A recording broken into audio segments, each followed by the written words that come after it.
Welcome to the INJIL Radio.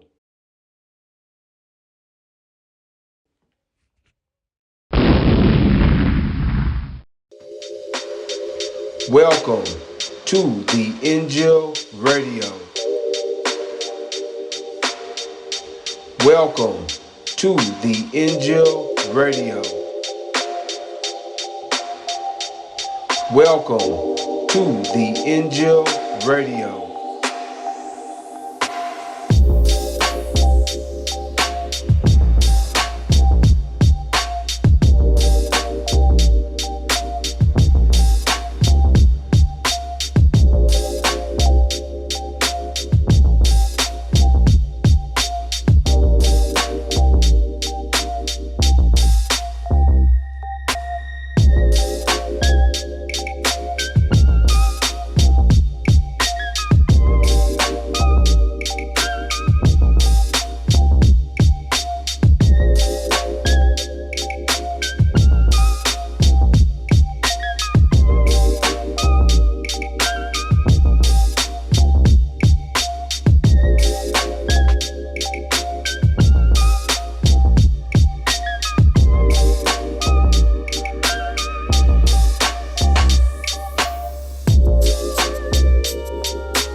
Hi, salam alaikum,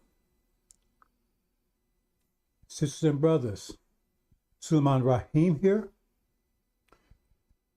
the judge, mention of the covenant, breaker of the seven seals, crusher, Sulaiman. One second here, brothers and sisters.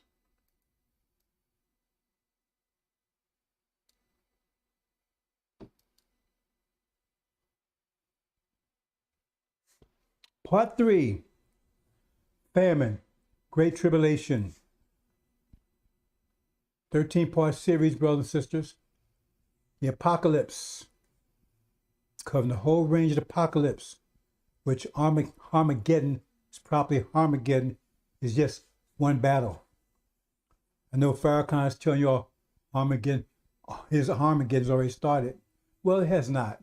Maybe his Armageddon, whatever he thinks his Armageddon is. So they mentioned one time in the scriptures, that's in Revelations. He has no clue what that means. No clue that means. No clue, unless he's broke the seven seals. Because if you haven't broken the seven seals, you're just pulling crap out your behind, because it tells you, no one in heavens or earth, no one in heavens or earth or on earth could break those seals, but one individual, they couldn't break seals, couldn't even look at it, get any information out of it. It was totally sealed. So unless Farrakhan's broken those seals, he had no idea what he's talking about. And he's going, well, Armageddon's already. Well, let's unpack this, brothers and sisters. Now, his Armageddon's already started.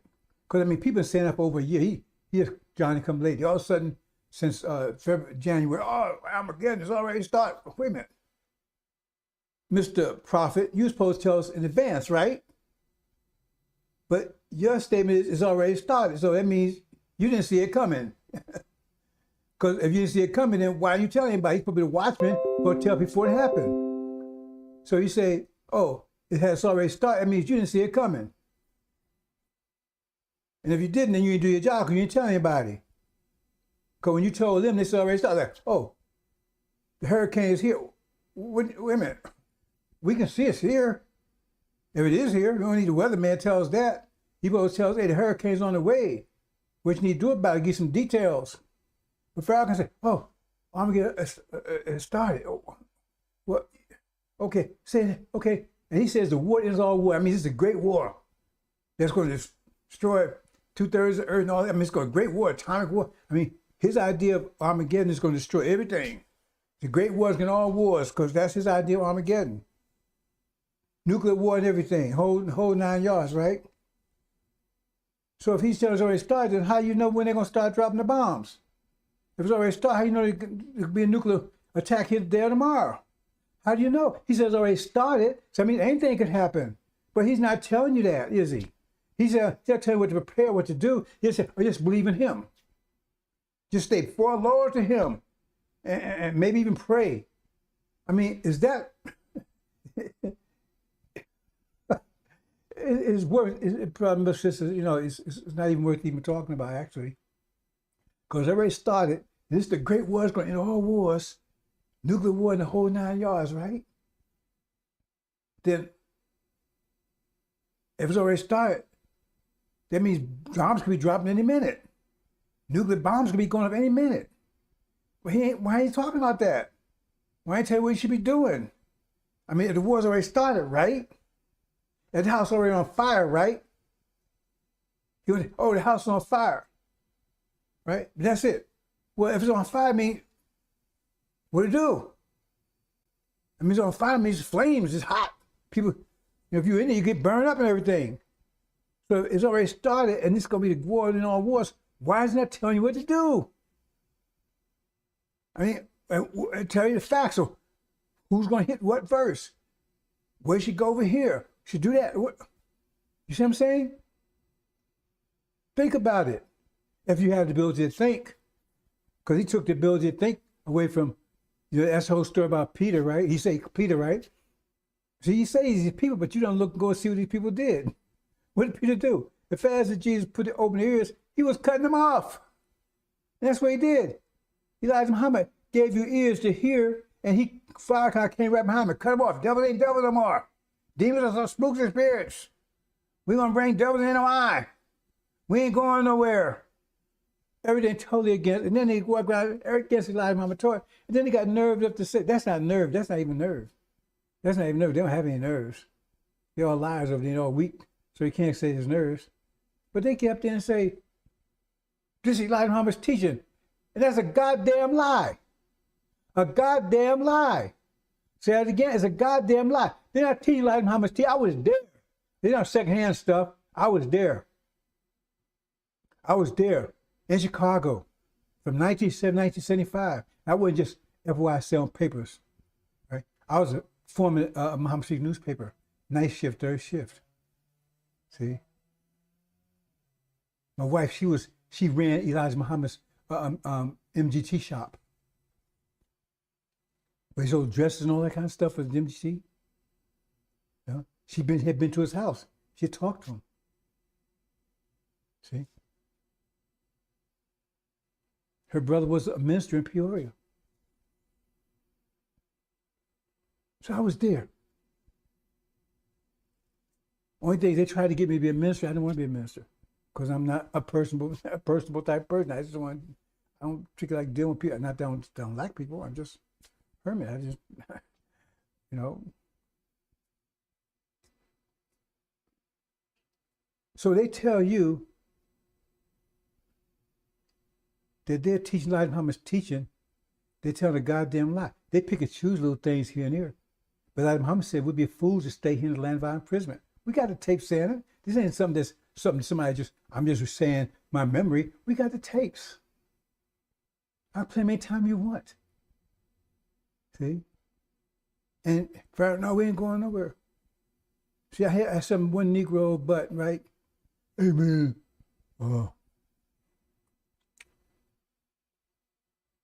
he didn't say that. He says, and then I played tape, and then he got mad. Blackman says, I played tape, and he got mad. See?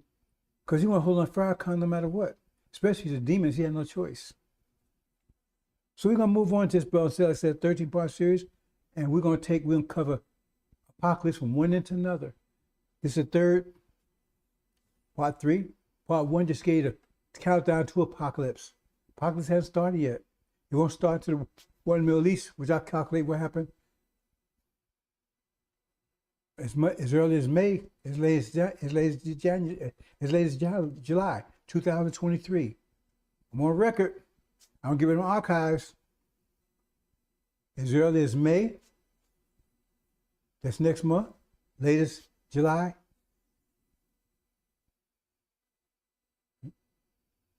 And that's going to kick off the apocalypse, which Armageddon is just one battle. There's lots of battles, and we're going to cover them. And there's some more that I'm not even mentioning. I'm giving you the major battles, okay? Hope I don't get any interruptions, brothers and sisters. We got a lot of things going on here, and if I do, I just have to stop and continue. Okay, let's go on, move on.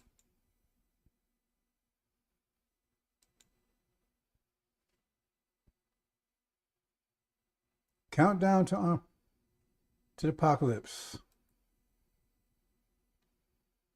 Countdown to the apocalypse.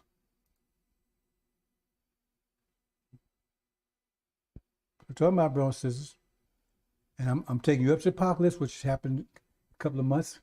Early as May, late as July, according to my calculations, right? And then get you there, and then take you through it all the way to the end.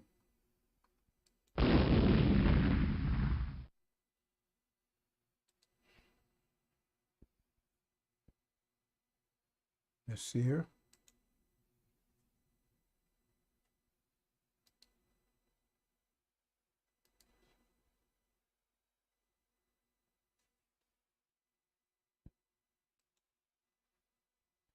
This series, brother, says these are the topics we're going to cover.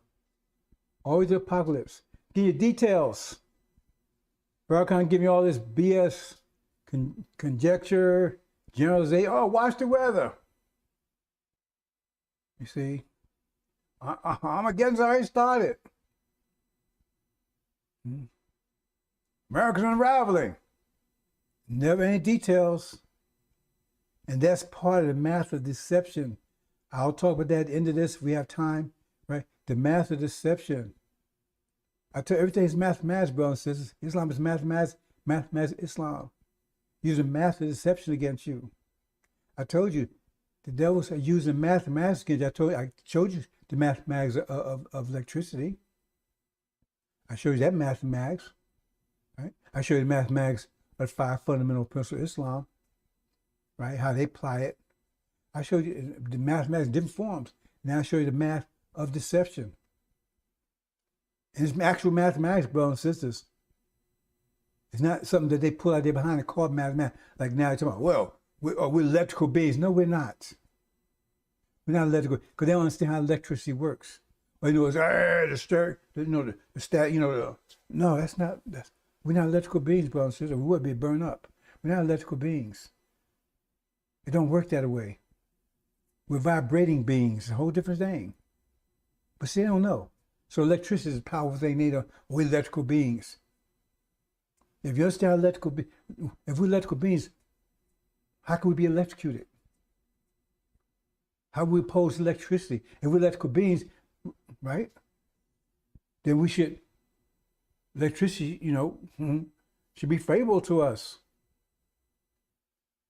But electricity kills us. You put your hand in an electrical socket and you get electrocuted. Because we're electrical beings, we conduct electricity.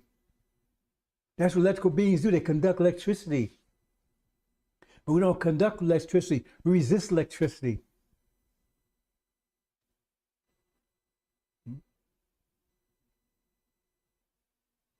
So in order to, what happens when you let, well, I shouldn't go into detail, but it says electricity is basically, I don't know, let me just try as simple as possible, brothers and sisters. Say for instance, you got a bunch of people, right? A line of people, 100 people, they're all lined up. And every one of them has to have a basic basketball in their hand, has to have it. Because if you caught out a basketball in your hand, right, you get shot. Right? Somebody takes the basketball away from one of them. You know he's about to get shot. What are you going to do? He's going to snatch the basketball from another person. And they're going to do the same thing. So I got a current. That's electrical current. See? And if you take two basketballs, the current go faster. Because everybody snatch it because they don't want to get shot. Snap this guy, so he got snapped. If you take three, they get turned and get more. Electricity power increases, right? That's electricity. That's electricity work. Our bodies don't work like that. Our bodies don't work like that. Not at all. See? But that's what they so ignorant. They trying to wax mathematical when they had no mathematics. Our bodies don't work like that. If it worked like that, you'd burn up. That's why when you get electrical current, it burns you up. Because what happens is, if they put electrical current in you, what happens? Okay, when you go and put your hand in a socket, right? It snatches electrons away from you. That's why you get electrocuted. So it does. Your body is the same thing as that people in that line, right? So now they start snatching electrons from one part of your body to another, next to it, because now you're throwing your body out of whack. And point is, the electrons that hold your molecules together. So if you start pulling away, your molecules start coming apart. That's why you get burned. Electrical burns and things. Because if they pull electricity away from you, your skin comes unraveled. That's why you have a big scar there. I'm going to leave it there, brothers and sisters. The dumbass people, oh man, I'll be glad when they're gone. See, I'm patient, but I ain't that damn patient. You read about Jonah. Jonah wasn't patient at all. He said, Master, from him, what you waiting for? What are you waiting for? He said, no, man, he's merciful. He said, no, I want to wait. Give him a little more time. Because there's 120,000 on the right hand from their left. I'm going to give him a little more time. Right? Because that's his baby. Elijah Muhammad follows his baby. He.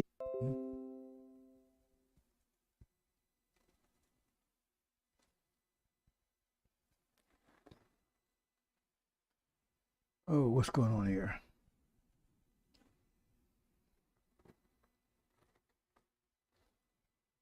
Having troubles here. Okay, anyway. We'll see. Let's move on, brothers and sisters.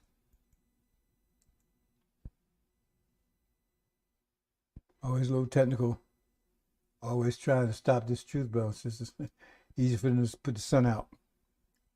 Get out, brothers and sisters. Get out. Get out. That's the message to you. Before apocalypse happened. Get out. Remember now when they closed the doors? When apocalypse hit, they're going to close these doors, brothers and sisters. And the only route you can have out here is in the Lamb's Book of Life. And this is a mercy to you. See? Because it said those, right? It says, how do you say it? We should get the quote right.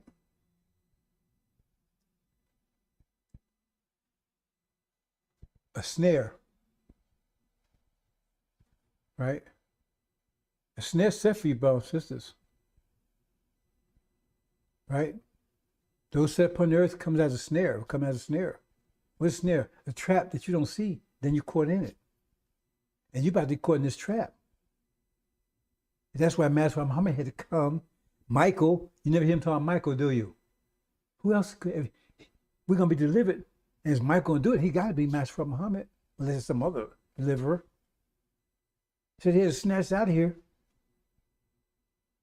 He snatched us out of here, right?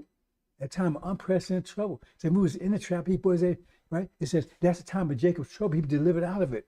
We'll be delivered out of it. And he's only going to deliver those in the Lamb's Book of Life. But I'm giving you a mercy, bro. So I'm telling you to get the hell out of here before you're trapped. Get the hell out. Get out. That's why it says, we're going to read this, bro. So it's telling you right here. It's a mercy to you, and I'm giving it to you.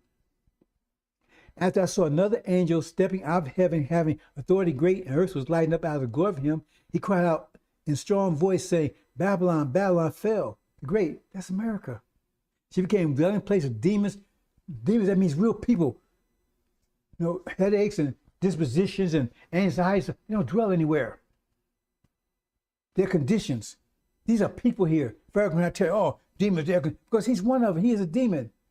What's a demon? It's chaff that was sown amongst the wheat. It's the devil's seed that looks like us. Devils in black skin. Wolves in sheep clothing. Beware, you totally beware of them, right? He's one of the chief one. Louis Eugene Grounds, NY backwards. You can't make this up, brothers and sisters.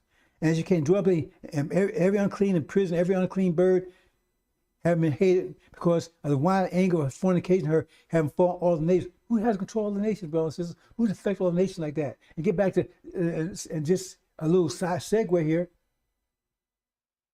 Who is the only nation on the planet sanctioning everybody? Stop from buying and selling, and particularly what? Because they don't worship another beast, false Israel. Now, who is doing? Who is? I mean, how complicated does that be? Who is the only nation on the planet doing that? It's America. And if you're worshiping that, then you got the mark. It ain't no physical mark on you going to get. It's 666. That means if you then you're going to hell. You're going to be destroyed. Because that's the beast that's a target of God's destruction. We're going to talk about that in a minute. See? Because this whole about famine here. And we're going to talk about that in detail. We're going to get details here. So if you can't get that, bro, and says just stop. Just go back to what NFL and NBA, right? And scratching your ass, whatever you was doing. Braiding your hair, right? Pulling your pants down, sticking your ass out. Go do whatever you was doing. If you can't understand a simple thing, that 666 is America, that sanction everybody, that don't do what they tell them to do, and don't worship false Israel, right? If you can't see that simple truth, then stop. Don't waste your time. Just move on, brothers and sisters.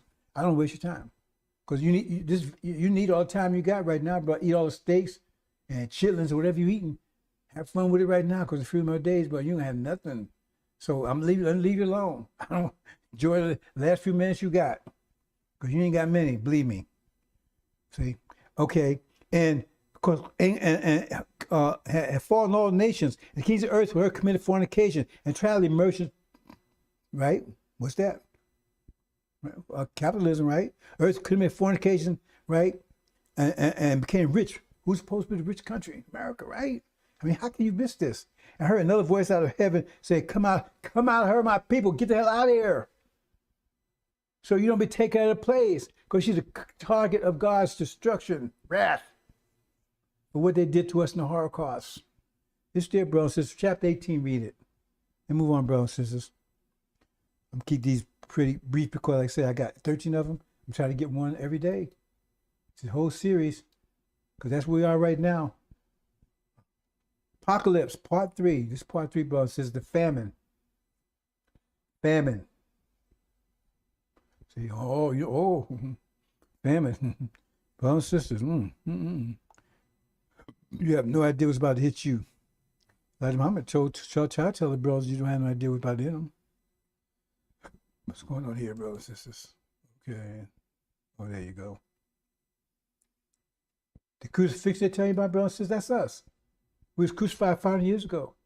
They made clear war on us 500 years ago. They declared war on our whole nation 500 years ago.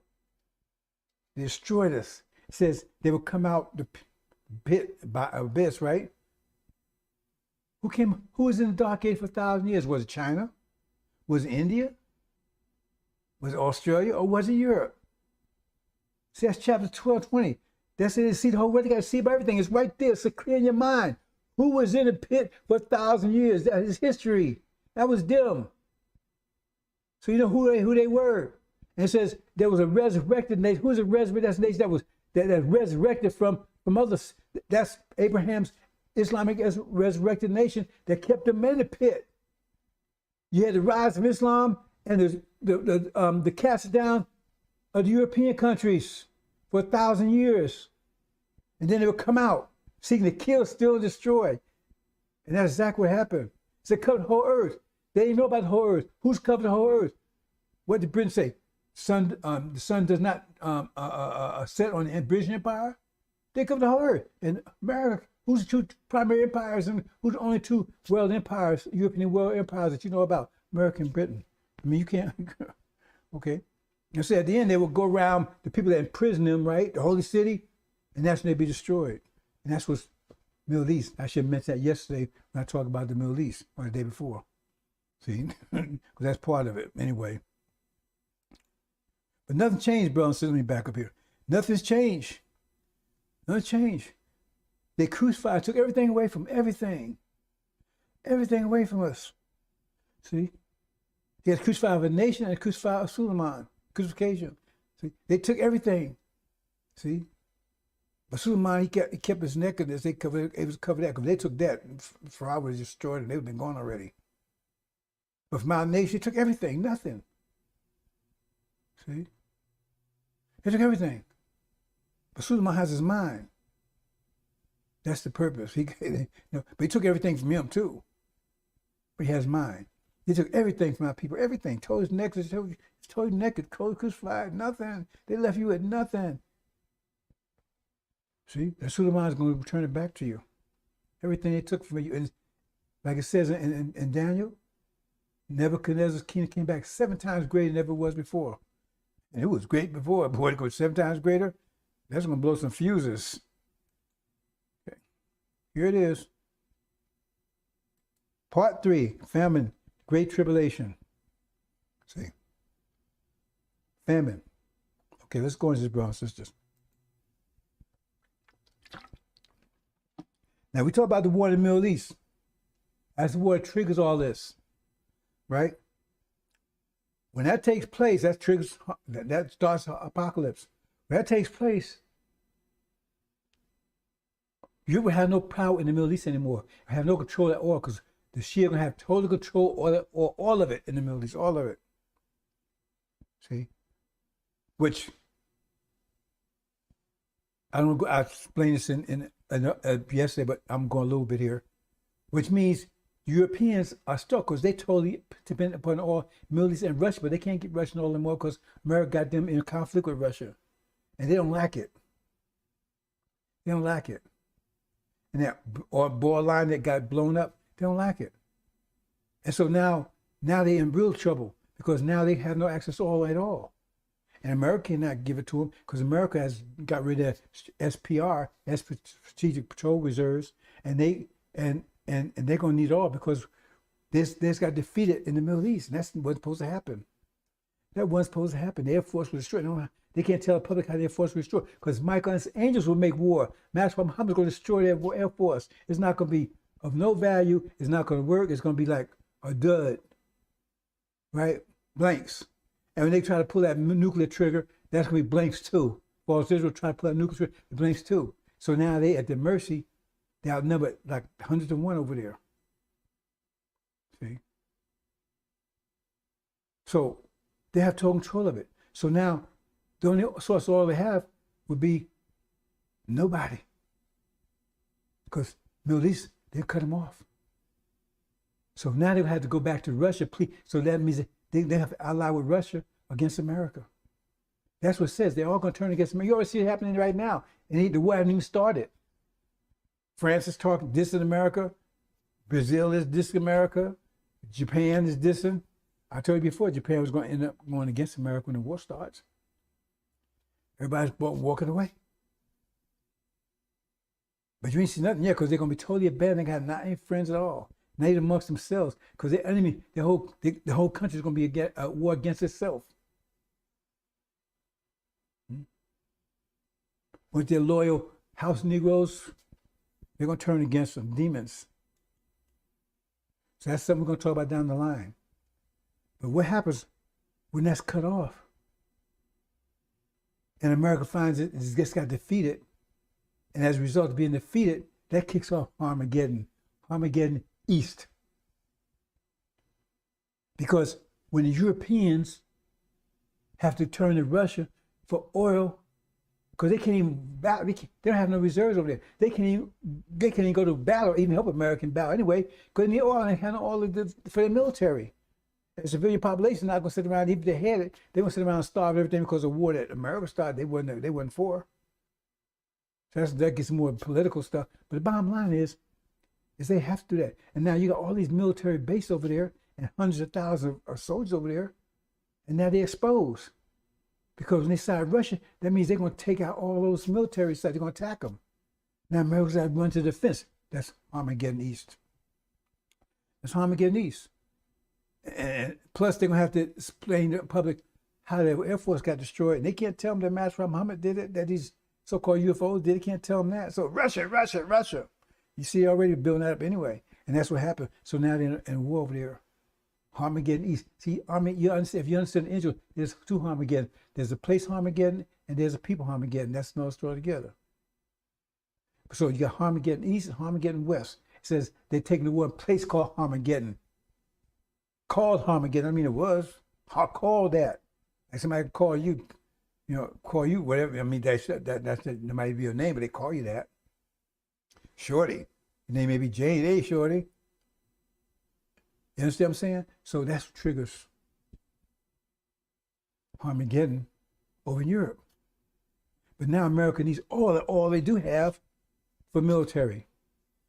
That means you have a total drought of oil, and oil runs everything in America. Oil runs everything. It's like your heart stopping. And your body dies. The whole economics, everything just dies. It dies in Europe too, for a minute.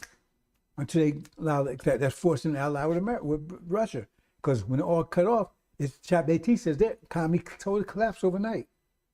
Only way it's revived and they take and ally with Russia.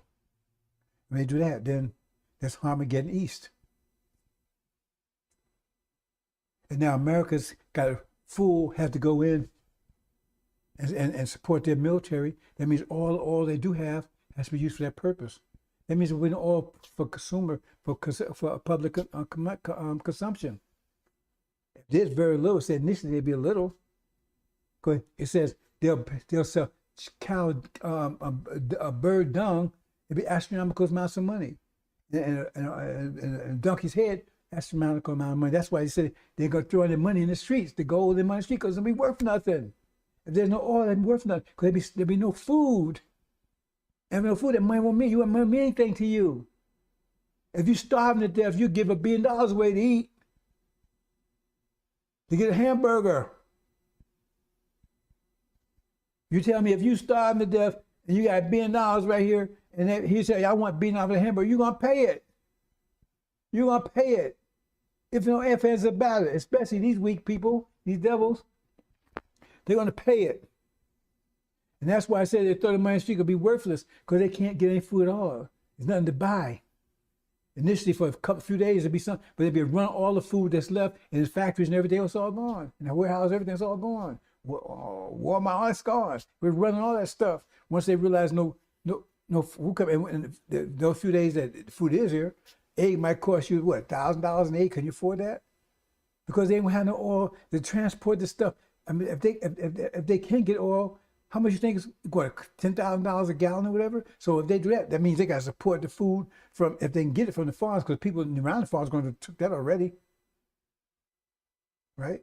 But they got to get from there to processing place, to process places, warehouses, right? So warehouses to the stores, right? How much that going to cost? By the time you get to the store, what? It costs you $10,000?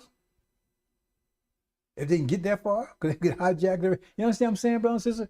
That's instant famine.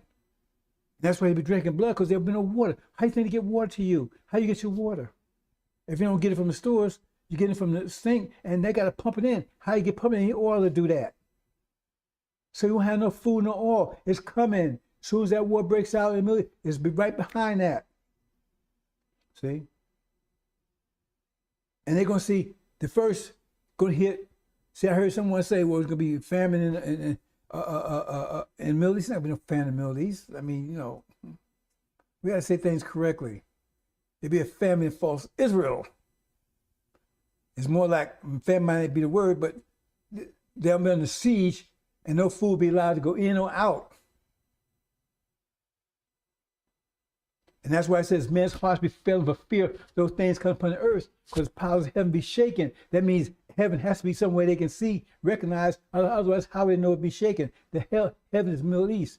And the thing is, they see what happened to false Israel over there when it's taken down, right? It's under siege, right? And their nuclear trigger is trying to be a blank.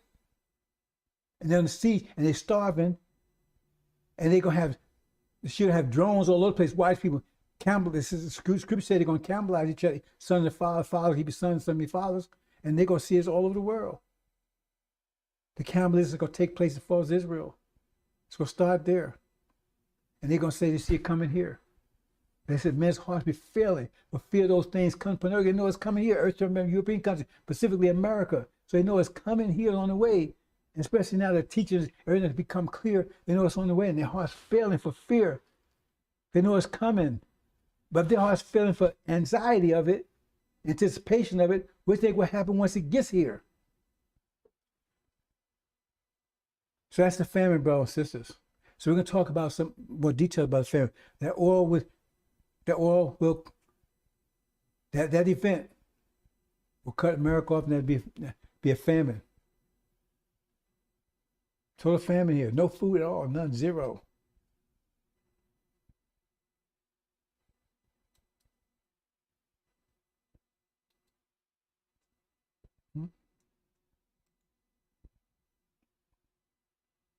They won't be doing a smile on their face, though. And first, it's going to come out, it's going to be like, I'm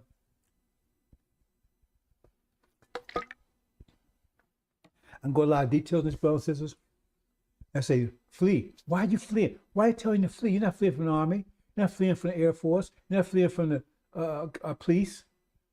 You're fleeing from your next door neighbor. They tell you, don't go in your house. Don't get your baby on the way, just run. What? If you were fleeing from the police or an army or whatever, right? It would make no difference for you to run anyway, because you run right into them, wouldn't you?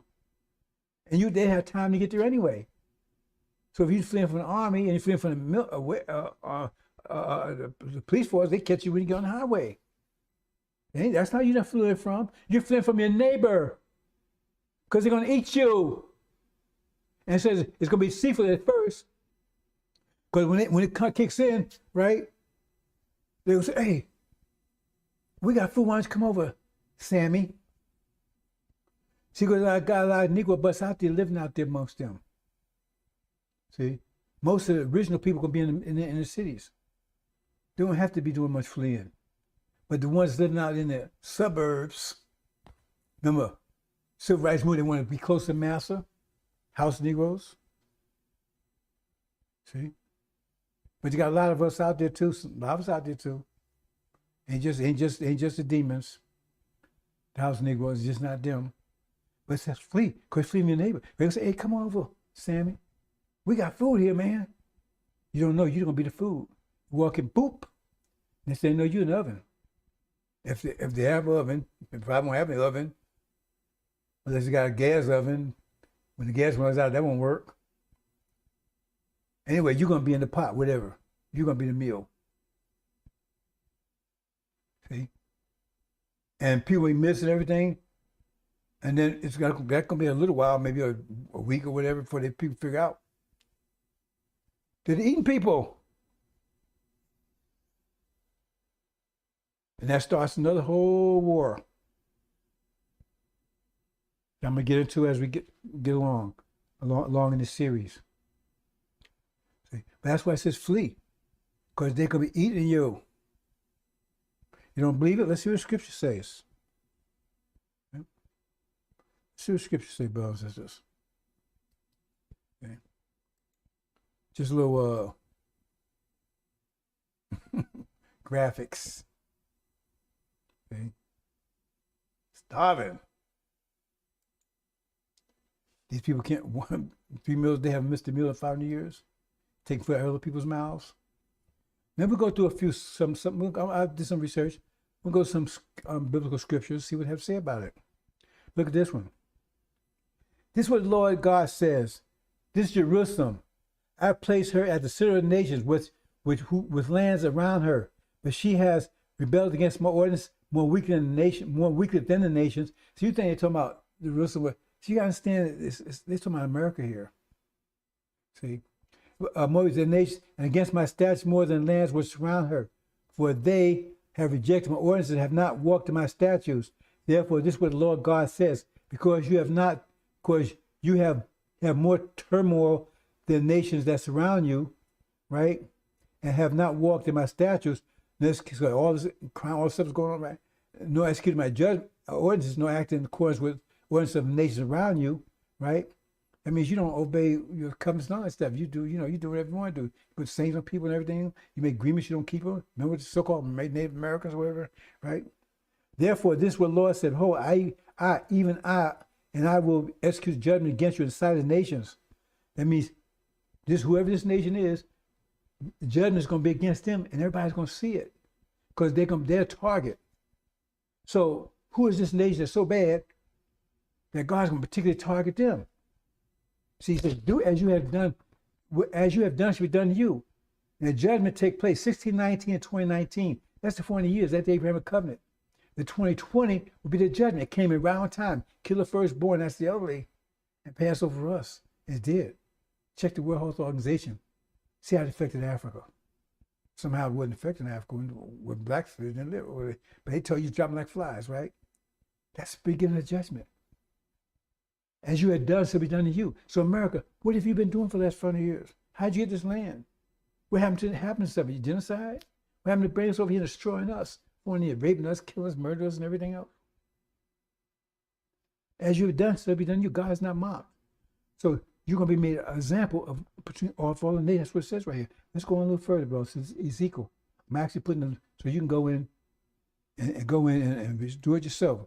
Oh, he making himself. No, here's Ezekiel 5:10. And because of all your abominations, I will do among you what I have not done, and like which I will never do again. It says also in the Quran, it said, I will punish you like I've never punished any other nation before. Because it said, they was asking Jesus, hey, we need food. He said, okay. So Allah said, I will give you food.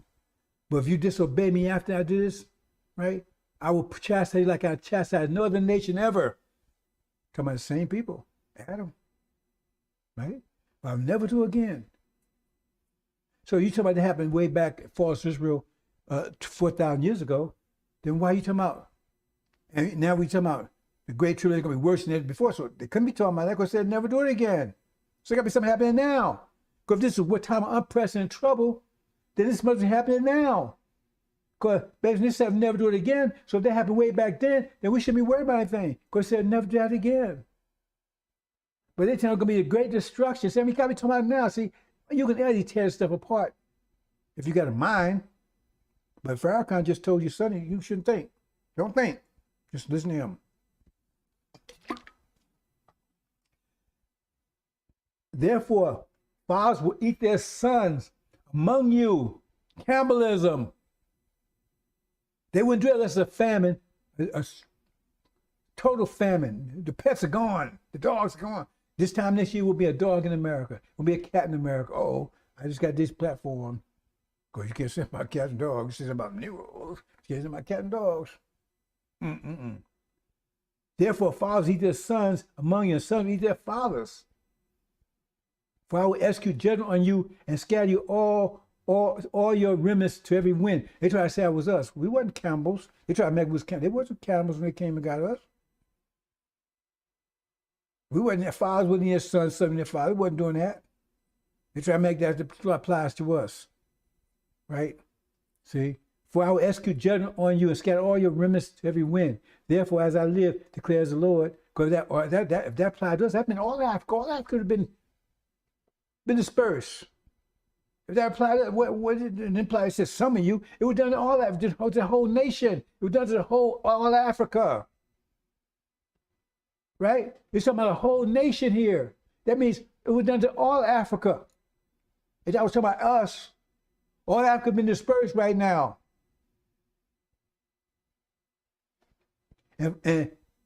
And therefore, as I live, declares Lord God, because you have defiled my sanctuary with all your detestable idols and with all your abominations. That gets a deeper thing. But talking about real Jerusalem over there, but that's another story. I definitely will also withdraw my eye and my eye will have no pity, and I will not spare me. Woo! It said, "Day of wrath is come." It's told the Lamb and the God. Who's the Lamb? The one broke the 7 seals. He said, "Have no pity." None, zero. Why? What you done hard cuts to my people? Chapter 18 said, do double. And a third of you will die by plague or perish by famine. That famine is going to be so severe, you're going to perish by it. Plague and famine. Remember the plagues?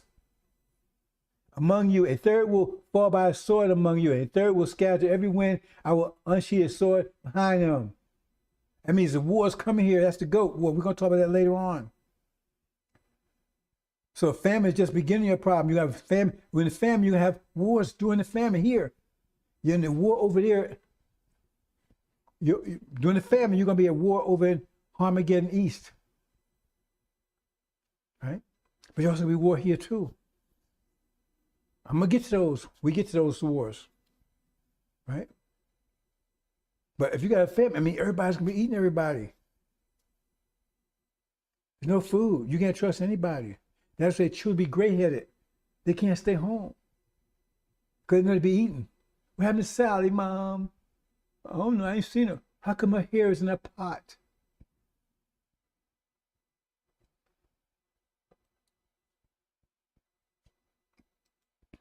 Okay, Leviticus. And if despite all this, you disobey and continue hostile to me, because they aren't banned. Look, go right now. You see what's going on? I'm a man. I feel like a man today. I feel like a woman today, right? I can do anything. And it tells you script. That's totally. She had no discipline. A part of discipline, because it takes energy to have discipline, and they weak discipline by nature. That's why I had to keep sending prophets to them to boost them back up. See, we're very disciplined people by nature. They're very undisciplined. That's why I had to, prophets keep. They kept falling away. They're disciplined and what's this? What it means? In other words, you can't discipline your body. Your body just wants to do everything it wants to do. You want to eat all the time. You want to do everything. All your little tastes, right? All your every sensation, it's out of control. So you want everything. You want to be a man, want to be a woman. You want to sleep with it. That's what that means. That's a sign that you're being destroyed because you have no cap. You have to control your appetites because your body's out of control. And so you try to satisfy all of them. So they don't know what you are. You're anything. You're doing this, you're doing that, you're doing everything you can think of because your body's just out of control. You're doing all this stuff. That's what's going on right now. And that's a sign of destruction because when you lose discipline, that means you lose power. That's no story, bro. Says I'm not sure we'll get to even to that.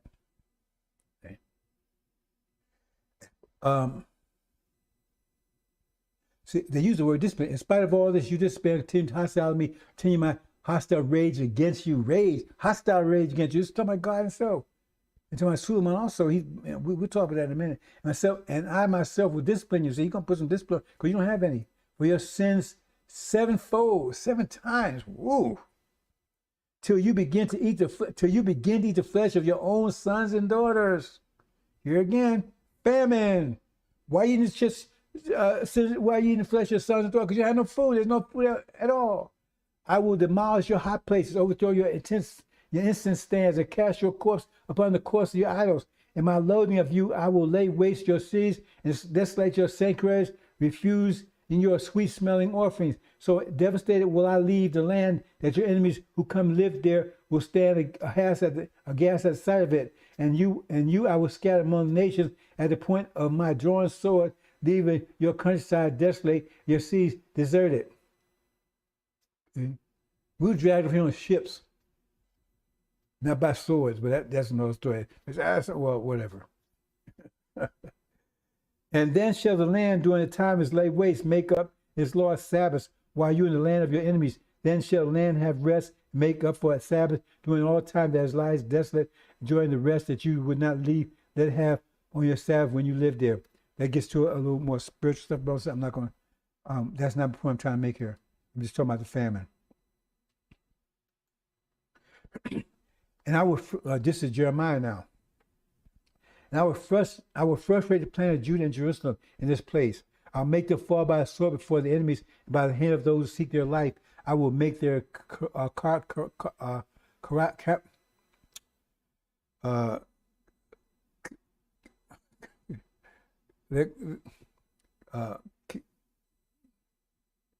their corpses food for the birds of the sky and the animals of the earth. I also turned their city into an object of horror and hissing. She said we wouldn't have no cities. Remember you told me we wouldn't have no cities. We was in the jungle out there, right? So based on that idea, it couldn't be us, right? Because we didn't have no cities. We was in the jungle. We was just mad. We was apes out there, right? But it says, and turn this city into an object of horror and hissing. Everyone passed by will appalled his because of its disasters. Now, here we go. And I will make them eat the flesh of their sons and flesh of their daughters, sons and daughters, right? They'll eat one another's flesh.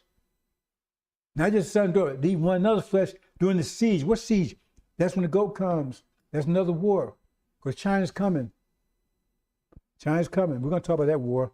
In the hardship, which the enemies and these who see life will torment them. Because this when this famine kicks in, it's going to stay until Armageddon's over, Armageddon West's over, and Armageddon East. Because Armageddon signals the end of European civilization. But that's not the end of all the wars. It's the end of European civilization. That's what Armageddon does. He says the war in all wars. No, that just begins a lot of wars. See? Let's move on. Here's Deuteronomy. The Lord will bring a nation against you from far away, from the end of the earth, as the eagle swoops down, a nation whose language you will not understand. Nations that will define. You see, the thing is, if they said it was us, then they have to admit they treated us really badly, didn't they? Right? A nation with a defiant attitude who have no respect for the old, nor show favor to the young. Furthermore, it will eat the offspring of your herd and produce of your ground until you are destroyed. So it said they will come in. That didn't happen in Africa. They didn't go in and take over the land. They found the colonialism, right? See? Caucasus. That was the word Caucasus. I couldn't get that word out for nothing, but Caucasus, right? So they came in, they took people out of Africa. It was a while before they went in and tried to colonize it, right? Furthermore, they would eat the offspring of your herd, right? Just eat your cattle, that kind of stuff, right? That didn't happen. Didn't happen in Africa, right? Until you are destroyed, a nation that will leave you no grain, no wine, no oil, no newborn of your cow or the young of your flock until they have eliminated you. Africa's not been eliminated. Africa's not been eliminated. And it will besiege you and all your towns until you, that word to besiege, they didn't come to besiege the whole Africa, until you're high of fortified walls, which we had high fortified walls, in which you trusted come down throughout your land, and it will besiege you and all your towns throughout your land, which Lord God has given you. First of all, nobody gave us Africa. We've lived there forever. America was given to them. See? It was given to them. It was, see, we say give it to them like there was a present God gave. No. See? But Adam was given rule. That's what it means, bro. Says, but he be careful reading these things. See? But Africa wasn't given to us or given to. See what I'm saying? Then this is Deuteronomy 28. Then you eat the offspring of your own body. This is famine, brothers and sisters. You don't do this unless there's no food. Then you eat the offspring of your own body, the flesh of your sons and your daughters, whom the Lord your God has given you. See? That didn't happen in Africa. They got to cover with camels. We were not camels over there. And even if we weren't, this didn't happen there. This did not happen there. Right? Africa was the richest country during that time. Africa was the richest country on the planet. Just wasn't united. During the siege, Africa wasn't under siege. When they came and got those out of there, Africa was not under siege. The African kings and everything else, they was fighting, might have been fighting each other to some extent. There was no siege. That siege when the goat comes in. China. And the hardship by which your enemy will oppress you. The man who is refined and very delicate among you will be hostile towards his brother. So you can be totally hostile in America. There's no be no friendship. Everybody gonna be hostile to each other. It tells you that. I said total destruction here. And towards the wife he cherishes, he's gonna be hostile to everybody. His brother, his wife, and towards his children. So that means everybody's gonna be against each other. Because it's hungry, it's total chaos. And so that he will not give even one of them any of the flesh of his children. He won't even share, he's eating his children, he won't even share with his mother, his brother, anybody. He's eating his children, right? Which he will eat. Since he has nothing else left, there's no other food during the siege. That never happened, anything that happened in Africa, nothing even close. During the siege. And the hardship by which your enemy will press you in all your towns. Let's go further.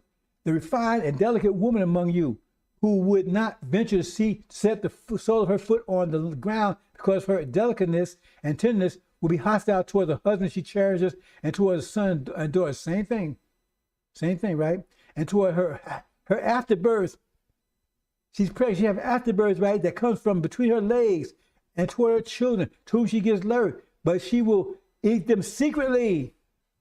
Eat them for lack of anything else. During the siege.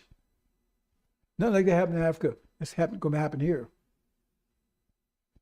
Apocalypse, brothers and sisters. Famine. Stage 2. First the war, which will trigger the famine. Get out, brothers and sisters. Get out. Get out. Or you're building them in you.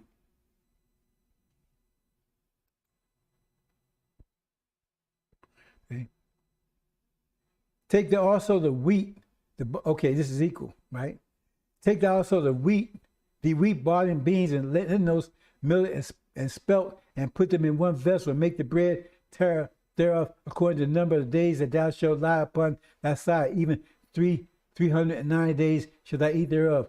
And thy food which thou shalt eat shall be by weight 20 shekels a day. From time to time shalt thou eat it. And thou shalt drink water by measure, 6 parts of him. And from time to time shalt thou drink, and thou shalt eat it as barley cakes, and thou shalt bake it in their sight with dung that come out of men.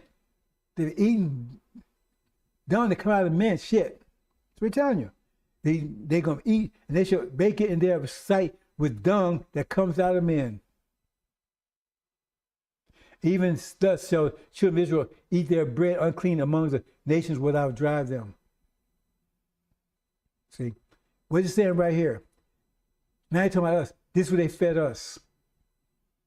They fed us. Shitlings. That's what it was called back then. Until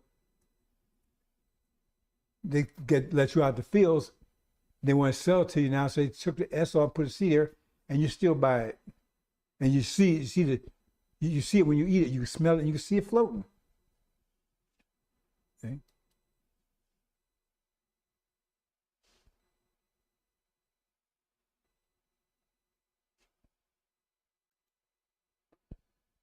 And right here, and Jehovah said, even thus shall the children of Israel eat their bread unclean among nations where I drive them. Then said I, O Jehovah, behold, my soul has not been polluted, for from my youth up until now have I not eaten of that which of itself or of his torn beast, neither came thee of down flesh to my mouth. And he said unto me, see, I have given 3 cows, right? This is deep, brothers. I'm not going to the depth. If you read it, those you've been studying, read it carefully. You'd be surprised what you're saying here, right? See, I give thee 3 cows of, I have given thee cows dung for men's dung. Thou shalt prepare thy bread thereon. Well, here's talking about Suleiman. See, it says, he's talking about our people, right? It says that we don't eat unclean food. It says Suleiman eat unclean food. But he said he would stop. He wouldn't. Cow dung would be as far as it would go. It wouldn't get the human dung, which they gave us during Holocaust. See, but he suffered too. He said he suffered like the rest of the people, but he said, "No, I'm not going to do that. I'll stop at that point." He said unto me, "See, I've given thee cow dung for a man's dung. Instead of that, I ain't gonna give you the man dung. You ain't gonna have to eat that, because if he made Suleiman eat that, and and he's a lamb, talking about wrath. Oh man, it been off the page. Whomever he said to me, Son of man, behold, I will break the staff of the bread of Jerusalem. They shall eat bread by weight. Before, see, he's talking about. Remember I told you this Jerusalem talking about America, right? And they shall drink water by measure and dismay, and they shall want bread and water and be dismayed with one another, pining away their iniquity. I probably shouldn't have gotten this one, brothers. This is a little too deeper than maybe you will understand. Okay, Deuteronomy is another thing here, right? I'm just going down to the part where I got highlighted. And Lord said, bring you into the land where you are entering to take possession of it.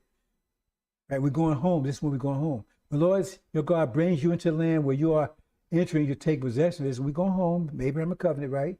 He drives away many nations from before you. See, we got to go into war. We got to, that's another war we ain't talking about here, right? And the Hittites, the Gishmites, and the Amorites, the Canaanites, and the Perizzites, and Jebusites, and 7 nations greater and mightier than you. See, all the nations against us. It can't be talking about America here. Because it says America will be the greatest nation. Nobody's greater than America. It's us. All nations against us. Because all nations are greater than us. Because our nations all broke down. We don't have a nation. Farrakhan made sure of that. 7 nations greater and mightier than you. And the Lord your God turns them over to you, and you defeat them. You shall utterly destroy them. That's that rock stone that's going to crush all the nations. That little stone. Because all the nations are greater than that stone, but he's going to crush them all. Right? You will, you shall not make covenant with them, nor be gracious to them, show them no pity at all, none. Furthermore, you shall not intermarry with them. We're going to bring them to the NOI. If you bring them to the NOI, that means they're brothers and sisters, right? So how come they can't marry? You already got one, that Abdul from Mexico, whatever. He's a demon. He married some, probably, another demon, dark skin tone, I don't know, right?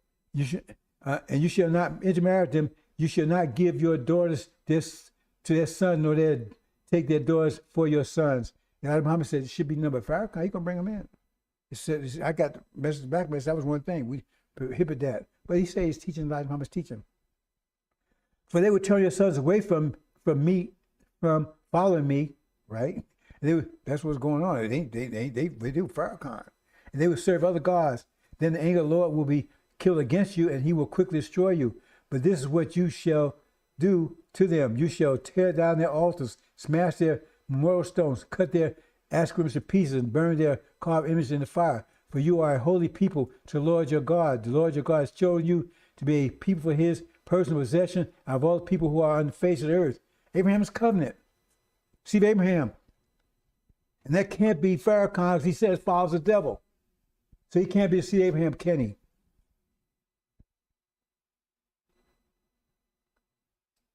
So we got a few more of these, brothers and sisters. Isaiah. This is what the Lord said. Behold, we're talking about the family, I will lift up my hand to the nations and set my flag to the people. I'll set my flag to people. They will bring your sons in your arms. Listen to this. And they will, see, in other words, I will lift my hand to the nation, and I'll set up my flag to the people. So we're going to set up our flag. Everybody's we're going to set up our flag. And I'll bring your sons, and they will bring your sons in their arms. They're going to serve you. That's what we're talking about. They're just going to serve us. Your daughters, they will carry on their shoulders. The kings will be your guardians. The kings of the world. They're going to protect you, right? And they'll be princes, your nation nurses. See, they're going to be our servants. They will bow down to you with their face to the ground. This is your future, brothers and sisters. And lick the dust from your feet. Isaiah 49, go look it up. Lick the dust from your feet. That's particularly for our sisters. They're going to lick the dust from that, because what they done to our sisters? I said we're going to lift our sisters up. All of these going to worship at their feet. And you will know that I am the Lord. Those who hopefully wait for me will not be put to shame. You be patient, brothers and sisters, you won't be put to shame. And can the prey be taken from the mighty man or the cat from a tyrant? Time be rescued? We're the prey. America's the tyrant. They've been tyrannical against us since we've been here. We're the prey. America's not the prey. We're the prey. They're the mighty. That's it. Come out of my people. What the whole thing about the plagues was to get true Israel out of Egypt. Indeed, this is what the Lord said. Even the captives of the mighty man will be taken away, and the prey of the tyrant be rescued. For I will contend with the one who contends with you. He's going to contend with America, has been contending with us. And I will save your sons. I will feed your here we go again. I will feed your oppressors with their own flesh. Now, who was we oppressing? If that was us, who was we oppressing? We're oppressing anybody who was on back in Africa, right? I will, who oppressed us? We oppressed for 40 years, oppressed for 40 years. I'll feed your oppressors with their own flesh. And they become drunk with their own blood as with sweet wine. They ain't gonna be any water. I mean, food ain't water. So they're gonna have to drink blood. And your man will know that I, the Lord, am your Savior, your Redeemer, the mighty one of Jacob. Frank said he's the Savior. He's really Israel. Yeah, okay. I'm just showing you what the scriptures say, brothers and sisters.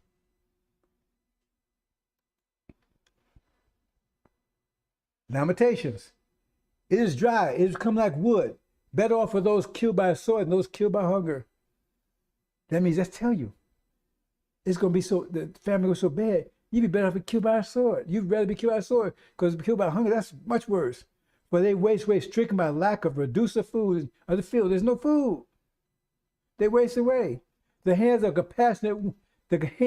compassionate women boiled their own children. They became food for them due to the destruction of the daughter of my people. That's consequence, repayment, revenge. They brought their own children. They became food for them due to the destruction of the daughter of my people. That's what they did to our women. Now they're eating their own children, boiling them. The Lord has spanned his wrath, and he has poured out his anger. He has kindled a fire in Zion, and it will be consumed in foundation. The kings of earth did not believe, nor did they have any other inhabitants of the world, that the adversary of the enemy would enter the gates of Jerusalem. That the adversary and the enemy enter the gates of Jerusalem.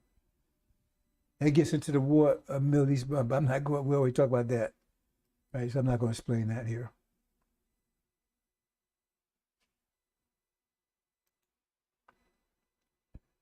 See, Lord, and look, with whom you dealt this way. Should women really eat their children, the little ones who were born healthy? Should women really eat their children, the little ones who were born healthy? They was born healthy and they eat them. Children, they ain't talking about little babies, talking about the children that was healthy. Should priests and prophets really be killed in the sanctuary of the Lord? That's about these preachers and everything else. They eat them. They're going to blame for lying, but they paid them to lie. They wanted to hear them. But now that they've been caught, they're going to blame them. But they're going to eat them. I told you, Muhammad said himself. He said he wouldn't be one of these preachers if their shoes made of gold and silver. I'm telling you right now, these preachers, they won't have a chance. They're going to turn them right away and say, hey, y'all, you should have warned us about this. You should have told us, right? Anyway.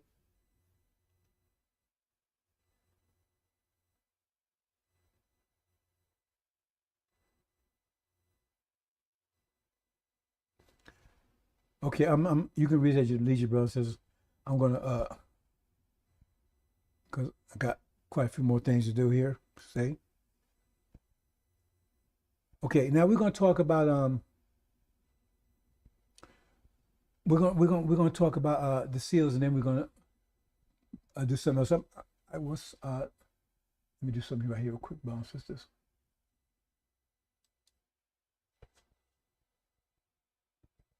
Mm-hmm.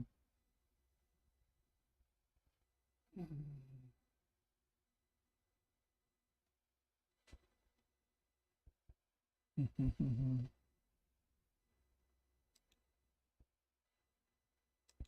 Okay, 1 second, brothers and sisters. I have to answer this right back.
Thank you. Thank you.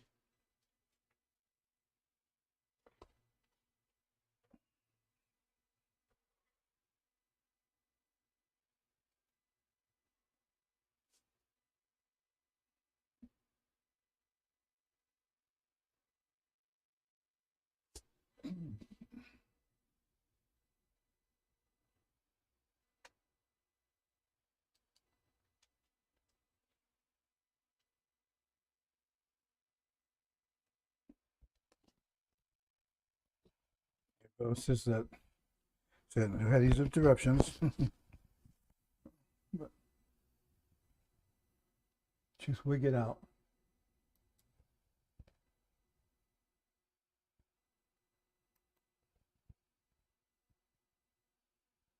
Okay. What I'm doing here, brothers and sisters, this is angel, and if you look at chapter 6, the seals. And I know you don't understand this, but like I said, you have to break the seals to understand. I'm revealing it to you. Okay, so I'm going to go here, and I'm going to talk about the first 4 seals, right? Because it's all about the famine, right? And I saw when they opened the lamb out of 1 out of 7 seals. That's the first one. Heard out of the 4 living saying, voice of thunder, be you coming? I saw, look, a white horse sitting upon a having bow. White horse having bow, and was given him crown. He went out conquering in order to conquer. It means he makes 2 conquests. This one set on this white horse. And the point here is, right, he has authority, right? See, he went for conquering and conquering. He has authority. Keep that in mind, right? Okay, he has 2 conquests to make. Keep authority, keep that in your mind. And when he opened up the second seal, the second, I heard voice saying, be you coming? Went on another horse, fiery red. This is a fiery red one. And the setting upon was given him, take peace out of earth, and was given, and in order that one kill one another, will slaughter, and was given a great sword. And remember, he took peace out of earth, and he was given a sword. First one got authority, this one got a sword. See, this one got war. He got fight. He wanted to fight. The other one got authority. This one has a sword. Keep that in mind. Authority, sword. Right? This has authority. He's right. He has control of something. This one has a sword, and he has, he's taking peace away. So that's war, right? Okay, let's go a little further here. Keep that in mind now.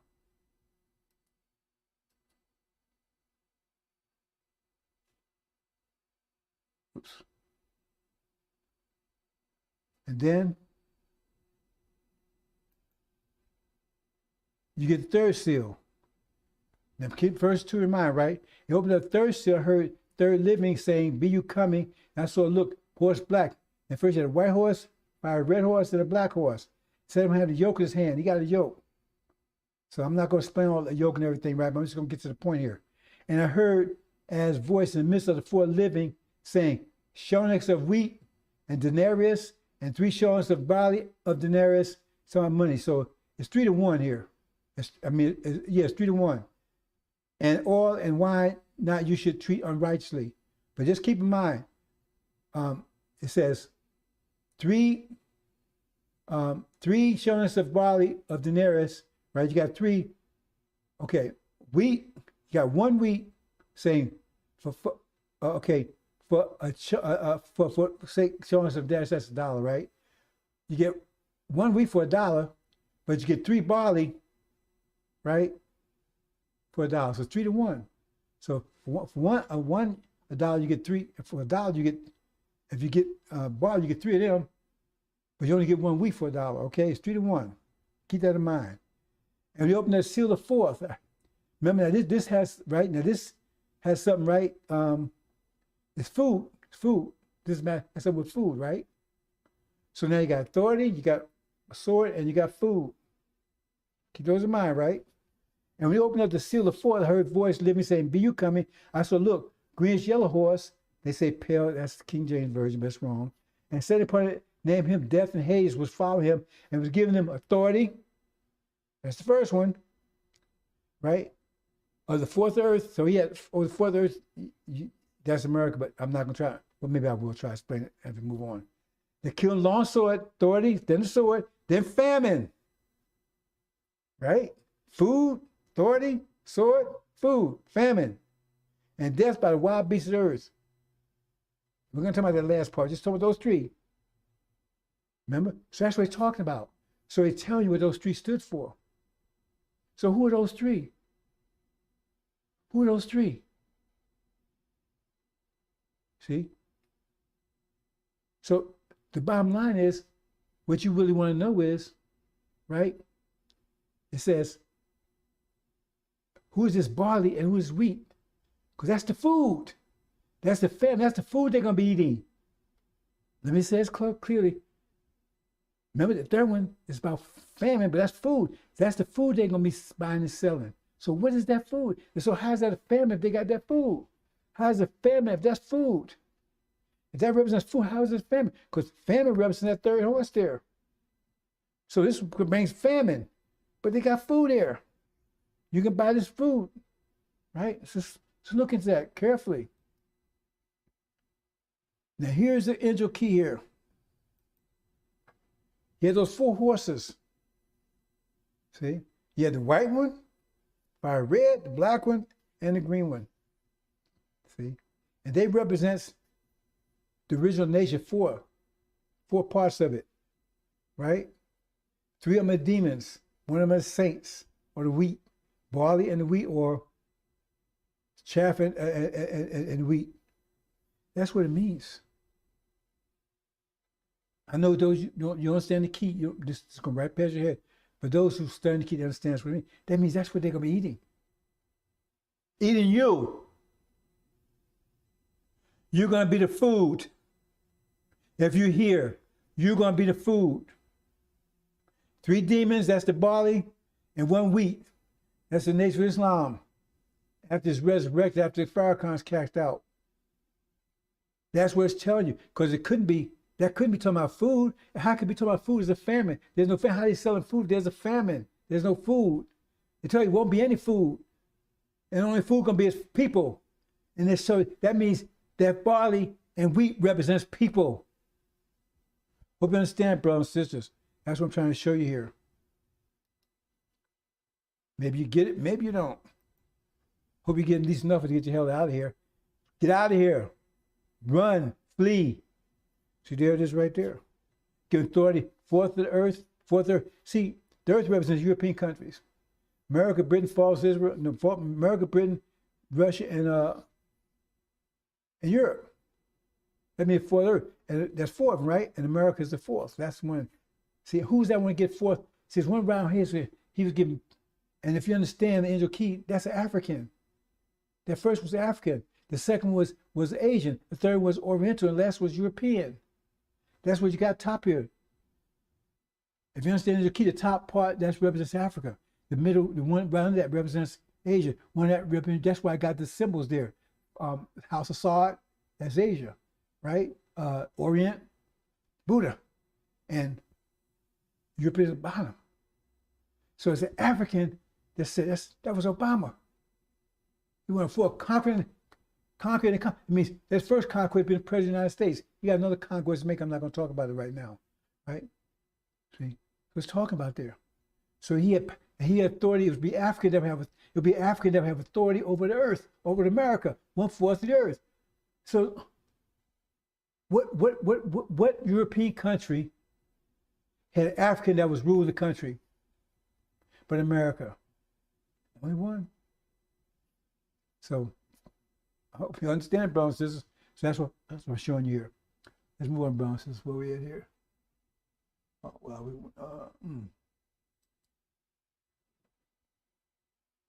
move on, brothers and sisters. Get out. If you understand anything else, brothers and sisters, get out. Take a couple of months. If you can afford it, go to Africa, go someplace. Just get out. Get the hell out. You don't like me, you don't like what I'm saying, just get the hell out. Don't take no chances, go. Just go, brothers and sisters. Just go. Okay, here we go. Get out. Get out. Oops, okay. I see what happened here. I'm not going to fix it. I'll let it go.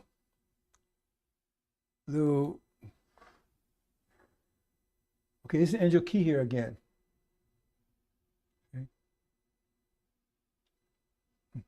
to show you what it looks like. That's one. It takes different forms depending on the chapter.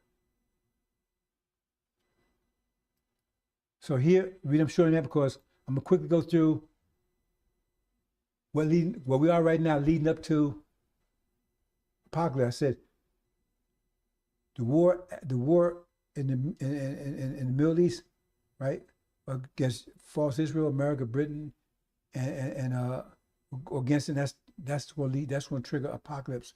That's war in heaven. Michael's angels go against dragon's angels. Who's a dragon? House of Sod. His angels are America, Britain, false Israel, and angels of Master Muhammad is the Shia. They try to say Elijah Muhammad and Farrakhan's the two witnesses. Okay, I don't waste time. Okay, well, I'm not sure. I'm gonna go this pretty quickly. We're talking about chapter 11. It says they witnessed 42 years. They did from 48 to 1990, and then America would invade the Middle East. That's what we're talking about right here. I'm gonna go really just briefly, brothers and sisters. See, and so they made the Middle East. They would be thrown down, and they'd be in that position right there for 24 years. See, 3 years and a half. Half of what? Half of 42 years was 21. That's 24. It's for 24 years, right? See, that was sanctions and everything else, right? He was under that position for 24 years, right? And then come the JCPOA, right, under Obama, right? And they'd be on the foot of nations for 42 months, 3.5 years. And that came into effect in January 16. And they'd be in that situation, and then they'd be another 3.5 years, right, negotiate with the European country, 7 years altogether. That gets back to Daniel. By the 7 weeks in the middle of the week, they would break an agreement. That's Trump. He broke the agreement in the middle of the week, right? So that's, well, anyway, I'm not going. Anyway, so there it is right there. So in the foot of the nation, be under the UN. They was on the authority of the UN for 3.5 years. Trump broke the agreement. Okay. So now, right? They negotiating back, still in sanction stuff, negotiating back with European countries, trying to reestablish the JCPOA, and that goes for 3.5 years. We will bring you up to this year, January 23, from 16 to 20. That'd be 7 years. Let's bring you up to here, right? So that's what it says. After 3.5 days, Spirit of God. Now, remember I told those demons? I said there's also the 7 spirits of the God, and there was the corrupt spirits, and that's the God there, false Israel, Satan. So he's God as well. So that's his spirit, because he's at control of one of them, right? They got the cross and that kind of stuff, right? Anyway, that's I'm not going too deep in there, brothers and sisters, but it says 3.5 days, have the spirit of life of the God came to them. That spirit of Satan controls. So now they're there.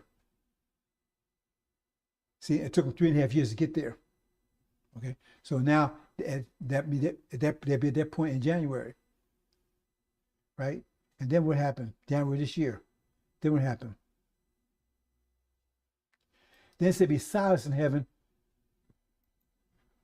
for half an hour. Now that gets deep. I'm not going into detail here, brothers and sisters. That gets back into the 5th seal where it's silence there. Every seal he sees, I've been hitting on the 5th seal, and that I'm not going to try to connect that to this because it gets too complicated to explain it, brothers and sisters. But also, when you understand, if God is on the right there, when you understand your key, remember each part, three parts represents Africa, then 3 parts, it's 12 parts altogether. Then 3 parts represents Asia, then 3 parts, and so forth. So this part represents, right? So when in the top part of each one represents the Islamic part, the gold part, or the ears, right? That would say in the seven trump, he has it in seven church. He has an ear. That's another story, brothers and sisters. But anyway, and the middle represents the hands, and the bottom represents the feet, right? So what's happening here is that the Shia represents, because they don't remember their original position on top, right? But now they're in this position right here because they just rose up, right? They first they said would stand upon their feet. That's what it said. And after 3.5 years, right? After 7 years altogether, they would stand upon their feet. So they're upon their feet now. But there'd be silence in heaven about 6 months. What silence? When you have ears, hands over your ears, that's silence. And so that would take place about 6 months. It says, don't say exactly, that means from January, that'd be May, June, July. That means there'd be silence in that condition there. It don't mean be total silence. In that condition, because hands covering the ears. And then the war would take place. That's what I'm telling you. That's my calculation. I'm putting it out there. The war will take place in the Middle East between May and July. I've been holding it back for years. I've been holding back even all this year. And the people that were studying, I said, if you figure it out, I gave them enough information to figure it out, so don't say anything. But now we're so close, we could be a month away. And it wouldn't be a prophecy if I didn't tell you in advance, would it? I ain't like Farrakhan, I tell you afterwards. But there's nothing they can do about it anytime. Because right now, it's so hot. Only thing I have right now is boiling or turn the fire off. And they can't turn the fire off. That would be a miracle if they could. They could turn the fire off, and all of a sudden everything calms down, and May and June everything calms down, and no war and peace, and peace breaks all over the place. Right? That ain't gonna happen. But if that did happen, that'd change everything. We can just throw the INJIL away, all of it, because we got hope. We got peace. So when they say peace, sudden destruction, but that's talking about something else, brothers and sisters. So that power is going to boil at that point, it's going to either boil or you're going to turn that water fire off. And so that's what I'm telling you right now. So either right now, in the next, you have world peace. In 3 months, you're going to have world destruction. Well, not destruction, you're going to have the beginning of apocalypse. So you get either in the next 3 months, you have the beginning of a universal peace or universal destruction, because apocalypse represents total destruction. Armageddon just represents a battle within that phase, within that dynamic, right?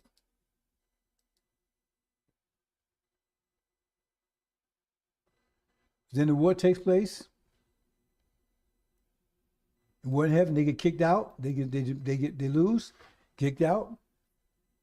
Syria and Iran is back in charge again. I remember I told you they control total oil and everything else.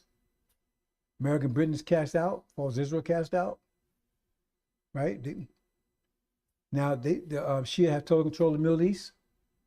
Right? So that's chapter 12. Read chapter 12. I'm not going to right? And this is what happens here. It says Babylon has fallen. That's what it means. Remember in Britain restored to sea. You got to read the whole thing to understand that, right? And false Israel left isolated with no air force and its nuclear trigger, a dud. Now they're under siege. Now they will have no food. I'm not sure if you call that a famine, but they will be under siege. No food coming in and out. None. See? And it's going to be beamed all over the world because they're going to be eating each other in short measure. And then they'll be destroyed.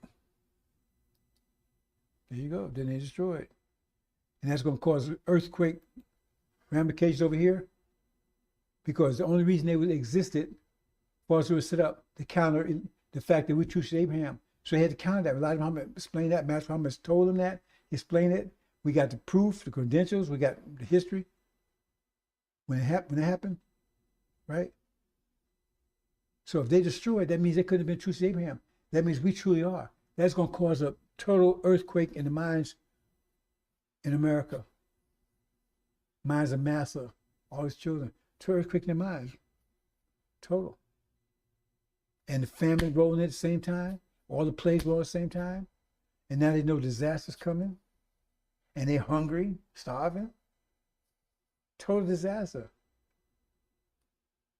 Right? We won't get into that with the demon wars and stuff. I don't get ahead of myself, brothers and sisters. So, famine. The famine's in, and the famine, this part of the famine. Demon devil war. Because the devil's going to attack the demons. They're going to try to attack us. We're going to be in the inner cities. And Suleiman going to protect the people in the inner cities. The original people going to be there. He going to kick out the demons. See, that's going to be I didn't get into that war, but we can talk about it later, right? See, so I'm getting a little ahead of myself here. But the point is, we kicked them out. That's what demons are separated from it.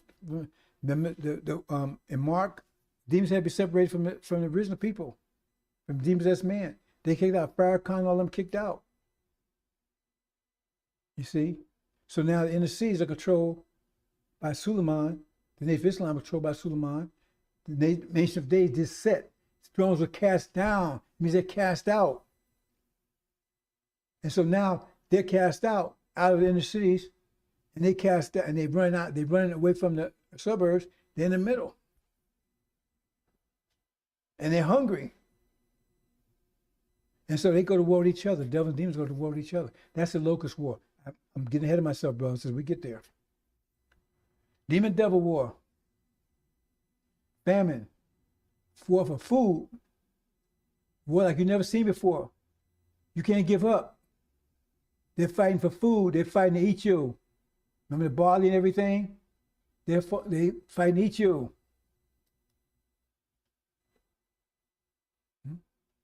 Little graphic here, brothers and sisters. See? So demons they're all running together. I'm getting ahead of myself here, but because we're going to get to this later. But they say fleeing, because now they're under attack for food. You see? And that's when the four winds blow at the same time. We're going to see? Four winds blowing. During the famine. It's part of all famine. Four winds are blowing. They're fleeing. They come all together. So you got two phases of demon war. First, we kicked them out, clean up, I clean them out of there. And then we separate them from our nation, period. It's two stages there. First, we got to clean up the NOI, kick them out. Farrakhan's demons out. But then they all come together. Once they're united, we unite, they try to get us to go to war with them to fight the devils. And we had no part of it. We out of here. No story all together, bro. Says, because when the four winds blow, that's when the resurrection takes place. But what's the resurrection? So resurrection is us being separated from the demons. See, the man in Mark, right? His problem was he was plagued by demons. That's what kept him down against himself. Once he was separated, he got his mind back. That was the resurrection. That's the nature of resurrection, brothers and sisters. That's what's going on with Lazarus right now. See, he sleep because the demons choking him. See, when you put the chaff amongst the wheat, the chaff chokes the wheat. So he's not physically asleep, but his vibrations all messed up because he's intertwined, right, with the demons. They operate on different vibration levels. So the frequencies all mixed up, confusing. Once you separate them out, then you got clear frequency over here. You got clear vibrations. You got clear frequency over here, clear vibration. So both are united, but on different frequencies, different vibrations. And these want to stay and fight and take America, and these want to vibrate the hell out of here. Just like in the 60s, right? We wanted to vibrate out of here, and they wanted to vibrate, and they went into integration. We wanted separation. We wanted to vibrate out of here. They wanted to vibrate into it. But we was all mixed together before that. Once opportunity came, the vibration hit more energy. Now was able to vibrate to separate, but not totally. But now we have total separation. Hope you understand, brothers and sisters. And you can read this, right? This is, I believe it's chapter 9. Talks about the locust war, which is demon war. Right? Thrones are cast down. There you go. He's on the run. Ishmael's not a demon, he's Levite, but he's the weakest traitor. He's going to get the same deal they get. And eating just like they've been eating. No forgiveness for him, so you know he's lying. And finally, brothers and sisters, this is what separates I was talking about. Because right now we're confused. We got two people together, locked together, but they operate on different frequencies, operate on different wavelengths, and different amplitudes. See? But right now, our amplitude is matching theirs because our nature, we have nature for higher amplitude. Let me get it straight. We have the nature to reach a higher amplitude, higher wavelength, higher vibration. But if you don't have, you have to have energy for that. So energy lowered now because energy deprivation is self-imposed energy deprivation right now. So now we operate on this same wavelength they are. Because we can operate on high. They can't operate on high wavelength. They operate the high wavelength they can do right now. But we can operate on high. But because we don't have enough energy, right? Just like you got a man that's got the Hulk, right? You know, you got somebody else. He can be 10 times stronger than Hulk, but he don't have enough food, so he only is strong. He's the same as Hulk. But if he get more food, he can be stronger. Hulk can't get any stronger. If you understand what I'm trying to say, right? So I'm saying, so we operate on the same wavelength of them because we misuse our energy, because energy deprivation. So now we can, if we start focusing on energy, we can operate on higher frequency. And that's what Suleiman is here to do, because he's vibrating higher frequency, and his frequency is interfering with yours. So it's, of course, you to vibrate at a higher level. And once, at some point, it's going to be enough to separate, because you won't be on the same level no more. And the frequency, they conflict so much with each other, have to separate. See, because that's what light, see, the reason why light spreads out, because all the wavelengths, all the different lights on different wavelengths, so they conflict with each other, so it spreads out. But laser, right, they all in sync with each other. So laser beam is one beam, is straight, and it can burn a hole through metal. But regular light, they have all these different frequencies, red, yellow, all these different frequencies, and so therefore it spreads out. That's what happened to us, right? See? So that's what's happening here. What happened is that once he increases your, because right now you're in the same wavelength as them. But when Suleiman is, of course, you increase your wavelength, your frequency, right? And at some point it's so strong enough, it's so different from theirs. This is what happens.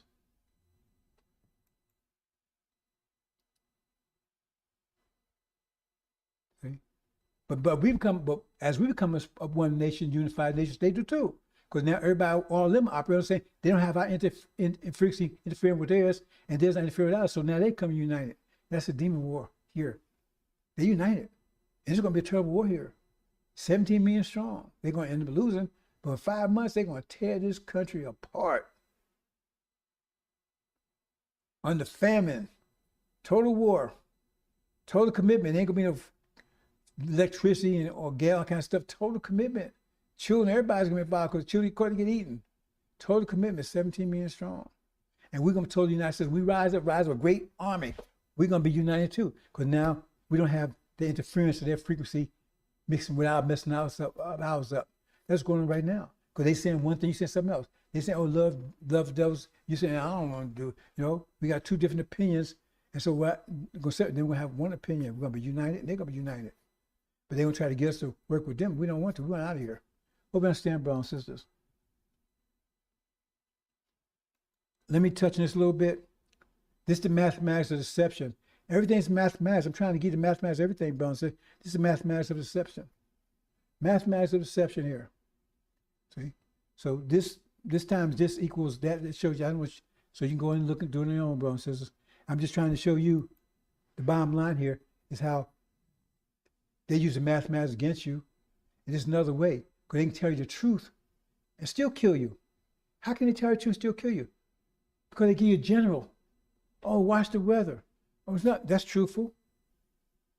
But no details. They don't tell you a tornado's on the way. Say, watch the weather. Well, I told you, watch the weather. You can't say nobody told you.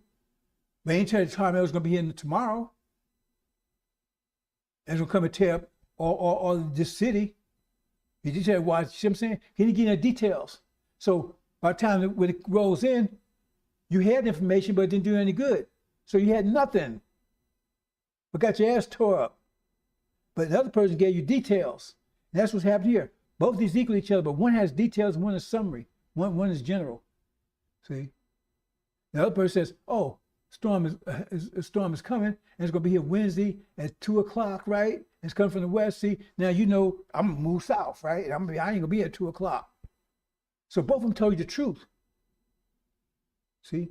But one deceived you by telling you the truth because they can say, I told you. And so now, you watch, but you know what to do. Now that's Farrakhan's way. Not that he knows the mathematics what he's doing, but I know the mathematics what he's doing because Islam is mathematics and mathematics Islam, and they may not know the mathematics doing, but I still know the mathematics of it. So scientists knew the mathematics, all this stuff. So you know what they would do. Says a lot knew what you would do. See, you don't know the mathematics. We know mathematics everything. See. So here's a sample right here, right? He said X represents the time period where you are. And T represents, right, the period at the time of the event. So if the event is happening in 2023, right, and right now you in year 21, somebody come and say, hey, there's going to be a war. Okay. You got information, right? Someone's getting you details. For those separate details, they got information, both got information. But all you got on those wars coming, right? So you put that in there and boom, right? You put that in there and both equal, right? Both comes out to 4. Do the math, both comes out to 4. Both got information, right? One got details and one just got information. No lies there. No lies. And then you go year 2. Same thing. Both comes out to 5. Right? And the guy said, hey, yeah, well, yeah, storm coming in. It's going to be a 5 point, 5 points on the Richter scale, whatever they call that stuff, right? So, hey, okay, you got more information, right? But you don't know when, you don't know where. You know a storm coming in, and it's going to be 5 on the Richter scale or something, or earthquake on whatever they call that stuff, right? See, 10-point earth, whatever. So you got more information, but no details. See, maybe that may be a little detail, but not, not when it matters. I'm going to tell you, hey man, it's coming in. It's going to be this intense. It's going to be this intense, right? It's coming from the west. It's going to be at 2 o'clock, man. Right? It's going to be coming at 50 miles an hour. That means if you got 60 miles an hour going another direction, you're going to miss it. But all you know is, man, it's coming in. It's going to be just powerful. Right? You don't know when or where. Just watch the weather. And then what happens when the event comes? Then the event shows up, the day of the event. Right? In 3rd year, so you put 3 in there. The events happen in 3rd year, right? You're at the 3rd year, you put the one that had the summary, you had 0 now, you got 0. That's mathematics, not a trick. And you got 6. So the one that had details, they got 6. See? They got details. I built that ark because they got details. I'm going to say, hey man, flood's coming in. Okay. So now when the flood comes in, he knows all about the flood. He knows all about it then. But it don't do him no good. They don't have details. Remember, in the ark, they gave him details how to build and everything else. Other one just got, there's a flood coming. You understand what I'm trying to say, brothers and sisters? And then what happens in the day after, right? Now, both have total information. Because now you just drown. When you wait drown, you know exactly when the flood came. You know exactly how high it was going to be and everything because you got drowned in it. See? You know exactly what time the storm was coming in, right? You know exactly how tense it was and what direction coming because you in it. The other one's out of it. So you got just as much information they got, maybe even more, because you're in it. You got destroyed by it. The other one was saved by it. That's what Farrakhan's doing. Because when apocalypse hit the fan, you ain't talking about the war in the Middle East. You don't know about all that stuff. So you know what to do. I'm telling you to get the hell out of here. He's telling you just pray. So when it comes in, Armageddon is Armageddon. Just pray. Just believe in him. Obedience. Put on his armor of defense or whatever you call it, right?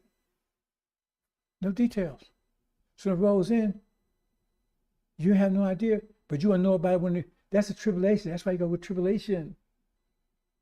Because we're trying to avoid your tribulation. So now you're in tribulation. Now you know all. You know who the devil is now. You know who Satan is. You know who the jinn. You know everybody then. But you're in a tribulation. I'm trying to tell you. I'm telling you, the apocalypse that leads to tribulation. I'm trying to tell you, get the hell out of here. Give you details so you can make a decision. But I'm just telling you, just go in your secret chambers and pray. I mean, what am I supposed to do? I mean, am I supposed to store food? What am I supposed to do? I mean, when is this going to happen? I'm telling you exactly. I'm telling you, you expect the apocalypse, right, to begin, the war to begin in the Middle East, right? Within the next few months, within the next 2 or 3 months. Brian just said, well, the Armageddon's already started. You don't even know what you're talking about. This is mathematics, brothers and sisters. Islam is mathematics, mathematics is Islam. Proving in no limit of time. I'm proving everything I'm saying. I'm getting mathematics, not a trick. Do it yourself. Details, brothers and sisters. This gives you the whole sequence. Details, brothers and sisters. Details, a little details.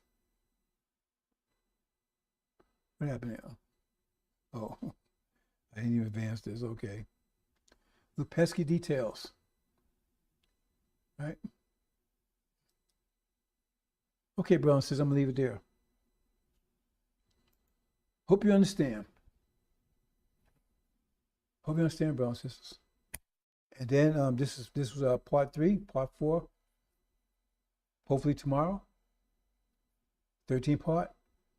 All the stages of apocalypse, all the major stages. There's some in the middle. I'm just talking the major, all the wars and things, that events gonna happen to cover the whole apocalypse up to the last war, which is not Armageddon. Armageddon is just one of the wars. Hold on to phase part 3 tomorrow. Yeah, wait a minute, I just did part 1, 2. No, part 4. I got myself mixed up here, bounce. I think it's part 3 tomorrow. Part 3 tomorrow. Okay, brothers and sisters. If no distractions. So I'm going to leave it there, brothers and sisters.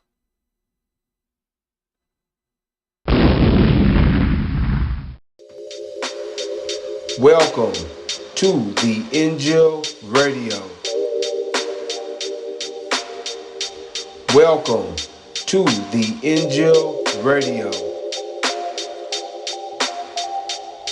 Welcome to the INJIL Radio. Welcome to the INJIL Radio.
Assalamu alaikum, sisters and brothers.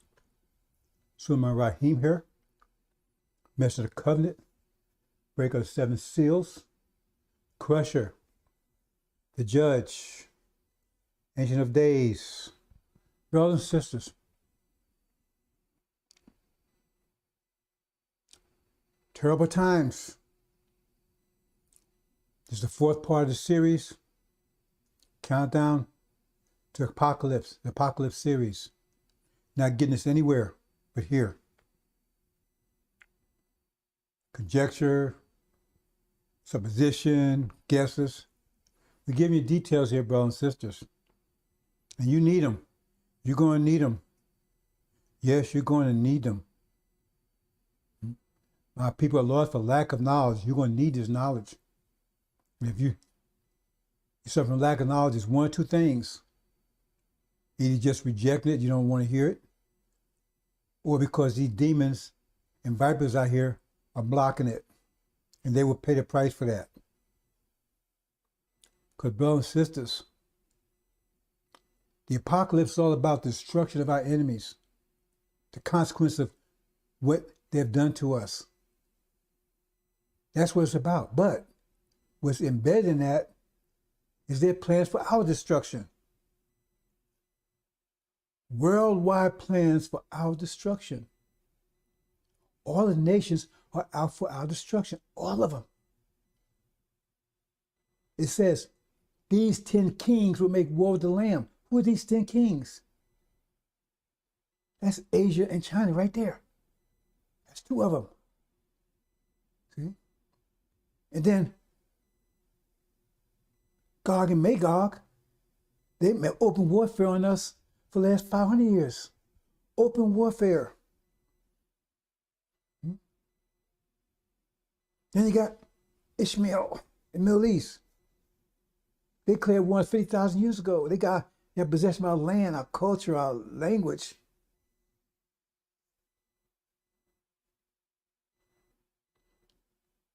And they just, there's one oppression just as much as our open enemy has.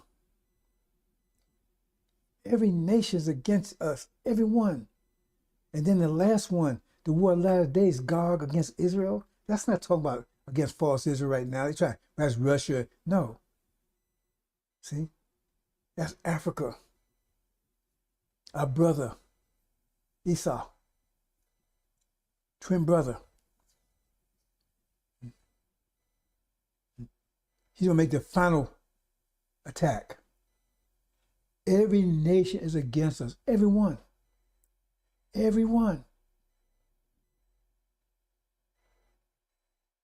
And then we got this hybrid nation, our hidden enemy, the wolves in sheep clothing. That's our primary enemy right up front, close and personal. Farrakhan's one of the main ones, the chief leader, chief demon. That's the one that's hurt us most right now. Because they're the bait to the trap. They're the bait to the trap. All nations set a trap for us. When the goat comes in, you think they just come in and take out the ram? They're trying to get us too. If they can. Yeah, they're going to it's going to be an agreement. They're going to be forced to come here, right? But in their mind, that's one of the things they want to do. I told you, they was inspired. It says it was a God that inspired them to come after the harlot. But remember, they're one of the 10 kings too, aren't they? They're one of the 10 horns, aren't they? So deep in their heart, right, they want to take us out too. You got to read carefully. It says they come in, yeah, they come in to take out the ram, but they want to get us too. They want to get us too. That's the reason why, and Master Muhammad knows that. Yeah, they're going to make an agreement. They'll break it. Because once they get here, they'll take us out too. That's why we're taken out of here. See, can the prey be taken from the mighty? We're the prey. Every nation's out to destroy us. Every one of them. You have no friends out there. Only friend you got is Master Prophet Muhammad and the Messenger of Covenant, who's giving his whole life and soul for you. You know, I explained, I said past, see, I didn't ask for this. And like I said, when I was a shorty, right, I had all these visions, and none of them were good. None of them were good. I hate every one of them. But they, in a way, prepared me for what's going on now, because I know what's going to happen.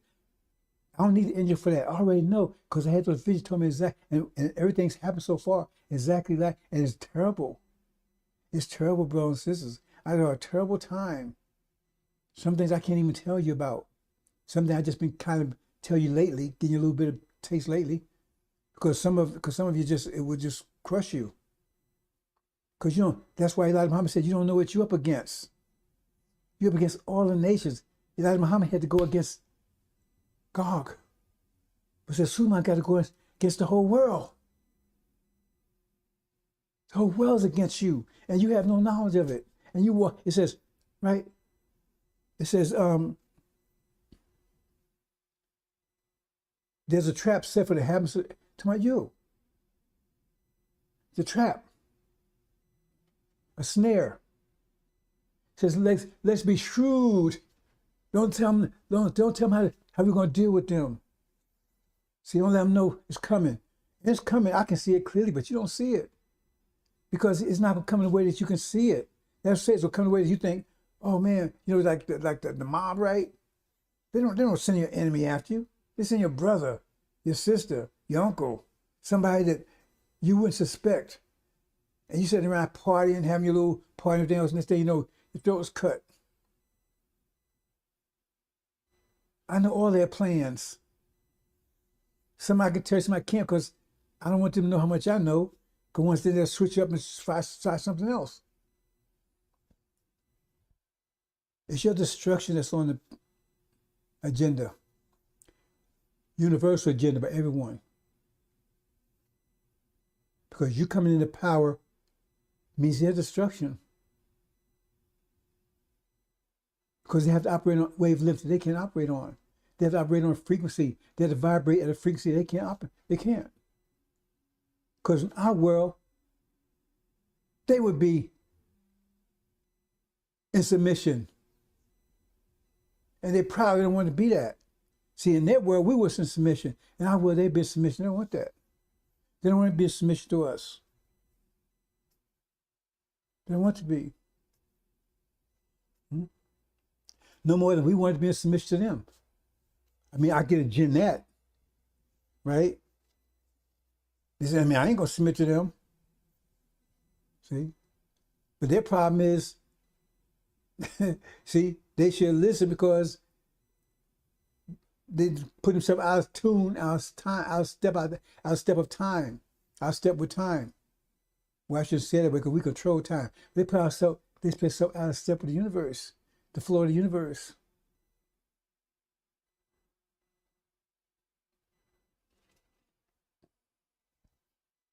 And so that's why I'm telling you these things right now, brothers and sisters, because we're at it. I mean, dark clouds all over the place. It's not going to be rain. It's the rain, brothers and sisters. Angel tell you these hailstones, and really that's not even adequate. Because on this country, we rain down hell and damnation, destruction like you can't ever imagine. The rage is going to be so terrible, famine. And so what we're talking about here is we're going to talk about economic collapse. See, we're on the 4th level. I think it's a 14 stage presentation. And I'm taking you from what's ignite the apocalypse all the way to the end of the apocalypse. And it said, blessed are those, right, whose good has come forth for, and they won't hear the faintest sound of raging and roaring of hell. That's the elect. They've been pulled out because you don't want to even hear any of this. You don't want to see any of it, but some of you are. You go to tribulation, you're going to see it up close and personal. And you don't want to see that. You think you want to see, you don't want to see that. Oh, it's going to be a great, it's going to be a awesome time. It says that day will be none like it. That year, see, that year said be none like it ever. It was a year, a period of 1 year. It's going to be like it never was before. Never was before. Nothing like it. That's talking about specifically destruction of the ram, that 1 year. Because once Babylon falls, it says 1 day, all her plagues and famine, everything will come in 1 day, 1 year. And this place going to be, you don't want to be here, brothers. Get the hell out. Brothers and sisters, get the hell out. Get out. You don't want to be here. No food, no water. What do you think will be eaten? It tells you, I explained that clearly in famine. No heat, no TV. See? No air conditioner, no cars, just hunger. It's just hunger. And eating or be eaten. Children will not be safe, so children will be gray-headed. Because once everything else is going, all the pets and everything going, they next. Defenseless. Why do you think it'll make children gray-headed? They can't be around their parents. So they'll be out in the streets, and they can't be around each other either. Because they'd be hungry too. They've been in little gangs, but the gangs are hungry too. If they can't find anybody else, they're going to prey on the weaker members. Brothers and sisters.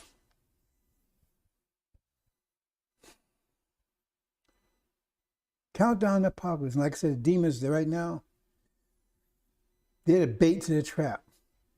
Because you're following these demons, Farrakhan, these demons. Oh man, America's great. Love America. It's our country. Fight. They're the bait. And you think, because it look like you know everything, you say, oh yeah, listen to them. They're drawing you into destruction. Okay? And there you be the first thing on the menu when there's no other food. Come out of my people. Come out of her, my people. Come out. Oops, what I'm doing here. Come out.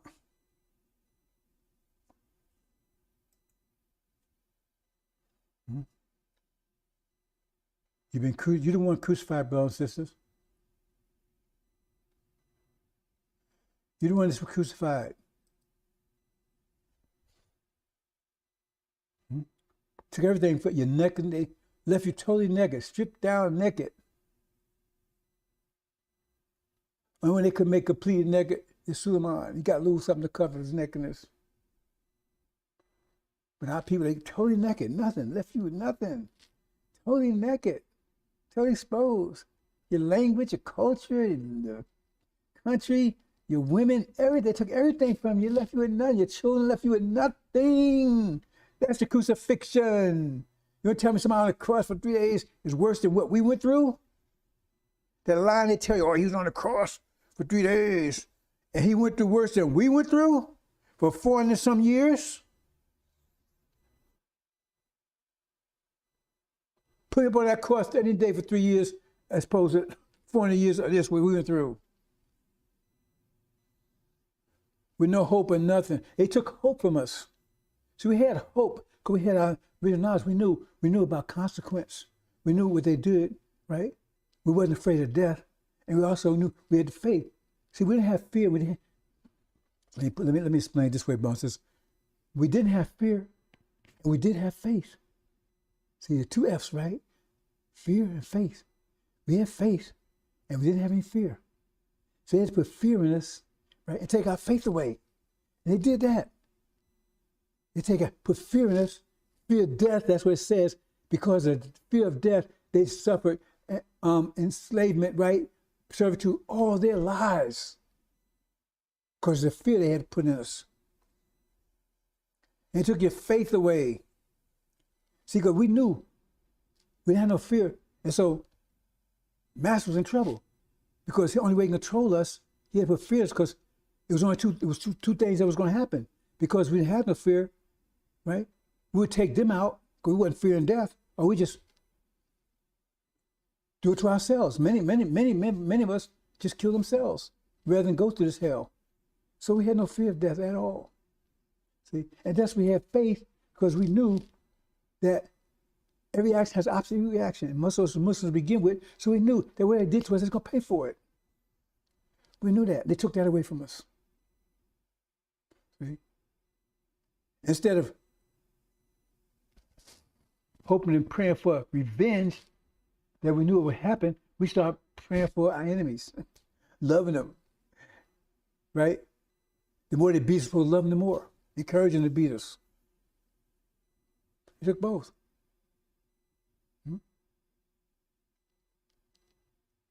They also took our faith from us. What do you mean faith?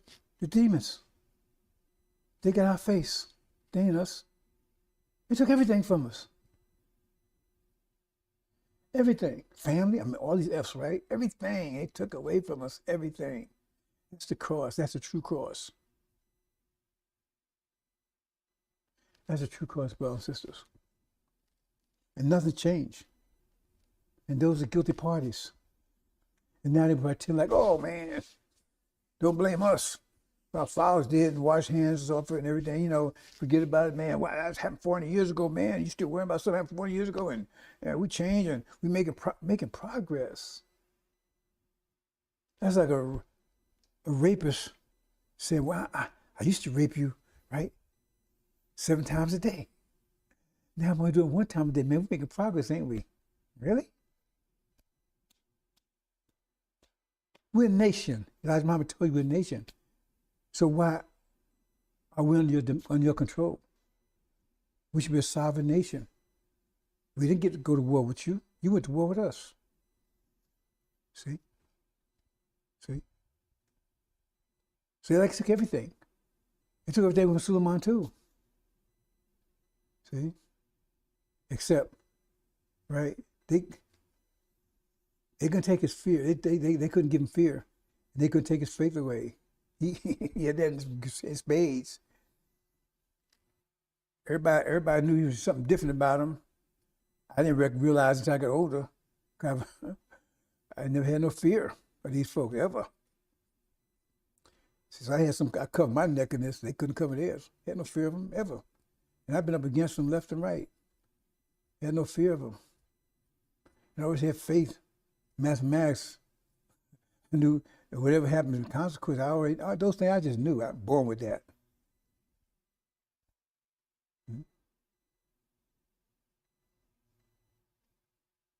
But like I said, I had these visions, brothers and sisters, and they're not pretty.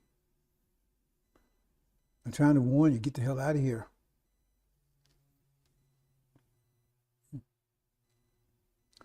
So let's proceed, brothers and sisters.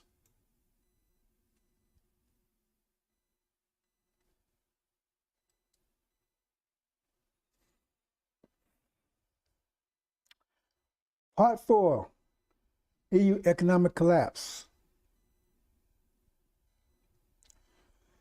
Now, I brought you up to what starts apocalypse. Okay?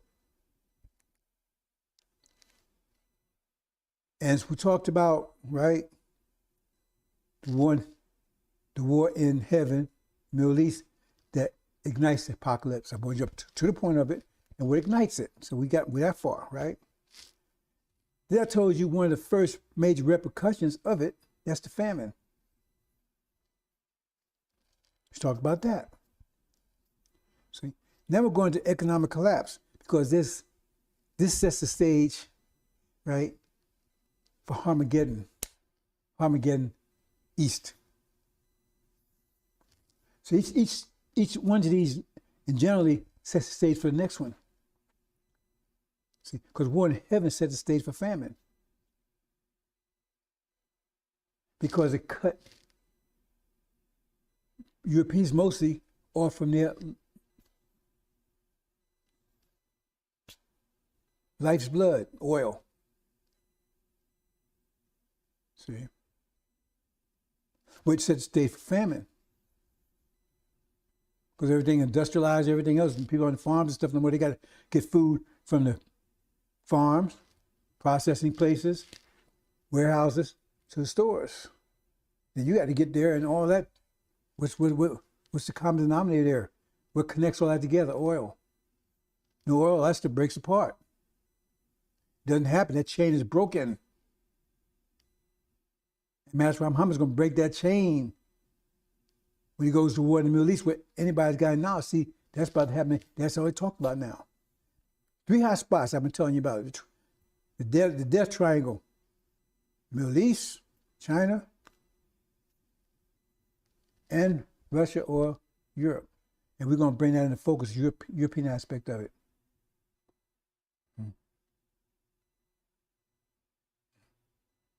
Well, as I said Iran, right? China, and Russia, put that away. So we're going to do is economic collapse, see what it means. But first, brothers and sisters, get out. Now, something got missing here. I missed something here, brothers and sisters. Let me back up here for a minute. I missed something here.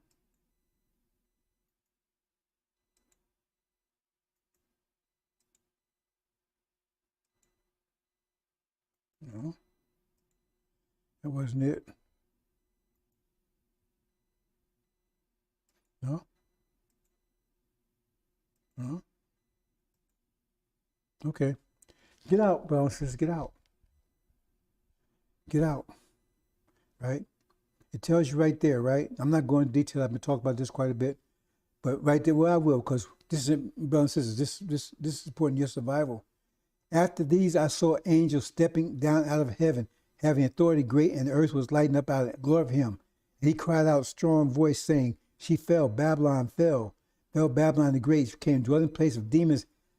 To my people, demons, they come to dwelling place of headaches and dispositions and anxieties. People, Farrakhan, he's trying to convince you that demons are some spirits. It's like he's trying to tell you devils ain't devils anymore. That's his idea. Because he's a devil. He's a demon. Demons are devils in black skin.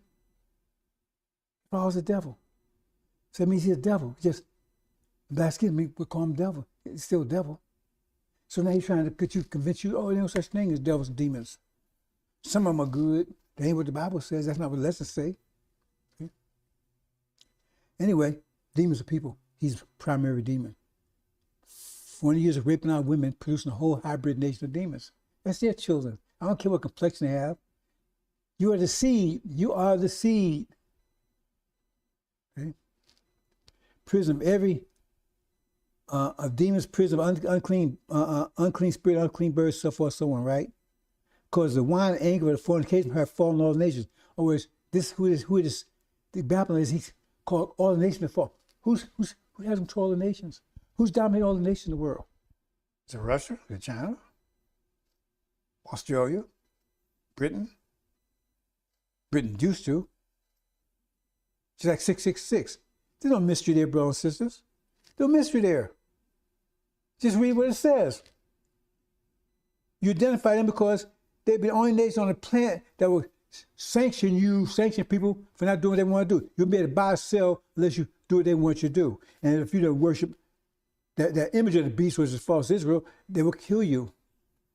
Exactly. There's only one nation on the planet that does that. One nation on the planet does that. Sanction everybody. You won't buy or sell what you buy and sell with dollars. Who controls the dollars? But this is not complicated. Ain't no mark you got here. And if you worship that beast, you go in there, you're going to be destroyed. It says, if you got that mark, the mark is here. You worship them, worship false Israel, you're going to be destroyed. Your name will not be in the Lamb's Book of Life. You'll be destroyed. It's not a mark. You want somebody put 666 on you? No. It has a meaning, but that's not that kind of meaning. You have to understand, you need to understand that. It identifies a certain person, but that's what it is. Who is no other clan on, there's no even close that sanctions everybody. You won't be able to buy and sell. And who controls the means of buying and selling? America does. Their money, a dollar. That's not complicated. You don't need a ruler. You don't need a calculator for that. You don't need a computer. So if you're deceived by that, then you deserve to be destroyed. That's clear who 666 is. It's three beasts all together. God, Magog, and Antichrist. Who set up false Israel? Britain. Who supports it and nourishes it politically and militarily and so whatever. America does. And false Israel, what? It's an image of Britain. They had the same, they adopted their government style, not America. That's what I mean, image of the beast. I'm not going into any more detail there, but that's simple. I'm not going to. That's simple out on the surface. There's no, some country going to come on the scene that's going to, these fools tell, there's some country going to rise up in Europe and they're going to take out America. That's their story. And when they take out America, there's going to be this big rapture where God's going to rapture all Americans. They're so good people. See, they wasn't rapists. They wasn't murderers. They wasn't kidnappers. They weren't enslavers or terrorists. No, they was good people. The land of free, home of the brave, right? Where everybody's 100% human. Except in the Constitution, there's certain people that's not even human. Right? And they wasn't raping women, right? They was pleasuring them. See? And they wasn't feeding the children the gators, right? The children just jumped up and jumped in the gator's mouth. They're trying to rescue a child by capturing the gator.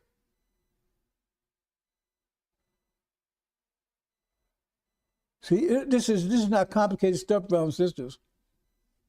But if you're deceived by it, that means it tells you, if you got that mark of the beast, you're through. Some of you, I'm trying to erase that mark. If it's erasable, yeah, the big old cross set up there. That's like, that cross, that's something like, that cross tells me, get the hell out of here, man. Don't try to save my ass. I want to be destroyed. Because that cross is a lie.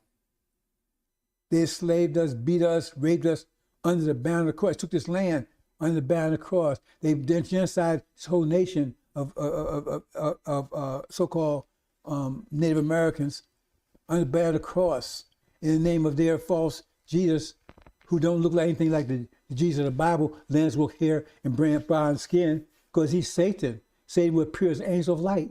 So he looks like some angel of light. That's Satan. Because what's the works of Satan? What's the works of Satan, brothers and sisters? Is it known by the works? So you're going to say genocide, theft this land, they said go out killing, stealing, and destroying. They stole this land, killed off its inhabitants, and they brought us over and destroyed us. So whose are the works of those? Are those Satan's works or God's works? Because those are God's works, and tell what the hell problem you got with Satan. Satan said he was the God of this whole world. Even Jesus said he's the God. That means he's controller. That's the God they worship. Those are works. Anyway, let's move on, brothers and sisters. Anyway, let's move on here. It says, and I heard another voice I have said, come out of my people. Say, get the hell out. So you don't partake of their plagues, right? Her sins, all that stuff. You don't, because if you hear, you're going to catch it. This place is going to be a hell like you can imagine, because we went through hell 400 years here, and they said they're going to condense 400 years of hell into 1 year. Can you imagine that? 400 years of hell into 1 year. All that hell is going to take place in 1 year. And we went through abject hell. You can imagine. They try to tell you hell was after you die to convince you to their submission. Because you was in hell. And it was the devils that was stabbing you and beating you and raping you and everything else. But it's no, it ain't us. Because you're going to be the real devils after you die. And the real hell's after you die. Because if you knew that this was it, you would have cut a stroke. You would never endure that. You would never take advantage of women or children like they did. If you knew this was the real hell and they was the real devils. So they trick you. And who they usually trick you with? The demons. See, the preachers, they're all demons. Sheffield Dollar, T.A.J., they're all demons. Elijah Muhammad said it. He says he would be in their shoes. He called them demons, but he said he would be in their shoes made of gold and silver and diamonds. Understand, brothers? We're going to move on. because I want to get to so I want to just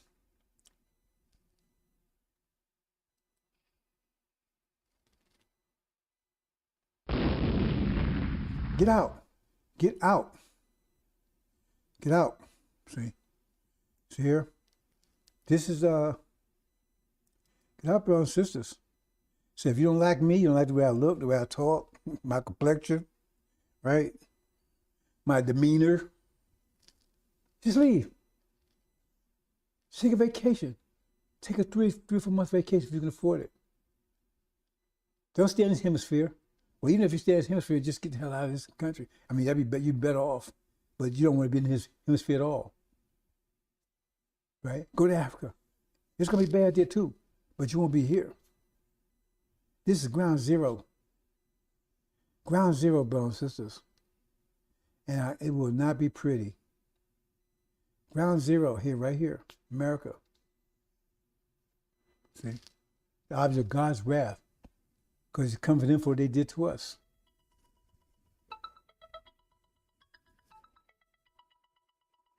Excuse me, brothers and sisters. Hello? Who is this?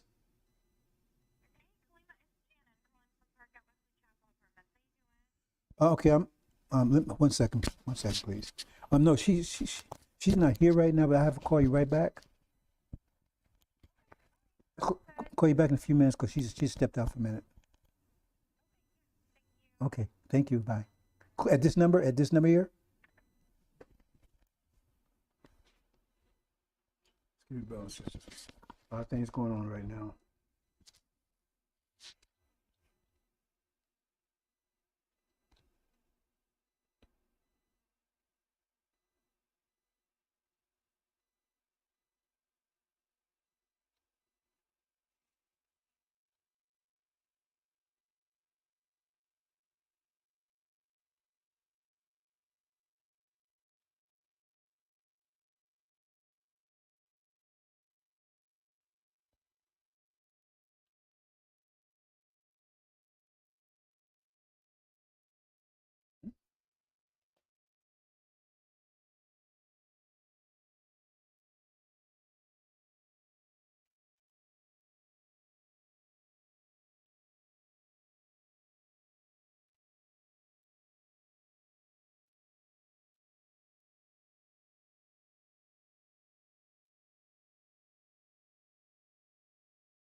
One second, brothers and sisters. I gotta.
Excuse me. A lot of things going on right now, so.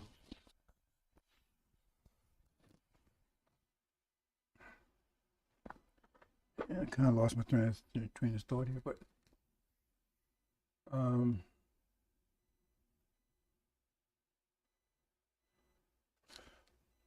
let's move on, brothers and sisters. I lost my train of thought, so let's move on.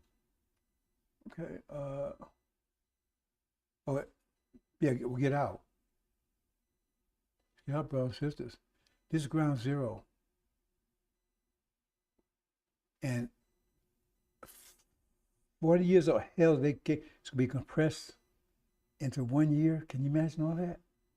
On these folks, people. And that's not the end of it, because chapter 18 of the angel Revelation says, doing them the double as done to you.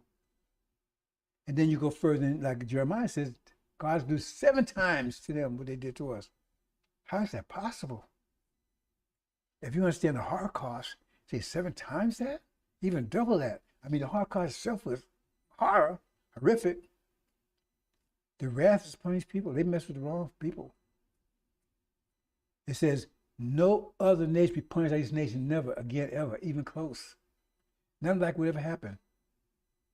That's instructions coming. Get out. You don't want to be any part of that. Get the hell out of here. Go to Africa. It's going to be this is going to touch the whole world, right? Okay. But this is ground zero. You want to be as far away as possible. Everybody's going to be touched by what's about to happen. See, and don't get discombobulated by what Farrakhan talking about, because what Armageddon is only going to touch the European war. It's European war. It's not going to touch the whole world. It's not going to engulf the whole planet, but the apocalypse will.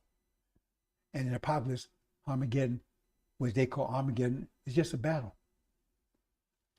Just a battle. We're going to talk about it in a few more sessions.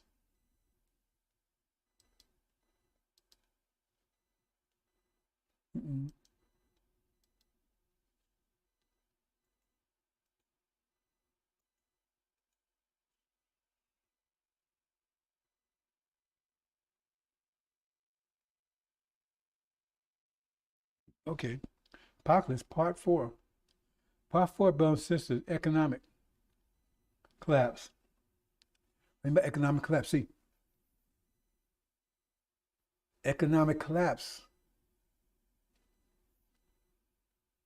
That spells doom, because Europeans had economic control over the planet for the last 500 years. Economic control. And now, with the economic system, right? See, you got the fuel and then you got the system. All fuels it. But the system is what controls. See? And you have to have discipline, right, to maintain that control. And now you're losing discipline. All these are signs of destruction. See, the story about Sodom and Gomorrah is they tell you when nations lose discipline, that means they're being destroyed. Because that means they don't have the ability to discipline themselves anymore. And we have discipline themselves. If you go right now, if you lost all discipline, all your appetites, what would you be doing? Be eating everything that you can get hands on, no matter what it is. You'd be indulging in every kind of sensual endeavor. Every kind of sensual endeavor you indulge in, because you have no control of it. So you have to control these things. You have to control your sexual desire. You have to control your emotional desire. Right? You have to control all your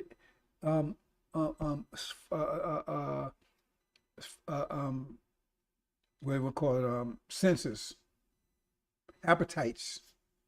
Those things they have to be controlled. That's part of being human. You just control the animals, right? They don't control those things. Well, they control to a certain extent. But you have to take and see, they do it by instinct, but you have to do it consciously. And that's why prophets were sent to Adam, consciously sent to Adam, because he kept losing control. He didn't have natural discipline.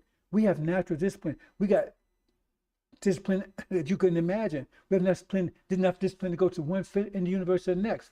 But they only had enough discipline in the last 6,000 years, and they couldn't even handle that. And it takes energy for everything. So in other words, now that they try the structure that they control the world with is under intense pressure. Put them under intense pressure means you got to get more energy, add more energy to it to keep it strong. If your structure is under intense pressure, it means you got to keep putting support and stuff and everything. That's energy. They try to keep it from collapsing. That means you got to take energy from someplace else. See? So why are they borrowing money now?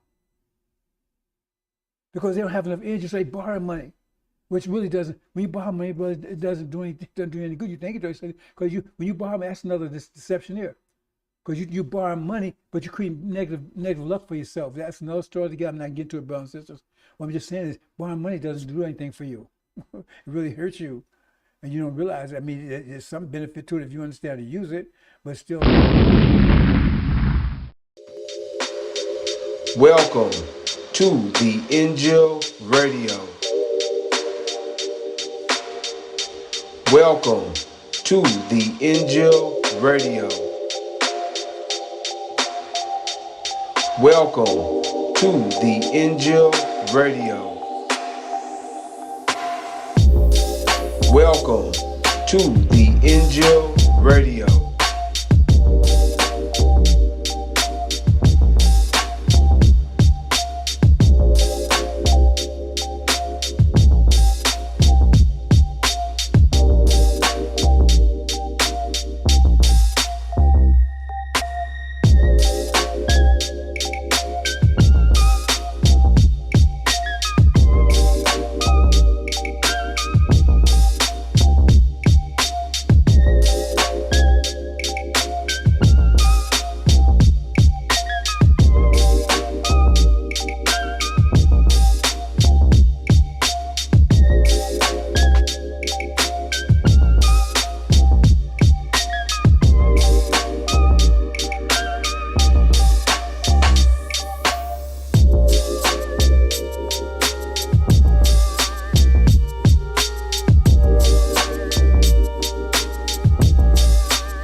Hi, salam alaikum, sisters and brothers, and sisters. Sulaiman Rahim here.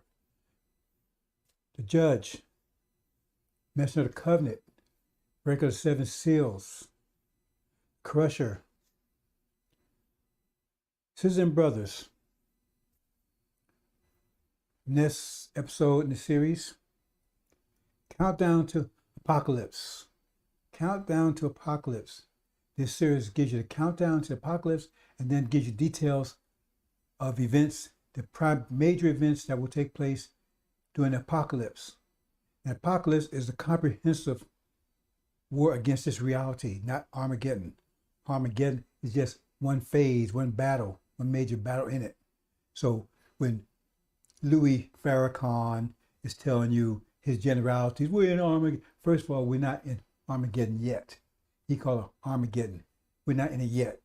We're approaching it quickly. We're not in it. See? And we're not in the apocalypse yet, but we're close to it. See?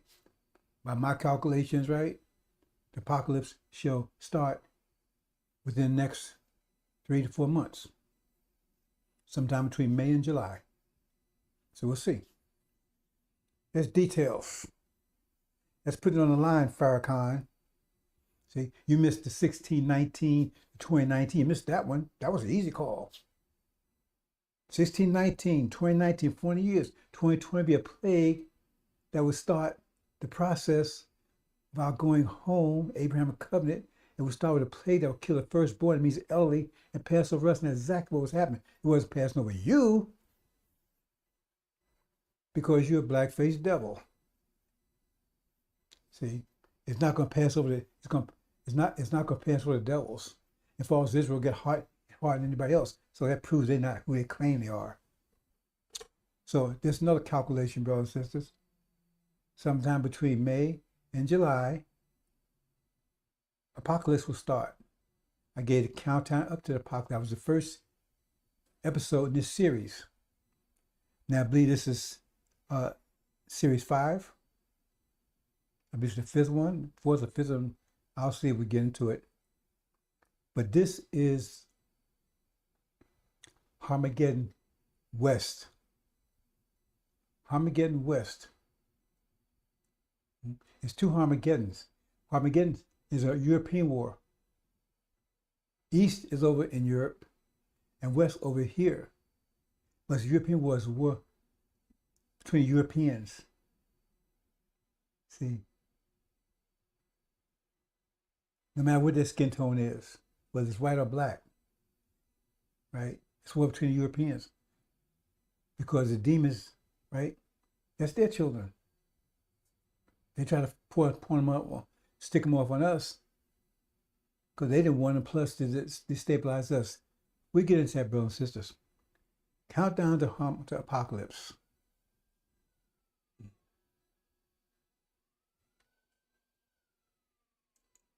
The crucifixion. They crucified us 500 years ago, brothers and sisters. Took everything from us. Everything. Left us nothing. Completely naked.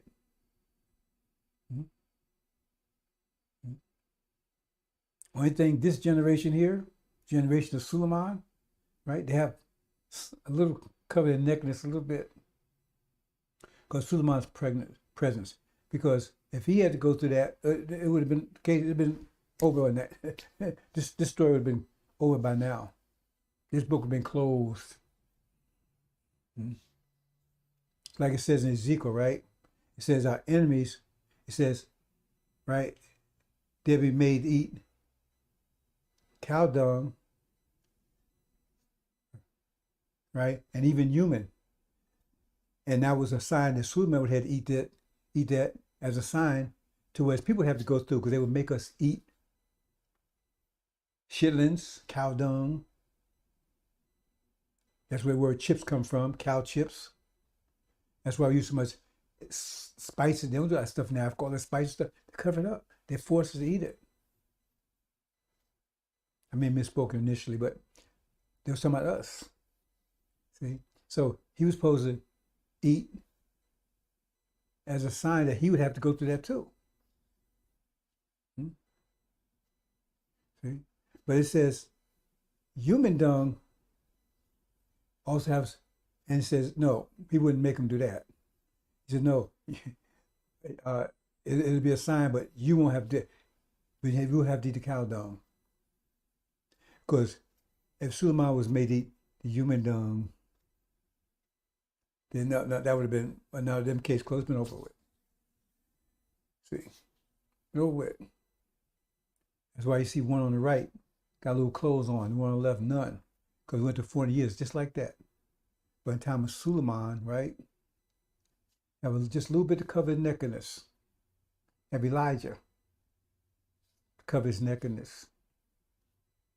See, you didn't have that before Elijah. Took everything away from you. That's why Elijah had to come first, prepare the way. Okay? That's why you see all these things going on right now. They had to prepare the way for Suleiman because they had to make his way as straight as possible. Because if he had to go through the same thing that we went through before the 40s and 30s and lynching and all that kind of stuff, no, this would have came, scorched, reaching up. Then that's why it says, I'll have my messenger prepare the way before me. We're talking about, read that carefully. Read that carefully. I mean, see, you get things mixed up. It says, okay, the messenger of the covenant suddenly come to his temple. Now, if it's his temple, it couldn't be Elijah Muhammad because he comes to his own temple. Certainly comes to his own temple. Right? So you get the pronouns stuff. You know, these are riddles. I mean, these are sealed books. And it says, but who's coming after Elijah? Elijah prepared the way for the messenger of the covenant. So that's who's talking, the messenger of the covenant. I'll send my messenger to prepare the way before me. Elijah's way was prepared the way before the messenger of the covenant. But you had intervention in there with the one that was robbing God, robbing this whole nation. I mean, how can it clear be? Are you robbing the whole nation? What nation are you talking about robbing? Who's robbing God? The messenger of the covenant would clean up the mess. He going to say he clean up Elijah's mess? No, he clean up Farrakhan, the demon's mess. Read that carefully, brothers and sisters, if you will. Anyway, we're going to move on, brothers and sisters, but the crucifixion, nothing's changed. Those are our crucifiers. They're still crucifiers. Economically, socially, religiously, in every way you can think of. False Israel over there, identity. See? They're robbers of our identity. See? God, America, robs of our wealth. See? They all have a part in it. But that's about to come a screeching halt, brothers and sisters, a screeching halt. Come quick. Armageddon West.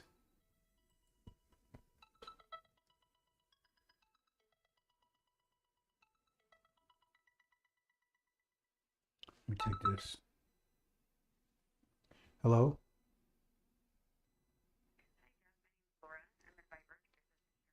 Yes, how are you?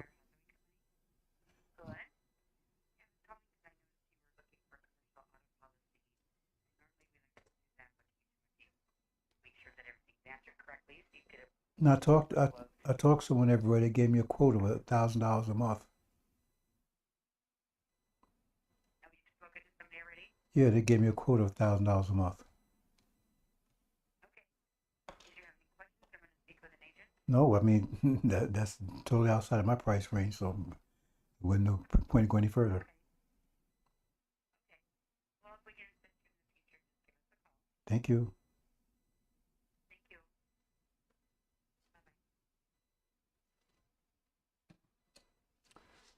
Excuse me, Brown says this series, nothing about interruption. That's the state of my situation right now, Brown says, because things are very hectic, very dang critical. We're in a critical time. And we know it leads up to Armageddon, leading up to the resurrection is going to be very tense. And in my life is very tense right now. He's not coming across, but believe me. And my life is very tense right now. I knew that. Like I spoke earlier, I think I said in previous one, I had these visions when I was a little shorty, right? And I had all these visions about these times. And some have come true already, but it was very difficult. I didn't like any of them. You know, the result. I mean, like you go in the furnace to be purified, right? And it's hot and hell in there. But you might like the process, but you like the outcome. I don't like the process. As the Christ said, you think you're into the garden, suffering affliction and pain and suffering and war and all that kind of stuff? Because that's the way things go. Because anytime you try to make progress, you're going to be opposition. And our opposition is the entire planet. They're not going to let you just step forward and just take over. After having you under their feet for 50,000 years. And who's going to feel that pressure more than anybody? Superman, because he's the one making a change. He's the one out there in the forefront changing reality, right? To help you. Make it easier for you because you got to change your own reality. He's getting your upper hand because he's like, you're going through a forest, right? And you got the trailblazer. You got the person in the front. He's cutting the bushes down, but he's taking it easy. But you got to do some work. He's cutting it down. He's helping you. So he's in the front, in the forefront. And that's why I said the Lamb that broke the seals, look, he was slain from the foundations of the earth. He was suffering more than anybody. That's the whole thing about that on the cross again. Say he was suffering the sins of the whole world. Not he was saving people from sin. He suffered the sins of the whole world. That means the whole world is sinners, and all the evil that they're doing is on him. He's suffering the sin. Remember the sins, right? The sins is against this reality. The new reality is coming in, and this whole world's against it. And he's the only one in the forefront trying to change it, other than Master Muhammad. He's trying to change it from a different level. See, but Suleiman's changing it from the thought level. See, he's on the ground, right? Leading that fight on that level. If you read Exodus, the God in the sky just gave support. But it was Joshua that was leading the war, leading the fight on the ground. He was the one taking the shots. But said that God would protect him from the sky. Read Exodus. He was in the clouds. That's not putting him down, because we need Master Muhammad. He's a warrior. He don't doubt about it. He's a warrior. And when he's going to war in a minute, said the wrath, or he's getting ready to war. And we're going to talk about that in a minute, because he's getting ready to go to war. He's going to, hey, what it says in chapter 19? He's a warrior. He came over here by himself. Well, he actually had companions with him. He said, you don't get that message of the black man, do you? See, Elijah Muhammad spoke about these things. I was there. He said, Master Muhammad had seven companions with him. See, they watched his back while he was here. Okay. Elijah Muhammad thought he met one of them when he was sick in the hospital. He said he think that one of them showed up there to watch over him. It's another story altogether, brothers and sisters. See? But he had two warriors in Revelation. You had the God and the Lamb. It says he make war. Chapter 19 says make war. In fifth seal, he says, they was asked, how long before you go to war? He's a warrior. Don't make no mistake. Master Muhammad ain't about 5 feet tall. Him and Elijah Muhammad are the same size. But he's a warrior. And you don't want his foot up your ass. Maybe a small one.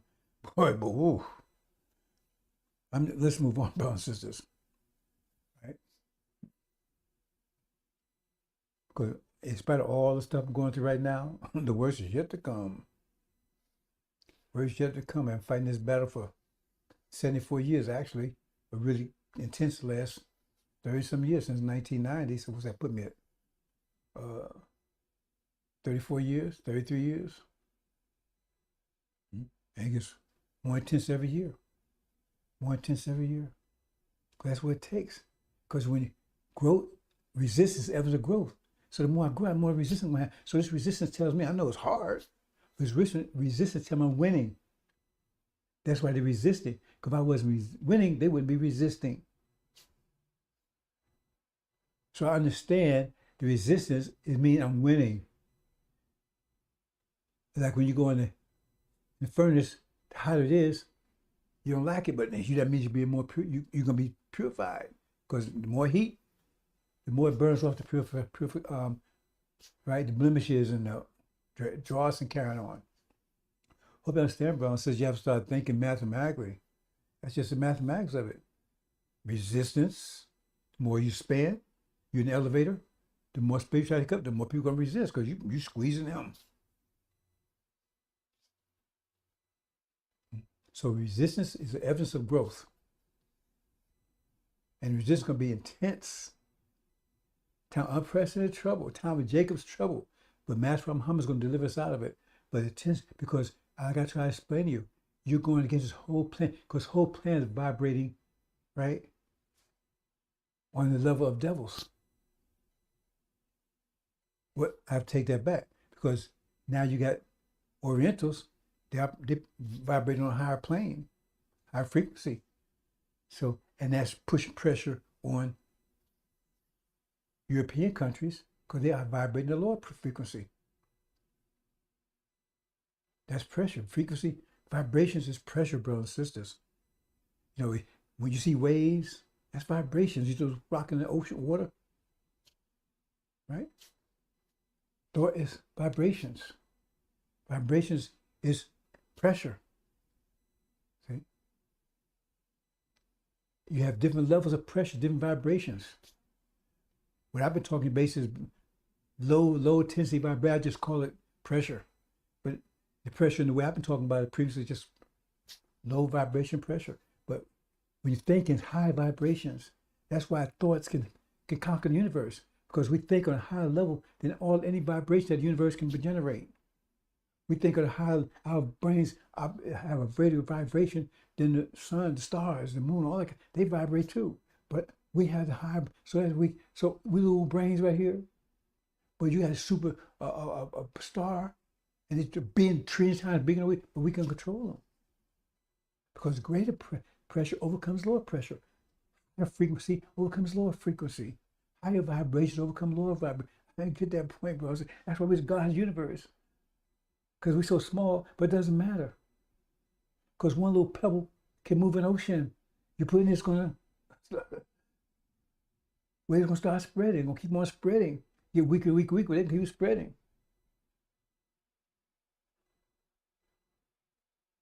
So yeah, we like a speck in the universe, but higher vibrations.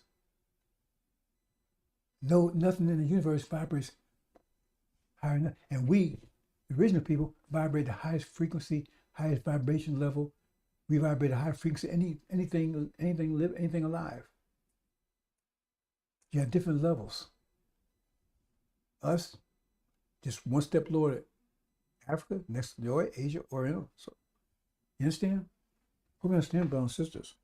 But now we've been vibrating on that, on a lower level. So therefore, because they taught, okay, I don't want to go into deep in this, brothers and sisters, because I get to talking, and I one thing leads to another. I can explain more and more things because it's just so much to explain, brothers and sisters. But the point is, vibrations is pressure, but it's also energy. Everything is energy. Pressure is energy. But you need energy to vibrate vibrate, right? So in other words, if your energy level decreases, your vibration is going to, your level of your vibrate, your frequency is going to decrease. If your energy supplies gets lower and lower and lower, and so as the universe expands, the energy that used to be here is out there. So our energy source becomes lower and lower and lower. So our vibration frequency, right, frequency decreases until it got down so low, right, that we had very little control of anything. So there comes Dr. Yakub. He brings in a being that can vibrate on a high level. It was limited, right? We Lamborghini, they Volkswagen Beetle. They don't need as much energy to get around. So they didn't need much energy to control. It'd be a wicked control, a wicked civilization. But like they say, dirty water is better than no water. So he would make men shed blood, but he had his vibrational level that he could maintain a civilization. A wicked one, but we couldn't maintain civilization anymore. So because we vibrating lower than that. And so they had, since we was vibrating lower level, they had control of us, they had control of everyone. But now the energy universe is contracting, energy is coming back. Now we take, and those of us that sensitive, usually enough sense to take that energy to convert it back into mental vibrations, or starting to vibrate on a higher plane, then they lose control of us. That's why I see a Mark. They control the man they couldn't control him. He was vibrating on a high level, but right, he was plagued by demons who was interfering with his vibrations. It's no together. I'm getting too deep in this, brothers and sisters. Okay, let me put it this way. If you're vibrating on a high frequency, but you got another vibration that's countering it, right, then you neutralize it. So they neutralize a lot of our vibrations because they're amongst us. They can't neutralize 100% because they can't operate on the same level we do, unless they keep us from using energy for thought vibration. Because we out there using that energy for vibrating, dancing, singing, watching Jay-Z, all that kind of stuff, instead of using it for this. And so they still control us mentally. So they can control the man physically, but they control him mentally. And part of the reason why, even if he operated on a higher level, right, what happens is the demons, they neutralize because, say he's operating on a 10, but you got this demon, he's operating on a different frequency, right? But it may be a 9. So he's neutralizing 9, so we operating on a 1 because he's neutralizing 9 of it. Okay. I think I'm leaving it there. I won't get too deep in that, brothers and sisters, right? But see, that's what happened with Elijah, right? Let me say this. Master Muhammad came here, he was vibrating on a certain frequency, right? He's a God. He came here, he lifted Elijah up, he had him vibrating on a higher frequency. Now on the same frequency he was operating on, but on a higher frequency than the devils were, and we were. And once he did that, he could leave, left, and Elijah Muhammad, he was self-contained at that point in time. So he left and he vibrated free. So now he made things happen. He started changing the vibration in America. See, because now you got his vibration, you got this, but his vibration is greater. So he started changing it. And it started affecting the people around him and the original people, all the people, not just devils and demons and us, affected everybody. And so everybody started. So those that could vibrate on a high level start operating on a high level. Those that couldn't was being angered and pushed aside. But he was causing things to change because he was vibrating on a high frequency. But the problem is that he wasn't able to do what to others what Master Muhammad did to him, because they was responding to his vibrations. They was responding. So therefore, if he vibrated high level, they would respond to his vibration. But if he was absent, they would just stop, because he was the one motivating their vibrations. He was reacting to his. And that's what happened. When he departed, they stopped. Because he was the one, right, causing them to vibrate. It's like a drum. Boom, boom, boom, boom. You vibrate, so you cause the drum to vibrate. See, because you cause the music, the drum is just playing with the vibration you putting into it. But if you stop, the drum stops. And so somebody else come along and do it. That's what happened. So they was vulnerable to Farrakhan, because he come in with some other vibrations, and then he's responding to his. That's what's going on there. I'm going to leave that alone, bro. So I didn't mean to go into all that kind of detail. I want to get into this situation here, brothers and sisters. Okay. This is part 5. Okay, part 5. Armageddon West. There's 2 Armageddons. I'm not going into all the details, but it's Armageddon East, Armageddon West. Armageddon West is, remember, it's Armageddon, what they call Armageddon, is a European war. And that's affecting Europeans here. Armageddon East is over in Europe, physically in Europe. See, Armageddon West affecting Europeans, right? Armageddon East, right? That's Europe. Okay, I hope you understand the distinction. Part 5.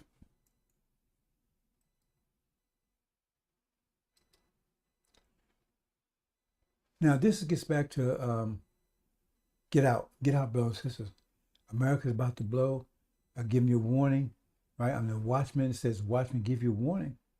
Now, you've been told, this place is going to blow within the next 99, up to between now and July, end of July.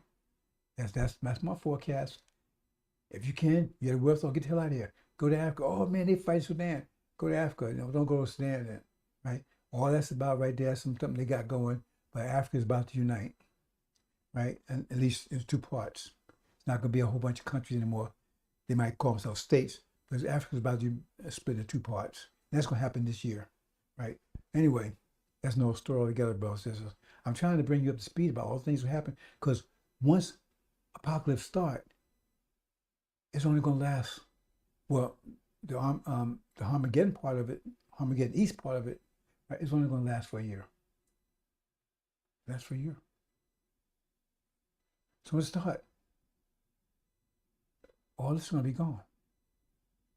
A new reality going to roll in, right?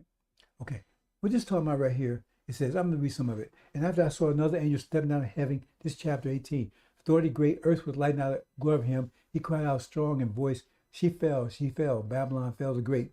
That's talking about America, right? As you came to dwell in the place of demons, that means they're real people. Farrakhan tell you demons are headaches, anxieties, dispositions, right? Memories. No, those don't dwell anywhere and dwell on your mind, I guess.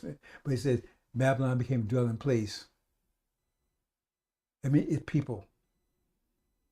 So you keep listening to Farrakhan. The reason why he's telling that, because he's a demon. You don't know who a demon is? They used to call him, house Negro butts. Used to call them house Negroes. Master's children. They're the ones loud in the house. They're us. They're them. Wolves in sheep clothing. Anyway, in prison, every unclean spirit unclean, prison, every bird unclean, having hated, because the wine anger of fornication have fallen all nations. Who's influenced all the nations? It's not China. It's not America. I mean, it's not France. It's not. It's not Australia. It's America. That's what he's talking about. That's what Babylon is, right? And the kings of earth have committed fornication, traveling merchants, capitalism, right? Out of the unreigned, I'm going to say it became rich. Remember, it's supposed to be the richest country on the planet. That's what I'm saying, right? So anyway, it says, get the hell out of here. It says, get the hell out. So, because the plagues, the judgment started 2020. That was the first of it. It's going to get 9 more. The 9 plagues you're talking about, that was Armageddon plagues. And this is one of them. This Armageddon East, West is one of the plagues. It's 9 plagues. And all these plagues were designed for us to get out of here. Anyway, you don't want to be here, brothers and sisters. Time unprecedented trouble is going to be like you can't imagine. So I'm going to move on, brothers and sisters. Just get out. If you don't like me, get out. You don't like the way I talk, get out. You don't like the way I look, get out. Just get out. Save your life, brother. Save your children's lives. Save your family's lives. You know, if you can afford it, just take a trip for 2 or 3 months. Go to Africa. Don't go to Europe. Okay. See? This right here is a series. All things I'm going to talk about. Right? Trying to do one daily. So I guess it'll be another week before I finish up. Right? You know, count by count, detailed, right? Blow by blow account of what you can expect in the next few months, in the next year and a half or so. The apocalypse. Now Armageddon is just one piece in there, and I'm telling you about that part. It's Armageddon East, Armageddon West. I'm going to tell you about Armageddon West today. Okay? Hope you understand, brothers and sisters. See? Details. We're going to talk about those little pesky details in a minute. So this is Apocalypse, right? 7. Apocalypse 8. Apocalypse 9. Master Prophet Muhammad, 144,000 delivered. Apocalypse 10, part 10. See? Apocalypse 10, right? Apocalypse 11. Battle for Zion. All these wars, brothers and sisters. Apocalypse 12, right? Goat versus ram. See, if I can tell you, Armageddon's a war in all wars. There's a bunch of wars beside Armageddon. The scripture talk about. What you want to talk about? Farrakhan, lion, demon, devil, silver devil. Apocalypse 14. Lion, that's the last one. That's the last battle. That's one of the worst of them.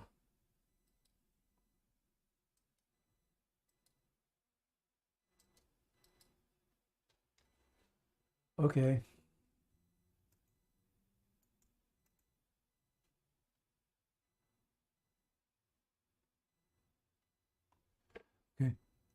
Apocalypse Part 5. Did 4 already. This is Part 5.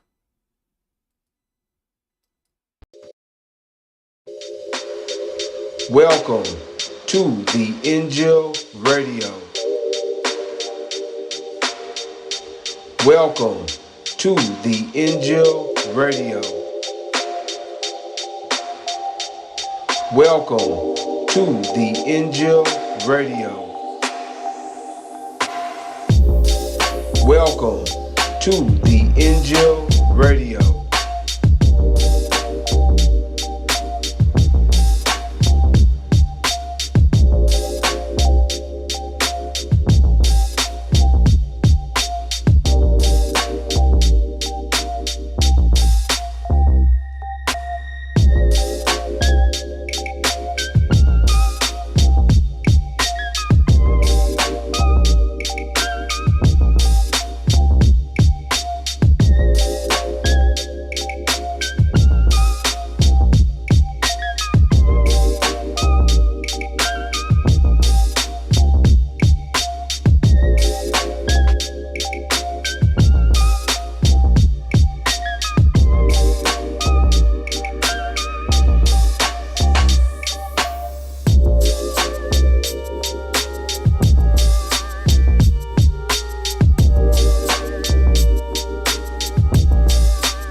Assalamu alaikum. Sisters and brothers. Suman Rahim here. Messenger of the Covenant. Breaker of 7 seals. The Judge. The Crusher. Welcome, brothers and sisters.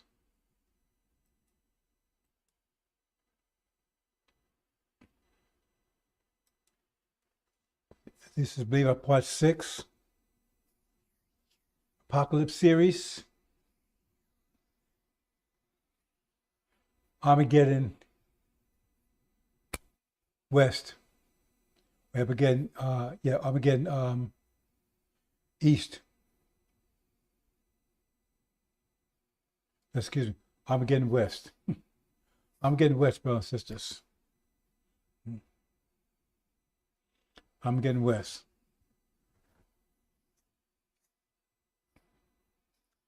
Sisters and brothers.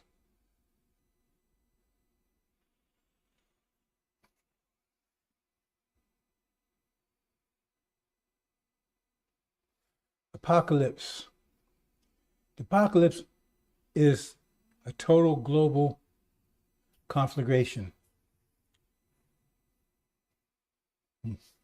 One reality has been taken out, another reality is coming in. 1 second, brother and sister here. 1 second here. 1 second.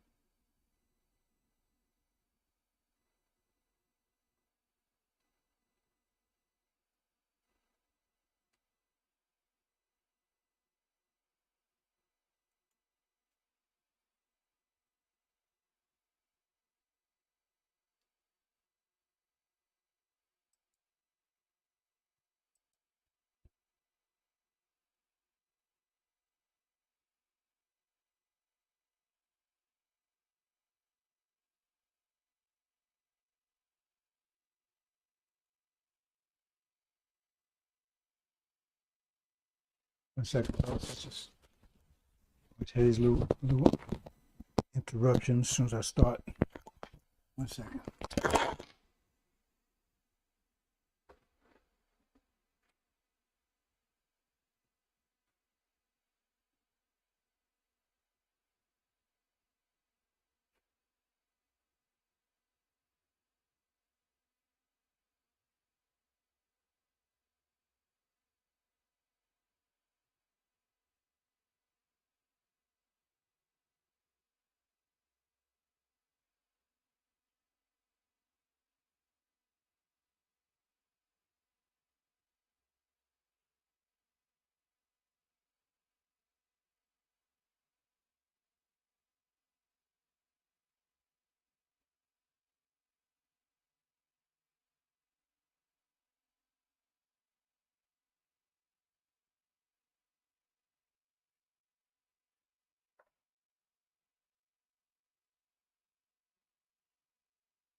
Brothers and sisters, it's resolved. Hopefully, no more interruptions.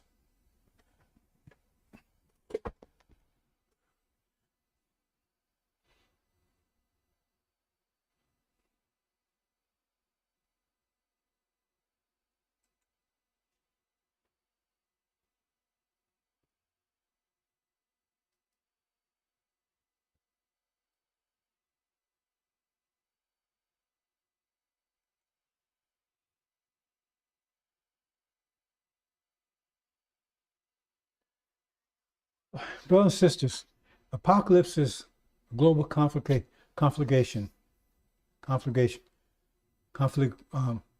and global war.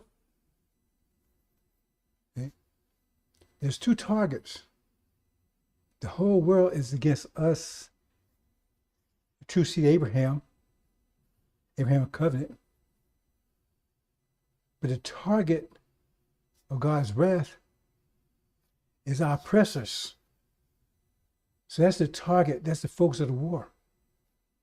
But it's going to drag everybody into it. That's the focus.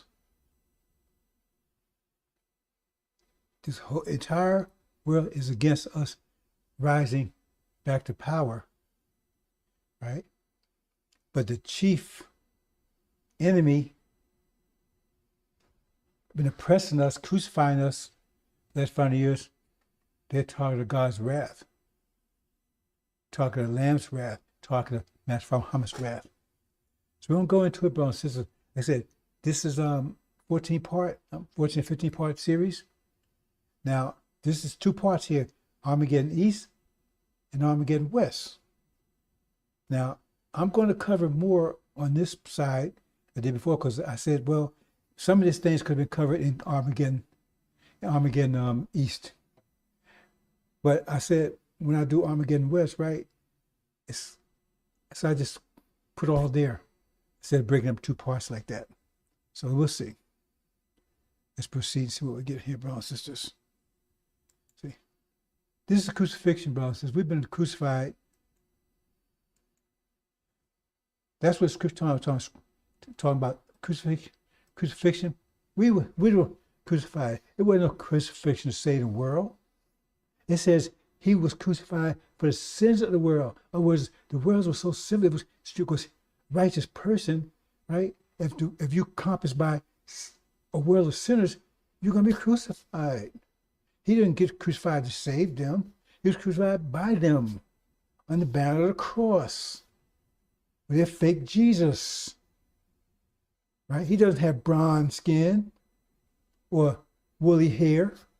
It's a fake. It says Satan can appear masquerade as an angel of light.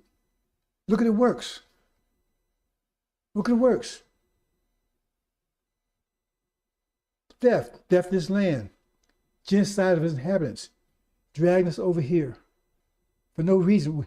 We didn't do anything to them, right? Women, men, women, and children, mercilessly raped, murdered, hung, tortured, and terrorized. This is a terrorist nation. Only a system like that could be maintained, has to be maintained through terror. And they admire the terrorists, Washington, Jefferson. Don't tell you anything, and you walk, all this was done in the banner of the cross. And you mean that's the way God rolls, with theft, murder, enslavement, torture, raping, terrorism? If that's it, then what problem you got with Satan? He said, know them by their works. Those works of Satan. But they said they're going to try to make evil good and good evil. That's them. Everything done is evil. We should know by now. That's crucifixion. Took everything and for it. Took everything. Nothing. Left us nothing. Our names, our identity, right? They got false Israel pretend to be us. Our culture, our language, our land, everything. They left us with nothing. But our ability to continue to be tormented and terrorized by them. And said they would trick us into thinking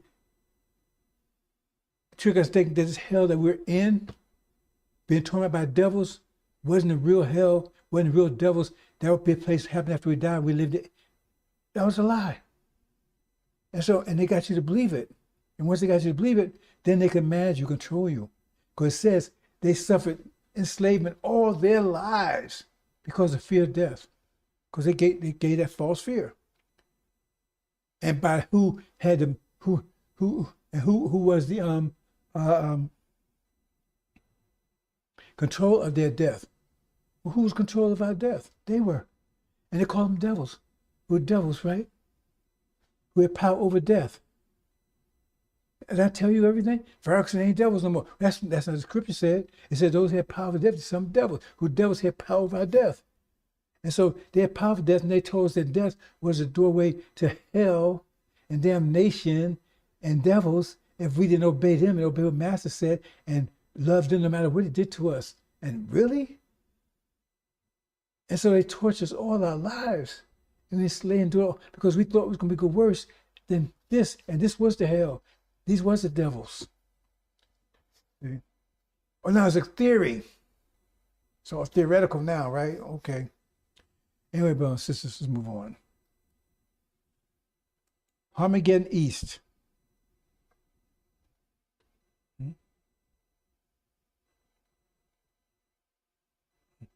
Armageddon East. Okay.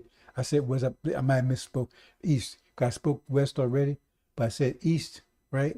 So it all happened pretty much simultaneously. So I reserved, right, the top, my main bullets for this one, right? Main arrows for this one. Because they both of them are Armageddon. You got Armageddon East, Armageddon West. They talk about Armageddon in Revelations, they only talk about that one place. Right? And you got to understand, you got Armageddon East and Armageddon West. See, because Armageddon is a European war. But America is a European country. Right? They're taking this country, but so you have Armageddon both.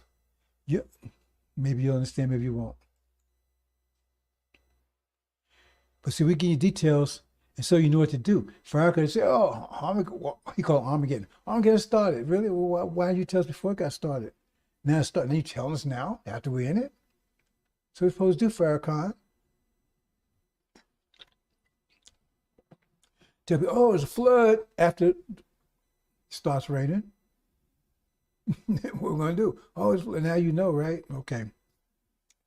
This talking about Babylon. Something you can read your own, lead your brothers and sisters. It's chapter 18. Babylon fell, Babylon fell. But the thing is, admonish you, says, it really commands you, say, get the hell out. Get out of here. Farrakhan trying to trick you. Say, no, that means get our cultures, got religion, all kind of stuff. No, it means get the hell out of here. This place is about to blow. So you be taking her plagues, right? But you not share her sins or plagues, right? Okay, you stay if you want. Get out, brothers and sisters. This place is about to blow. If you can afford it, get your hell out of here. Take a couple of months off. You don't want to be hearing the blows, brother and sister. Get out, get out, get out of her. Who's instead of voice be telling you that? Who's the only voice telling you that? Who's the only voice telling you that, brothers and sisters? Get the hell out of here.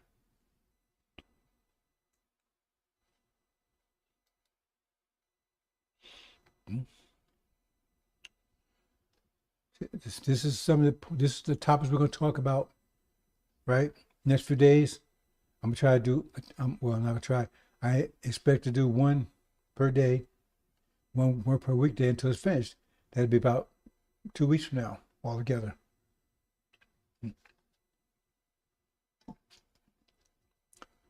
Euro collapse. Populous 5, part 5.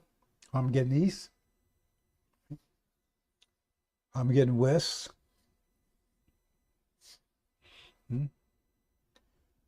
So forth. So in other words, apocalypse, it encompasses the whole thing. Armageddon is just 2 battles, right?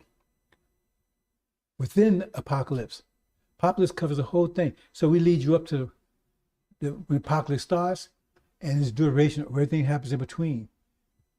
See, we give you details here, not watch the weather. So we're going to bring you, the apocalypse hasn't started yet, but it will start once that war takes place in the Middle East. That will ignite apocalypse. And then once that ignites, right, so it's going to kick off Armageddon and other wars, demon war, demon devil war, the goat war, many, right, and the war of the last days. All that's under the umbrella of apocalypse. So, goat and the bear. Then finally, the lion versus the bear, that's the war of the latter days, the God against real true Israel.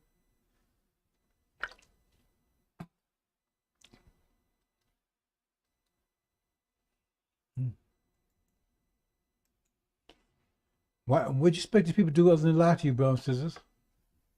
They kidnap you, they wouldn't lie to you, they kidnap you, rape you, beat you, create a hybrid nation out of your women. Apocalypse, part 9. Part 6. Part 6. It was part 6. Okay. Now it says Armageddon East, right? Now see, Armageddon it tells you that it's a European war. So Armageddon West is the place going to take place here. Armageddon East will take over in Europe. Both devastating, both target of America. Both target of America. One externally, one internally. Sword within and sword without. Right? So we're going to talk about both of them really. Right? Like I said, I saved some of my ammunition from the previous one because both of these they work together. This is what Angel Key looks like. Right at the time of Obama's reign. Right? When riding that white horse, brothers and sisters. So we're going to start here, right? 1948, the witnesses, now Elijah and Farrakhan. The 2 witnesses, right, they prophesied for 42 years, from 1948 to 1990, right, being against false Israel. And then we're going to take step by step, brothers, because chapter 11 is the timeline. And then it says the beast that came out of the abyss, right, attacked them beast came out of the abyss, attacked them, right? So you got to ask yourself a question, because we told that that's not going to happen to 1,000 years from now, the millennia. But if you understand it's happening now, it means the millennium has already happened, because it says the beast come out of the abyss. And that's what it says here. It says, and whenever they shall finish to witness them, the wild beast stepping out of the abyss or the bottomless pit. That should be a red flag right there. That the millennia, if you believe this is happening now or before the millennia has already passed, because the beast only comes out of the abyss but once, right? So that's a telltale right there. So these people tell me that stuff, oh, they're blissed that. No, the reason they tell you that because they don't want you to know that's European history. Pure that's European history. They was in dark age for 1,000 years, all of them, right? And during that time, there was in dark ages. That's what the rise of the Islamic Empire. Abraham's resurrected empire. That was Abraham's seed. That's Ishmael. They declined, and he resurrected them. That's the resurrection took place that held the Europeans down for 1,000 years with the Quran and so forth. See? So they come out after, they break loose, as the Quran said, they break loose after 1,000 years, and they cover the whole earth, and that's exactly what American Britain has done. There are two main powers. There's the goat, there's the ram in Daniel with the two horns. The greatest one can't last, that's America. Okay. So here we go. So that was the Gulf War, 1990, 1991. So this was says, because it said 42 years, 1,260 days, 42 years. And then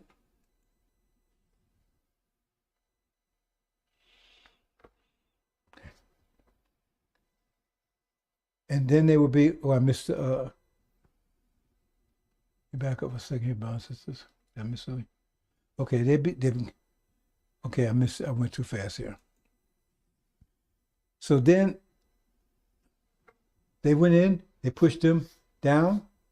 American Britain and false Israel, for the most part, took control in the Middle East, right? And they said they had been in this position for 24 years. And they were up until, right, 2014, was they began to talk to JCPOA, right? And JCPOA ratified and put in effect. So as those they've been in JCPOA, right? I mean, they'd be on the foot of nations. So they'd be in that position, then they'd be going to foot of the nation for 3.5 years. Altogether, 7 years. 7 years from this time, 3.5 years, then another 3.5 years, right? But anyways, 3.5 years, they'd be on the foot of the nation, 42 months. As that says right there, right? Okay.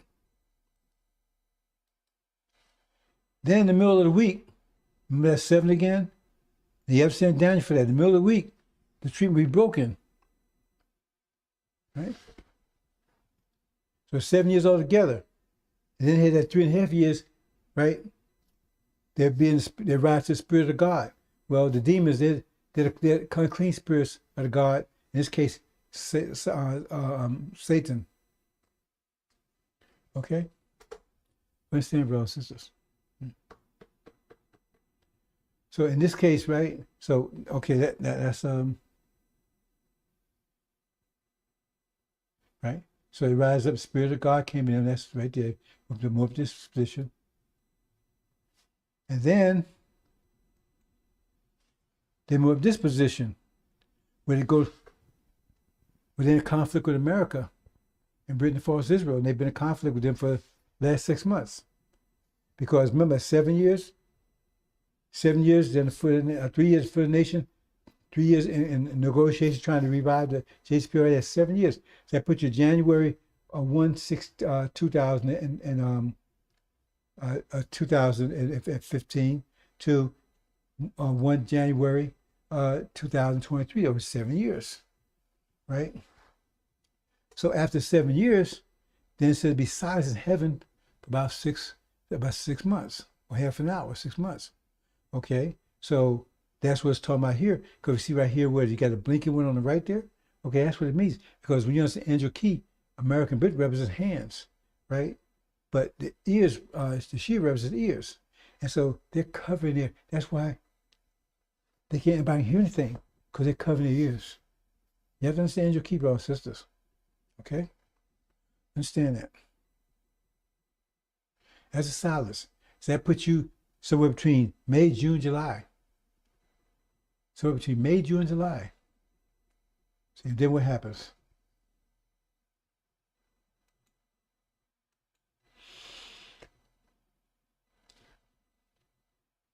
Excuse me, brothers and sisters.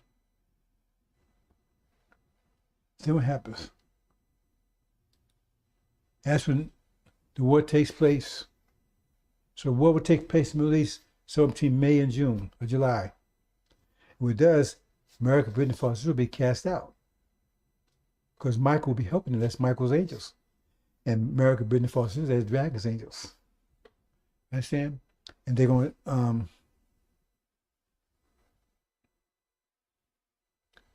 kick them out of the Middle East. That's what it says. War took place in heaven. War took place in heaven. That's what it says in chapter 12.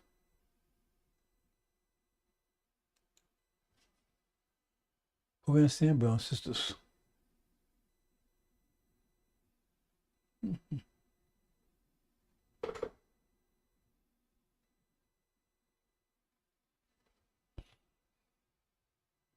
So we're going to delve into this, brothers and sisters, and hope you get a good understanding of what's going on here. Because you need to get the hell out of here. Lee. There you go. We got a clear passageway out here for you. Oops.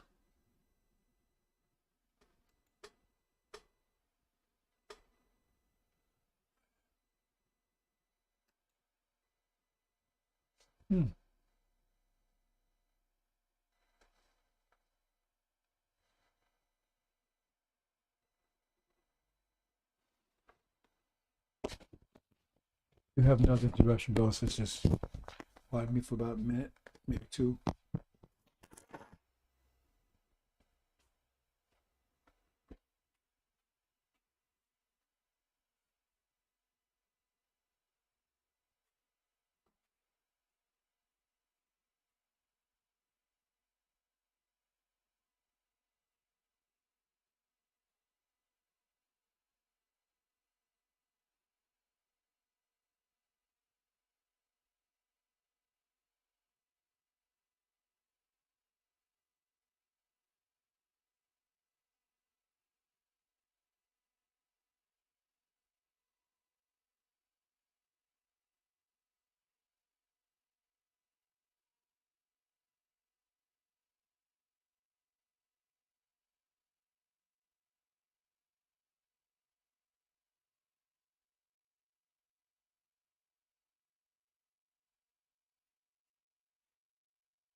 Mm-hmm.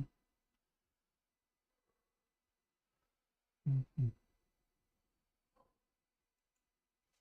Mm-hmm. Mm-hmm. Mm-hmm. Pardon the interruption, brothers and sisters. We'll get there. So,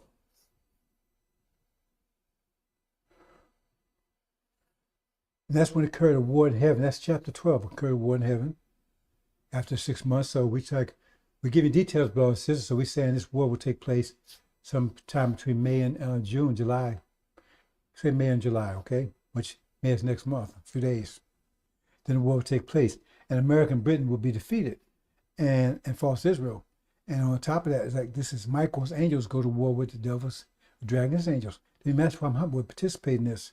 So they tell you about these so-called UFOs, right?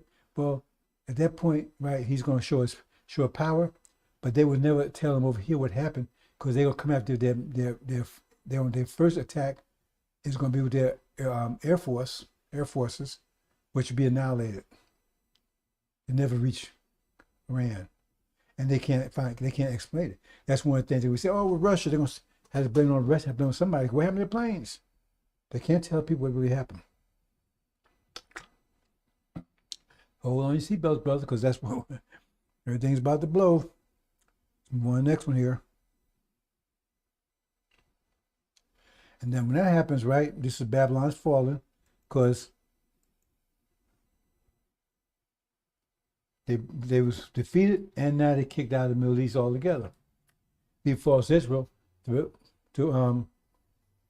fend for itself with its nuclear capability, eliminated, neutralized. They would not be able to use it. They tell these so-called planes, UFOs, are buzzing all their nuclear sites, and when they leave, things don't work. Anyway, it'll be they try to use to be a blink. So that means now they got to fight a ground war. We got a number like 50, 100 to 1. Anyway, that's the situation. So they say we see Jerusalem surrounded by armies. Notice destruction is near. They're trying to tell, oh, he's going to be redeemed. Jesus is going to show up. That's not what the scripture says. It said, when you see Jerusalem, who's the capital of Jerusalem? Who controls Jerusalem? It's not the Sunnis. It's not the Jordanians. So it said, when you see it surrounded armies, no destruction. All of it. And that's what happened. They isolated. They can't receive any help from American Britain because they have their own issues. And they isolated, right? They're in a siege. No food coming in and out, right? So, and they will suffer, right? Cannibalism. They have no food. And the world will see it and vivid. They cast pictures all over Hollywood and everything about us now. Everybody gonna see them. And then what? See, when you see Jerusalem, so they're taken down. You see Jerusalem surrounded by armies, notice destruction is near. And telling you to flee. See, telling you to flee, brother. Now I'm telling you, get out. You don't want to be here when this happens. Because then you have to admit that you're true to Abraham. That means they're the devils. Elijah Muhammad said they were. And the only option they have is to get rid of you. They got their hands on you, get rid of you, and hope for the best. They can't let you out of here. That was their greatest fear. That you multiply, right, and unite. And if there's war broke out, you unite against them with the enemy, and you flee the country. Because they know if you flee, see, some of us still got our right minds, right? We're going to want revenge for 400 years of abject terror. And they don't want you to leave with that on your mind because it's just. What they did to us is unconscionable. So they're going to attack you. We're going to talk about those things, brothers and sisters. I'm just trying to lead you up to the apocalypse. See, now, that's the first apocalypse of war in heaven. That's what ignites the apocalypse. So I didn't say earlier, that's what ignites the apocalypse. When Master Muhammad goes to war, that ignites the apocalypse. Now we're in apocalypse when that happens. Now we're in apocalypse. False Israel was taken out.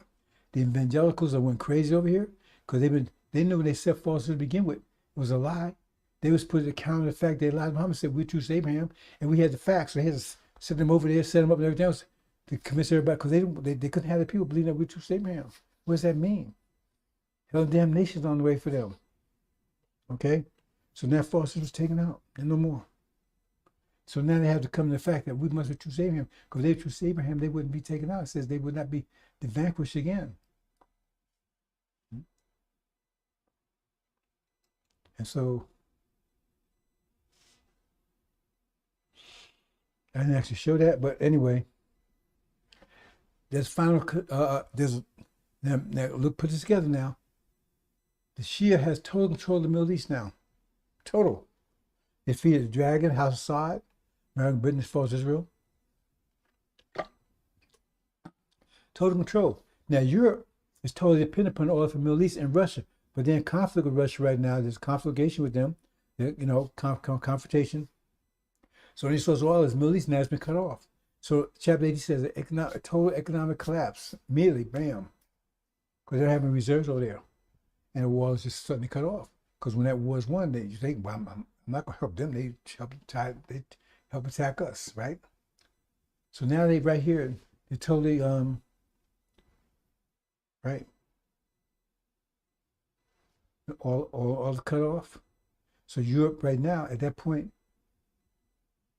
right, all kind of collapse here, right behind it.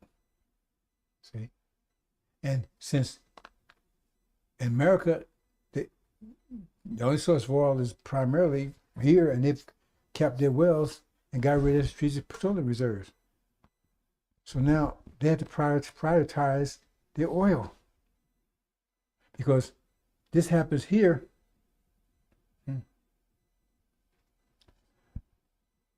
Europe totally dependent off the Middle East. They can't get any more. Total economic collapse. They look for America to bail them out. America can't bail them out because they said that we need all we have for ourselves. Because they just got finished war with the Shia, and now they see wars on the horizon, right? With Europe, Asia, and everybody else. So they got to prioritize their oil. They don't have much of it anyway. So now you got famine here. I'm not going into details, you got famine here now. So in this situation right here, right, you got famine.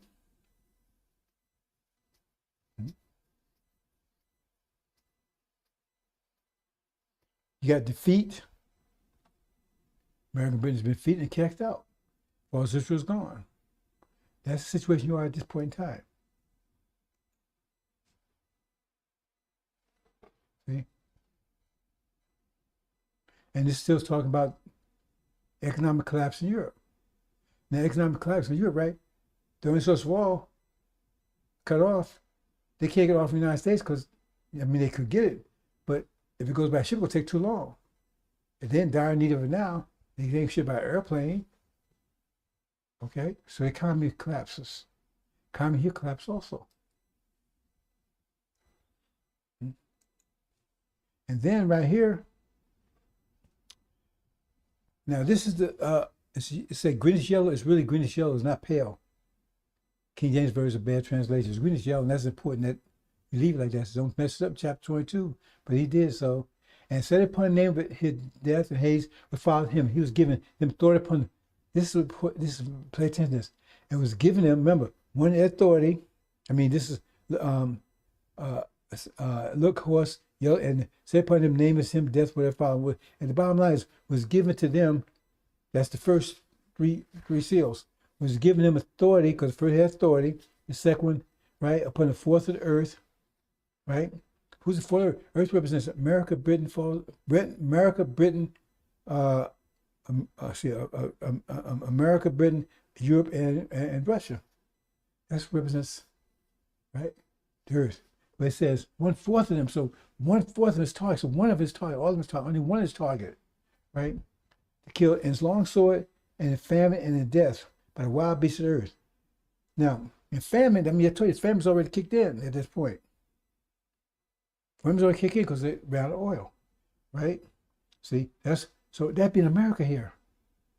That's talking about America here, right? That's fourth earth is America, right? To kill a long sword.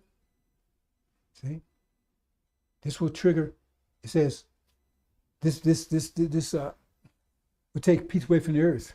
That's what's happening here. Got a long sword take peace away from the earth.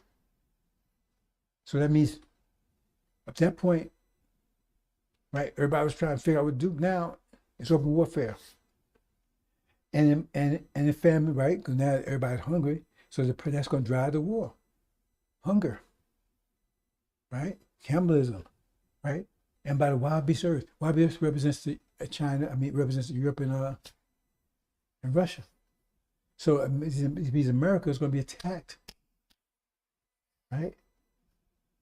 On both sides, because it says it was given authority to kill the fourth earth, right? To kill in long sword. So now America, that's internally. Internally, right, there's a war, and externally, the wild beast earth between Russia and EU. You understand, brothers and sisters? That's why it says double Babylon fallen, because it's double. Babylon's getting double.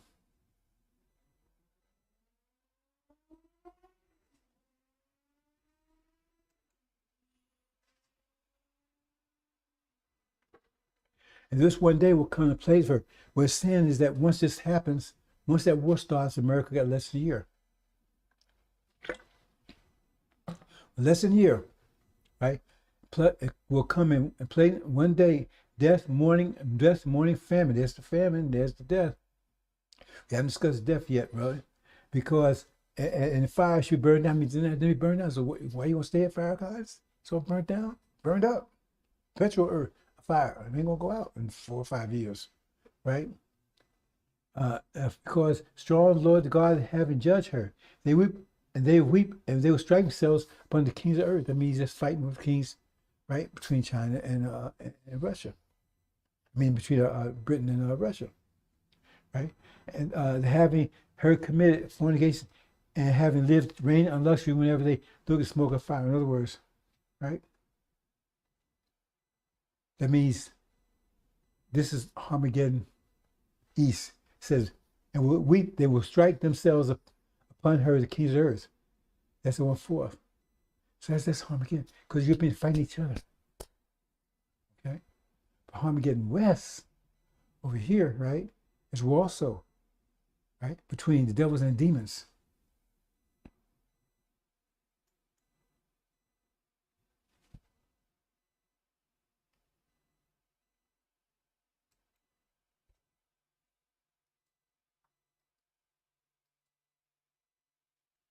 So, again, Armageddon East.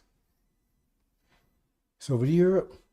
Remember, I'm always speaking on Armageddon West too, so I saved some of my ammunition, right, firepower, for this because they're in the same process. But Armageddon East, Armageddon West, right? So Armageddon East, okay. That's over Russia.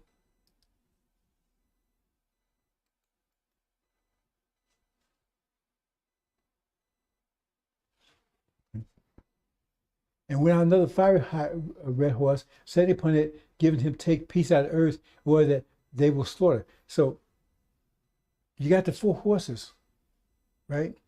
Now the first horse is down there where America is. Second one is down there where you see China, right? Third one would be where you see the rivers where the demon is. And fifth one was the top demon, Legion, those are green browns, right? Okay. So it says, when another, see that right there, it says, and giving him see the peace, take peace out of earth, in order they will slaughter. So that's the sword they're talking about right there. So it was giving him a sword, right? That's a sword. I show it right there. Now that's the first of the 4 winds. So what it's telling you is, what you understand is that the war Armageddon don't start until that wind blows. That's when it starts. See? That means Farrakhan knows how you talking about. He don't know any of this. He's a guess. He pulls stuff out of his ass calling honey. Oh, did I mess something here? Then it says, and greenish yellow set atop him, named Death and Haze will follow with him. So that means Death and Haze represents the goat or the leopard with brown spot. They represent that in Daniel. Because remember, Daniel's supplement to this at the chapter 13, they intersect, right? And greenish yellow, right? Because that's what it is. It wasn't pale. That's what they say. Anyway, and with the look horse, greenish yellow, setting upon it the name to him death, and Haze will follow him. It was given them authority upon the 4th of the earth again, the 4th of the earth, right? To kill a long sword. See? That's that demon. I just got hit with. Right? So let me do it again. Authority upon the 4th earth to kill long sword and famine and death. So it's saying that this things happen to 4th earth America, right? Authority upon the 4th earth to kill long sword. Remember, that's the one that's going to take peace from the earth, right? And famine. There'll be famine during that time. And death and wild beast earth. So that what that means, the wild beasts of earth is Armageddon that's going to take place. See, but when it says it here, right? It says and the wild beasts of earth. That means that's war over there, not here, right? Because here's the famine and everything else. Over there, it's a kinetic war. They fight, is shooting and killing each other, right? That's what it says. And with wild beasts of earth, because wild beasts of earth represents China, represents America, represents Russia and EU in this position, in this point, right? At this point in time. And that's what happened right here. See, because that's the sword has to be that was used, and that's the sword right there. Okay. It also represents African countries, that sword. So what does that mean? Well, you know, you got 2 million Africans here in America. Now, in this case here, they're on the attack. Remember, I already said there was cannibalism going on. It's already on the attack, right? Hold on, brothers and sisters. Look at another interruption here. Give me a second. We'll get through it. We'll get through it. We'll get through it.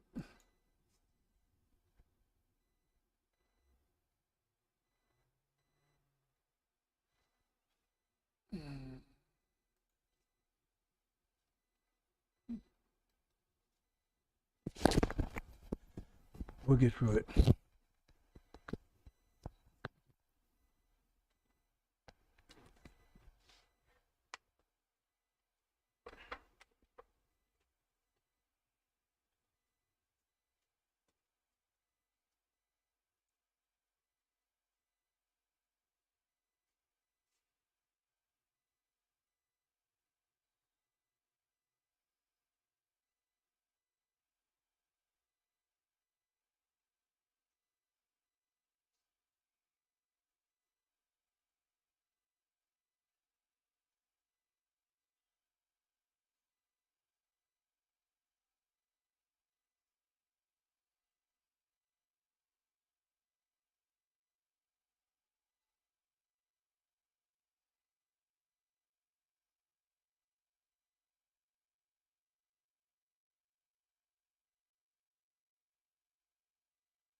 Get there, brothers and sisters.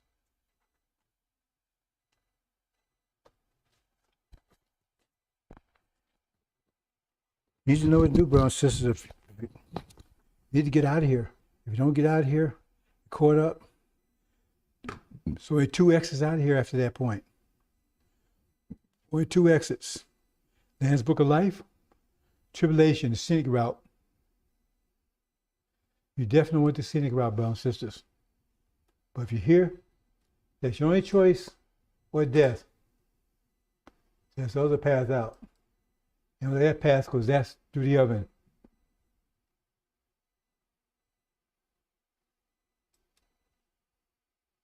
You want that path, brothers and sisters, believe me. You don't want that path.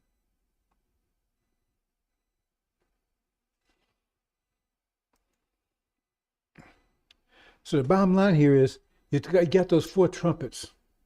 Now, Farrakhan is leading you, trying to tell you, well, he knows what, he doesn't have no idea what Revelation's about. He has no idea what it's saying, none whatsoever. So you got these 4 trumpets. They also call it four winds. And it also are the horses. They also, it depends on the chapter, right? But in this case, it says this one had the power to take peace away from the earth, his sword. So that means if the earth is peaceful, that means it couldn't be Armageddon according to Farrakhan, because Farrakhan, he said that's the word in all wars. And he's telling you we're in Armageddon, but if Armageddon is supposed to be word in all wars, and it's called nuclear and everything else, then why is he telling you it started? I mean, you could be nuked today or tomorrow. You'd be killed there tomorrow. If Armageddon's already started, it's word in all wars, that means they're going to hold up the nuclear arsenals and everything else. If you're in Armageddon now, according to him, he's been telling you what to get out of. He said, oh, no, just pray. Put your armor on, holy armor of prayer and faith in him and faith in God. No, that's not what he told Noah. He told Noah to build a damn ark. He told Simon, told Lot and Simon, get the hell out. But no, just stay in, hold on. Just believe me, have faith. Right? He's Legion. See, he know he ain't going to say, oh, let me go back, let me throw me in the swine daddies. Warn, brother, sisters, I'm the warner. I'm the watchman, I'm telling you. If you don't like me, you don't like what I'm saying, like I'm measuring where I look, get the hell out anyway. You're going to be called to account why you didn't stick around and help your brothers and sisters, but you still save your life. You save your children's life, save your family's lives. See? Otherwise, get registered in the Lamb's Book of Life if you can. Otherwise, prepare yourself for the tribulation. See? So that's what's happening. See, that first one, it says, the first trumpet and occurred hail and fire and mingling blood, and it was thrown to earth, and third earth was burned down. Third, now why is third, right? And it was burned down. See, because when you see the sword here, well, I'm not, okay, I didn't show it all here. Let me get this.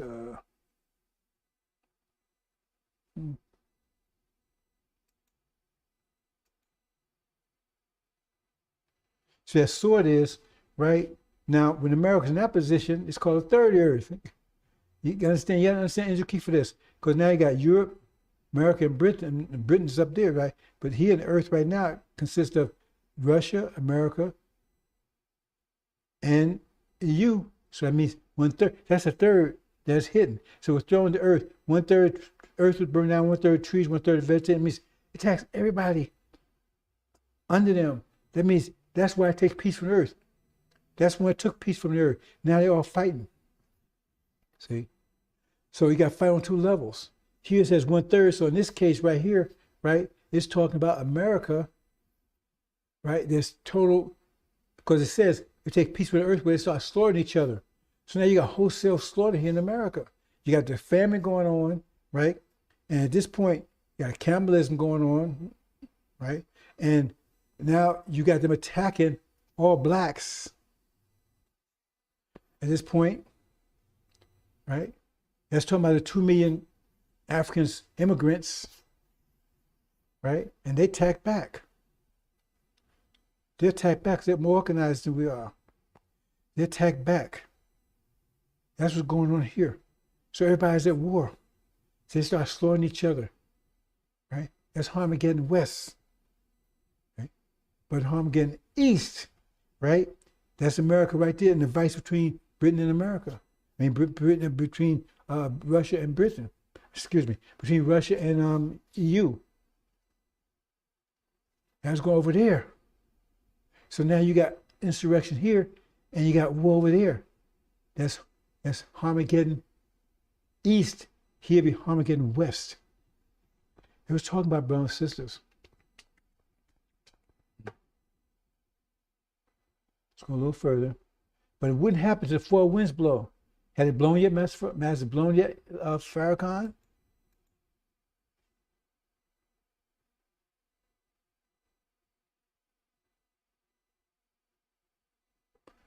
See? So now all the rest of the winds are blowing. And it said when the four winds blow in Ezekiel, that's when the resurrection takes place. I'm trying to pull this together for you, brothers and sisters. Okay? But see here, they're at war. At the bottom, they're at war. They're at war, America's in the vice between Britain, between Europe and Russia. Because see, Europe has betrayed America at that point. Because remember, couldn't get oil from the Middle East. They couldn't get from America because they were starving, right? And the whole economy collapsed. So they turned on America and backed Russia. They turned on America and backed Russia. Right? So that ignites Armageddon East, because America has a multitude of bases there, with thousands, tens of thousands of military. And once Europe sides with Russia, and Russia's at war with America, right? Then the first thing they're going to do,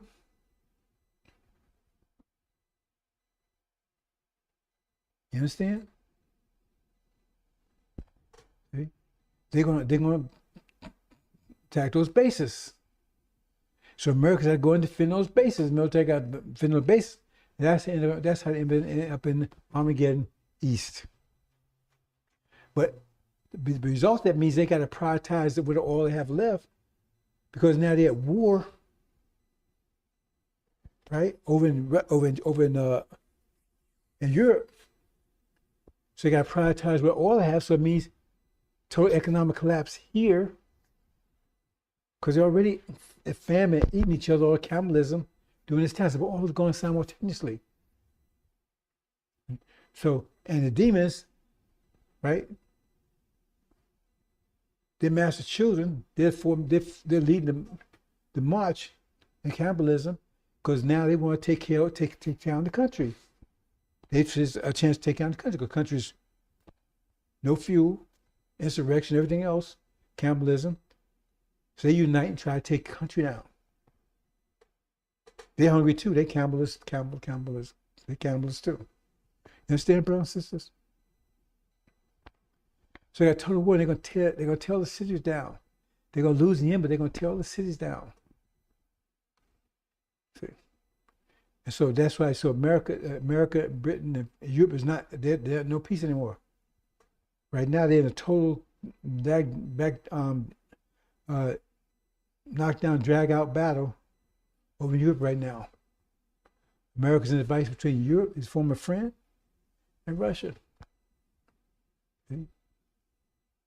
Okay. So four winds blowing.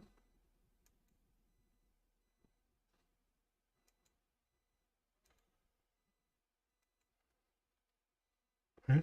Oof.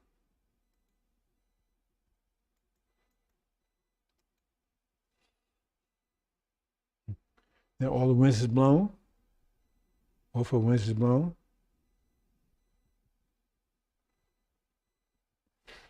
Okay. Now four winds blow, that causes the resurrection. But remember, they're at war. Armageddon East, Armageddon West.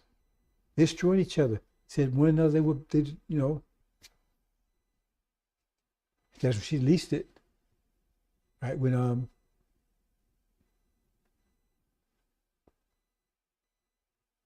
that horse, red fire, red horse, right? It took peace away from the earth. And that is one of the four winds. So now the peace, the water doesn't start until the four winds blow. Four winds blow now, right? You have war here and war over Europe. That's both Armageddons. Here they're tearing place apart. The demons are tearing place apart because they unite after we're separated from them. They unite and we unite. Great army. We want the hell out of here. Remember back in 60s, integration, separation. They wanted integration. 20 years later, 20 years earlier, it's Afrocentric, Eurocentric. They wanted to be more like Africans, more like Europe. We want to be more like Africans, right? 50 years before that, right? We ran to seas. They stayed on the farm. They want to stay close to Massa. Now they have total break. But now before war between us and them, they're trying to overcome the leaders. They're trying to get people to help them fight. Right. So we'll talk about that, maybe not today.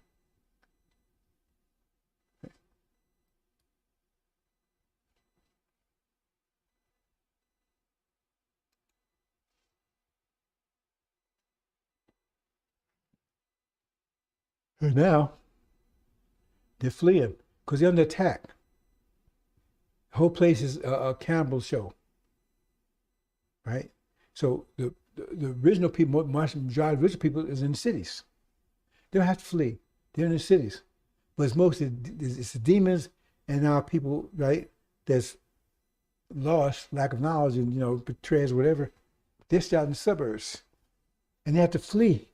Because remember, there's no food, there's no water, because all they need, all that oil, they had to prioritize it towards the military, and so they don't have enough, and they can't pump it out fast enough to make a difference. So,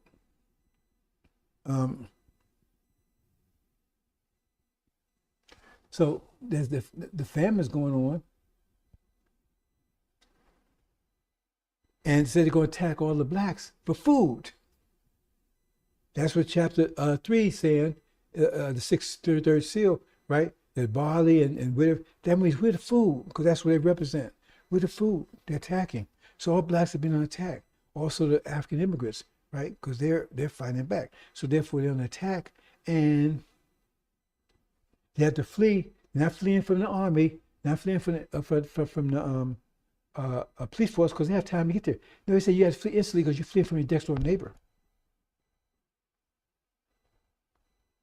Because they're hungry. Okay? Let me move on here, brothers and sisters. So close this out.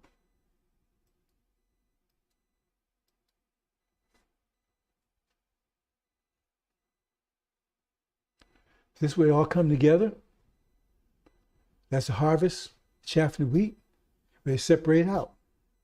The wheat is burned and put on in the barn, and chaff is thrown back, right?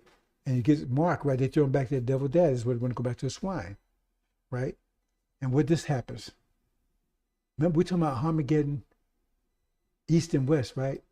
So in this case, we primarily talking about Armageddon west, because that's the 1/4, right, and 1/3 and all that stuff. They're really talking about that one.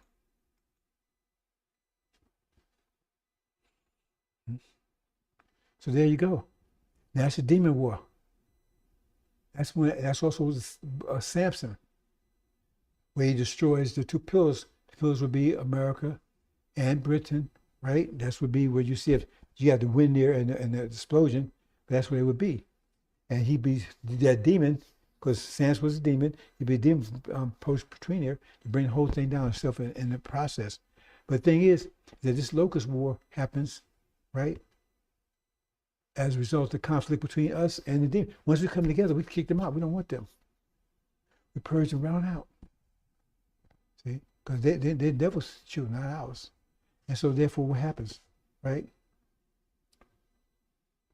They want to get back to Master. Master don't want them. So now, and because Master's hungry and they want food, and they're the source of the food, right? So now you got a conflict between devil's demons, the devil's children, right? And that lasts 5 months. That's locusts. Lasts 5 months,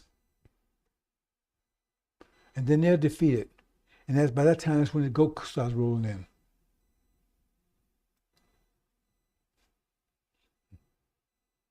Total chaos. Mm-hmm. What we write about should be a war. 17 million demons, women, children, all. Full-fledged war, fighting for their lives, fighting for not to be eaten, and fighting to take control.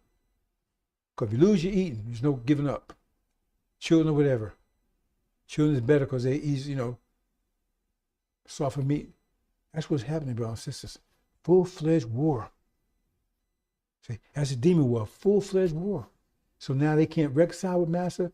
The total conflict, they're fighting. What they will lose after about 5 months, but it'd be raging war. At the same time, there's raging war over in Europe. And America had to stop, right? Raging war over in Europe. Okay? Trying to protect their base and everything, they're getting their ass kicked over there. Like I said, the wild beast earth, they're attacking them because they allied with Russia. So they have no friends anywhere. So their friends were banned. So now they're fighting there and they're fighting here. Total devastation. Not no walk in the park or you could eat and something, go to bed and all that kind of stuff. No, it's real. Oops. Oops.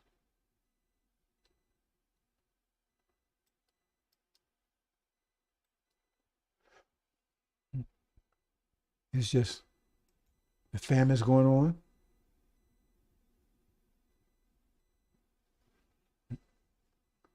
Famine's going on during this period. Farrakhan is cast out at this period. Why is he cast out? Because total war, the demons against the devils, right? But before that happens, Suleiman had to come back, right? Before the actual war breaks out. That brief period, right? When the war is lost, America loses the war there, and before, right, that Trump is loose, that takes away peace on earth, that starts it'd be a time of famine, but just before they start eating each other and everything else, and Suleiman comes and he casts out all the demons out, comes back to that devil daddies. That's part of what I just showed you, the harvest. He casts them out.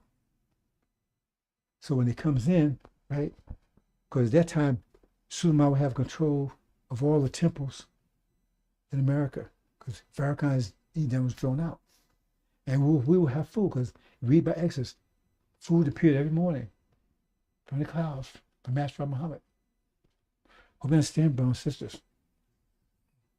So they got rid of demons here, so now we can unite, because they was keeping us from uniting, because it was operating on two different wavelengths. Once we operate on lower wavelength, that means they control us. We operate on the same wavelength, that means they keep us neutralized, because they think one way, think another way. So if we think this way up and they think down, that means they're neutralized. Nobody's going anywhere. So they think love mass, and we say no. So because we mix them together, it neutralizes both. That's part of the plan, right? See, but Suleiman, right, and perhaps those that has books, right, they're vibrating at a high level, which causes our people to vibrate. And once that happens, that means that different vibration, right, is strong enough to push them out. Because see, light moves out like this. Why is the light spread? You see your flashlight, light moves out like that because all you got white light, you got all different colors of the rainbow. They're all mixed in. They operate at different wavelengths, right? They vibrate at different wavelengths, so they push each other apart. That's why it spreads out like that. But laser beam, they cause all of them to operate on the same wavelength, same frequency. So all it stays together and can burn a hole in the steel. With regular light, that's what happens. Because all we need to do, because Elijah's death is not a physical death, it's because his energy deprivation, because it takes energy, right, to build up the energy waves, but you have to focus on that, or you lose it, right? So, our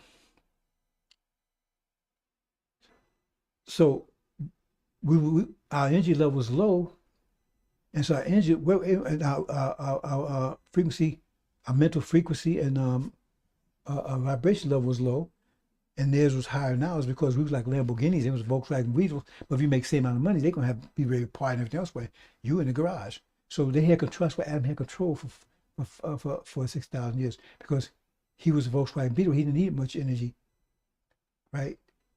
Because he's operating lower wavelength. But we needed enough to operate on our normal wavelength, so we was operating lower than him, so he had control of us. But now we're moving up. And you see right now that youth and everything aren't afraid of them anymore. They can't control the youth anymore. But we need to get the youth operating on the proper. They got youth operating on a high wavelength, but it's all scattered because they don't know how to, because it's still got the demons amongst us. Once we move the demons, then all that start working on the same wavelength. We become united. It's going to be united as a great army. Hope you understand, brothers and sisters. See, but that's what we're trying. We got, and that because that operating on a different level anyway. That's forced the demons away from us. And now they all operate on the same wavelength. That means they become a solid army, and we operate on the same wavelength. On our wavelength, we become a solid army, even though we operate on different wavelengths, but we separate because now we have enough energy to operate on a higher wavelength. That's what Suleiman is doing. That's how he raised Lazarus, raised his frequency, his vibration level. Okay? And so then Lion, Ishmael, and Farrakhan's, they run it for life, for their life. Then what? And this kind of tells the story, because right now we're all mixed in. So They mix them, we mix them, so we're not united, they're not united, and we're powerless, right?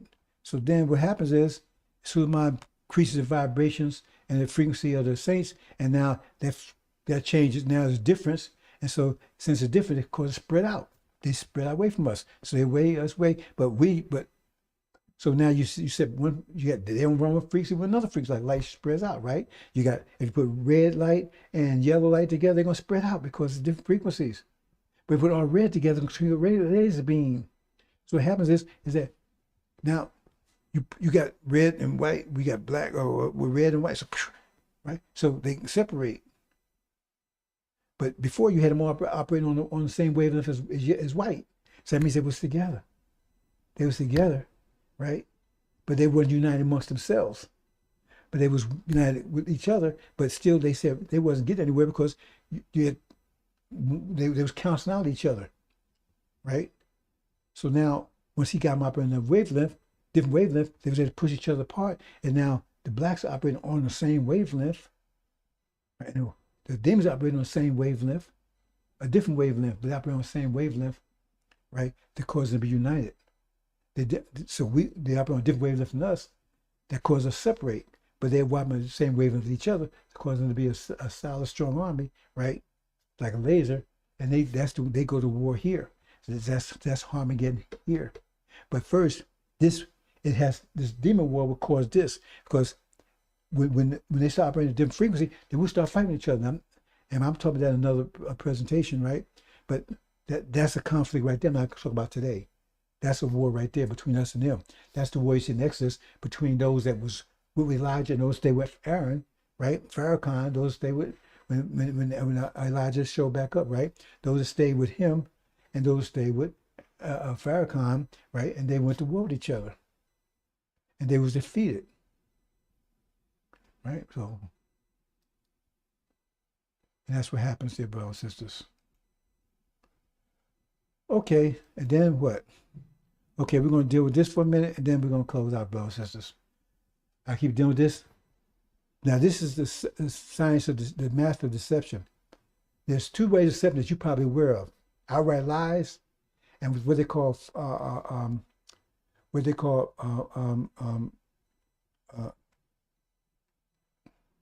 falsehood. Excuse me, brothers and sisters. What they call falsehood. Well, falsehood is lies mixed in with truth, right? But there's another form of deception: truth. Just tell you the truth. Generalization. Like what Farrakhan's doing, that's more powerful because you can't say it was lying to you. They just give you the information you needed. See, like telling you there's going to be a flood, but don't tell you need to build an ark. So when the flood comes, you drown with the flood. You knew, he told you the truth, there's going to be a flood. You saw the flood come, but you didn't know what to do about it. The one that got the details, right? He built an ark. So now the flood came and he survived it. And that's what I'm going to show you here briefly. Now I'm showing you the bits of math here. If you take this math and multiply like I'm showing here, x minus 3 times x plus 3, you get x squared minus 9. That's the answer, right? Okay, so keep that in mind. So they equal each other, right? Okay, so what I'm saying is that x, right? I'm saying this is a math of deception. So x equals the turn of time where you are. T equals the time of the event. So say the event's going to take place in 2003. So you in 2001, right? So you, 3 years out? You 3 years out. So you put 1 in there for the first year of you're out. Then the second year, 2 will be the second year, third year, until you get to the year of the event, which will be the third year, right? So in this case right here, so you put it right here. So I'm telling you what x is going to be the current time where you are. And t is going to be the date of the event. So the time of the event is not going to change. But your current time is going to change because you get closer, you're going to put a different value into x, right? Okay, so let's go and do it. Okay, so here, right, that's the first year, 2021. So you put a 1 in there. And what you get here, you get 2, right? 8 divided by 2 is, you get 4. 8 divided by 2 is 4. And you get 4 on the other side. So they're both equal. They're still equal. You're 1 year out. Okay? You're 1 year out. So let's go right? The second year, right? The second year, getting closer. Second year, getting closer, right? Well, I shouldn't say third. You say, well, I'll leave it like that. I said 1 year out, right? No, the first year on your journey towards that, right? Towards that third year. So now your second year, getting closer. You put 2 in there. So now you got, first time you had 4, now you got 5. 5. So both sides 5, both good. This information I got, right? The information I got. I got information. See, but one got detailed information and one got summary information. One got generalized information, right? Because one on the left, that's the generalized information, right? And one on the right, that's detailed information.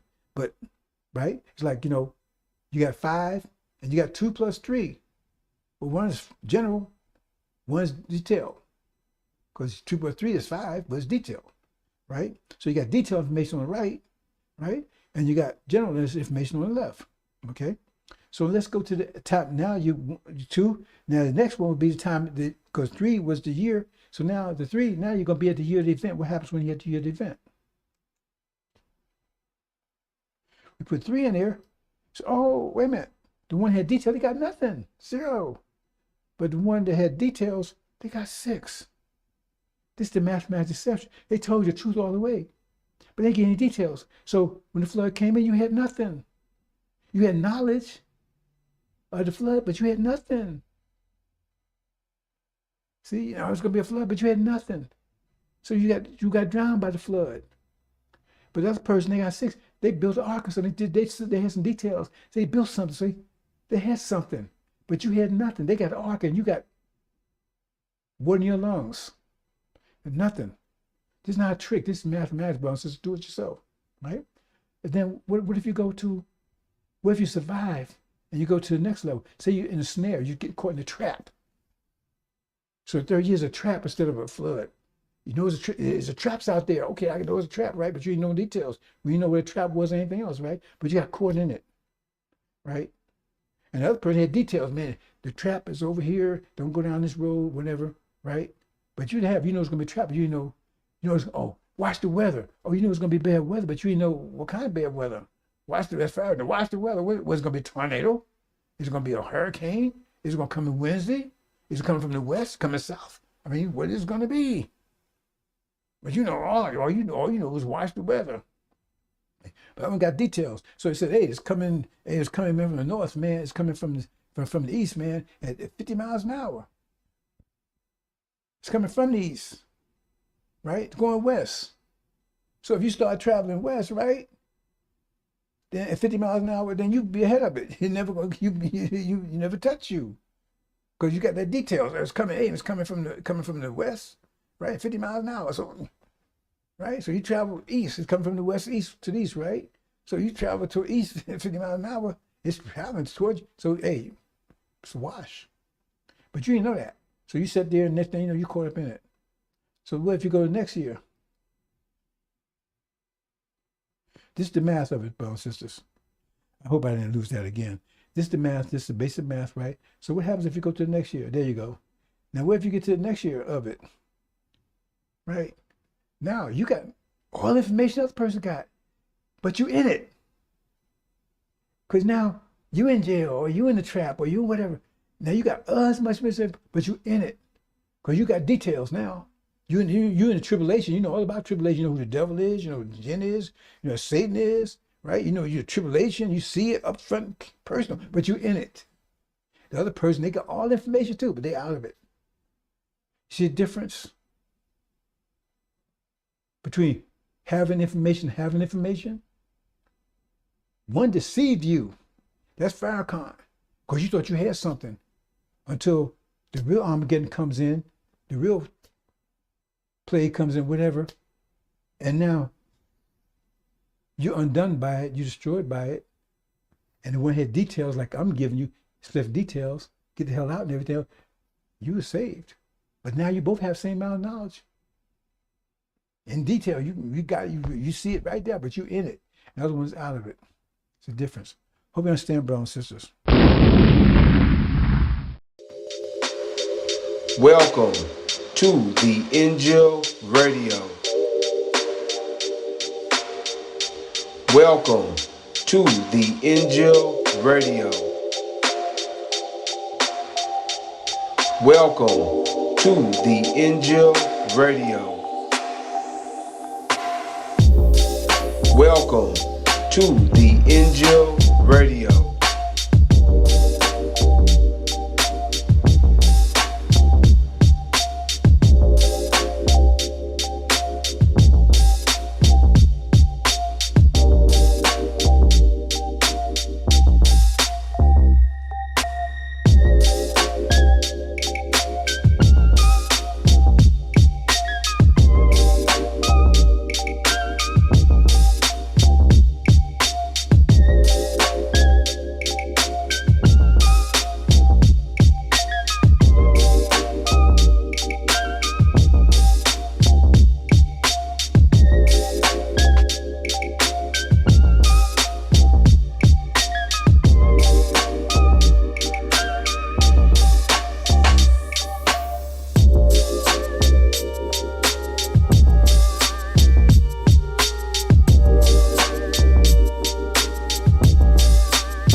Assalamu alaikum, sisters and brothers. Sisters and brothers, Sulaiman Rahim here, Messenger of the Covenant, breaker of 7 seals, the judge, the crusher, Sulaiman. That's where the Son of Man comes from. Sulaiman, Son of Man. I know you've been told that some of you, Master Muhammad is Son of Man. Well, better read the description again. Head like lamb's wool. He's the God. There's no doubt about that. He's definitely the God, but he's not a Son of Man. Read the description. Son of Man will suffer many things, be put to death. We think about that, Master Muhammad, in that way. He's not put to death. He's going to plain. Who's going to put him to death? He has hair like lamb's wool. Feet like, right? Brass, dark skin. That's not Farrakhan either.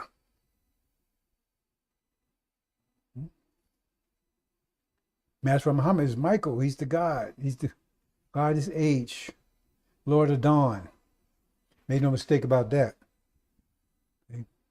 He's the God.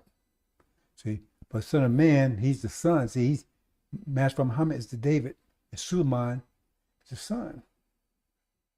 Or Sam Solomon. Anyway, move on, brothers and sisters. This presentation here, Black Attack. Now, this is part 7, I believe.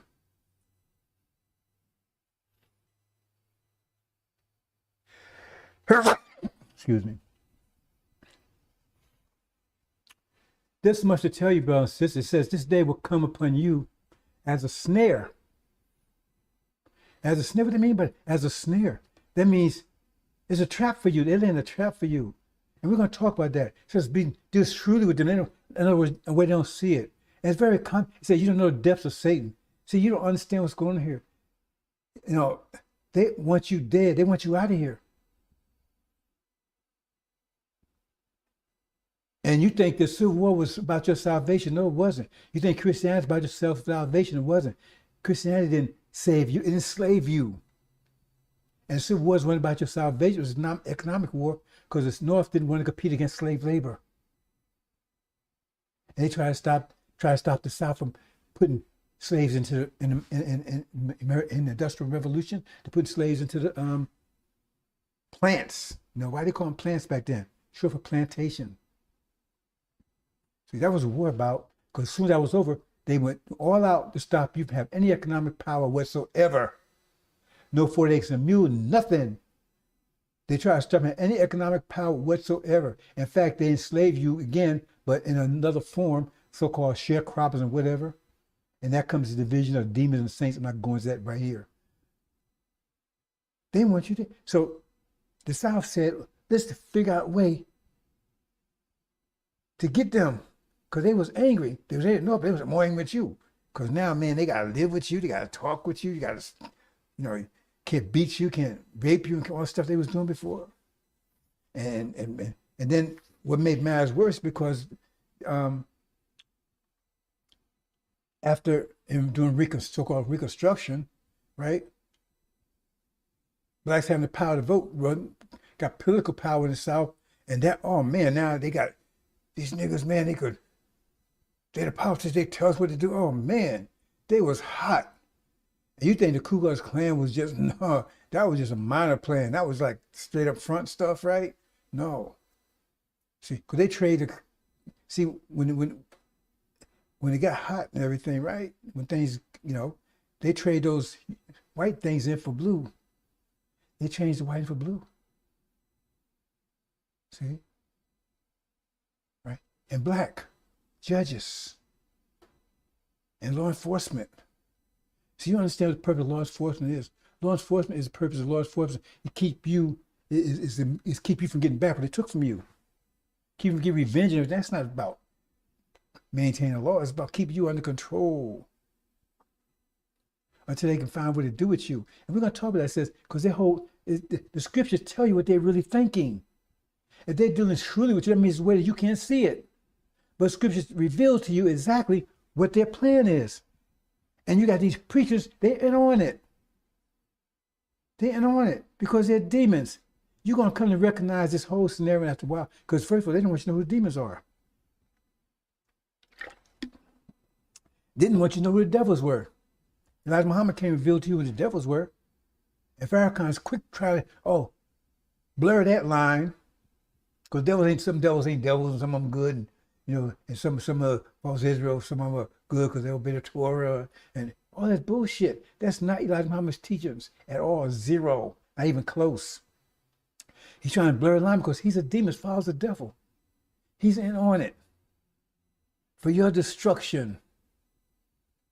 And if I try to explain it, that's conspiracy theory. No. They used to have this cartoon called Burr Rabbit or something when I was a child, right? But Shorty, go drive in back then, Anyway, and the thing is that the rabbit was smart. See? And the wolf was always at the rabbit. And so every time he catch him, the rabbit outsmart him. See? Because when we catch him one time, he says, you see a briar patch, says, please don't throw me in that briar patch. He's begging the wolf, don't throw me in that briar patch. Oh man, he don't want him in that briar patch. I'm going to get his ass. I'm going to throw him in that briar patch. He don't want to be in there. And that's where the rabbit wanted to be at. That's where he wanted to be. Because once he's in there, that's his home. Because wolf couldn't get in there because all the thorns and stuff. So when the wolf threw him in, he was happy. He was, man, wow. See? And the wolf realized he was deceived. And that was the whole story about that, right? It says they got a plan, but it said they're planning your destruction. This says that all of them, they're planning your destruction. So the problem is that you had the so-called Republican Party and so-called Democratic Party, right? And this Democratic Party, man, they love you now, but they hated you before. They was one enslaving you, they raping you and everything else. The Republican Party wasn't that much worse, any better, right? Because you look at Harriet Tubman, look it up. She was enslaved in New York. But then I'm talking just the South. No, it was slavery all over the place. If they wanted to stop it, they could have stopped it. Who do you think had control of the Senate and the House and the executive branch and all that stuff? It was mostly the North had that during all those years. So if they wanted to end slavery and all that, they could have ended with just a vote. They didn't want to end it. They just didn't want to be a victim of it. What do you call white thing? Look up how Wall Street got his name. It was a slave center, a slave trading center. That's what started out. Not trading stock, trading slaves. Because of a big wall, they had slaves lined up on the wall. That's why I call it Wall Street. It's a major slave trading place. So don't give me this bullshit about, it was just North. It was just the South. It was all the whole country.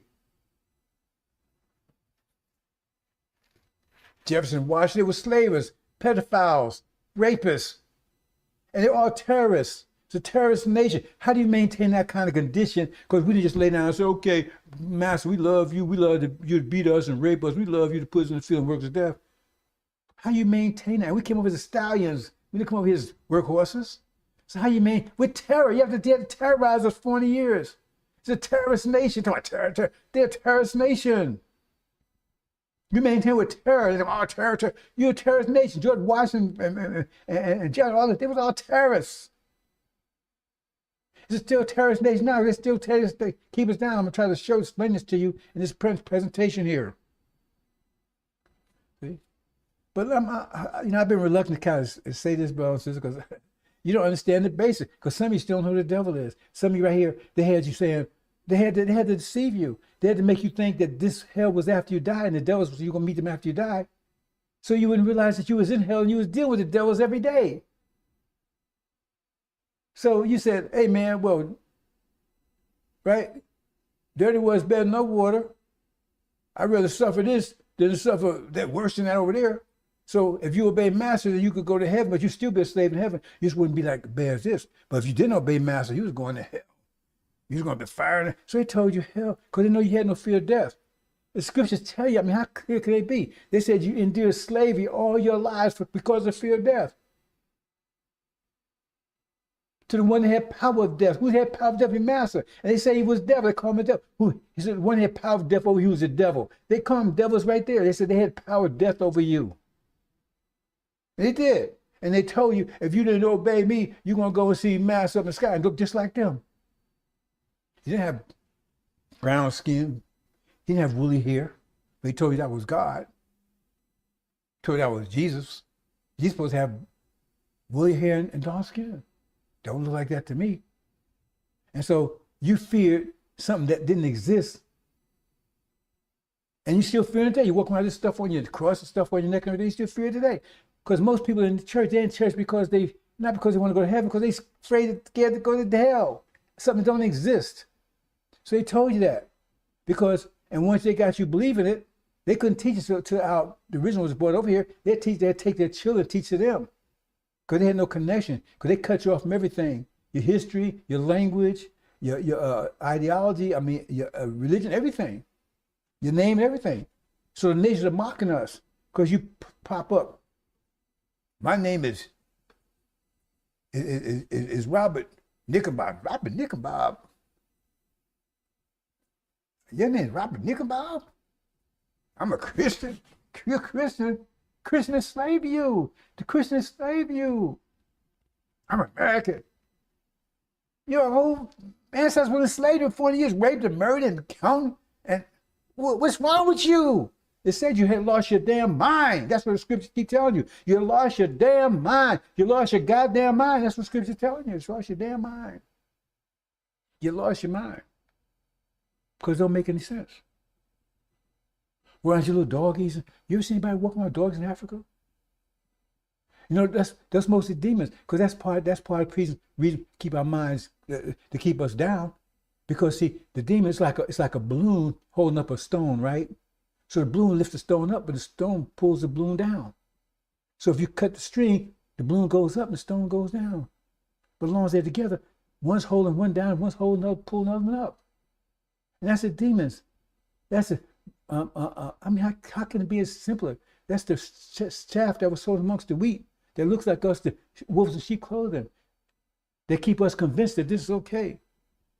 The preachers, oh no, hell after you die. It's a lie. It don't exist, never happened. And in fact, there's nothing in the scripture that support that you go in hell for never, never, ever. There's nothing in the scriptures like that. So why do they keep telling that? That was invented 500 years ago. That was put in their Christianity. They invented. That's why let's say Christianity is 500 years old, because they weren't Christians 500 years old. Read it. They was Catholics. Christianity was invented to enslave you. They were Catholics. They were not Christians.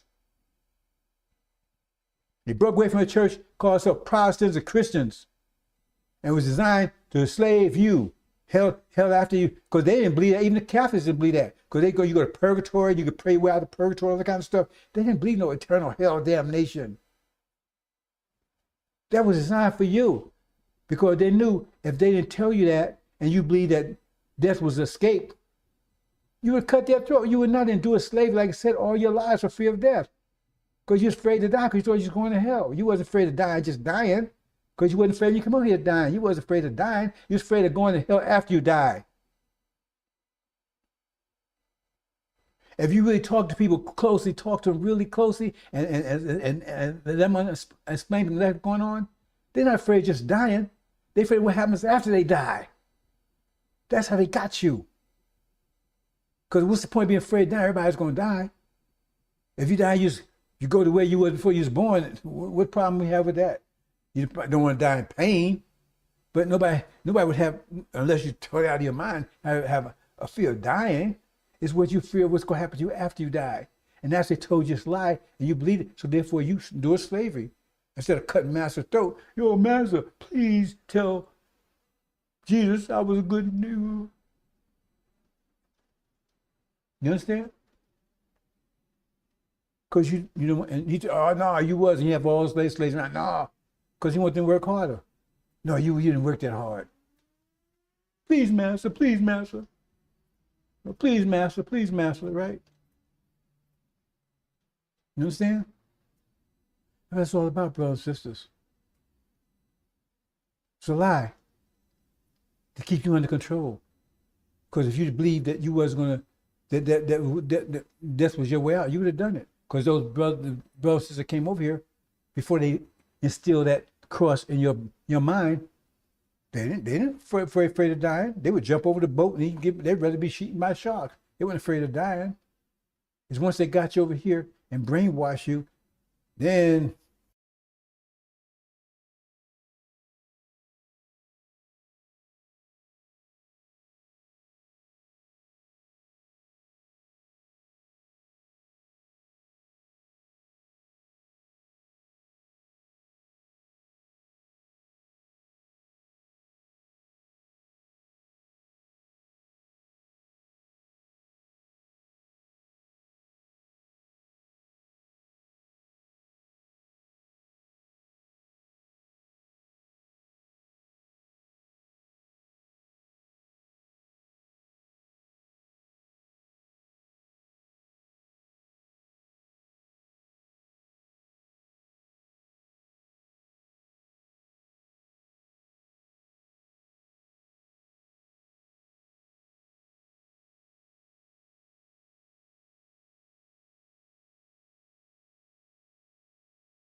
They got you, and you still got your day. And you're teaching that to your children, Negro butts.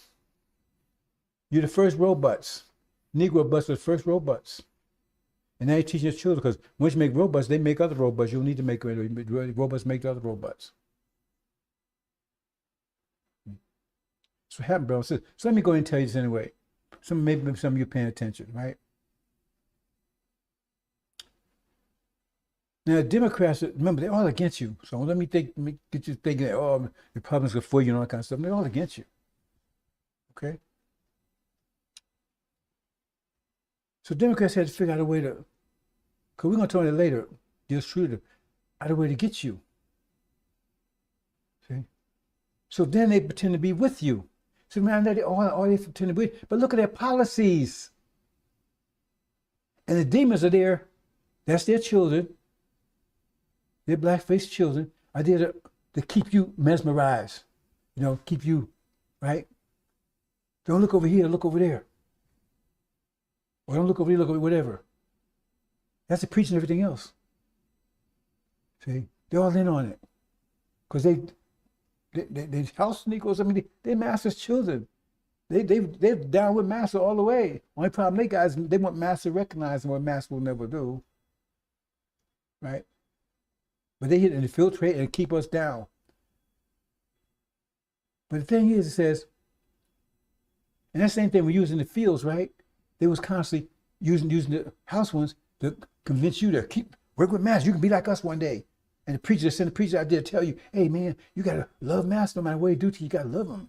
When you get to heaven, you gotta love him. You gotta do whatever master tells you. You gotta obey master, no matter how cruel he is. The more cruel he is, the more. Oh man, what the hell is? You better read it again. That's not what scriptures say that. You better read the whole thing, all the verses that go with that.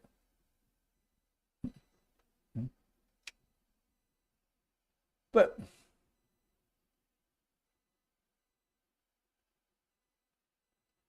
see, okay, let's get to it, brothers and sisters. So what they said, they're gonna be your buddy, but look at their policies: abortion, jails. Look at Clinton. Clinton was worse than any of them clowns that you thought was racist. He was worse than all of them. He sent your jobs overseas. I mean, I can get into that. I'm not going to here, but right. He built prisons for you. He said, I'm gonna cut out welfare, and he gave it to the people that's coming over. And all you had to do is come over. I know people. Go ask them. People that come over from Soviet Union, right? See, people that's coming over here, right? From all the republics. Now, it wasn't Soviet Union then, I don't think, right? But I'm talking about, all they had to come over and say they was Jewish, and they got the welfare that they told you couldn't have anymore. They did. They gave money, they gave welfare, they gave finance and everything to start business and everything else. I know, I talked to them. A lot of them, they said it was Muslim, but they told them they was Jewish to get all these benefits because they didn't want to give you the money. And it's a lot. Anyway, the point is, and the policy, the boys, look at their policies. 3 strikes laws. All these policies against black people. But they pat you on the back. We love you. We played guitar. We played Trump. Remember, Clinton got a glass when he played Trump and everything else. And Hillary, hey man, what she was saying, hey man, gotta have some hot sauce. I want y'all. All this bullshit. But look at their policies. Because they out to get you. But they know you're so stupid that all they gotta do is pat you on the back. Go look up Gus Savage. Look at the speech he made on the Congress about how they was taking Black Hawks and everything else was taking money that was allocated to you, that the government allocated to you. It was given to false Israel. He got mad because they came after. They only tell the truth when they come after them. I'm going on with these policies. They got false Israel over there. To prove that you ain't just see they. Anyway, let me cut to. See, it's hard for me to talk about this without building up the foundation behind it. But let me just get back to the broad rabbit idea of this. The idea is to get the whole country so angry at you so angry at you, right? You're so problematic, then they can just get rid of you. Because the thing is right now, all these policies, most of the country, right, and especially so-called Republicans, more angry. Oh, look at all these policies. The Democrats promoting PRT, the, gay and all that stuff. That's not even us. That's the demons. Because they couldn't get that established in Africa. They ran them out of Africa when they came over with that stuff. Talking about, you got to recognize all that homosexual, all that kind of stuff. They ran them out of there. But they got that picture on you because they got the demons. That's them. That's their children. So they got all these things to adequate myself. All these policies. That's anger in America. That's why America's more and more divided. Anger. Because people say, man, I'm tired of this stuff, man. And now, man, they're going to give out money. If we got a good credit rating, man, that's not going to mean nothing. It's going to give the money to them, right? And we're going to do all this stuff. Get angry. So once they get you so angry that you come at them, that's what Democrats trying to do, get everybody totally against you. All their folks against you. And then once they do, then they step back. And you still black. They step back then. And they flip. Now everybody's against you. It's easy to wipe you out then. That's the trick. It says it will come upon you as a snare. They got traps there for you. It's coming as a snare. A snare is only if you don't recognize, you don't see it coming. I've been warning for 30 some years it's coming. And you see right now, you see stuff's going on. Because they pretend. They ain't for you. Look at their policies. But they get more worried about all the rest of them. So angry at you, right? So it'd be easy to get rid of you. Easy to get rid of you. See? Because these policies are angering people that really didn't care. Get angry. Oh man, they tell she's not chilling this stuff, man. And race and Black Lives Matter, all this stuff, man. And they're trying to get anger raised up so much. Because see, when it happens, they still white. They can back up and say, man, I switch up with you now. But you still black. And the anger is aimed at you. So we're going to hope you understand that, brothers and sisters. I can go deeper into that, but if you don't understand that much, talking deeper ain't going to matter. Because if you don't understand how much is 3 plus 5, what's the point trying to tell you, right? Getting deeper into it. Let's go on, brothers and sisters, go down to... So we go. Now we talking about Armageddon here, brothers and sisters. We talking about apocalypse. Now the apocalypse. What are we here, brothers and sisters? The apocalypse scripture. That's a comprehensive. That covers the entire war. That's going to change reality. Not Armageddon. Armageddon just battles in it. That's lying Farrakhan because he don't know, but he's doing his job. Because he worked for Massa. He's worked for them. Son of perdition. At the works of Satan. 42 years. Anyway, nothing changed, brothers and sisters. We on the cross being crucified. The hope is crucified to death. Took everything from us, totally naked. Everything. You don't know who you are. You don't know where you came from. You don't know your language. You don't know your history. And that's most of our children out there. That's what the CRT called a theory, what they did to us. They don't want you to have no knowledge of anything. Because an ignorant foe is a beatable foe.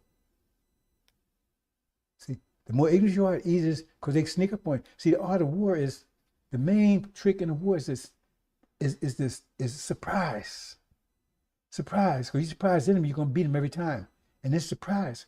Because you're going to be surprised when they spring the trap. It says they'll come into a snare. They got a trap set for you. But you don't see it. Oh, you think, Trump has set a trap for you.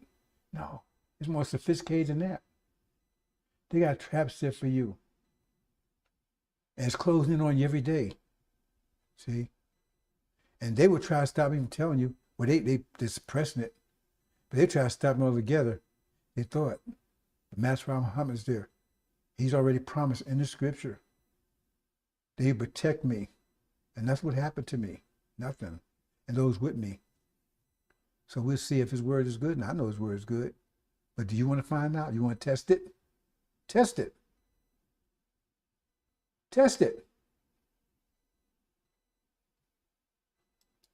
Dare you. Test it. Still kicking after 30-some years. 74 now. I ain't never bowed my knee to you ever. Even when I was ignorant. Okay. Black Attack. Part 7.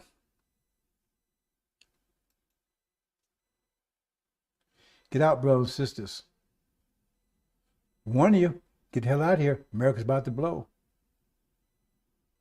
If you got the wherewithal to do it, get the hell out of here. It's going to happen soon. Go to Africa. Just get the hell out. Don't go to Europe. Get the hell out of here. If you don't like me, you don't like the message, you don't like what I'm saying, I like the way I talk, I look, just be sensitive enough to see what's going around and get the hell out of here. Save your life. You be held accountable for not helping save your brothers and sisters, but at least you save your family, you save your life. You do have a reward coming. You went to the Holocaust. You have a reward coming. Don't let them steal that from you. See? So you get out, read at your own leisure, brothers and sisters. Get out. Just get out. Be glad you did. Get the hell out of here. It's like 911. Once they close the doors, you couldn't get out. When that war breaks out in the Middle East, what's going to happen pretty soon? Very soon, within the next few months. They close that door and you ain't going to be able to get out of here.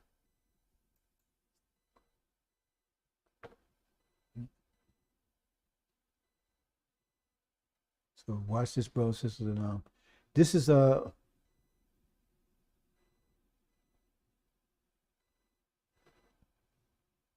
these are highlights of the series I'm doing about the series I'm doing about the apocalypse. So I think it's a 14-part series. So this is the highlights of it. And I'm trying to do one a day during the week. Right? So I'm doing this one because I missed one during this week, but I got a lot of things I'm working on right now. So a lot of things happening, brothers and sisters.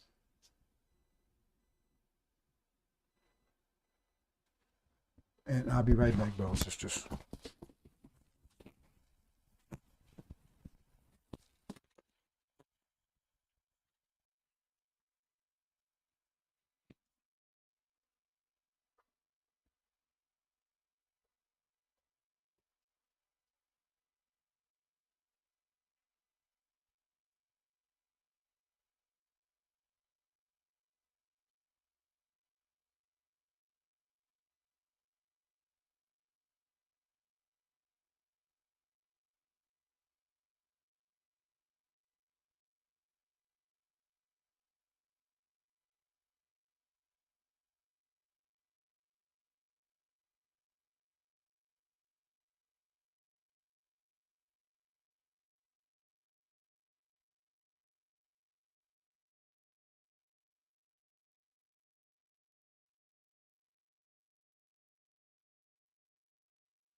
This is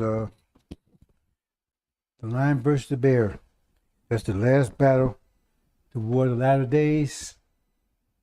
That's the last battle in Apocalypse. Last battle. Here. Hey, hold on, brothers and sisters.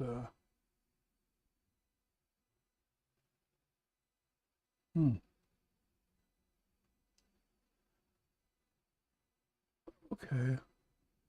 What's going on here?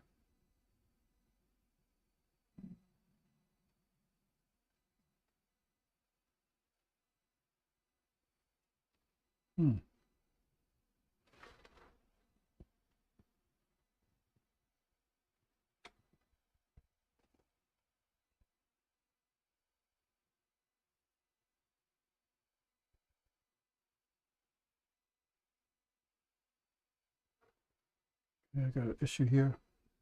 Technical problem here. Don't know why.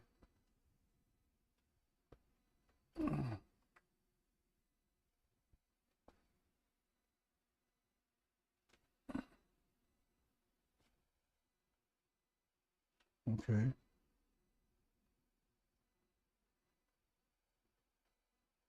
Okay, that's better. Mm-hmm.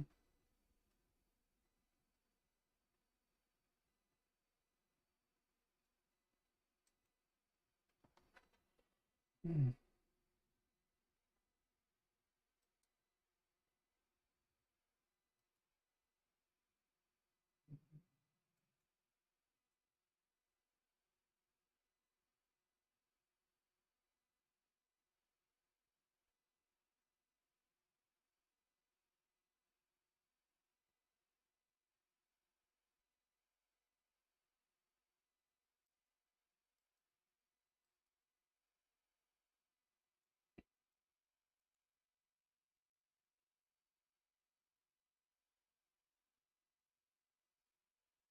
Okay, brothers and sisters, again, Apocalypse, part 7.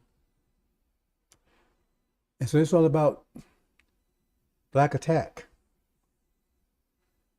Because Apocalypse is all about, it's about destruction of this reality, but it's about your resurrection to power. And so both the targets, the one that was the main target that was suppressing you, trying to destroy you, that's America. That's the main target. But you're the main target of the whole world. You understand? Because the whole world's against you. So we're a target and they're a target.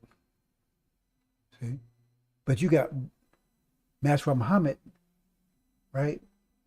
Your God, right? Backing you. Okay?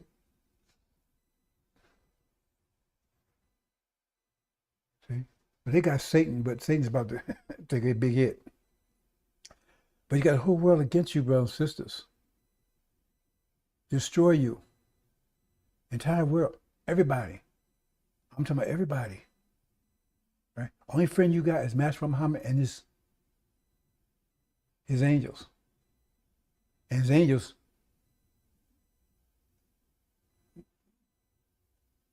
but I'll leave that there.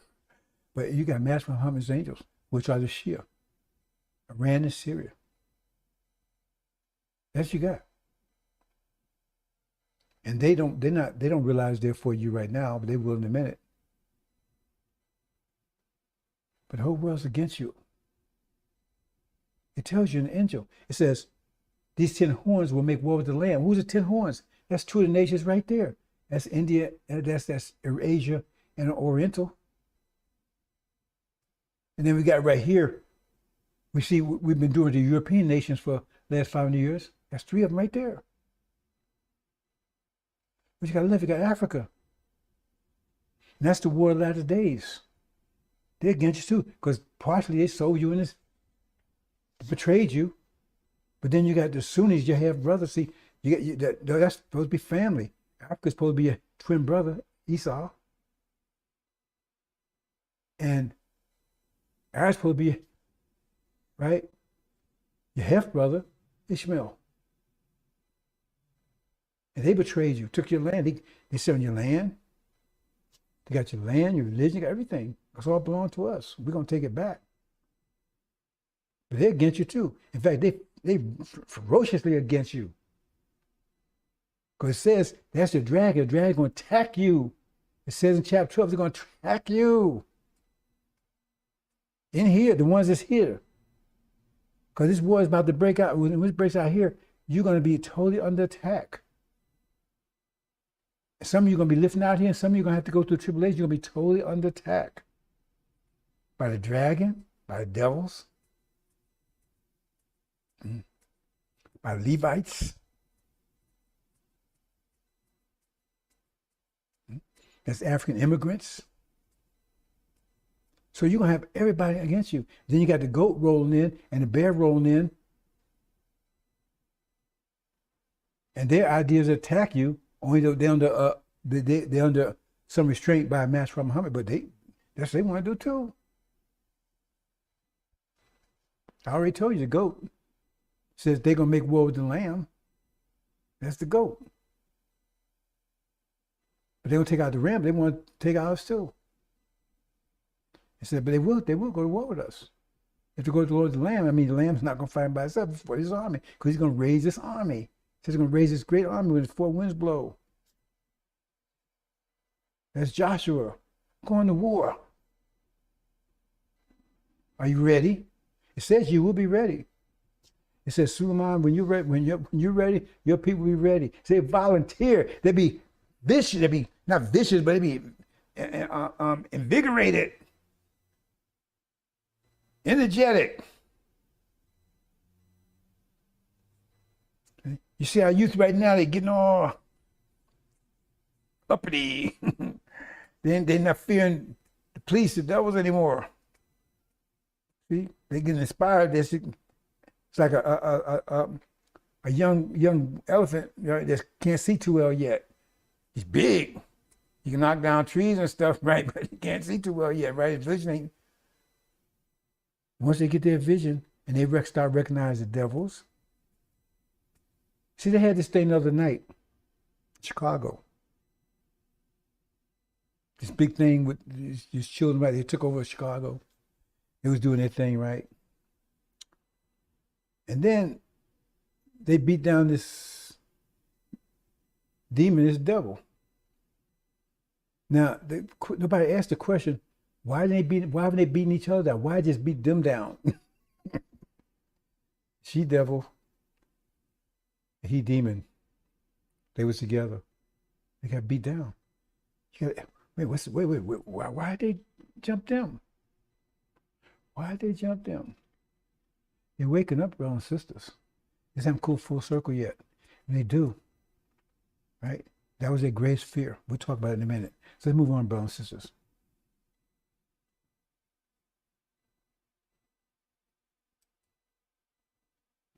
Okay, so I'm going to go through this.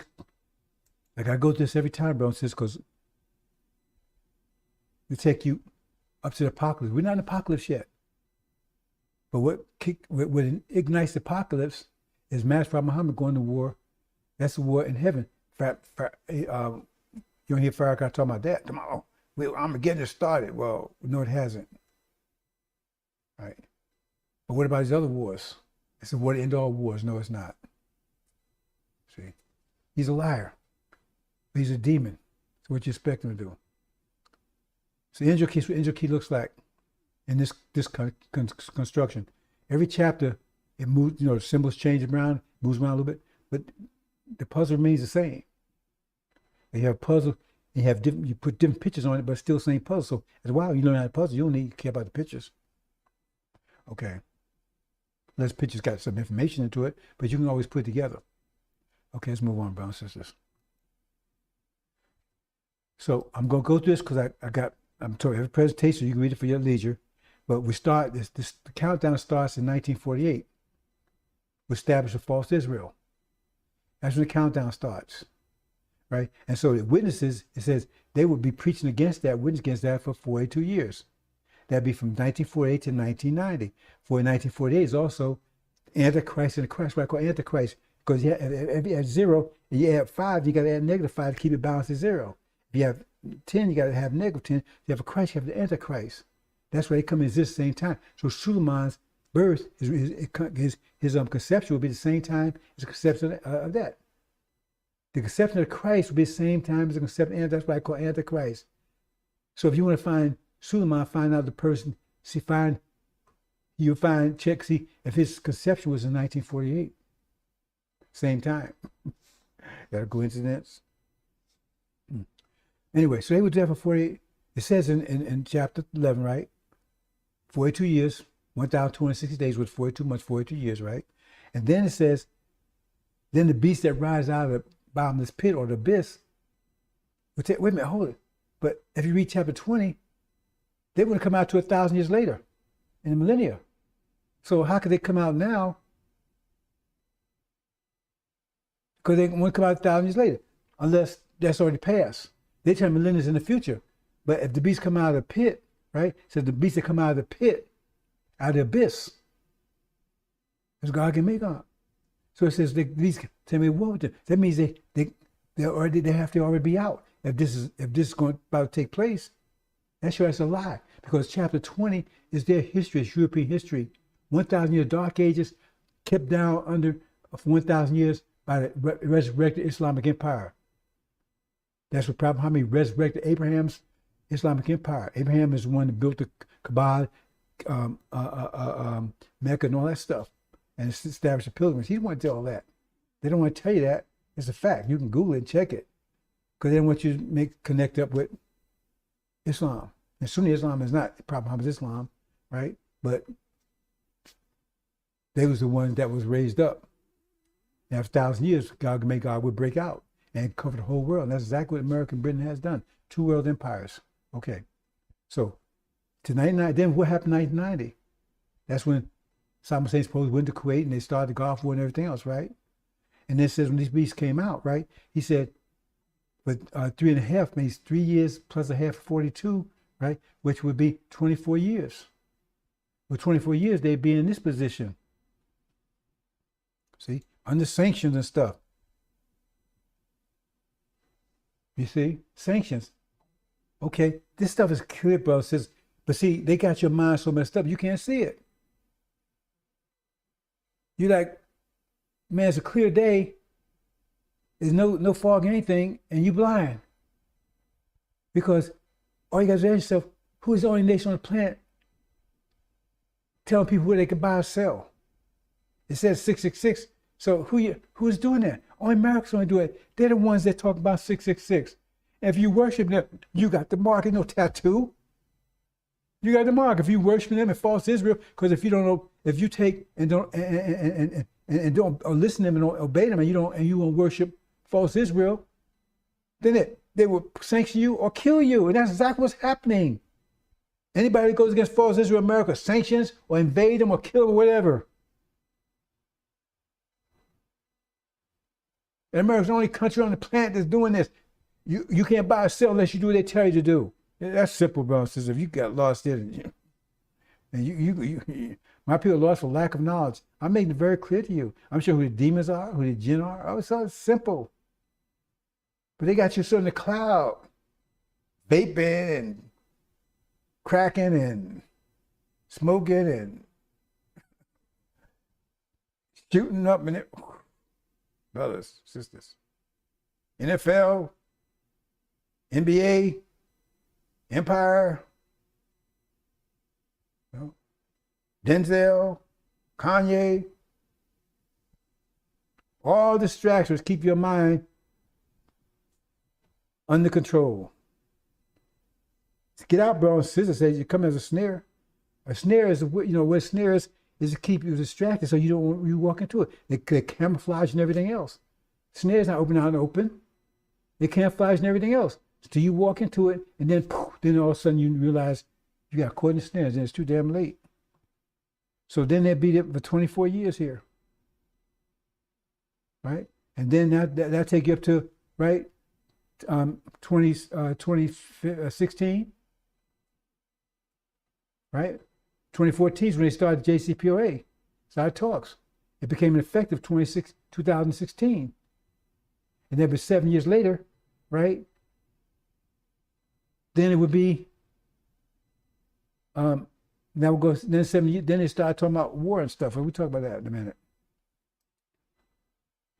And then the JCPOA took effect and said they'd be on the foot of the nations. For the nations for 3.5 years, 42 months. Remember? It says in the middle of the week, that's talking about Daniel, somebody broke the agreement. That's Trump broke the agreement in the middle of the week. And so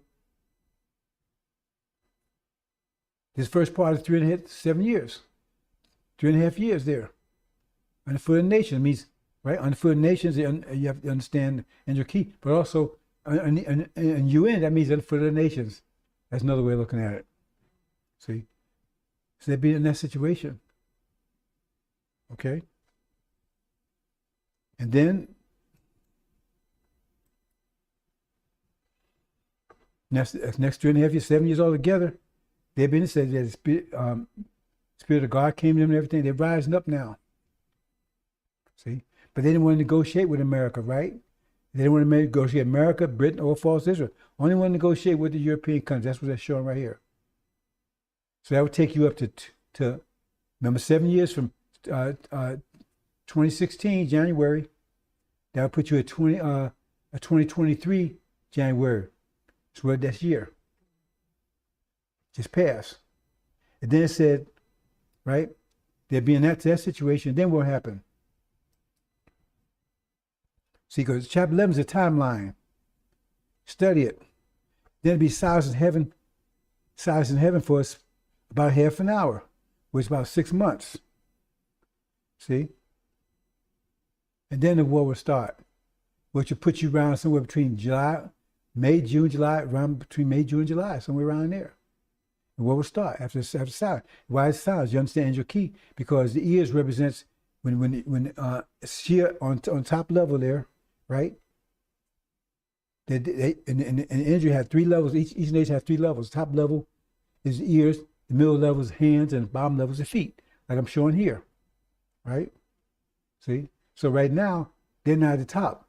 They're in conflict. They've been in conflict with America and Britain, false Israel, since the beginning of the year. It's been hot, right? That's what's happening right here. But the point is, when you put hands over the ears, it's silence. You got to understand your key for this, brothers and sisters. So, I mean, that's what's trying to tell you. That's the silence. See? And then the war takes place, which is going to take place within the next 3 months, brothers and sisters.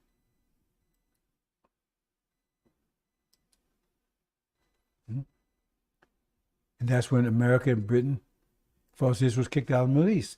Babylon falls. That's chapter 12. War breaks out in heaven, right?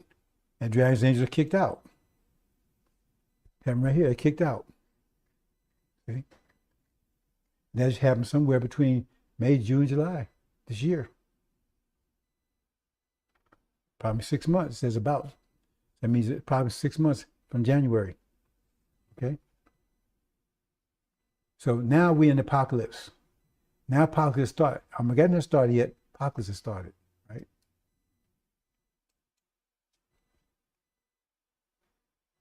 And then that's when Babylon's fall and say, get out. Because at that point you better be gotten out of here, brothers and sisters. Get out. Babylon's fallen. And false Israel is surrounded by armies. So we see false Israel surrounded by, we see Jerusalem surrounded by armies. No, it's destruction is near. They tell you redemption. Oh, when they're going to be surrounded, did Jesus come say? That's not what the scriptures say. It could be a destruction because they're false. They surround the army, and their nuclear weapons will not work. Matter of fact, will have neutralized them. You see, they tell you those ships are flying all around their nuclear sites, and when they leave, the new sites are disabled.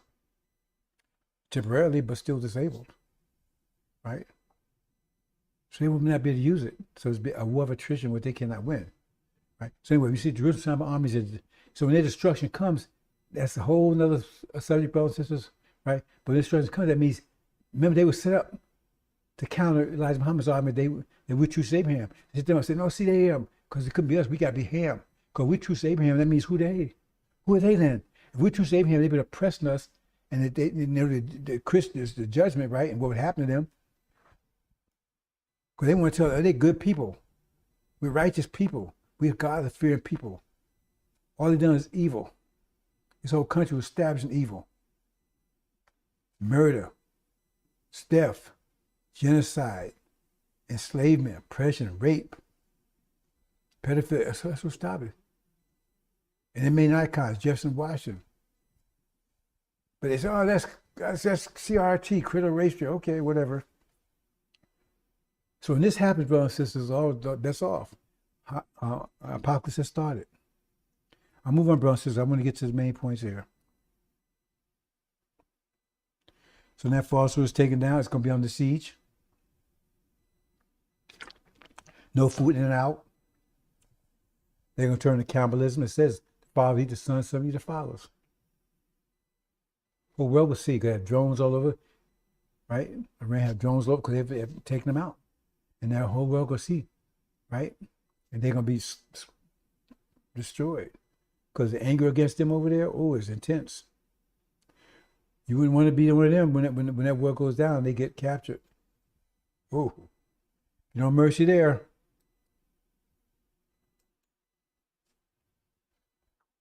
And when that happens, right, I'm going to talk little things here. I'm not going to lie to each other here.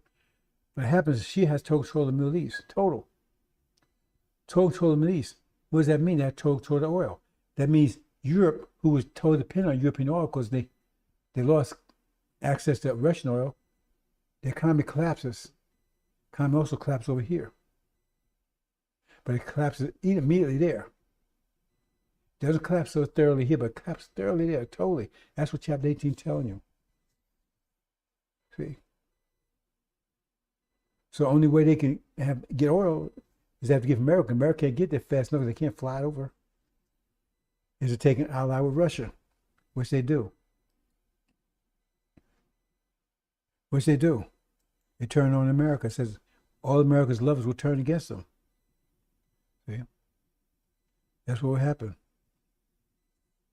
You read this at your leisure, brothers and sisters. It's talking about the total economic collapse. See? Because they depend upon the oil. And that's a great betrayal. Because now they turn against America on Russia's side. What that sparks what? Armageddon there. America got hundreds of bases, tens of thousands of soldiers there. That's under attack. So America has to go in there to defend them, protect them. Our cries be great. And that kicks off Armageddon East. Okay, Armageddon East. I told you, Armageddon East. Armageddon West is here. Okay, so like I'm going through this pretty quickly, brothers and sisters. Because I want to get to my main point here. But I've been talking about this in all other presentations, so, right? So you can go in and review them, right? So, if the scripture here shows you, explains, right, that they're going to be at war, right? That Europeans are going to be at war with America. As you see right here, America's in the middle between an vice. And Russia and Europe is attacking America. See? Okay, now we'll get to it. Back attack. Excuse me, brown sisters. Back attack. Let's go into his brown sisters. Okay, the main point here. Now, and went out another horse, fiery red, setting upon it, giving him take peace out of the earth in order that one another will slaughter. Now we're talking about 1/4 of the earth here. You see the next one. Look, horse greenish yellow, and the setting upon the top of the name of death, Hades will follow with them. That's the goat that's following behind all of this. That's China and India. China, they're going to attack America. Their feet will not touch land, like it says. That means coming across the ocean. And they're coming from the west. See? And they thought upon the fourth earth, that's for America there, fourth earth to kill, long sword, famine, death, famine. Because I didn't mention that. When it all cuts off, Europe is going to be totally collapsed. America's economy going to collapse. And America's cut off from oil too. They're not getting Russian oil. They're getting no more Middle East oil. And they got rid of their strategic petroleum reserve. So now you have an oil crisis in America, and they have a war going on over there. Protect their men over in Europe. So all the oil is going to be commandeered by the military, and so it's going to be a total famine because they can't get food to the stores, and the food is on the farms. The people nearby are going to take that because they realize no other food. So that's going to be going exhausted. Food in the warehouse is going to be exhausted because they come and raid them soon stores. So in about a couple of days, they're going to be no food anywhere, except for those that took it, right? And people will take it back from them, but that's not going to last more than maybe a week at most. And all that's gone too. Hope you understand, brothers. So now you have no oil to get food from the farm to the processing plants, to the processing plants, to the warehouse, to no food, zero, none.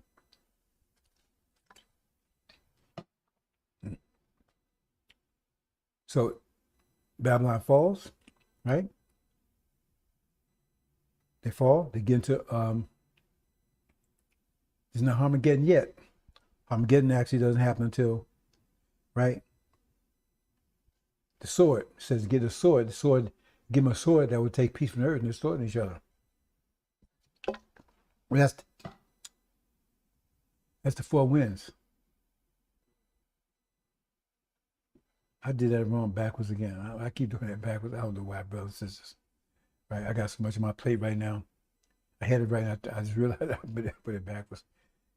The point is, yep, I sure did. The point is that it's the sword that takes peace away from the earth. Identify what the swords are. At that point, see, at this point, you got trouble going here in America, right? Because of family and else. But they ain't at war yet. But it's tense. And we're going to see it planning. It's tense. But this is not going to be a long period of time. It's going to be a couple of days every day before it happens. But when the sword happens, that's when the four winds start blowing. That's when it says, right? Because it says, I'll take peace of earth in order they will slaughter us. In other words, it was a peace at first, and then they start. But because that sword, four winds blowing, right? Instead of fourth earth, famine and death. With famine and death, right? The death represents goat again, and wild beast of earth represents European countries and Americas. What's going to happen to America? Okay.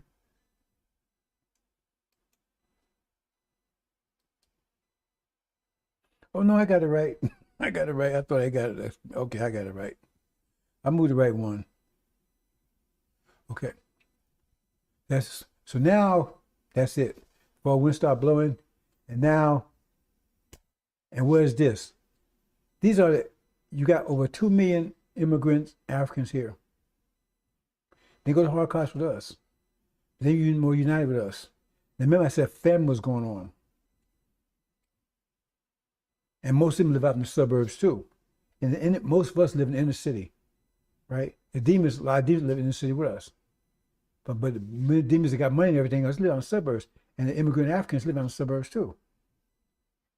And they are eating, and they're gonna be eating people out there, people ain't gonna know what's going on, no food, right? And so the demons and the devil's gonna get together, and they're gonna be eating the Africans. Hey man, come over to dinner, man. We got food. You come over and they don't see no more. And this will keep on going until the other see that trumpet right there between them? That's Esau. Until he tells them what's going on. And that's when they start fleeing. Because they're inviting people over and they're the food. But people missing. And once that happened, they unite and they attack. That's the Africans. Call them Levites. They attack. And says they attack, they fighting everybody. Because remember, that's the first trumpet. And what did the first trumpet do? Right? In the first trumpet, heard hail and fire. It being mingled in blood was thrown to earth. The earth was burned down. See? Because at that point, right, the earth is at the bottom down there, and America is a third of it. Right? And third, trees burning, all the vegetation, greens, yellow. I mean, it attacked everybody. Greens, yellow, members of the demons. It attacked everybody. That's what took peace away from the earth. Now it's total war. Total war. That's what it's talking about, dear brothers and sisters. Total war. Okay? Let's move on. We're getting to it. At this time, see, now they're at war down there. Total war in America and in Europe. Armageddon East and Armageddon West.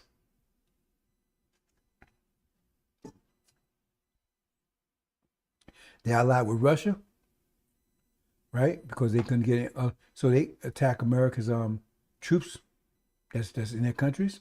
America has to go protect them. But America also got a problem here, right? Because they're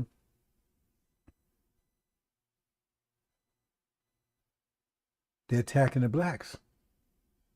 I mean, everybody's at war right now because remember the other one, Levites, they come and they're attacking. And so now they're attacking everybody, but they're mostly out in the suburbs. And so they got to flee. So why? Because the ones in the cities don't have to flee because that's where you flee into in the cities. So we don't have to flee. At least some of us got money out there, but most of them, right, have to flee from the suburbs. That's the demons, everybody. Because there's total war out there because everybody's hungry, starving to death. We understand, brothers and sisters. So all the winds are blowing. Because remember the same thing, the winds when the blues won, that's when the resurrection came in place. Because it says, reading Ezekiel, the resurrection took place. They came together. Because he was all separated up. That's the death of Lazarus, because he had the demons mixed up with him. He lost his mind. And so they was in conflict with each other like water and milk. You mix it together, it's no good. But if it's set for a while, the milk will settle at the top and the water, then you can drink either one. So Lazarus had to be separated. He'd be separated from demons. That's what it says in Mark, right? Book of Mark. And then he became united, but the demons also came united. Right? So the two separates. We're going to talk about that. See what I'm saying here? So that's then they're fleeing. They're not fleeing from the army, not fleeing from the police force, because they got tight time to get. Say, no, you got no time, because you're fleeing from your neighbors. They'll be eating you. If you read the third seal, that's what it says. That ball and everything was eating you. It said Esau had that problem. He was the one that clued you in what was going on. Because people come out missing, they thought, hey, and they was being eaten. And that's when the war starts. Hope you understand, brothers and sisters. See? Okay. So that's why you got to flee. Because now it's open attack on you. And Levi's right, they united, they did total war. Okay?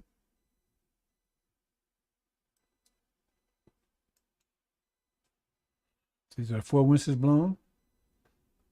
There has to be a time of the resurrection. See, here it is. That's fleeing. They're getting out of town, getting out of the suburbs. Fleeing, those ain't got caught already. And that's the harvest. They all come together.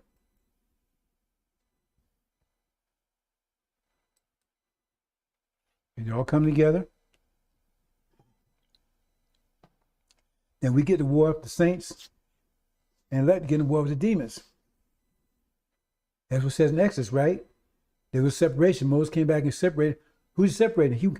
Aaron had the camp, but everybody wasn't with Elijah. So he said, those with me, and the rest stayed with Aaron, because Aaron is Pharaoh, he's a demon. And then they got to fight with each other, and then all of Aaron's followers wiped out, including him. That's happening right here, all coming together. There's a war. I'm not talking about this particular war here, right? That's not one of my topics because I'm trying to get the most major ones, but this is a major one. But anyway, this is happening here. Now, remember, all blacks on attack. That's why he was fleeing. So we're going to get to that black attack. We're going to get into more detail. All blacks on attack. All blacks. African blacks. Immigrants from here, right? Demons. Black tone. They're really Caucasian, but they got black tone. And original people. They had to flee.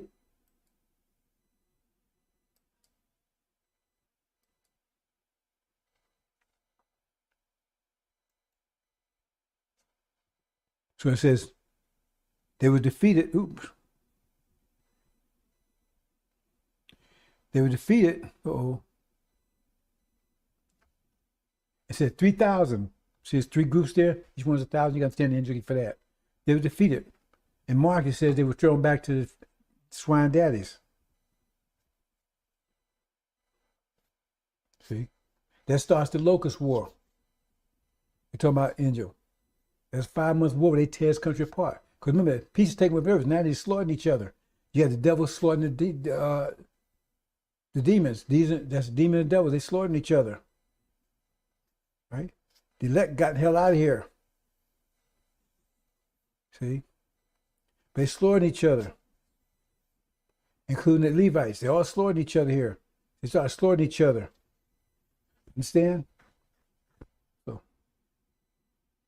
this is called locust war or demon war. Okay, now we get to the main topic here, brothers and sisters. Now see this? God, do not remain quiet. Do not be silent. God, do not be still. For behold, your enemies make an uproar. For those who hate you have exalted themselves. They make shrewd plans against your people. Look at the word shrewd. Not clear, not open. Hidden plans they got going. So where's these hidden plans? The Bible tells you. Welcome to the INJIL Radio. Welcome to the INJIL Radio. Welcome to the INJIL Radio. Welcome to the INJIL Radio.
Hi, Assalamu alaikum. Sulaiman Rahim here. The judge, Messenger of the Covenant, breaker of the 7 seals, the crusher. Welcome, brothers and sisters. This is part 2 of the apocalypse. Part 2.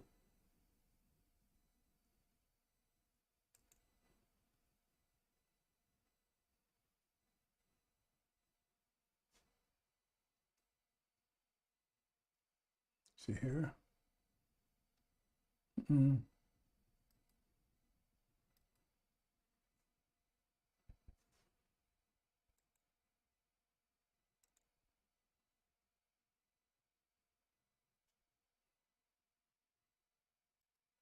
Part 2 of the apocalypse, brothers and sisters. Several parts to it. It's about 12, 13 parts, I believe. I intend to do, time permitting, one per weekday. It's a special I'm doing on the weekend. Part 2. I may do a redux of part one. I've done it a couple of times, but I'm not totally satisfied because I want you to be very clear. Part one is very important because it leads you up to the apocalypse. Now let's get some definitions straight here, brothers and sisters. See, because Louis Eugene Rounds, Farrakhan, and our backwards legion. See, he's applying the mathematics of deception on you, but he doesn't know the mathematics of it. But he's doing it, so somebody must be writing the script for him or whatever. Because there's a math, just because, everything they do is mathematical. They may not know the mathematics of it. But we do the mathematics, and the point is that our mathematics is driving their mathematics.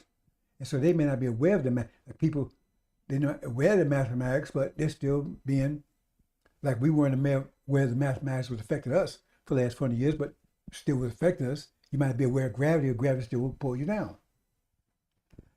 So you can identify what Farrakhan's doing in the mathematics of deception. Perhaps I'll talk about that again at the end of this. Now, I've been talking about it quite a bit lately, and I'm gonna keep on bringing it up because it's very important, brothers and sisters, because you need to understand the mathematics of deception. See, we speak mathematical terms here, and if you notice, lately I'm speaking more and more mathematically to you, because eventually that's going to be the only language there is. That's the only true language there is. You say Arabic. Arabic is the grammar. The only true language, the only true religion is mathematics. But see, apocalypse. The apocalypse and Armageddon is two different things. But see, Farrakhan learned long ago, he can tell you, the people that's listening to him, he can tell them anything. He pulled crap out of his ass and say, call it honey, and yeah, man. At first they might say, oh man, I can't taste it. But then they got used to it now. I mean, it's honey. If he says honey, it must be honey. Because he knows the people that he knows his audience. He knows they're either demons, idiots, or total dummies. He knows that. He knows his audience. See, agents not listening. They in there to keep the program going. They kind of get dissatisfied him now because he was supposed to stop all this. He's supposed to neutralize everything Elijah Muhammad taught. See?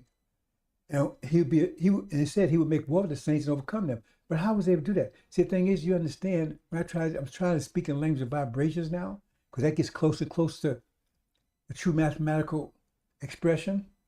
Pressure, right? Pressure like learning the multiplication table. And vibrations like learn how to multiply.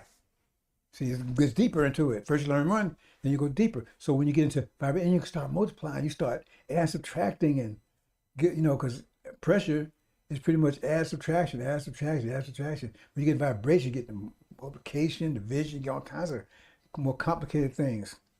See, and the thing is, he's vibrating on the same frequency as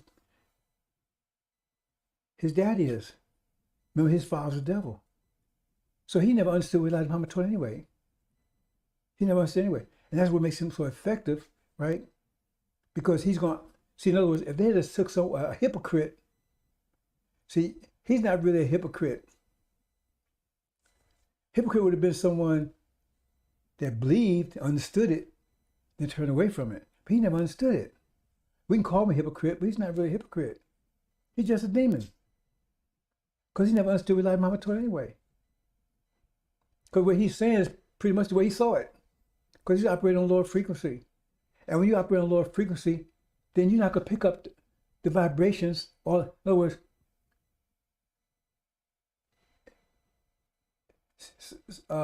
say, for instance, you got a sequence, right?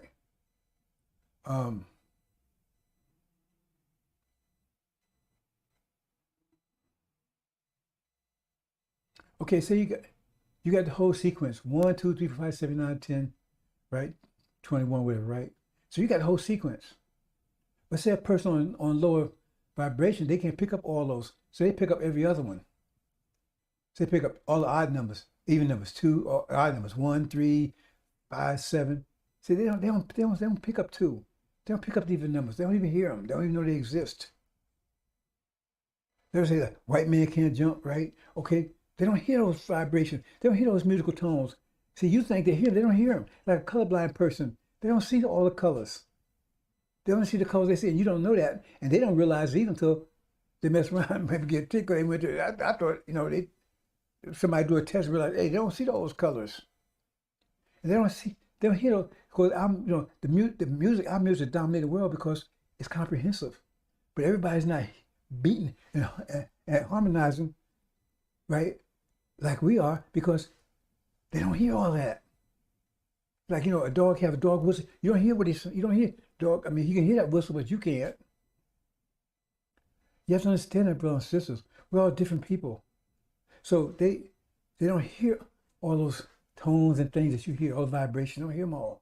They might have you might hear all 1 through all 21, and all they hear is the odd numbers, 1, 3, 5, 7. See? So Farrakhan never saw the whole thing. He saw what he saw. And that's what makes it so effective, because if he was a hypocrite, he might be lying to you and everything, but he'd still be vibrating on that level of Elijah Muhammad. So he wouldn't have been that effective. See? Because he's still been vibrating. So you still pick all the vibrations, but you just be, he'd be trying to confuse them. But still, no, he'd still be getting out the same vibrations, because that's the level he's vibrating on. So he can try to confuse it and try to say something else, but he still be vibrating. And I think too deep here for you, bro. Is that? But he's effective because he's actually vibrating on a lower level. And what he's saying in his mind, he may be absolutely true. He may actually be thinking exactly that's what Elijah Muhammad taught. Because that's what he saw. See? That's what he saw it. So he's going to translate everything in that way. Because devils ain't devils anymore. Elijah Muhammad never said anything like that, but he'll find something in there that justifies that. That's what makes it so effective. So the thing is that, we can't lift them up, but they can pull us down. You can't make someone whose his frequency, his natural frequency, say 5. You can't make him a 6. That's not frequency 5. He can go down. He can't go up. He can't go higher than that. That's happened to us. We went down, right? They brought us down, but we can rise back up. That's what's thing Nebuchadnezzar and Daniel, right? He can come back up. But those, they at their highest frequency right now. They can't go any higher. But now, people that can't go higher, now they rise to a higher frequency. Higher frequency is also greater pressure. So greater pressure destroys lower pressure. It's a mind war. I keep telling you, it's a mind war. I'm trying to get deeper and deeper and deeper into it for you brothers and sisters. And I heard a couple of sisters, they was elaborating on that. It was very good. They seem to understand it. You understand it, brothers and sisters? So he's effective because, see, he's operating on that level, and so he's pulling you down with dynetics and all this stuff. See? Sunnism, because Sunnism operating on a lower frequency too. It was effective 1,400 years ago because it raised everybody's frequency up to the level they are right now. See? But then they was overcome by devils who could operate on a higher frequency. Let me say it's clear, because maybe I should jumped into something here. For 6,000 years, we still going to be, that 6,000 year period, right? We still be under Adam's frequency. See? But Adam has to apply discipline to maintain his highest state of frequency. His highest state of frequency is 6. But it has to have his discipline state, because otherwise he'll keep going back down. He needs discipline to keep up to 6. That's his highest level he can attain. And every time he stops his discipline, he starts falling back down. So all problem Muhammad did is to bring the frequency of the Arabs up to the level of the devils, right? Who had fallen. See, because they was by them. Because he was above them. But if they apply discipline, they get back above them again. That's exactly what happened. Because they started discipline, start going to mathematics, they rose above them again. And the students can't do anything with them, as long as they apply their discipline. but now their discipline is slipping again. And so now they have to control themselves. That's where all this immorality, all this sexual perversion, all that kind of stuff comes in.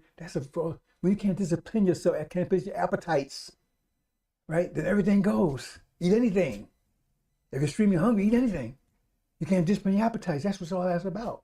So they're losing discipline. So that's why now they're declining again. So I hope I made that clear, brothers and sisters. See, he brought them up to a level, right? To above, in other words, Rome was declining. They went to Catholicism, so their discipline was weakening, right? They didn't have to do anything. It was everything. They just pray and just call on Jesus and all that kind of stuff, right? So their discipline fell, and so that gave a room right there, right? See, they gave an opening to operate, to occupy that level. Okay, let me say it another way. Say your level of frequency for Adam, what was anywhere from 1 to 10, right? See, and that's frequency is his highest level. 10 is his highest level, right? So when he got maximum discipline, he can rise up to 10, but he can't go any higher than that, right? Okay, so and everybody else, because of energy deprivation, was operating on a lower level than 10. See, they had the ability to go higher, but they didn't have the energy. You need energy to maintain your frequency. And frequency is energy. When energy you have, what freaks you, if you had the ability to increase it. Otherwise, right, you increase your amplitude or increase something else, but you're not increasing your frequency. So everybody else was on a lower level because they didn't have enough energy, right, to achieve any higher frequencies. So Adam, so with discipline, he could maintain a 10. He never really got to a 10, right? He got close, right? He never really got 10. He never got to his maximum maximum ability. But say, right, he was operating at 9 or 8. Say he was operating at 8, right? And everybody else was operating down here at 6, right? But they had the ability to go higher, but then he fell. He started falling, right? That's they went in the Dark Ages. That left an opening, right, for the Arabs applying discipline to move in that area right in there. Not above the 10, right? 7 or 8, because you had fell down about 5 or 4 or 5. So they could move right in that little area right there. See? And they could hold it as long as these stayed here. But if these start applying discipline again, they were above them and push them back. They'd be above them. And that's what happened. Because for 1,000 years, they was able to hold it. There was a hold them down. But then it says in the Quran, right, that wall would be broken down. So because it says Adam would be taught. He'd be taught and given discipline. And once he'd done that, he moved back up so Arabs had operated about 6, and now they moved to a 7. With their max and everything else. And now they're back in control again. And what nothing the Arabs could do, because they was operating at a level of 6 or 7. And up there 8 or 9, somewhere, you understand the point, right? As long as they deal with their mathematics and discipline, they could hold it. No one could do anything about it unless they had more energy. And we were suffering energy deprivation, so we didn't have the energy to do anything. And so long as they held that discipline and everything, they could hold, and they did. They held down the whole world for 500 years. And now discipline, part of the reason why they're losing discipline, because the pressure's on them, and it's hard to be disciplined when you're under a lot of pressure. See? So that's another reason why they're losing discipline. So now they're sinking down below. And now you see others, like China, operating a higher frequency, and it's pushing them down. Everybody else is rising. But China, right, the Orient, they would be first, because they operate on low frequency too, but higher frequency than them. So in other words, if you say 2 Europeans, 4 China, or say 5 Europeans, 10 China, 15 Asia, 20 Africa, and 25 us, right? See? but everybody was operating lower than 5. But now it's enough energy to move up to 6. So that means what? The whole world is coming after America. The whole world is coming after it. That's what the whole world's coming after it. And nothing they can do about it. There's nothing they can do about it. Nothing. All they can do is try to trick you into, right, misusing your energy, self-imposed energy deprivation, not using it to increase your frequency. NFL, video games, vaping and all that stuff, drugs. But that wouldn't last for so long. Because you don't need that many to rise above it. That's what's happening, brothers and sisters, in a nutshell. Hope you understand. Okay, this here where you see lion versus bear, that's the last war of the apocalypse. The apocalypse is a comprehensive. See, Farrakhan had bothered to look it up. He don't need to look up. I say he don't need to look up this stuff because the people with him, he can say anything. He's not scripturally correct in anything. It's anything. Because the people with him are demons, right? Or idiots, right? Or just outright dummies. So that's apocalypse is destruction of this whole reality. Look up the definition, destruction of whole reality. But Armageddon is just a war during the apocalypse. It's just a war during the apocalypse. It's not a war in all wars. It's a war there's many wars. There's a war of the latter days. There's a lot of wars. That's what we're going to talk about. We're talking about the apocalypse and all the things that's involved in the apocalypse. See, because all these things together will bring down this whole civilization. So the apocalypse, all these things together, that's going to destroy this whole reality and bring a new reality to make all things new. So Armageddon is just a battle, right? In the apocalypse. Okay, bro, let's just move on.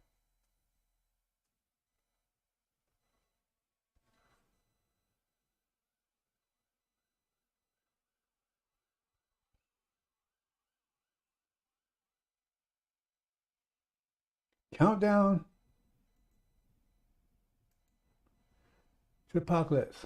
Now, in the first one I did countdown, right? The first one I said I may go over it again. I gave you the countdown to the apocalypse. The apocalypse starts with the war in the Middle East. That's when it starts. See? And I gave the countdown to it. So now we're going to talk about the first, right? The first act, the first event that kicks off the apocalypse. See, first I did the countdown to the apocalypse. Now we're going to talk about, right, the first event of the apocalypse. That's the war in heaven, which triggers the apocalypse. Okay? Because the apocalypse hasn't started yet. First, there's a countdown to it. Now, my calculations based on chapter 11 means the apocalypse will start this year between June and July. So we're near there, right? It's April, May. Within 90 days, the apocalypse will start. And when it starts, it'll be earth shaking. It won't be you have to look around and try to figure out what's going on. It'll be going on, and it's going to affect the whole planet. The whole planet's going to be, it's going to like the shock of the hour. The whole planet, it would touch every place on this planet. No one go untouched. I don't care how, you might be in the deepest Amazon or the darkest jungle. I don't care. Or you can be the coldest north, right? And icicles, and every part of this planet can be touched. Because whole reality is coming to an end. And that's going to be the first stage of it. The war in heaven. That's Master Muhammad. He's going to trigger the apocalypse. Suleiman's prophesizing about the apocalypse. No one is prophesied about the apocalypse before they talk about Armageddon, all kind of stuff. No, Suleiman will prophesize about the apocalypse, and Master Muhammad would take and initiate it. Sign of Jonah. Let's move on, brothers and sisters. But first, brothers and sisters, get out. Oh, that mean get out don't mean it's not going to affect you. No, get out.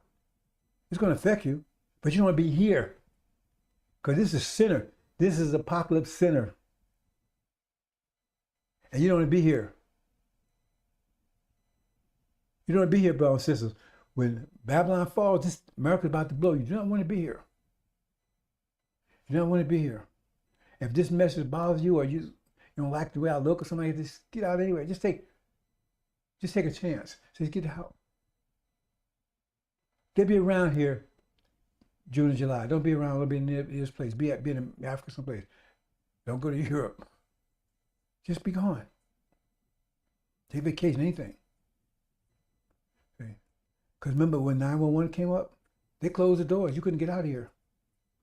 When they closed the doors, you ain't getting out, brothers and sisters. And you think it's going to be hell on earth here. The Bible tells you to be hell on earth. Cannibalism. You know, that's going to be cannibalism. I mean, it's total cannibalism here. It's going to be no food here. And there's no water. How do you think you get water here? Water comes through you. They pump it in. If there's no oil, there's no oil, no water. So you be drinking blood. Whose blood? Get out. Get out. Come out. Get out of my people. Read it, chapter 18. After these I saw angels stepping down out of heaven, having authority great. Earth was lighting up out of the glory of him. He cried out in strong voice, saying, she fell Babylon the Great. That's talking about America. And she became dwelling place of demons. Demons, dwelling place of demons. Demons, that's real people. Spirits don't dwell and attitudes and all that kind of stuff. So that's what Farrakhan is trying to check. He's a chief demon. A demon is the chaff that the wicked person taught in Scripture sowed amongst the wheat. That's the devil's seed he sowed in our women. Those his children. They might have our complexion, but they're his children. They're demons. Half devil, half man. That's what demon means, right? And it became a dwelling place of demons and prison. Every spirit unclean in prison, every bird unclean, have been hated because of the wild anger of fornicating her, having fallen all the nations. Who is called all the nations stumble and fall? There's only one country doing that. It's America. America's the only one that fulfills the prophecy of 666. They're the only one. They're the only one. They're the only one that only one sanction everybody. Only one to sanction everybody. That's what it says. They were sanctioned. That would be their weapon, sanction. 666, you can buy yourself. Who is doing that? You don't have to. You don't need a calculator. You don't need a computer to figure that one out, brothers and sisters. You just know these hanky preachers and all that kind of stuff. Because they're demons. They're master's children, house Negroes. That's the ones they allowed in the house. Then say, Oprah, all these people, they live in the house. And the whole idea, they love massa. And listen to the way they talk. They hate you. Farrakhan hates you. Oh, you're so sinful. But he loved the devils. Because he's one of them. He follows the devil. See? They may have a skin tone, but they ain't us. And so, who's doing all six? Who's doing all sanctions in the world? Only one country doing it. So how could you go wrong with that one? 66 ain't, you got a tattoo or something. No. You don't have to go through all that detail. That's just distraction. America is that beast. 666. If you worship America, you got the mark. If you worship America, you got the mark, 666. If you worship, let me say it again. If you worship America, America, great, right? America, us. We, all this stuff, right? I'm a good American. I love America, all this stuff. Shooting the flag. You got the mark. And it said, what happened to you? See? So if that's too complex, too simple for you, that's too complicated for you, that's your problem. If you out here talking about floating the flag, all this stuff, fighting for America, that stuff right there, because if you're a demon, that's what you can have no choice anyway. But if you're, then you got the mark. You got the mark. Because if you don't, right, all of a sudden you can't buy or sell nothing. They put you in jail, you're a traitor, right? They deplatform and everything else. Put sanctions on you. You see demons running, oh man, I love America and everything else. After what he did to us. So understand, brothers and sisters, if you do all that, tell me, I'm American, got the flag, got the cross, that kind of stuff, right? Because the cross didn't free us. It didn't save us, it enslaved us. Come on, I'm saved. The cross didn't save us, it enslaved us. They did all this evil under the banner of the cross. Kill, steal, and destroy. How did this country stole it?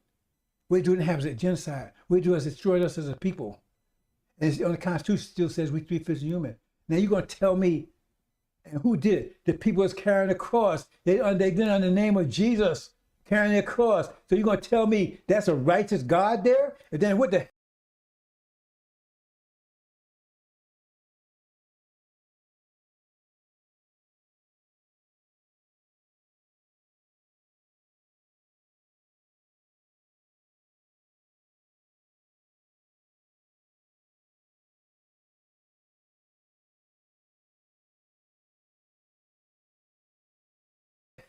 hell that you oh, don't get me started. What the problem you got with Satan then? If that's the way Jesus rolls, what problem you got with Satan? Because that's who you rule away from Satan. Said nobody works. And the picture they give you, it says Satan will appear as an angel of light. That picture don't look anything like the Jesus that the Bible talks about. Skin is bronze. Skin look browns to me. Hair like lamb's wool. Look like lamb's wool to me. That's Satan. Masquerades as an angel of light. America 666. False Israel, Antichrist. That's simple. It's simple. And we're 144. We are the priests of Abraham. Went for 400 years of abject slavery, oppression, Holocaust, 1619, 2019. That's why he's coming all up. Theory. Let me move on, bro. Says I want to get. I'm getting kind of. I want to keep these things short because there's a whole series. I want to get through them, right? Because I'm gonna get you updates. So when this hit, in a few more days, you'll be well aware, have thorough knowledge of what you need to do. Because that's my job to get thorough knowledge of stuff. That's why I'm revealing stuff I never revealed before, right? So you have total understand what's going on. Because see, I told you the mathematical deceit. He's showing these generalities. When apocalypse hit, you're gonna realize you have no knowledge at all. So you think you got it, and then when the event happens, you're gonna find out. We might talk about that if I get around to it.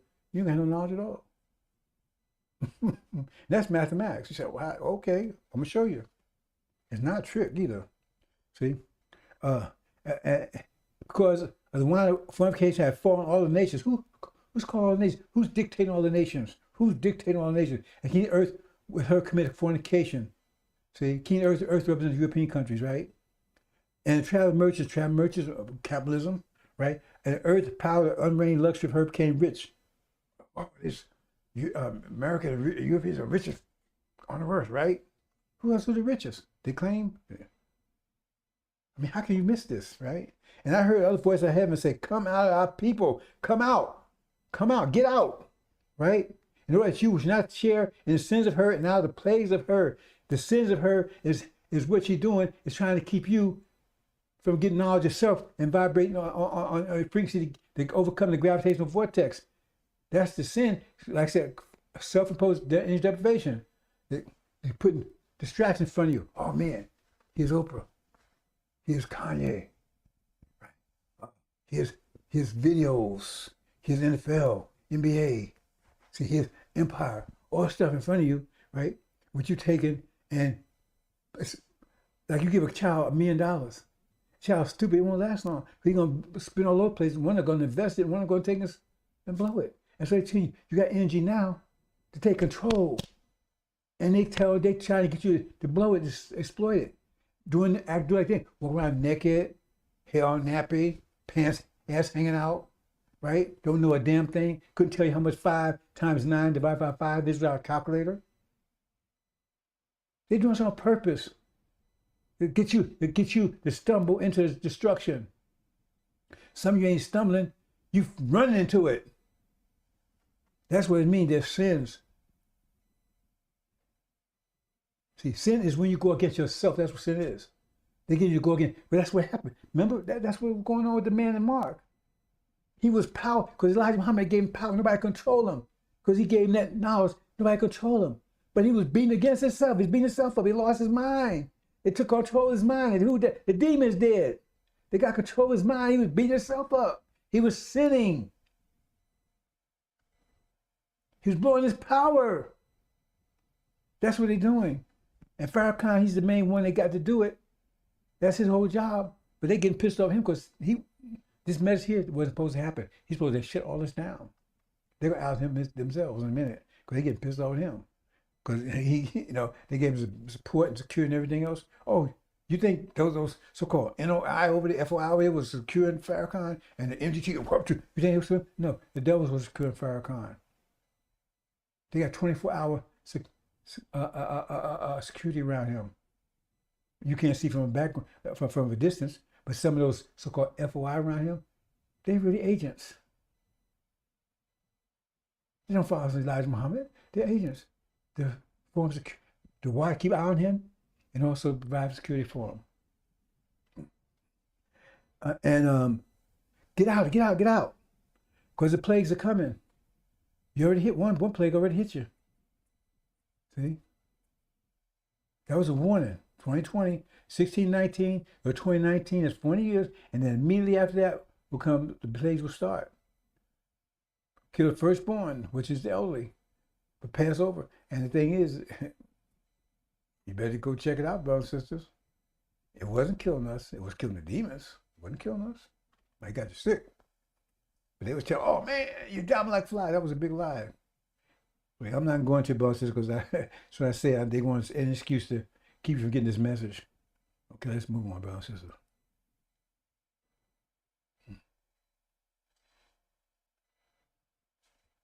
Apocalypse 2, the second one. Remember, the first one was the timeline, right? So what's Apocalypse 2? What's that about? One heaven. That's what triggers the apocalypse.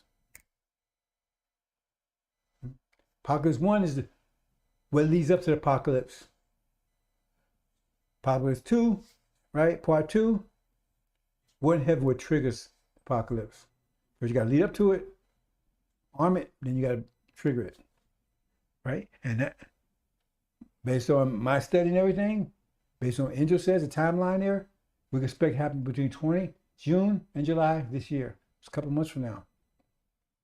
The war in heaven. Read chapter 12, the war in heaven. See?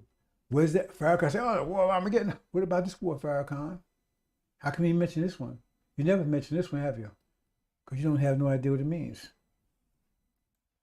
Okay? And occurred war in heaven, this is chapter 12, right? The Michael, that's Master Muhammad. Angels of him, that's the Shia. Those are his angels, right? What was the dragon? That's House of Sod. And Gog, Magog, and Antichrist. America, Britain, and false Israel, right?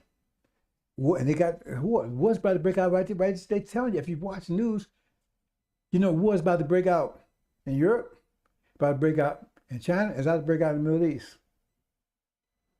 I've been saying for 30 years that's where it's going to go down. Those three places, but I tell you, I go further than that. See, nobody even told you that 30 years. Nobody told you that 5 years ago. Even 3 years ago, nobody told you that. I've been telling you for 30 years. Go out to YouTube. It's out there. Evidence out there. I don't have to make them. I don't get rid of my archives. But now that I give you a general, I say who's going to go first and what's going to trigger the next one. How is each one going to be triggered? The first one that's going to go is the war in heaven.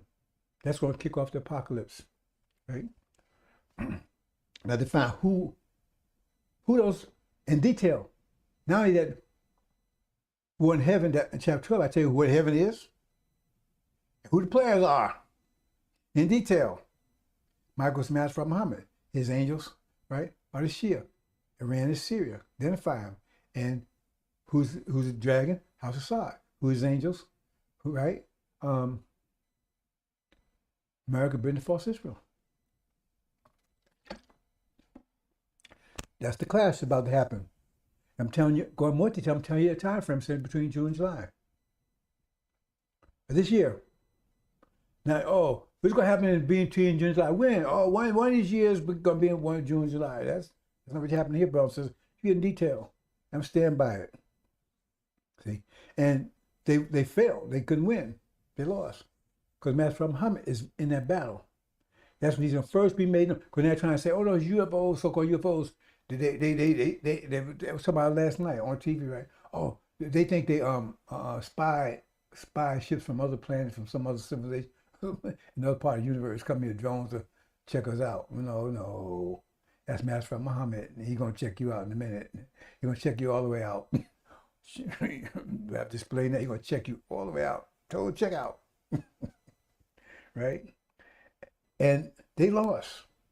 And they was kicked out of heaven, Middle East. See? They kicked out of the Middle East because they have control of the Middle East right now. Who have control of the Middle East right now? America, Britain, falls Israel. They do whatever they want. They still receiving it all. They took out Iraq, right? So you got Iran surrounded, right? They bombing Syria every 5 seconds, right? Lebanon. I mean, they control the Middle East, right? And was thrown the dragon, the great, the serpent, archaic, be called devil and Satan, to make the earth being whole, right? So that means the devil and Satan, all that stuff is dragon's angels. So now you know who the devils are. You know who Satan is. Satan is false Israel. The devil's Gog and Magog, right? So he was making everybody err. Remember Gog and Magog? That's how you know it's Gog and Magog. Because chapter 20 says they would make the whole world, call the whole world to be deceived. And they talk about them again. So now you can identify who they are talking about. That's Gog and Magog. And that means you know that that's not happening in the future, right? Because if you know this war is going to happen, right, before millennia, that means the millennia couldn't be in the future. It has to be now or in the past. See, that's another story, but so you just add subtract. See, he was thrown to earth, and him with him was thrown. Earth represents European countries.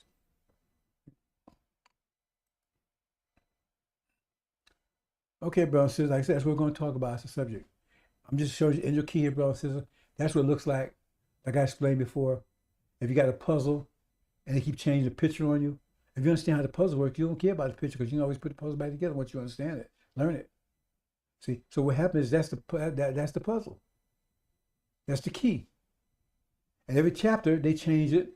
We do and you got to understand how where everything fits, and then you can decipher out what they're talking about. That's the key. Anyway, so we'll go through this. Said, I'm just going through this a couple of times, bro, because I want you to get up to understand how we got to. The reason I'm emphasizing this on this case, because I'm gonna go through. I'm gonna use this all through the whole series, right?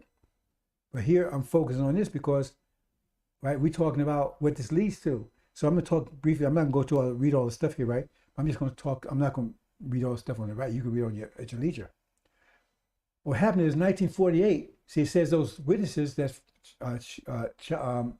Syria and Iran, they're two witnesses. Farrakhan trying to say that's Elijah and him. Oh boy. Anyway, they would be witnesses 42 years. That means 48 to 1990. And that's what happened. And then in 1990, right, the beast that rose out of the pit again, right? The beast that rose up out of the pit. Who? Out of the bottomless pit. That's chapter 20 again. So that means that had happened before this. That means it can't be a millennia unless you're saying this is going to happen after millennia.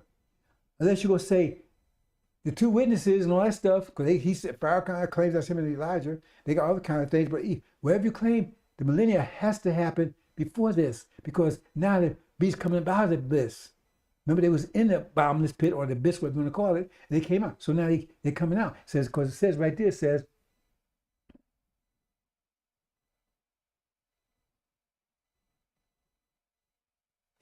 well, we get to the next one, but it says, well, we'll see the next page, right? Let's go to the next page.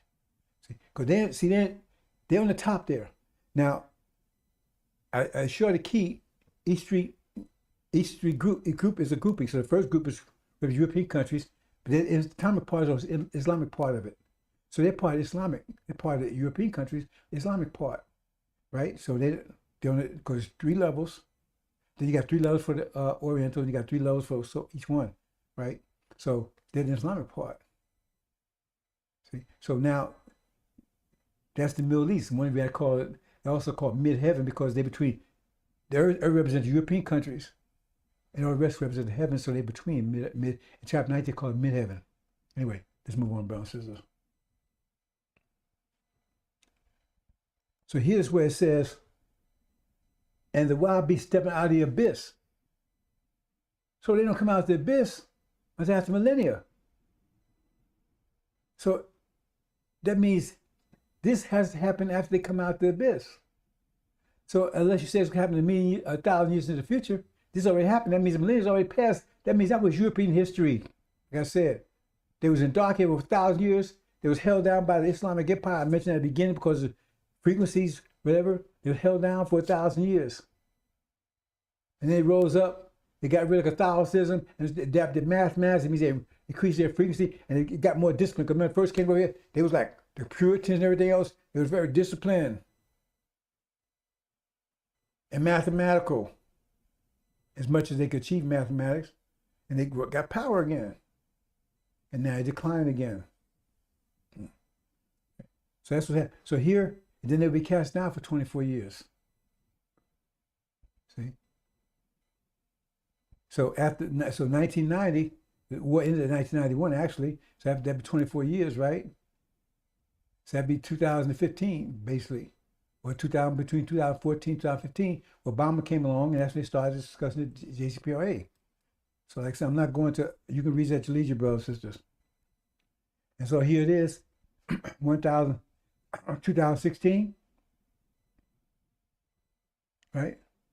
Up to remember, for 24 years, and then they would be, the JCPOA they started discussing it, and JCPOA came into effect in 2016. That means they'd be put on the foot of the nation because they was under the thumb of the UN. So it's on the foot of the nation. So they're on the bottom down here now. On the foot of the nation. They would be there for 3.5 years. Been there for 3.5 years. Right? From January 2019, right? But actually it's 7 years altogether because you got another 3.5 years. They're moving up, and altogether it'd be 7 years altogether. And Daniel talked about that in the middle of the week where the agreement would be broken when Trump broke the agreement. Anyway, the bottom line is here is that 3.5 years will take them from January 2016 to around June 2019. Right, 3.5 years. So they would be under the foot of the nations. And then during that time, Trump would break the agreement. Now, exact date, because like Daniel breaks that down, show you when the exact date, because he just said in the middle of the week. So that makes it, Daniel makes a lot of corrections. But anyway, I'm not getting, I didn't really mean to go there, brothers and sisters. I didn't even bring Daniel into this. And then it says the decree be broken, and then they start rising for 3.5 years. So it's got to be 7-year period, which will take you to January 2023. See? So negotiation, here they're negotiating, right? Because remember, during this period of time, they don't have nothing to do with America, Britain, and false Israel. They only negotiate with the Europeans. So now that's where you see them, right? In that position, it says the Spirit of God came in. You got to understand what that means, because God here is Satan, right? Falls Israel, and the demon, right? That spirit that belongs to him. That's too complicated, brothers. I'm gonna leave it there. People that study INJIL know what I'm talking about. Okay. And then it would take, after they got to January 2023, he said, be silent in heaven for half an hour, 6 months. And there's a lot more to this I'm saying here, brothers and sisters. I'm not gonna say it all because you're looking at the fourth seal. There's silence there because all the seals he hears something, but the fourth seal don't hear anything. And that has something to do with this silence, but I'm not going to that, brothers. I'm going to keep it simple because I want to move on to the main point here. But you put the 3.5 years together, you got 7 years. So 7 years put you January 2003. Then the silence of heaven would take place. But see, I show you on the right here, I'm showing you an angel key, the top ones. And remember, the top is grouping of 3. That's where 6 wings come in. I'm not going into that kind of detail, right? You see. So the one on the top represents ears. That's part of the symbolism. The one in the middle represents hands, and the one at the bottom represents feet. I'm showing here. But during this time, the ears, right, they were on the top. But remember, now they in that position. Then in the middle, because they rising up from JCPOA, they rising up. And then in that position, right? And so in that position, right, you got the hands over the ears. Silence. I know that if you ain't studying INJIL, you have no idea that you want to understand that at all. I want to appreciate that. You know, because that's what it means. INJIL explains everything. So that means they're in that situation. And says they'll be in that situation for 6 months. Right? From January 2023, so it's about 6 months. It says about half an hour. So that means it could adjust maybe a month or two, about approximate. So I'm just going for 5 and 6 months.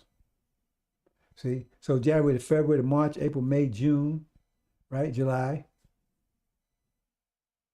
Wait a minute, I did that right. Well, I actually did it wrong. January to February to March, April, May, June, July. Oh, I'm still saying it right. June is 6 months.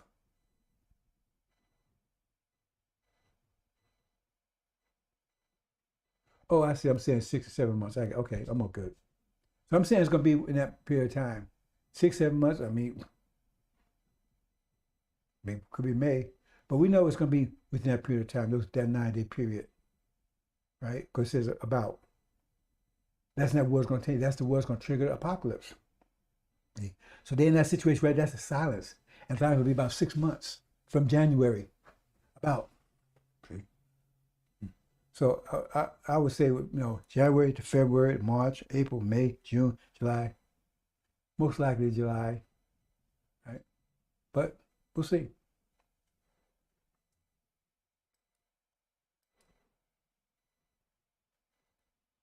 And that's when the war takes place. That triggers. That's when the war takes place. That triggers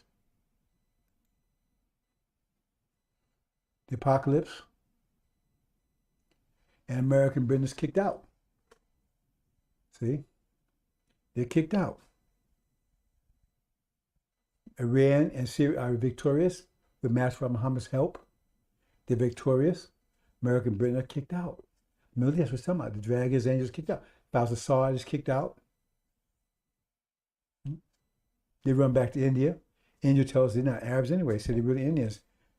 That the British put on that throne, and then they hyphenated the whole thing by calling Saudi Arabia. No, it was never called Saudi Arabia. The House of Saud took over, that the British put on the throne and promised them they would protect them on that throne as long as they kept giving them cheap oil. Yeah, you don't even know anything about that. India reveals that. Not even Arabs. The Indians. So they run back to India with as much money as they could take, leaving the Arabs hold the bag, right? American Britain's kicked out. False Israel is left. We're going to see in a minute. Fit on their own. Under siege. And then nuclear weapons neutralized. Won't be able to use them. They tell you that's what these planes are doing. Master Muhammad's planes are doing. They're neutralizing nuclear sites. They won't tell you to the extent because they don't want people to get nervous because America got a nuclear umbrella. You don't have to worry about that. Okay. If that umbrella got a lot of holes and it's made of paper. See, if you're in a storm, you got this big umbrella, and you don't realize it's made of paper until all of a sudden, man, it gets soggy and all of a sudden you're totally wet. But you thought you had something. See, you thought you had something. You had an umbrella, but you didn't know it was made of paper. See, soggy paper, like toilet tissue. So now it's surrounded. We see Israel. See, we see Jerusalem surrounded by armies. Who's Jerusalem? Jerusalem's capital of who? Who controls Jerusalem? It says that the structure is not. These evangelicals tell you, no, man, they're going to be redeemed. No. That's when Jesus going to come. Oh, well, Jesus going to be here. Not the one they say, because that one they showing you, he ain't got hell ass war here. Sure, skill ain't bronze. He's going to be present, right? But Master Muhammad, he's the one that takes down Goliath, because that's who they is. It's Goliath. He takes him down. I told you about that stone. I'm not going to the brothers and sisters. Oh, it's so beautiful. The script's so beautiful once you understand them. See, in other words, that's what's happening here. See, we're talking about the war in heaven. So this is part of the war in heaven. That's what we're talking about. That's the first war we're talking about. All this other stuff before that is wars and rumors of wars. Ukraine, that's a rumor of war. War, rumors of war. It's not Armageddon. It's not Armageddon. It's none of that. Just wars and rumors of wars. Farrakhan, that's why don't get distracted with that. But Farrakhan got, war, Armageddon already started. Yeah, but you're actually supposed to tell us before it started, not after us. What the hell we need you to tell us about things, the storm after it gets here? We can go to the Weather Channel for that. See? So they're thinking that, because the whole force Israel was set to begin with to deny us who we are. Because after Elijah Muhammad made it very clear that we're true to Abraham, he said, we can't let it be. Because that false Israel to prove that they're true to Abraham, that we could had to be Ham. We could, that's another story. I can go off on that one for a while too. Right? So that's why they got to hold on to that lie, because if we the true seed of Abraham, what does that mean about them? What does that mean? What does that mean? You understand, brothers and sisters? What does that mean? Okay, so this part of war in heaven, cast out. False Israel cast down. Unclean bird. It's destroyed. It says destruction is nigh. When you see Jerusalem surrounded by armies, then know it's this desolation. Destruction is near. Destruction, not redemption. It's time to flee. If you haven't fled already. That gets into another war we're going to talk about pretty soon. See? So this closes out the war in heaven. That's because American Britain's out. They cast down. See? Gog and Magog. See? And false Israel is destroyed, gone. And Shia is in control of the Middle East, all and everything. That's the war. That's the war. That's about to take place. It's going to start somewhere between June and July this year. That's the result of it. That's the war Pharaoh can't tell you about. He don't know anything about it. That's the war that's going to trigger apocalypse. And so I'm going to show you a couple of things that I'll give a little teaser here about the ones coming up, right? Because the immediate effect of this, because as men's hearts be filled for fear of those things coming upon the earth, because the powers of heaven be shaken. They got to talk about some place, heavens beyond sun, moon, stars. How would they know that was powers were shaken? It's in the Middle East. And so now this has happened, and what they're going to witness, what happened to false Israel is going to be witnessed all over the world. Be witnessed all over the world. And what is that? What is that? Cannibalism. Because they're going to be using nuclear weapons, and they'll be cut off totally from food and water. It says, father eat their sons, son eat their father. And they have drones flying to show everybody exactly what they're doing. They're gonna be fighting, because first of all, if their nuclear arsenal is neutralized, they destroy it. Because at this time, right, everybody will be they won't see that war they had in 96, 7, all kind of stuff. That was contrived. The Arabs didn't want to win that war. They wanted to tell the public, their people, they wanted the population, right? The general population think they wanted that war. They wanted to win that war. They didn't, because they're on board with this too. They don't want us. They don't want people to think that we choose Abraham, because they know they still our land. That we're going to talk about that too. We're going to take our land back. 16, 19, 29. You look at Abraham covenant. So we'll return to our land. We'll take it back. Look at how we got our land back. Stay on board with that too, because they can prove that if false Israel is one, then we don't have no claim. Because that's our land. It took them about 50,000 years ago, and we cut it with sand on our way out. See, that's another story together, brothers and sisters. You understand? So that's what's happening here. Let's hold on here, brothers and sisters.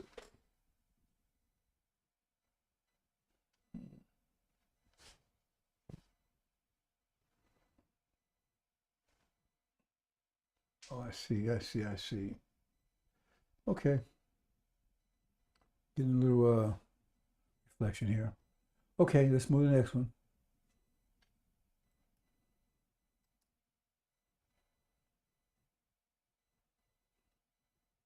See what it says here. And they will see signs of sun, moon, stars, and earth, dressed among the nations, distress among the nations, perplexity of the roaring of the sea and the waves. Perplexity. Everybody's confused. See? Confused. And they won't be confused very long, because America wasn't supposed to lose that war. And Master Muhammad finally showed his hand. So they know that this ain't no extraterrestrial thing from the planet Zion somewhere. That the God's on the scene, and that he displayed his power. And they destroyed the air forces of false Israel, American Britain. When they try to attack Iran with Air Force, Master Muhammad destroyed the Air Force. They can't tell people here how they lost the Air Force. They won't tell them. They're going to make That's part of the reason why they can get to Armageddon with Russia, because they can send Russia help Iran get rid of their plane. They can't tell. I mean, they're superpowered. Nobody can destroy them. They cannot admit to the American public how their planes got destroyed. The Air Force will be nothing. And the nuclear weapons will be nothing. So now you're talking about a war of attrition. And they outnumber like 10, 20, 30, 40 to 1. Not putting down sisters, not putting down women. I ain't say sisters, not putting down women. But the thing is that 1/3 of their forces are females. And they're going to go against the Iranians. And the Iranians outnumber them by themselves by 10 to 1. And the Iraqis, remember, a majority of the Iraqis are Shia too. They're going to be with them. And everybody's going to be with them. And even surprised some scattering countries going to be with them. I'm not going to tell you who they are right now. I told you I would keep that to myself. That's that little stone that he had to hit Goliath in the head. You understand? So everybody's going to be against them. See? But right now, it's going to be a moment of perplexity. Oh, man, what the hell happened here? And then when they realize, oh, the bully is stumbling. Let's make sure he falls and never get up again. And a roar and it's plexi, and the roaring of the seas and the waves. See, you understand the seas represents the goat. They're roaring. They're roaring. Because remember, the goat was angry at America. They're roaring now. See, roaring. Because that means they got trouble over in China now. Got China over there, right? Because when they lose this war over there, now they got, hey man, these people couldn't win that. And their nuclear weapons didn't work. All of a sudden, China roaring. The goat and the ram over here in trouble. See? And man's heart's failing for fear of the expectation of things coming upon earth. The powers of heaven be shaken.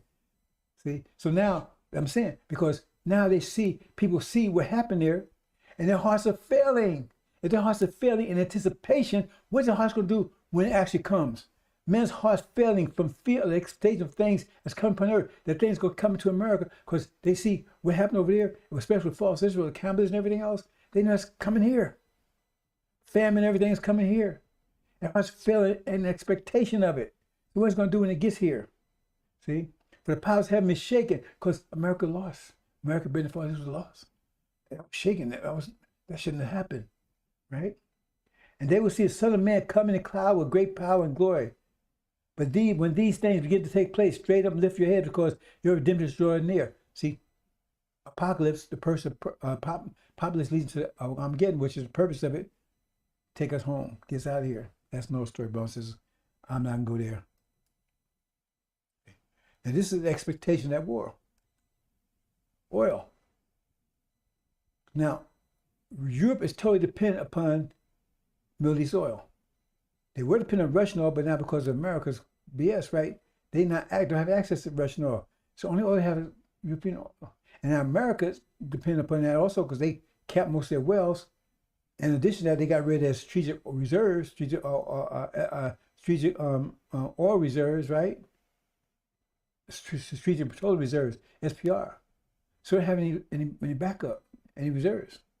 And so if the oil is totally cut off in the Middle East, that's going to cause an economic crisis here. It's going to cause a fuel crisis here, right? And everything here runs off of oil. Electricity, everything, all runs off of that. So if they don't have none, that means they don't get no water because they can't pump water to you. You ain't be able to buy food because they can't afford to get the food from the farm to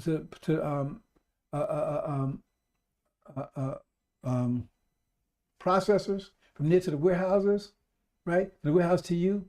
If they could, the oil price, what, $100 a gallon or whatever?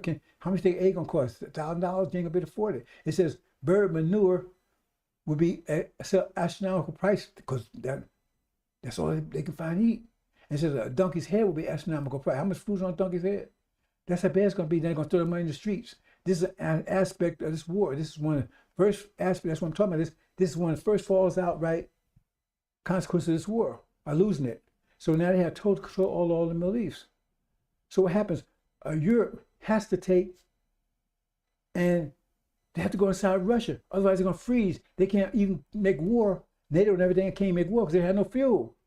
So you think Russia will get them fuel to make war with them? So they have to go again. And they already, you see it already happening right now. France and everybody else, start turning against America. They don't have to go against America to survive. They have oil for their population. And their population ain't going to have no problem with that. Because it says, man, you better get that oil over here so we can start starving and we freezing everything else. So they can betray America, and all Europe is going to be on Russia's side. That means all America's installations over there is going to be under attack. All the military. That means they got to run to rescue. That's Armageddon. Armageddon East. Okay. Now Armageddon West, right? Because it's two Armageddon. You need to understand that Armageddon West, it'll be between the demons and that's another war. But I'm not going to detail here. But that's over here in the West, because there's going to be a total economic collapse, and no food, no water. Said they're going to drink. It says God going to give them blood to drink and flesh to eat, flesh their children to eat. That's what's going to be. So they're going to tear this country apart. The demons are going to tear this country apart. They're going to tear it apart. They're going to burn down the cities and everything else. It's going to be a total war here. Sword within and sword without. That's Armageddon West, Armageddon East. They'll be torn apart over there because all their friends betrayed them. They're trying to protect their bases. They got thousands, maybe 100,000 troops over there in Europe. They're under attack. Try to defend them. See, that's what happened there. And over here, what's happening here is a total economic collapse. And now you got cannibalism, wholesale cannibalism war. So, and here what it says, and during this time, I'm just showing you the impact of this war. See, it's leading to the next war. I'm giving you little highlights of what's coming, but this is what impact this was going to lead to other things.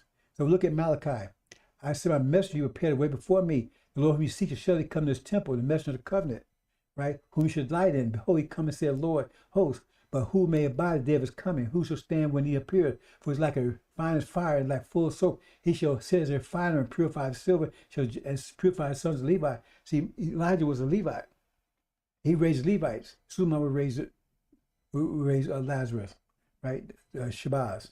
And pure them as gold and silver, and they shall offer the Lord offerings in righteousness. They shall and shall offer to Judah and Jerusalem be pleasant unto the Lord, as in days of old, in ancient years. And I will come near to you in judgment. I'll be a swift witness against whatever, right? So in other words, that's the time, during this time, that's consequence of this war also. That's consequence of this war also. See? Clean up, take over, the kicking out of the demons, taking over Nation of Islam and clean it up. Because who you clean up from? You clean up Elijah's mess? I say Elijah made a mess, or you treat the one that came after Elijah. And he would, see, understand that? Okay, let's move on. And there, see, this backs over here. It says, I heard a great voice saying, right now becoming salvation, the power of the kingdom of God of the Christ. And remember, this is consequence of the war. This is chapter 12 again. Because withdrawing the accuser of the brother of us, accusing him night, citing the God of us day and night. That's Farrakhan always accusing black folks. Oh man, y'all so sinful. Y'all sinful. Remember? But he's always kissing, loving devils. But he all black. Y'all so sinful. Y'all so wicked. Y'all deserve it. The reason why he don't talk to Abraham of covenant, the reward part, because he said we don't deserve reward, because we're so sinful, we ain't listen to him. So he's cast down. That's the consequence of this war. That's one of the consequences of this war. We don't go into more detail. We get further into the wars. But I'm just showing you the immediate consequence of the war in heaven. See? There you go. There you go. See? Cast down. That's what it said. When thrones are cast down, ancient of days just set. See? He's running. See? Here you go right here. This is a consequence, all these consequences. Till I've held the thrones will place and one, it says cast down, that should be the best translation, was cast down. And the one ancient day just set. His raiment was white as snow and hair like pure wool. That's not Farrakhan doing have hair like wool, hair, full hair, but like Farrakhan doesn't have hair like wool, lambs, like wool, nor does Master Muhammad. So they can't be son of man. They don't have hair like that. His throne was fiery flames and wheels up there burning fire. See, the wheel doesn't have flat flames come out of it. See? But anyway, that's another story. I'm just showing you, I'm just giving you a glimpse of what to the effect, right, of this war. The immediate effects that's going to kick into Armageddon, everything else. Cannibalism. There'll be no food. No food at all, none. Maybe for a few days, there will be no food at all. And be no water. See? So I'm just giving you some highlights, brothers and sisters, what to expect. And this is the time, the separation of the chaff and the wheat. That's the resurrection of our people. Because right now, the resurrection of Lazarus, part of the resurrection, we're confused because we mixed in with the saints and the demons are mixed in together. The chaff and the wheat are mixed in together. So we confusing each other because we're different wavelengths, different vibrations. And that's what Suleiman was separating. That's what you saw in Daniel, where the eagle was plucked up off that lion. You also see in Mark where the guy's mind back, whatever. But this is what happens here. And now you got two armies. You got the demon army, that's the locusts they're talking about, right? We're going to talk about that. That's the demon. I'm not talking about it here. That's the war. And then you got 17 million. That's the great army. It says, Ezekiel says they come together as a great army, the resurrection. All this is a direct consequence of that war.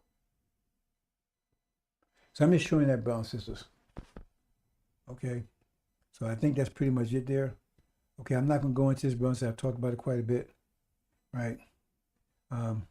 Except to say, this gets back to about the umbrella that's made of paper, right? So I'm not going to go into it, but I already talked to my previous ones, right? So I'm not going to it.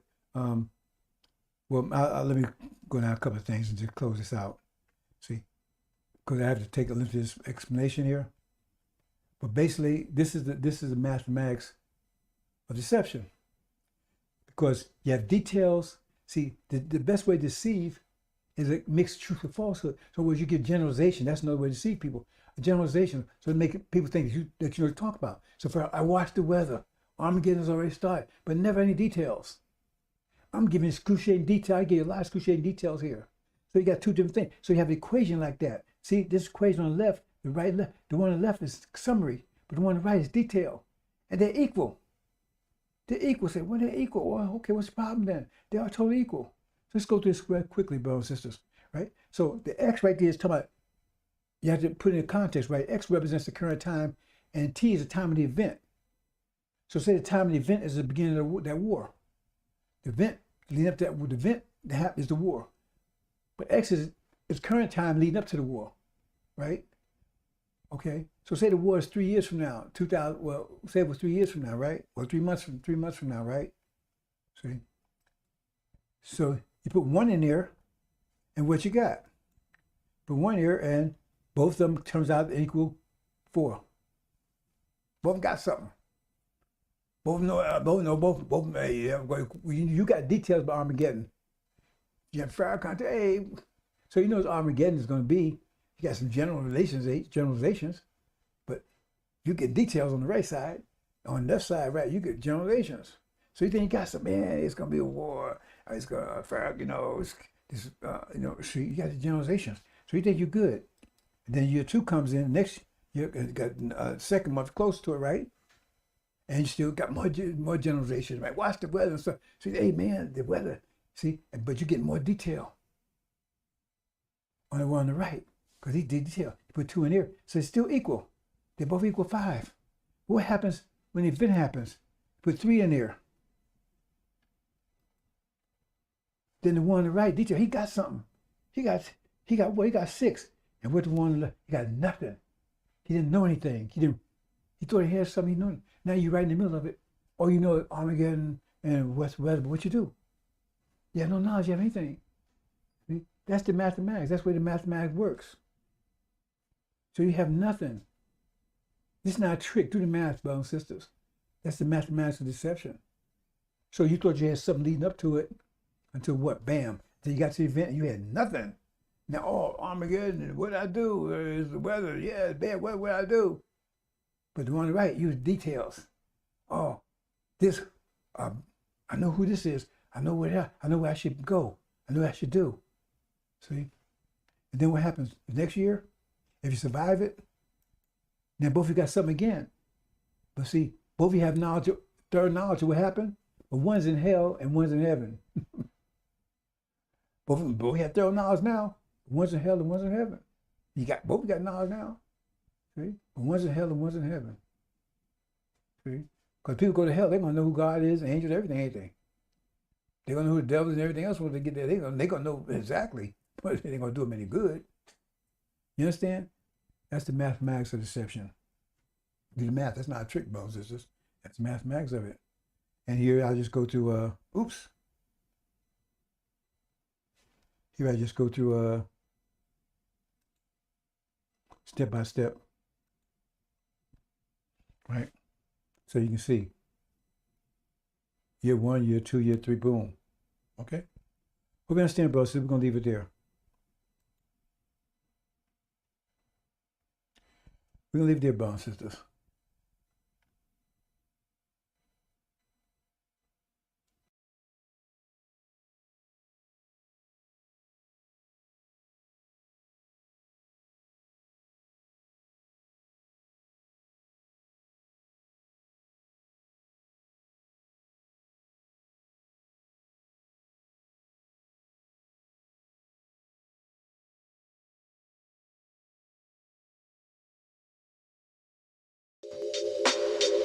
Welcome to the INJIL Radio.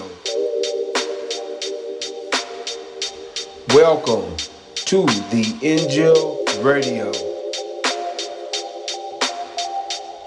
Welcome to the INJIL Radio.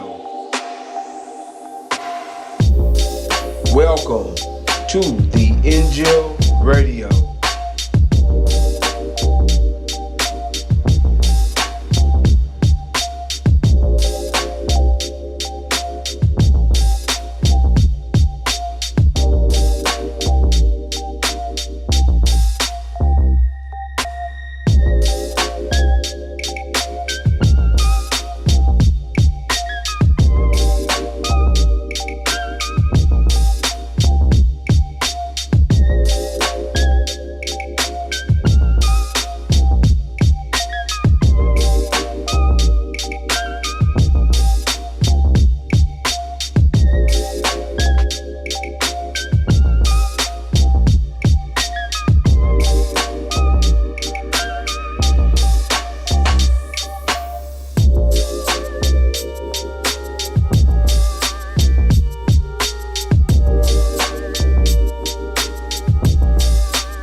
Hi, Assalamu alaikum.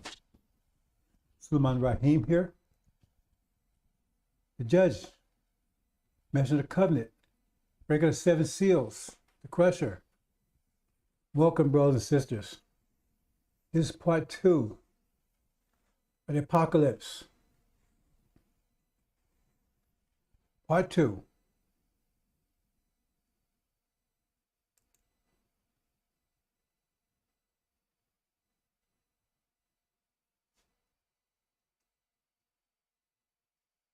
See here.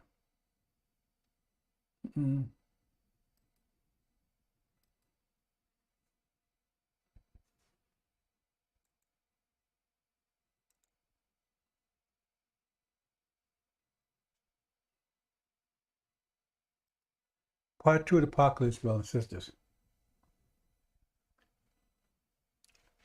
Several parts to it. It's about 12, 13 parts, I believe. I intend to do, time permitting, one per weekday. It's a special I'm doing on the weekend. Part 2. I may do a redux of part 1. I've done it a couple of times, but I'm not totally satisfied because I want you to be very clear. Part 1 is very important because it leads you up to the apocalypse. Now let's get some definitions straight here, brothers and sisters. See, because, Louis Eugene Rounds, Farrakhan, our backwards legion. See, he's applying the mathematics of deception on you, but he doesn't know the mathematics of it. But he's doing it, so somebody must be writing a script for him or whatever. Because there's a math, just because,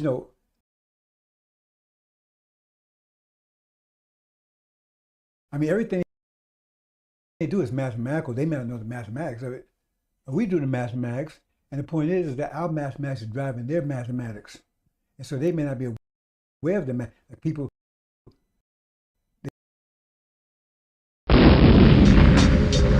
Welcome to the INJIL Radio.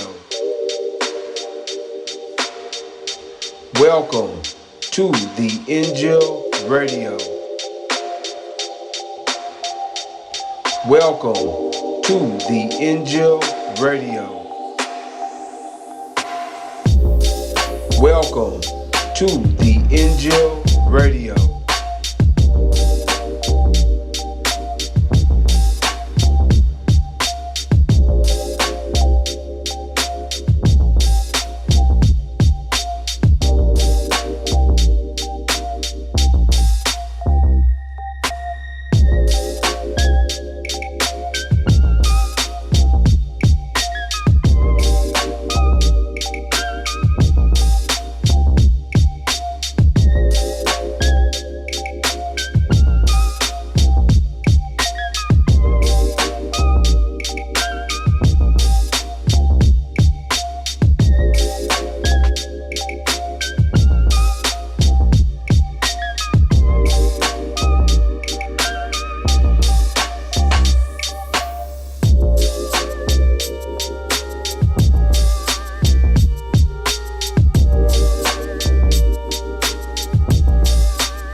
Excuse me, brothers and sisters. I'm going to check something here.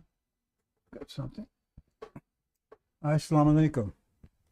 Sulman Rahim here. The judge, messenger of the covenant, breaker of the 7 seals. Assalamu alaikum. The crusher.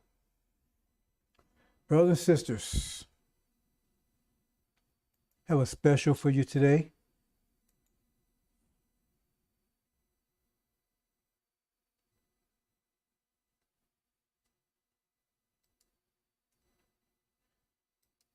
Countdown to apocalypse. Apocalypse, brothers and sisters. Got Lion Farrakhan talking about Armageddon has already started. He has no idea what he's talking about. Armageddon has not started yet. But when it starts, you'll know. It's a time of Wars and rumors of wars. See? And we're going to talk about his deception. See, that's everything is mathematics. But I got a series here. This is a series. It's a preview. Upcoming series, brothers and sisters. The upcoming series. Let's see here.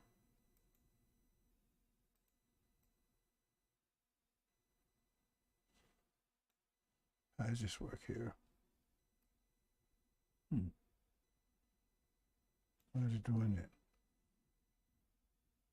Okay. Good. Upcoming series. So I intend to give this whole series countdown to apocalypse. After Armageddon is just one battle in the apocalypse. That's what Revelation is called, the apocalypse. Some people call it the apocalypse. See? So we give a step-by-step countdown, right, to the apocalypse. And then first will be the countdown, and then we're going to tell you the details about the apocalypse. So we got an issue here, bro. So let me see if I can resolve this. Okay.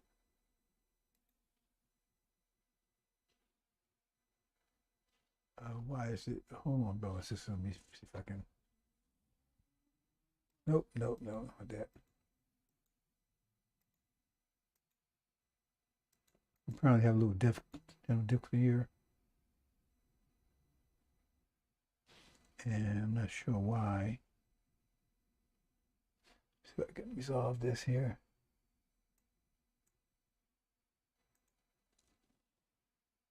Okay, there you go. There you go. That's okay. Okay.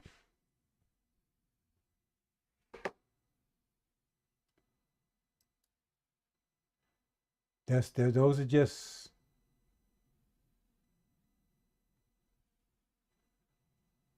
the topics we're going to be talking about in the countdown to apocalypse. And the apocalypse. First, countdown to apocalypse. That's what we'll talk about today. And then the apocalypse. Okay? So, this.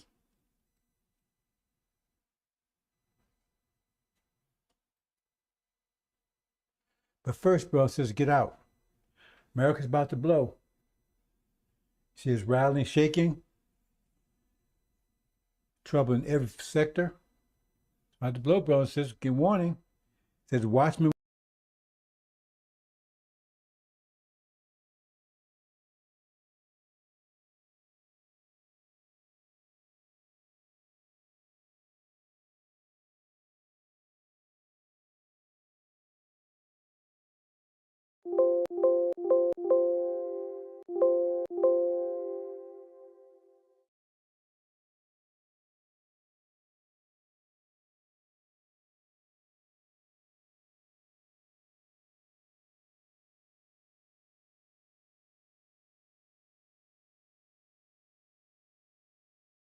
Will come to give you the warning.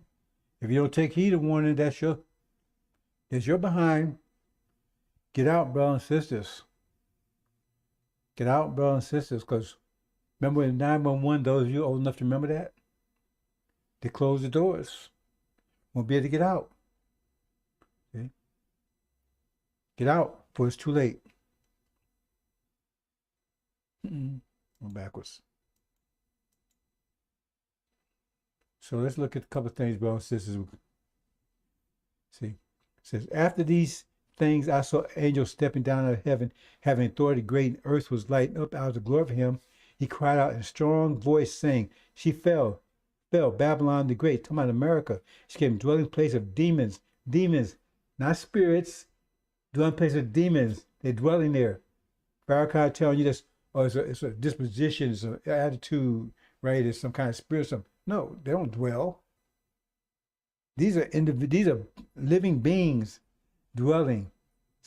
Headaches don't dwell somewhere, right? Except in your mind, right? She came dwelling place of demons and prison of every spirit unclean, prison of every bird unclean, have been hated, and because of the wine of anger, fornication, hurt, and fallen all the nations. Who's corrupting all the nations? It's not Arabia. It's not China. It's not Africa. It's America. They're pushing their ideas, their philosophy, their corrupt way, their democracy, their capital. All they think is great. Capitalism is just slavery by definition. Maximum profit, minimum overhead. Exactly what we experienced with them. Slavery was driven by capitalism, right? Capitalism. And kept under control by Christianity.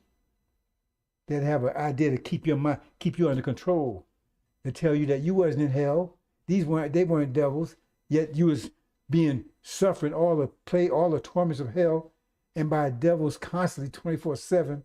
But no, this ain't hell. We ain't the devils. That's what happened after you die, which is a lie.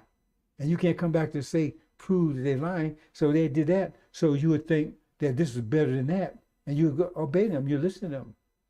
Because otherwise, if you knew that that wasn't true, and this was the hell, and these were the devils, you would slit their throat. You know that. That's what it's all about.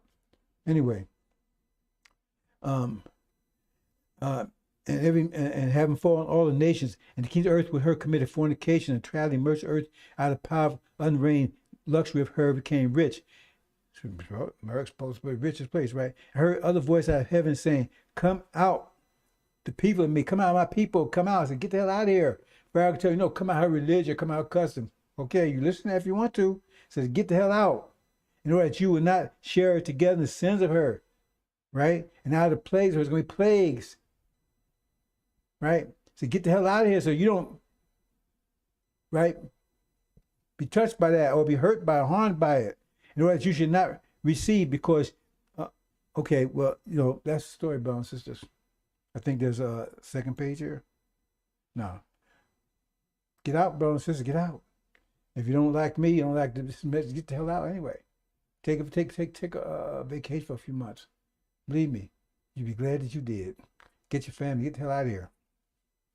Nothing changed, brothers and sisters. They've crucified us for 500 years. Totally. They took everything from us. We couldn't even cover our nakedness. They took everything. They didn't leave us nothing. The language, culture, name, everything. They took everything. Our minds took everything. Left us totally naked. They didn't even give us something to cover our nakedness. See, that's what the Bible's talking about, the crucifixion, talking about us. It's talking about two crucifixions, they're us as a people, right? And Suleiman, right? In the particular. But that's what it's talking about. Okay, let's move on, brothers. I'm going to move to this. It says it's a very extensive series. I intend to every weekday, maybe on the weekends, deliver the next episode. Countdown to the apocalypse. Armageddon is just one battle in the apocalypse. The apocalypse, right, will be initiated by the one in heaven. That's what initiated the apocalypse, right? And Armageddon is not Armageddon. Armageddon is just one battle, right? During the apocalypse. So he mentioned one time, and that's in Revelation. But what? That's the war, end all wars. He has no idea what he's talking about. So listen to him if you want. That's your business. Okay. The angel key. This is what the key looks like. This is one structure of it. That's the key, right? But every chapter, right? The symbols change, and but that's the key. Key remains the same. Just every chapter, right? The symbols change, like a puzzle, right? You got a puzzle, and they change the picture on the puzzle, but the puzzle remains the same. So once you learn the puzzle, then you don't care about the picture. Let's move on, brothers and sisters. I'm just showing you how to get some idea, so you have some idea what we're talking about here. Okay, now, chapter 11 is your timeline. Chapter 11 is your timeline.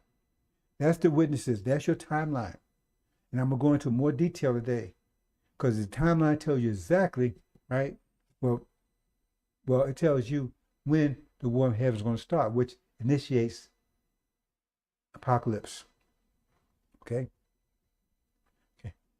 Okay, now it says, I shall give to the witnesses of me, and they will prophesy 1,260 days, right? 1,260, which is 42 months or 42 years, right? So that starts in 1948. That's when the apocalypse officially started, right? See, but well, that's the countdown started. I said that I misspoke. That's when the countdown to the apocalypse started in 1948. That's when the Antichrist came on the scene and the Christ. Because that's why you got to understand the mathematics of it. They both were coming to this at the same time. So you want to find out who the Son of Man is, Suleiman. He'll be conceived at the same time false Israel was conceived. False Israel, Antichrist. Christ, Antichrist. You understand? You get it? Christ, Antichrist. They both, the mathematics. If the mathematics, the fulcrum is 0, if you bring up a 10, you got to have a negative 10. If you bring up a 20, you got to have a negative 20 to balance it out. If the balance is 0, so at the time the balance is 0. So you bring in a Christ, you have to bring in Antichrist, or you bring Antichrist, you have to bring to balance it out. That's why I call Antichrist. Why Antichrist? Okay, that's the mathematics of brother and sister, but okay. So it says they would do this, remember this is Syria and Iran they're talking about. And they would be in the Middle East. They was powerhouse in the Middle East from 48 to 1990. What happened in 1990? See? Now you can read this on your own, brothers. I'm just going to go through the highlights of this, right? Because there's much to cover here. What happened in 1990? That's when so-called Gulf War, America and Britain moved in, false Israel, and what? They superseded the power of Iran and Syria. So they became the powers in heaven. Remember it says, men's hearts will fail for fear, right? We're failing for fear, right? Of what's coming upon the earth because the powers of the heavens means heaven has to be somebody that plays their note because they couldn't. How would they know that the powers of heaven be shaken if it's someplace beyond the sun, moon, and stars, right?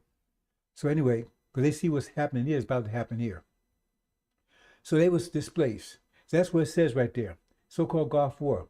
And when they finished, when they finished, right? It says the wild beast stepping out of the abyss will make war with them. That's talking about America and Britain and false Israel. Make war and conquer them and kill them. And the fall upon the broad way to see the great, which is called spiritually Sodom and Egypt, and also Lord of them was put on stake. As they're looking out of the people in terms of nature, right? So in other words, that's what happens right there, they get cast down.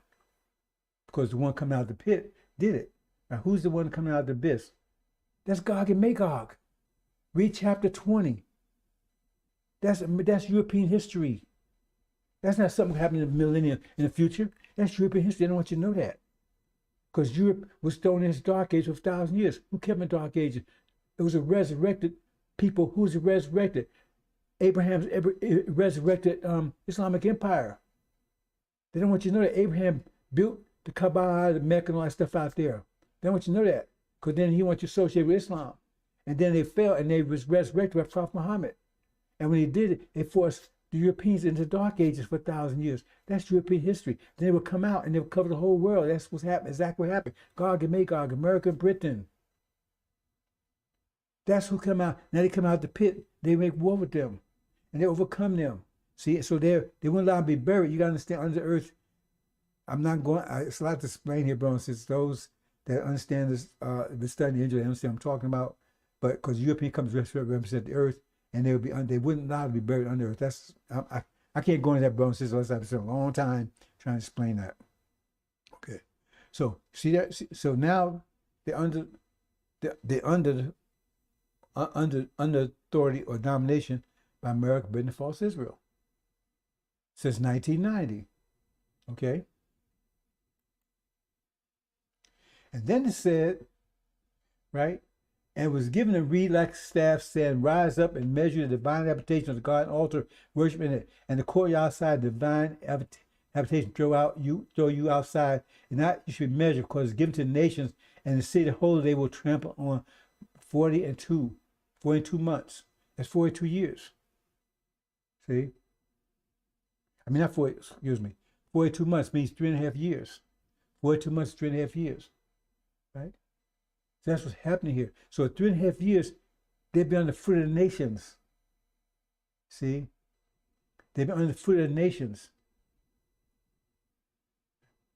So that's what happened. So then it was so that was a JCPOA, because for the nations means they was under control of the UN.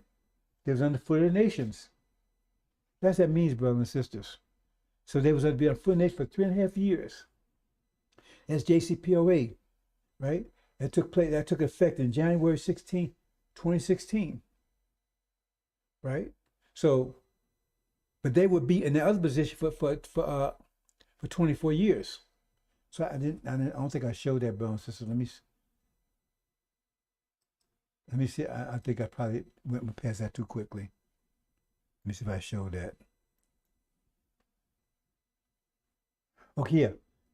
And they'd be there for 3 days and a half, or 3 days and a half of what? Half of the 42. That's 21 plus 3 is 24. They'd be in that situation for 24 years. So let's do the math. From 1990, add 24 years to that, right? Add 24 years to 1990, what'd you get? You get 2014, right? 2014. 2014, they'd be in that position right there. From 1990, actually from 1991, because you got to consider all the war, everything that happened when they found, because the war didn't finish that off to 1991. But the bottom line is 2014, 2015, in that time period, they would be in that situation there. And then they're going to the foot of nations for 3.5 years. So let's do the math here. So that puts you at 2016. See, 2016 was started. They started negotiation for 2015, 2014, when they started negotiation for the JCPOA. See what I'm saying? So 1990 to 2016, that's 24 years. 2014, that's 24 years. Then they started negotiation in JCPOA. Look this up, brothers and sisters. 1990, if you want to go that way with just the actual 1990, right? But it should be 1991. But anyway, go 1990. So we're going to keep this simple. 1990, right? You had 14 years to that. 24 years to that. You had 2014. 2014 is when they started negotiation for JCPOA, right? That was when Obama was president. So it became in effect in 2016. January 2016, it came in effect. Once the agreement and everything, it came in effect 2016. Okay? And then they'd be in that situation for 3.5 years. So for 3.5 years, right, they'd be under the foot of the nations for 3.5 years, right? And then Trump came, and what did he do? He took and slammed the agreement and broke it. That gets back to Daniel about that middle of the week, 7 weeks, middle of the week, right? So the bottom line is, you got to have 3.5 and have 3.5. That's 7 years. So this 3.5, you got the 24 years. You have the 48 years, right? 1,026 days, right? That's 42 years, right? You got that one. Then you got the 24 years. Now you got 3.5 years, and then another 3.5 years. That's 7 years altogether, which will put you 7 years from 2016. 7 years, right? Will put you at 2023. But we ain't got there yet. But right now you're 3.5 years. That puts you at about June 2019. That puts you basically there. See, I'm not going to go a lot of detail, but those that study this, they understand what I'm saying. I'm just trying to keep it simple, brothers and sisters. Okay. So Trump broke the agreement, and it says they will start to rise. But see, in this case, right? In the other case, that's how long they was in that position. In that case, that's how long they was in that position. Right? In this case, it's how long it takes them to get to a position. That means it's a win. That gets back to the sixth seal where this wind is blowing, but I'm not going to go detail there, brothers and sisters. But anyway, see right here, it says 3.5 years negotiations begin attempting to provide. So from 16, they're trying to revive it, right? What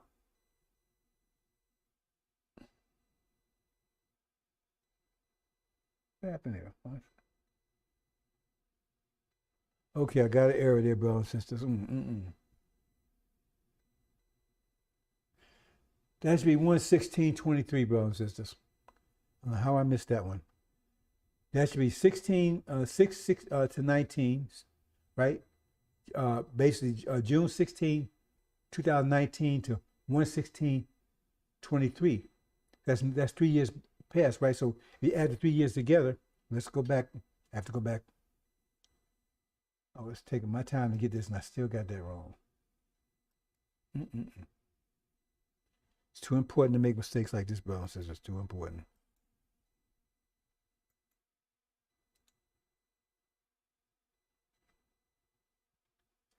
See my error here?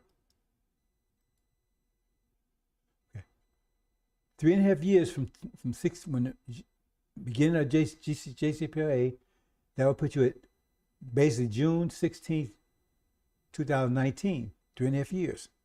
Then 3.5 years from that, which we're going to see next 3.5 years, will put you what? It'll put you at, because that'd be 7 altogether, right? So that puts you 7 years from here, which would put you at 2023, January 2023. So I'm going to speak of this again briefly. Can't do it today because I have some things to do. Because I want it to be exactly correct. No errors here. That should take you, the next 3.5 years should take you to January 16, 2000, basically January 2023. January 2023, 7 years from January 2016, 7 years, right?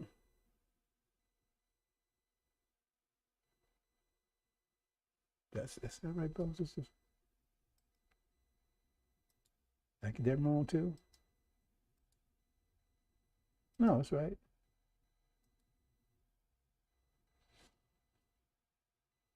So from 16 to 17, 18, 19, 20, 16 to 17, 18, 19, 20, 21, 22, 23. From 16, right, to 17, that's 1 year, 18 to 19 to 20 to 21, 22, 23. So that'd be put you at January 23, right? So in other words, they're moving up, right? They're not in the JCPOA and they're negotiating. That's what I'm saying here. Negotiating, that kind of stuff, right? But it says it took them 3.5 years, right, till after then the Spirit of God came in. That's what I'm saying right there. Because the Spirit of God, in this case, there was 7 spirits, but 3 of them came corrupt. So that's the demons, right? So that's one. But that's the spirit of this God. Remember, Satan is called a God. That's Satan there, between America and Britain. So that's his spirit.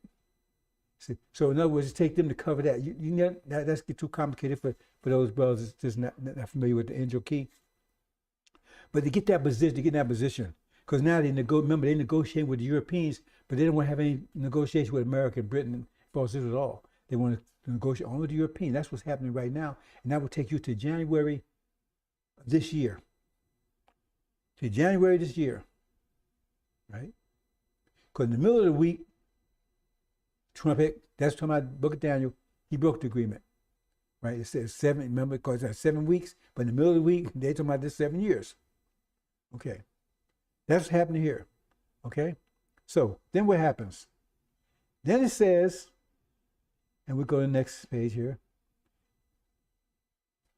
Then it says, then they stood upon the feet. So it's 2 actions here, right? First, right, they get the Spirit of God in them, and then they stand upon their feet. There's 2 actions happening here. So this action here starts taking place at the beginning of this year. So that covers all the time. That covers the 48 years, that covers the 42 years of witnessing against false Israel. That covers the, because remember, they're totally against false Israel, right? Then that takes the 24 years, right, that they, between the time that they was sanctioned, all that kind of stuff. And by the way, the sanctions, right? Who's doing? There's no confusion about the brothers and sisters. 66 is easy. Hold on.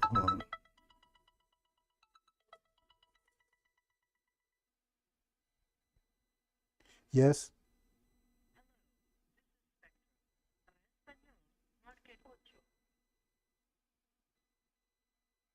Your technician, Jason, is en route to your appointment.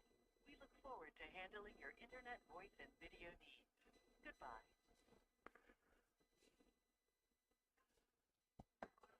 And,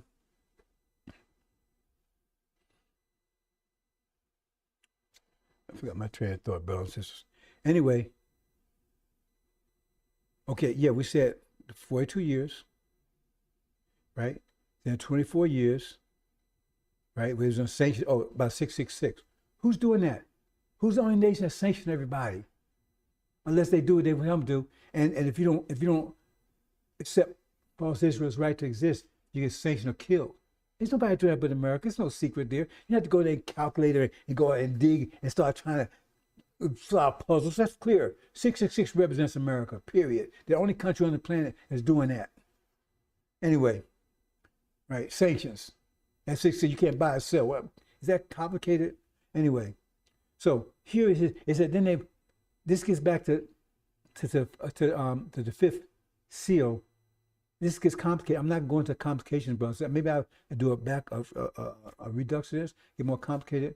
But this gets back to silence in heaven for space of half an hour. Now, if you go and look at those seals, the only one that had seals that was silent was the fifth seal, right? And then it says they was given white robes. That gets back to the angel key again.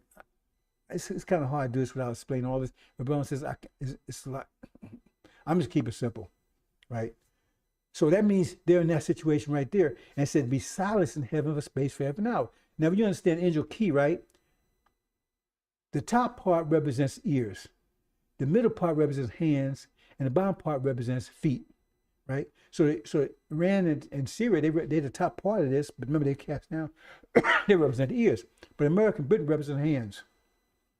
That's what it's talking about. The hands cover the ears. That's silence. That means they're in that position. You have to understand angel key. They understand this stuff, brothers and sisters, right? So they're in that position, right? And so they'd be in that position for 6 months. Silence heaven for half an hour, which is 6 months, right? That's what's happening. Silence. And then the war takes place.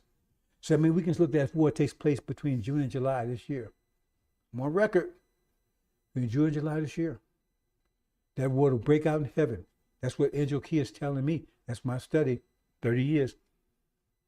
I'm safe to tell it now because we're so close.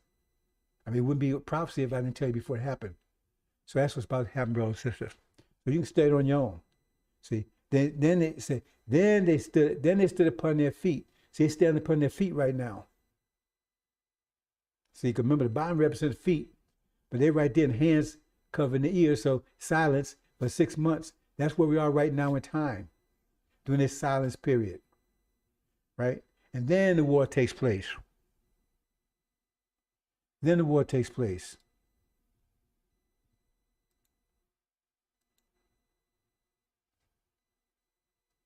Then the war breaks out in heaven, and war occurs out in heaven. That's when false Israel, American Britain are defeated, because that's where the wars take place. That's a war, rumors of war in Russia going right now with Ukraine. This is the war that kicks off the apocalypse. This war, right? So then they're kicked out. And Master Muhammad is with them. It says Michael and his angels.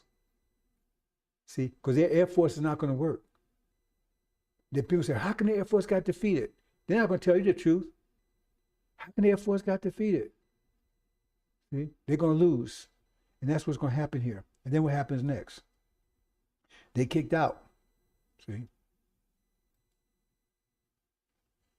This is when Babylon falls. Remember, say, get out. Get out. Babylon's falling. You better be out of here. See?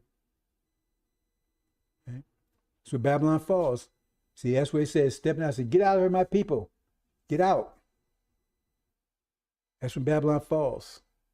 That's the angel key. You don't just do anything with that key. You have to follow the rules, right? So Babylon's cast down. They're cast out of the Middle East, leaving false Israel isolated. Now, what's that about?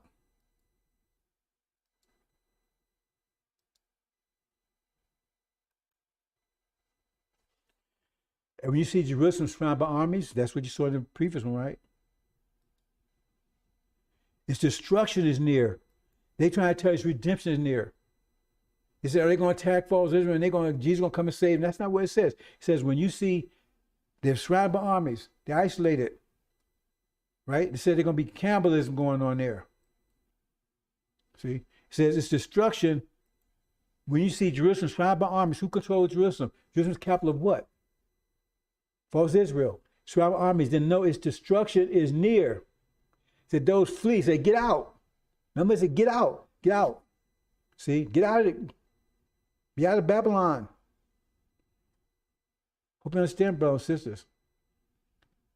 So I think I'm going to maybe a follow-up on that one because it's a lot of detail there, brothers and sisters. I can spend hours explaining that to you.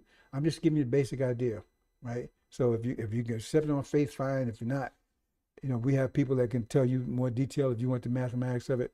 But there's a lot of stuff. I try to give you the basic. So that's what I'm saying. I'm going to countline to apocalypse. Here's Farrakhan. He's going to be fleeing during this time, right? Because that's when the thrones are cast down. What thrones you think are cast down? That's him. He's the son of perdition. He's the son of perdition. His father's the devil. How in the hell can he be? He's not seed Abraham. His father, he admits it. We have a picture of his father, Percival Clark. He don't have hair like William's wool. So how can he be son of man like he claims to be? See? And he's going to save the world in a wheelchair? They're going to be running. Look at my... That's what happened to them in a minute. You'll see.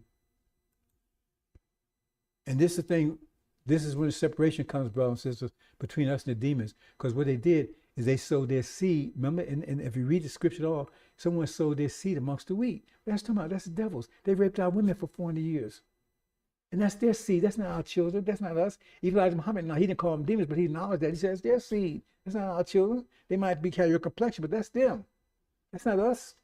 But they sowed amongst us. And when you sow the chaff amongst the wheat, the chaff chokes the wheat. It said the enemy did this. But Elijah was told, don't separate them. It says, wait till Suleiman come and he will separate them out. And that's what's about to happen here. That's what Suleiman's job is, to separate them out. And it says, because after the four winds blow, and then the great army, but it'll be two armies. Because when they separate out, they become an army also. And that gets into the next war. And we'll talk about when we get to the Locust War. When we separate now, we unite. We unite and they're united. And that's another war that's going to come as a result of that. Okay, so I'm going to go in this, brothers and sisters. I'm going to go in this, and then we're going to close out. Now we're doing the math here. So those of you familiar with math at all, right, you can see that x minus 3 times x plus 3 times is not added. I should have put time signs there. If you multiply it, it comes out to x squared minus 9, right? If you multiply them together. I need you to see it. So because if those of you don't know how to multiply, right, then you need to see that to understand the rest of this. Okay. Now, what you need to do here, I'm going a little more detail to explain this. What I'm saying is you got summary and you got detail. Now, on the left there, you got the summary. Because remember, if you multiply what's on the right, you get what's on the left. But they're the same. They're both equal the same. They're both equal the same. It's just one is detailed and one is summary. See? So I'm saying when X represents the current time for whatever we're doing this formula, and T represents the time of the event. There's an event that's going to take place, but X represents the current time. So in other words, if the event's going to take place in July, right, that would be T. But if we in January, that'd be X. That'd be the current time. So you got 6 months to get to the event, right? Understand that? So X represents the current time where you are right now. T represents the event that you're waiting to happen, okay? See? So in this case, right, we're going to say the event's going to happen in 2023, right? But every time we're talking about is 2021. So that's like Farrakhan telling you, hey man, Armageddon's already started, kind of stuff, right? So he can tell you this stuff. He's giving you summaries. Watch the weather. He don't give you details. He gives you summaries. Watch the weather. Armageddon's already started, right? The synagogue of Satan. All these summaries. He don't give you details. We give you details. That's the difference. Does it matter? Okay, let's see if it matters. Do some mathematics of it. This is not a trick. Just do the mathematics yourself. You need a calculator for this. or you put a calculator, you're going, right? Okay, so say for instance, we're in the year 2021. So Farrakhan is giving you watch the all the kind of stuff. So let you think, so you put those numbers in there, right? So say, okay, X, right? 2021, that's the first year, right? Year one, you haven't got to year 20, the first year before 2023, right? You put that in there, and what you get? And T is going to read 3 because it's 3 years ahead, 3 years in the future. So you put 3 there because 3 years in the future yet, right? 2000, if we're in 2001, 2003 is 2 years. Actually, that should be 2020. Since I gotta really, I rush. I'm gonna do this again, right? But 2021, 2020 would be the stretch year. Because remember, plague, everything came in, right? Okay, so you put 1 in there, right? So you put 1 there in the calculation, you get, right? Come down to the bottom down here, you get 1 squared minus 9. So that comes out at -8 over -2, which is 4. Because the minus signs go with, they're both equal minus.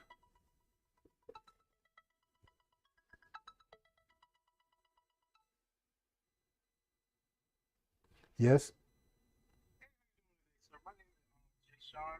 For Spectrum, I don't know if I'm at your right location or whatever like that. You know, one of my apartment 30321, but they dubbed me at this look like I don't look like the apartments where I'm at like 1826. Like gray buildings or something. Do you know what I'm talking about, or am I at the right The gray location? excuse me. Hold on for a second. 1 second. 1 second here.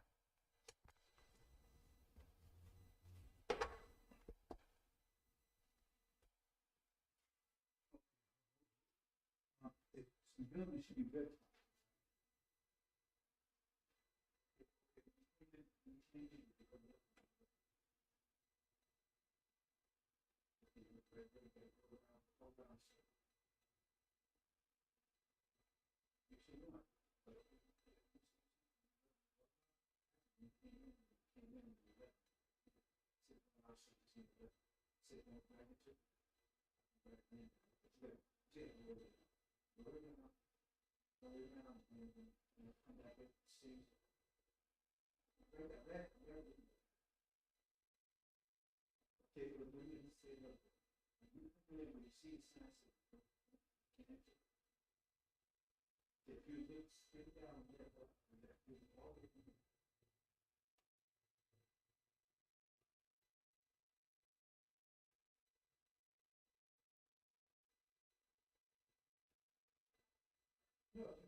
We're going to set the rest of this real quickly. So understand this if you go. So if you look at it that way, right? And I'll go back and do a reductionist. Look, and then the next year, right? You get something. But the bottom line is when you get to 2023, right, that year, put a 3 in there, and you see one of them, the summary, you got 0. But another one, you got 6. What that's telling you is that that's the mathematics deception, because you thought you had some, watch the weather and everything else, but when the event happens, when the war takes place, the actual war takes place, you got nothing. You had nothing. You see? But the ones that had detail, they had something. That's the mathematics.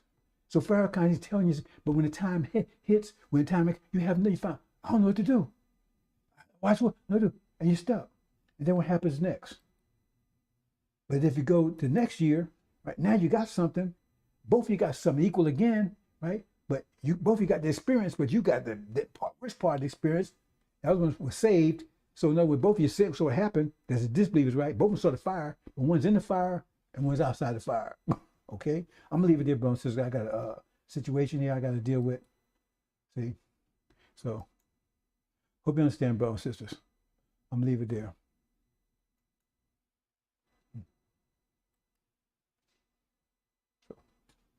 Assalamu alaikum.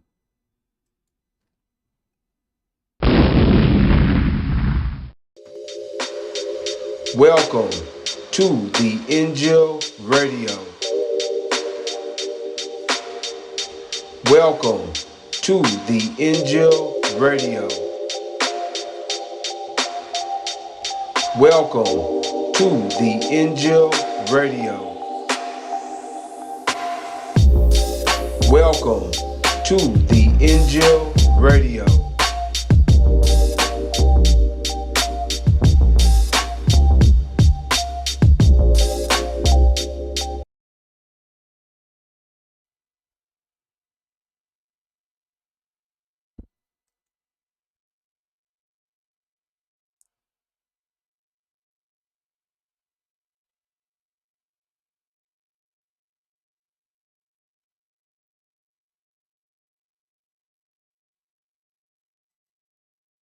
Assalamu alaikum, sisters and brothers. The judge, Sulaiman Rahim here, messenger of the covenant, breaker of the 7 seals, the crusher. Brothers and sisters, details. Get out, brothers and sisters, get out. Babylon's falling. It's going to blow any day now. Need to get out, brothers and sisters. Come out of her, my people. Farrakhan's lying to you, say, oh, come out of your religion. Come out. The place is going to be destroyed, but why would you want to be here? He's all over the place with that. Because he's one of them. He's a demon as far as the devil. His purpose is to keep you here to your destruction. Keep you trapped in the gravitational vortex.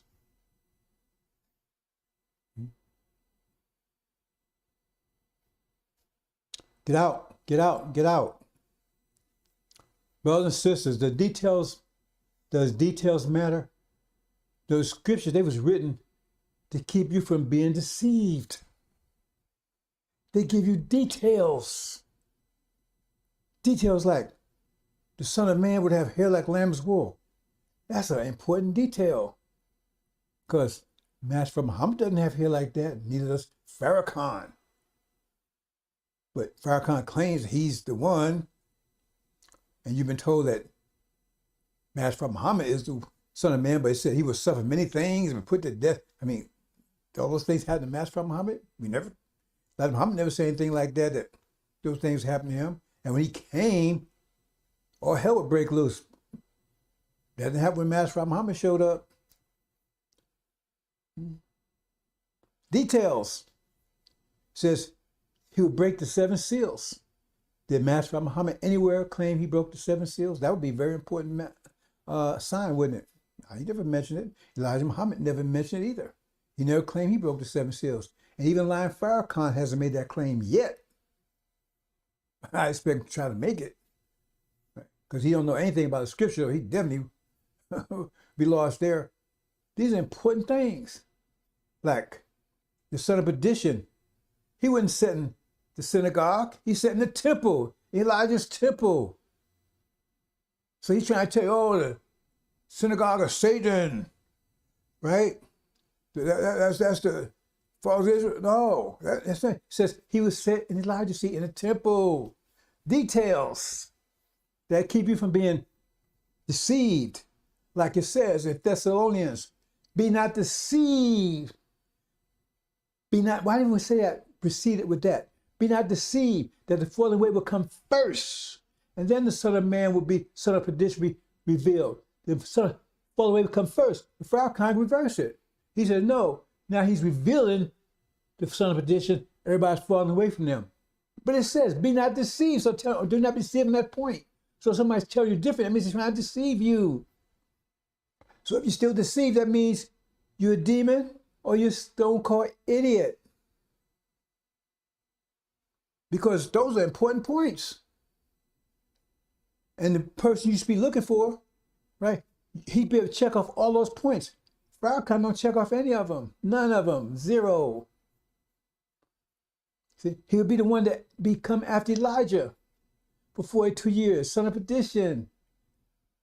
They said, oh, Aaron, he's all these things. Yeah, while Elijah was present, while Moses was present, but remember he did those things in Moses' absence. Because even the God told Moses, you better get down there, because that man done went crazy. He said, Aaron went out of control, because Aaron let him out of control. He said, it become a laughing stock to the enemies. I mean, details. Those little pesky details. And how's he able to get around them? He's not teaching scripture. He's not following Elijah Muhammad. Oh, devils ain't devils anymore? He gonna bring devils into our eye? He could heal the devils? Those things are totally inconsistent with the lessons, totally. There's no way in the world you can take these lessons and tell them to and translate them into that. But they said, well, no, Master Muhammad speaks through him. Really? So Master Muhammad just got things all mixed up, right? So he was mixed up back then. He's not confused now. So no, he's saying totally opposite of what he said in the beginning. Those little pesky details.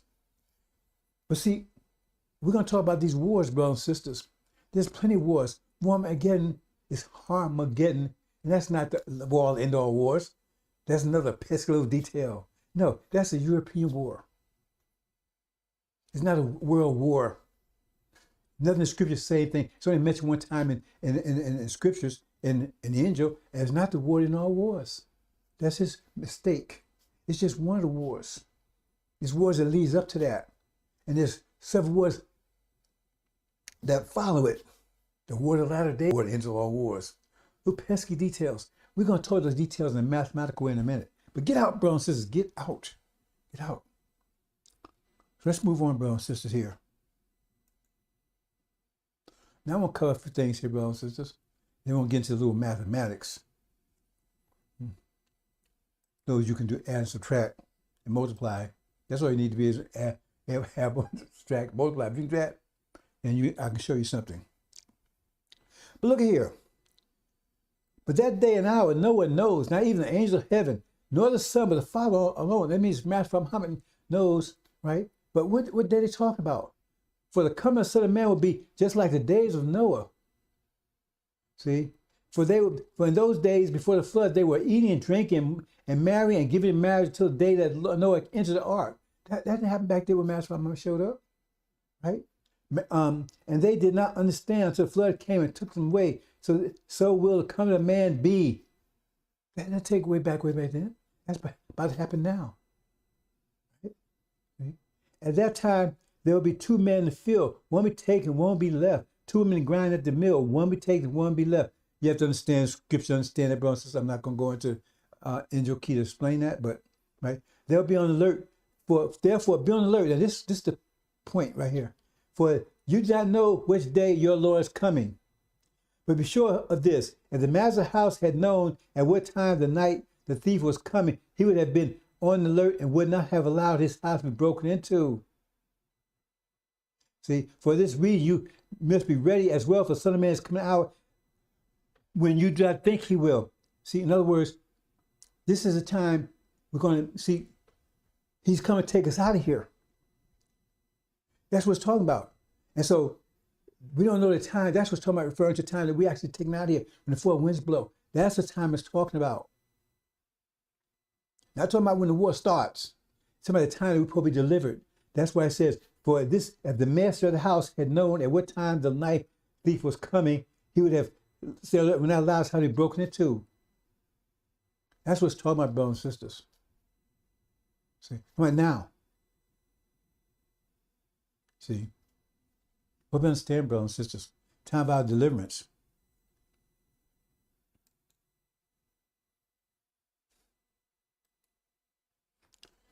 But that day and hour, no one knows, okay, even the angels of heaven, nor his son, but his Father alone. For the coming of the Son of Man will be just like days of Noah. For in those days before the flood, the eating, drinking, marrying, giving in marriage to a day, no angel flood ark, and they understand until the flood came and took them all away. So will the coming Son of Man be. That time be too. So that's pretty much the same thing. As the other one said, that's just a different book. But get out, brothers and sisters. Okay, look at this one. After these I saw other angels stepping out of heaven, having authority great. Earth was light up out of glory of him. He cried out in strong voice, saying, She fell, Babylon the Great. It's talking about America, right? And she came dwelling in the place of demons, prison of every unclean, spirit unclean, and prison of every bird unclean, having been hated. And because of the wine and anger of the fornication, her have fallen all the nations, and the kings of earth were committed fornication to her. I mean, somebody has influence over all the nations. We know who that is, right? And the traveling merchants of the earth, out of power of the unreigned glory, luxury of her, they became rich, right? And I heard other voices out of heaven saying, Come you out, the people of me, come out, get out, in order that you not should share together in the sins of her, out of the plagues of her. Plagues coming. So you can't stay, or you're going to stay here and always the plague is going to bypass you. See, nature of the plagues, right? Out of plagues of her, you should not receive, because was glued together her sins unto heaven, and called the mind the God unjust of her. America's under judgment. Right? Telling you to get the hell out. So you don't be coming out of her religion. All that stuff's not going to stop you from having plagues. Or it's okay. So everybody around you falling and plagues and all kind of stuff, and because you're not in her religion anymore, and you with Farrakhan, somehow just bounce past you, over you. Is that what you think?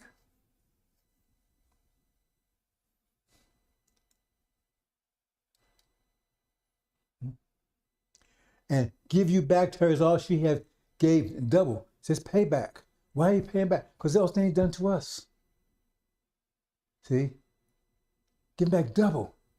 You double according to the works of her, according to her works. So if you've done good works in America, you shouldn't have any problem. Because if you've done good works to us, we should give you back twice as much. We should love you twice as much as you loved us.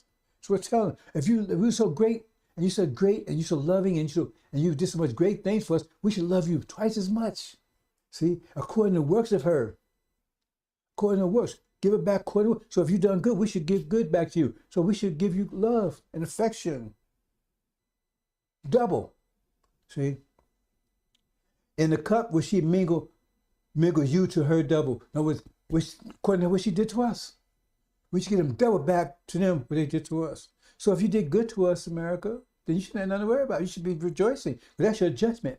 I'm the judge. That's your judgment. As you have done, so should be done to you. As you have done, so should be done to you. You should be happy with that judgment.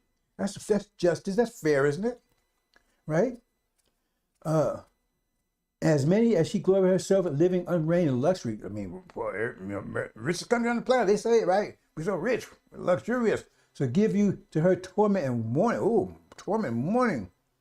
Wow. Because in the heart of her, she said, I'm sitting queen and widow not I am, and mourning not I shall see. In other words, nothing will happen to me. America, I'm the greatest country on the planet. Nothing happened to me. God blesses us, and whatever, right? Through this, in one day will come plagues for 1 year. 1 day, all these plagues are going to come in 1 year. When they start suddenly 1 year, it's going to be hell on earth. We've been hell on earth for us for 500 years. But for them, because this is their paradise, this is their heaven right here. This is their Garden of Eden. This is the highest heaven they're ever going to get. To them, this is heaven, right? And this is the place, death. You don't know, that's that goat. But, that's that goat, brothers and sisters. and mourning and famine. Famine. So if there's a famine in the land and you still here, how you gonna be eating? Ask me a question, answer this question. Details, little pesky details. If there's a famine in the land, now you don't come out of her, right? You're not part of none of her, and no part of her whatsoever, right? So where you gonna get food from? You came out of her, right? So you had nothing to do with her, right? So where you gonna get food from? Farrakhan? He's got that much food shelter his behind? That's what you nourished yourself off for the last 40 years, off of crap out his behind. You think it's honey? How's it tasting? I don't want to know. Don't tell me. See. Famine. So how are you going to eat in that situation if you're here? And even if you have food, how are you going to protect yourself with that food when everybody else is starving? See? So is everybody, all y'all come together? Y'all all over the country, right? There's not that many y'all anymore, but y'all come together, protect yourself. And where's the food at that you can protect yourself? And how you going to do all that? You got guns and missiles and planes. How you going to protect yourself? How you going to do all that if you're still here? Tell me, explain to me how, when famine rolls in here, you're going to be eating. Because Farrakhan now, he's just, oh no, you got to have faith. That's the armor you got to put on. You got to put this armor on faith. That's bullshit. Because you've been paying it 42 years living a luxurious life. Like Babylon's living luxury, right? Glory selves living luxury and everything else off of you. And now when the hell breaks loose is pray. Go in your secret chambers and pray. And have faith. Faith in what? So food gonna pop up in your stove, in your refrigerator? It better not anything you can cook. Because when the famine comes, if you in California and you cook something, they could smell all the way in Detroit. And you think they're going to say, oh man, they got food, man. Well, I wish I was one of them. You think that's going to happen? That's where things going to roll? Oh, they got, man, look at it. People Farrakhan. I wish I would have man. They got food. That's what you think is going to happen? You better read it again. They're eating people. And they're not going to bother you because you at Farrakhan. So the whole land's in a state of cannibalistic war, and you got food, and you sitting around what? Watching on TV? Is that how it works? Is that what you believe? Right? And more and famine and fire. It's gonna be burned out with fire. So you got asbestos suits. How you gonna escape the fire when burn out fire? So the fire. Oh, this is Farrakhan. So that's the story about Daniel, right? He walked to the fire, didn't get burned. Oh, fireplace on fire. And you sitting around here watching NOI.org, right? And listening to Farrakhan, and y'all talking on a conference call, right? And fire ain't touching you. Blaze all around you, burn up everybody.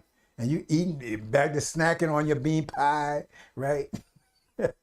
Right? And man, hey man, I'm glad I was at Farrakhan, man. I'm glad I came out of that religion, man. I'm glad I came out of that customs and stuff, man. Look here, I'm on bean pie, man, and everybody's burning up out there, and everybody's starving. I'm laying back here, cool, man. I'm just taking real conference. Hey Farrakhan, what's happening, man? I'm glad you pull my coat. I'm glad you pulled my coat, brother. Wow. Glad I gave up that religion. Glad I gave up that cross, man. Now, man, that bean pie is good, man. It's cool up in here. Everybody's burning around here, man. They flaming. Look at that guy running down the street, man. Look at it. Fire burning his ass up. Oh, man, wow. Look at that sister over there. She's all skin and bones, man. She's a skeleton. And she's eating her own child. Wow, that's something, man. Woo. Ain't you glad, baby, that ain't us? Man, we glad we listened to Farrakhan. See? And they were weak, and they would strike themselves upon the king of the earth with her, having committed fornication, have lived unreigned in luxury like Farrakhan was living. Well, really? You better check it out. Wherever they may be looking at smoke, the fire in her. So, okay, brothers and sisters. What did it say? It said, get the hell out. That's what Elijah Muhammad said. But no, Farrakhan know better. See, he know better. He said, at that time, best little details, right? He said, at that time, unprecedented trouble says what? That's when Michael will come and deliver you out of here. So, why is he going to deliver you out of here if you don't need to go anywhere? You just come out of religion and stuff. Why is he got to take you out? So get out. Why did I take you out? If you're going to rule the land, remember Pharaoh said, well, you're going to be the ruler of the land that you was imprisoned in.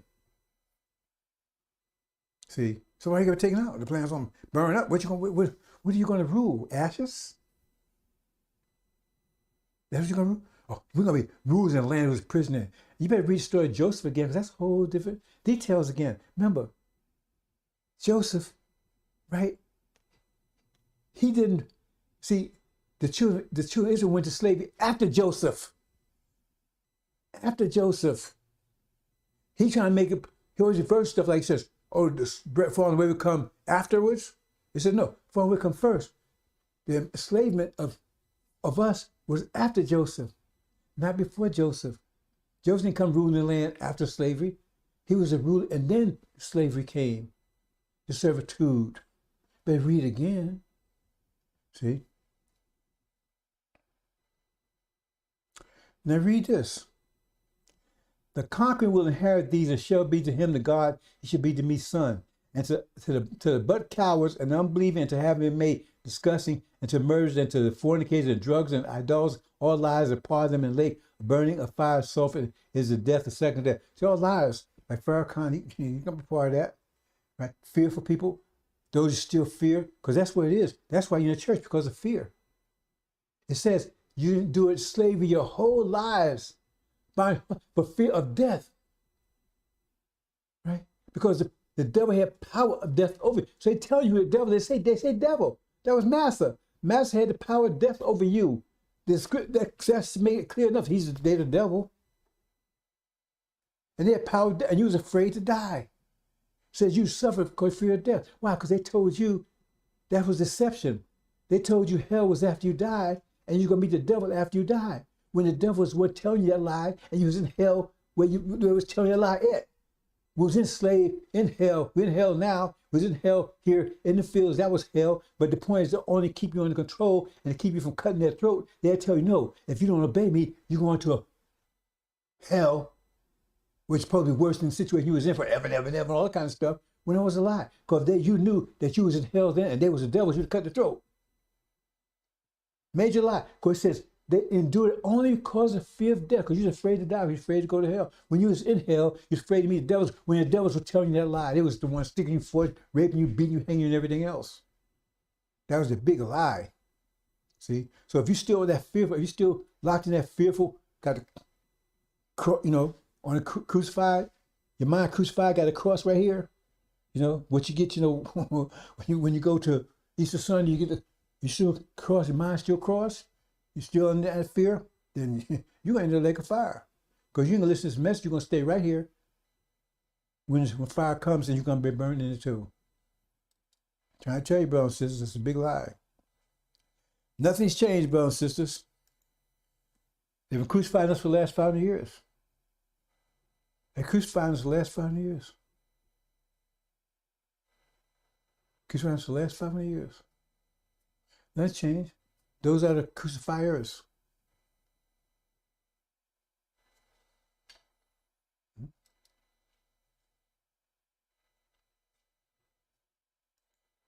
Now, think about this, brothers and sisters.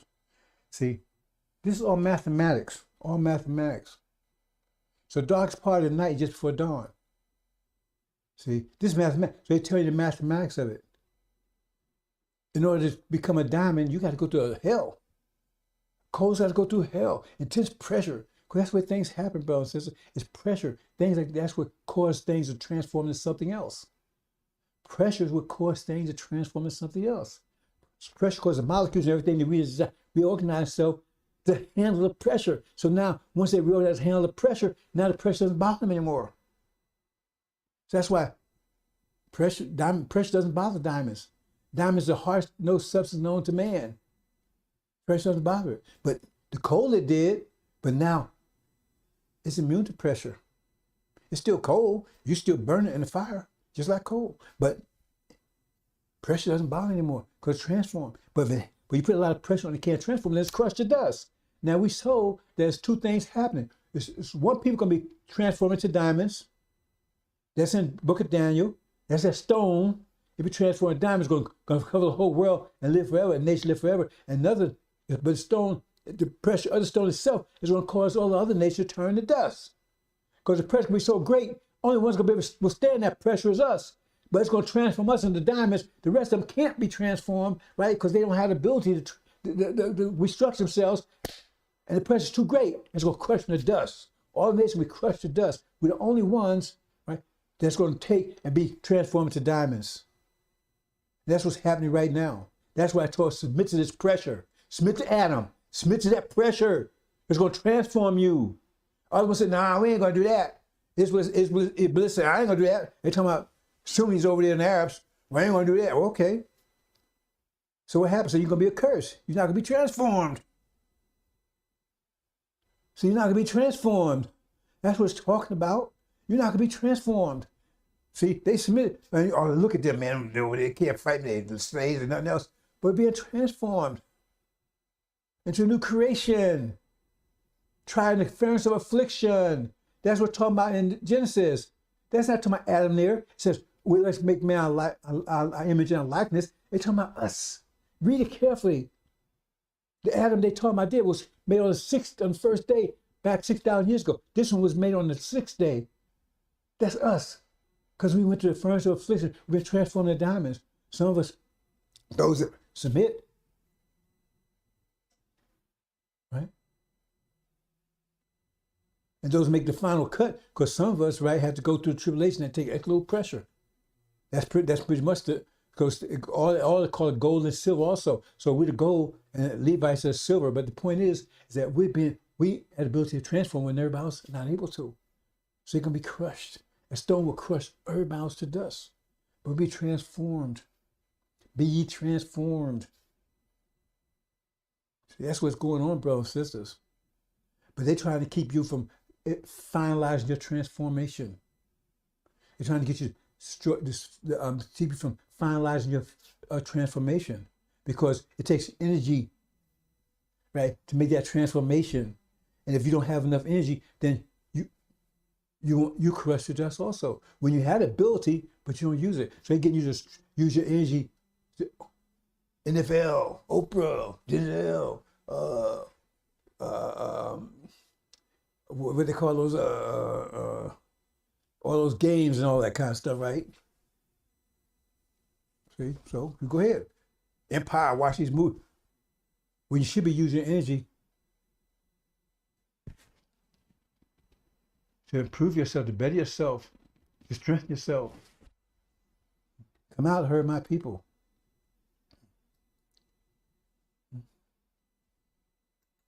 Now what's this? See? This is what it's talking about right here, right?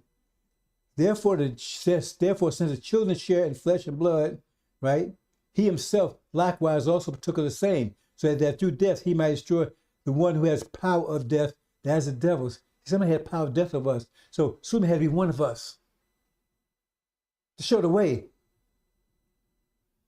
To show the way, right? And to free those who through fear of death, right, were subject to slavery all their lives. Because if you wasn't, if they we originally came up here, we wasn't fearful of death. That's why they had chained down tight, and they'd watch us. Because every time someone got loose, right, they would cut their throat, or they would jump over and get eaten by sharks. They didn't care. They weren't afraid to die. They knew we had that fear. When they went over the world, they had that fear. When they fought the Japanese, man, they had a kamikaze. They didn't have no fear either. They had dropped bombs on them. They still didn't want to give up. The emperor had to tell them, no, you got to. And the general said, "Are you crazy? We ain't giving up. We're going to fight to the death." He said, "No, we don't want the end of our people. We want to, we'll get them back, just because they'll bomb us into oblivion." And the general said, so the emperor says, "No, we get them. I told you they're going to be allied with Russia and China." I told you that years ago. In fact, weeks ago. And now all of a sudden, right, right, they make peace agreements with China now. See, I told you Europe is going to go. What happened now? They got the president of France over in China dissing America. I told you they're going to turn against America. I've been telling that for weeks and years.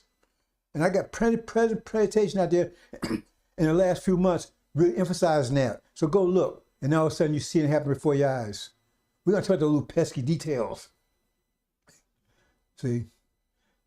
To subject to fear, slay all lives, for clearly he does not give help to the angels. See, he ain't worrying about Levites. That's what he's talking about right there. But he gives help to the seed of Abraham. Seed of Abraham. Farrakhan is not seed of Abraham, his father was the devil. How in the hell can he be seed of Abraham? He missed his father's devil who raped his mother. See? He gets help to see. He come, but remember, that's why he's a messenger of the covenant. Because he come, who's the messenger of the covenant come to? The seed of Abraham. Farrakhan, I'm for the whole world. He says he ain't for everybody. He's for clearly does not give help to the angels. He ain't for everybody. He's for the seed of Abraham. I'm for everybody. Okay. Therefore, in all things, he had to be made like his brother, so he might become a merciful and a faithful high priest in things pertaining to God to make propitiation for the sins of the people. For since he himself was tempted, and that which he was suffered, he is able to come to the aid of those who are tempted. Oh, since he went through the same thing you went through. And he showed that you can overcome it. He had to go through the energy deprivation and all the things that you go through, so he's a sample so you can overcome it. Overcome the gravitational vortex, right? Overcome the vibrations and amplitude of this world. The frequency, mind frequency. So because if he's some spirit or whatever, how can you say that you can do it? Or yeah, man, he's a spirit, he can do it. But he's just like you, so he shows you he can do it. He come the same, just like you. Suffered just like you, went through the same thing you did. Totally flesh and blood like you, not a halo over here, not some divine person. He's flesh and blood, the same flesh and blood as you. But he shows that he can do it, so that means you can do it. That's what it's telling you right there. He's your example, and he's the champion for the sisters. Definitely champion for the sisters, brothers and sisters. Brothers, we definitely champion. We better. If you ain't, then you get lost. We got it, man. People don't look out for their sisters, but they don't need them.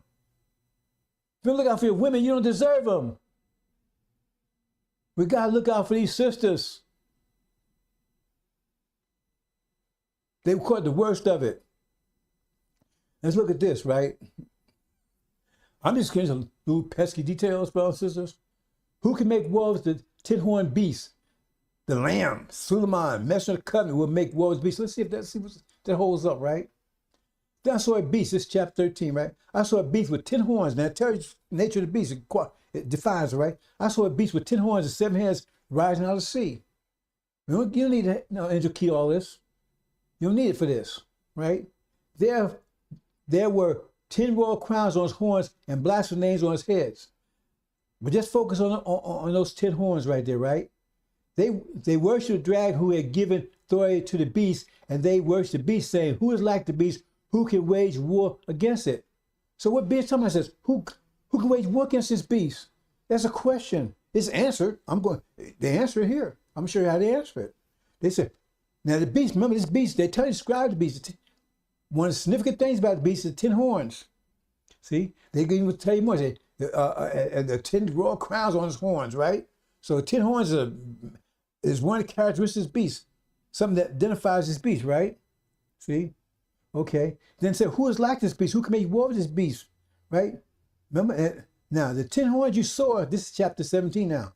The 10 horns you saw are 10 kings. Now I'll tell you, they define those 10 horns. That's the beast, right? Are 10 kings, along with the beast. As 10 kings, wait a minute. So 10 horns you saw are 10 kings who have not yet seen the kingdom, but will receive 1 hour of authority of the kingdom as along with the beast. Right? Okay? See? Okay. Follow this now. But these kings have one purpose. These 10 horns, these kings, they're 10 horns, right? 10 horns define the beast, right? These 10 kings have purpose. You their power, authority to the beast. See? All part of the same thing. See? See, this beast, right? The 10 horns, that's all aspects of it. It's not a person, right? Because aspect, like 10 horns, 7 heads, all aspects of this beast, but still pertains to the beast. Because when they say to beast, all those things refer to the beast, right? These kings have one purpose, yield their power and authority to the beast. They will make war against the Lamb, right? That's who's making war with the beast, the Lamb, right? Will triumph over them because he is Lord of Lords, Kings of Kings. And he will overcome them, and will be accompanied by his, and he will be accompanied by his call, choosing and faithful over his army. His 144,000 man army, right? And with some others. I'm just going to talk. I'm not going to give it all up here. You see what I'm saying? He's making war with the beast. And who's the lamb? The lamb, the one who had lamb's wool hair, right? The one who broke the 7 seals, the messenger of covenant. Is that you, Farrakhan? You making war with him in a wheelchair? Says the lamb is the one making war with the beast. Farrakhan, he making war with the beast in a wheelchair with a straight air. Devil daddy, demon, liar, thief, and a coward. Sure, as a coward, I was there when Elijah Muhammad departed. I was there. I knew Farrakhan. He was a coward. He turned against Master. He turned against Master Muhammad and Elijah. He said he did not denounce. He said he didn't believe Master Muhammad was the God, and he denounced Elijah Muhammad. Denounced him, just like Wallace. He was right there. He was one of Wallace's ministers. Anybody look at Wallace? No, he denounced his father totally. And Farrakhan was his chief minister. But Farrakhan, he was anointed. He was one of the points. So why did he take charge? If he was anointed like he claimed he was or is, and Master Muhammad speaks to him, he's the one chosen, then why did he take charge? How did Wallace get charged? Wallace was officially out. He was out on time. Elijah Muhammad put him out because he was teaching the same crap he was talking before Allah put his ass in the grave. He put him out for talking that Sunni stuff. So how the hell did he get charged? He was officially out. Because coward Farrakhan was too coward to stand up. And anybody was coward, couldn't stand up against Wallace, was a total creep. I mean, man, he could be fight as well a paper bag, and Farrakhan was scared of him. He's a coward and a punk.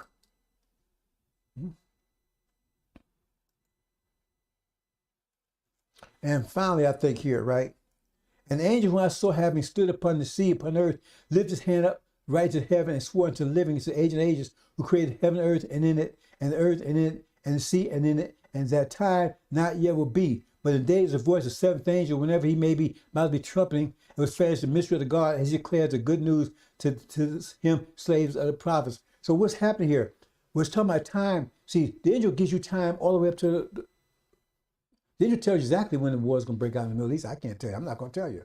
I told people that I've been teaching the angel, right? If they figure it out, don't say it. But it tells you. Well, it's telling you time stops, right? Time stops. At the time, just when the seventh angel sounds, right?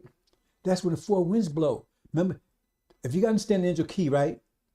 You got 7 trumpets there, right? But the first one to blow is the 5th one. And then the 6th one, right? And then the 4 winds, because the 6th one was holding back the other 4 winds. That's 4. So the 7th one is the last one actually to blow, right? So that's the one, time no more. They won't tell you any time at that point, because that's the time of the resurrection. They won't tell you that time. They won't tell you exactly. That's what I was telling you earlier. No one knows when that time will come, except Master Muhammad. He's the one to do delivering. So that time stops right there. Angel tells you up to that time right there, the 4th, when he blows, that's when the 4th angel, because the 4th angel, remember the 4 winds blow? That's when the resurrection takes place. So there's time no more. We ain't gonna tell you about no time at that time, no more. It is. We ain't gonna tell you when that is gonna be. That's what it's talking about right there, brothers and sisters. I'm gonna leave that alone right there. Okay, here we get, now we're gonna get to some mathematics. Now those of you know a little bit of algebra, or if you can add, subtract, maybe you understand this. Well, you don't really need no algebra, but well, I guess maybe you need a little bit. Summary versus, now see, the thing is, what is it, if somebody gives you a summary version of something, right? And somebody gives you a detail, is there any difference there? Any difference? Like, watch the weather, that's a summary, right? But what's the details? What's the detail? So yeah, watch weather, but what you get out of it? Watch the weather, what's the point? Well, I'm getting started, but okay, that's general, but What's the details?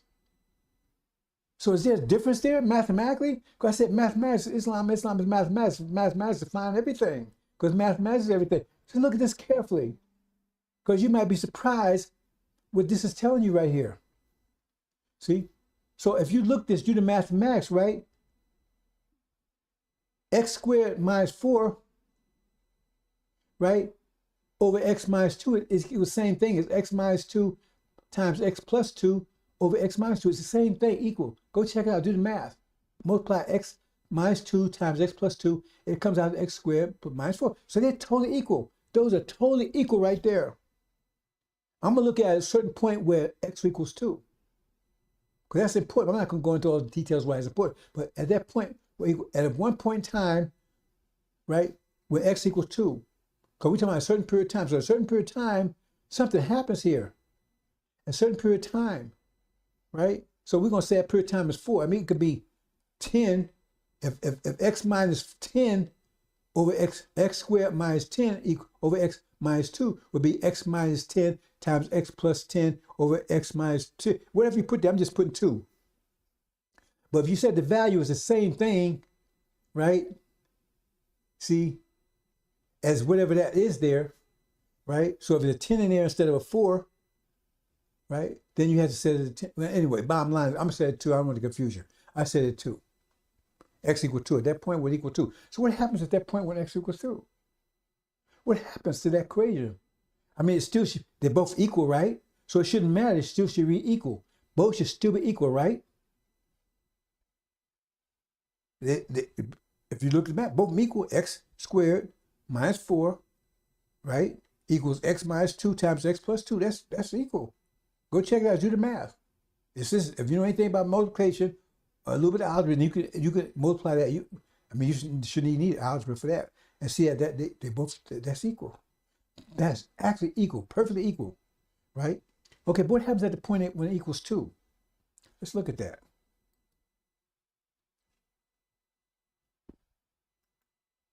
Now see here, but you put 2 in there, then what happens?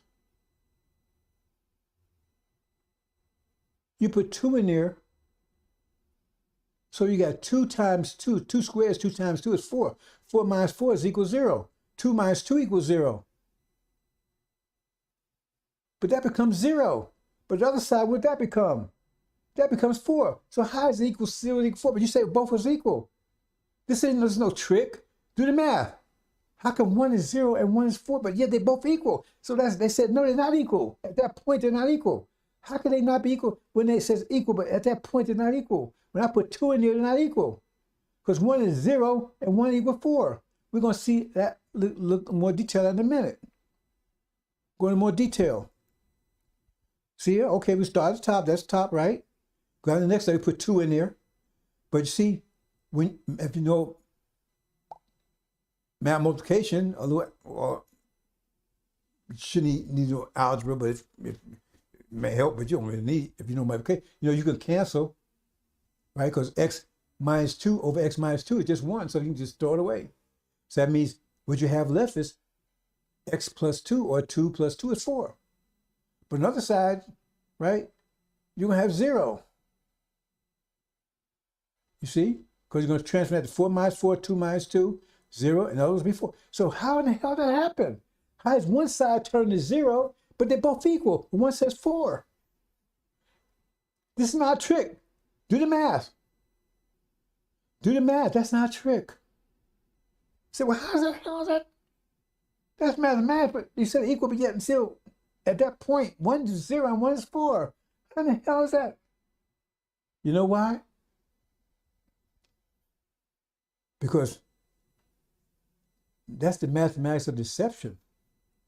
There's no deception there. But deception is mathematics. Deception is mathematical in itself. Because what's telling you is somebody giving you a general statement is worthless. Details matter. Details matter. That's the mathematics of it. Do it yourself. I'll give $1,000. You prove that that's wrong. I ain't $10,000. That's absolutely right. It's no trick. If you know anything about mathematics, you know right away that's exactly right. At the point of 2, right? one becomes 0 and another becomes 4, yet they both totally equal. So how does hell that happen? Because details matter. So Pharaoh said, oh, Armageddon, which is details. Because it's bullshit. 0 means nothing. It does nothing for you. But details tell you, oh, Armageddon, it's a European war. Right? And it's the war that happens after the war in the Middle East. Right? And then after that becomes Armageddon over here. Right? And then after that becomes the Goat War. Right? And after that becomes, right, the war of Joshua's war, taking back his land back. And that's the war of the latter days. Right? And that's about the war Lamb and the Beast, a bunch of wars. He said, Armageddon's war ends all wars. So he told me general stuff that means nothing. Because you have nothing. It tells you nothing. You don't know what to do. You can't do anything what he says, but you think you got something, you got nothing. Because when you put the value in there, you find you got shit, nothing. But when you put the details in there, you got a lot. Get the hell out. Get out. Get out, my people. See? Pharaoh ain't tell you nothing. 0. 0. Mathematics of deception, brothers and sisters. Hope you got that one. It's not a trick. Do the math. I'm showing you all the details there. If you don't know the math, get somebody, go take your algebra teacher and tell him, show you. He tells you exactly right. But you can't explain it. I'm telling you, that's the math of deception. Give you general.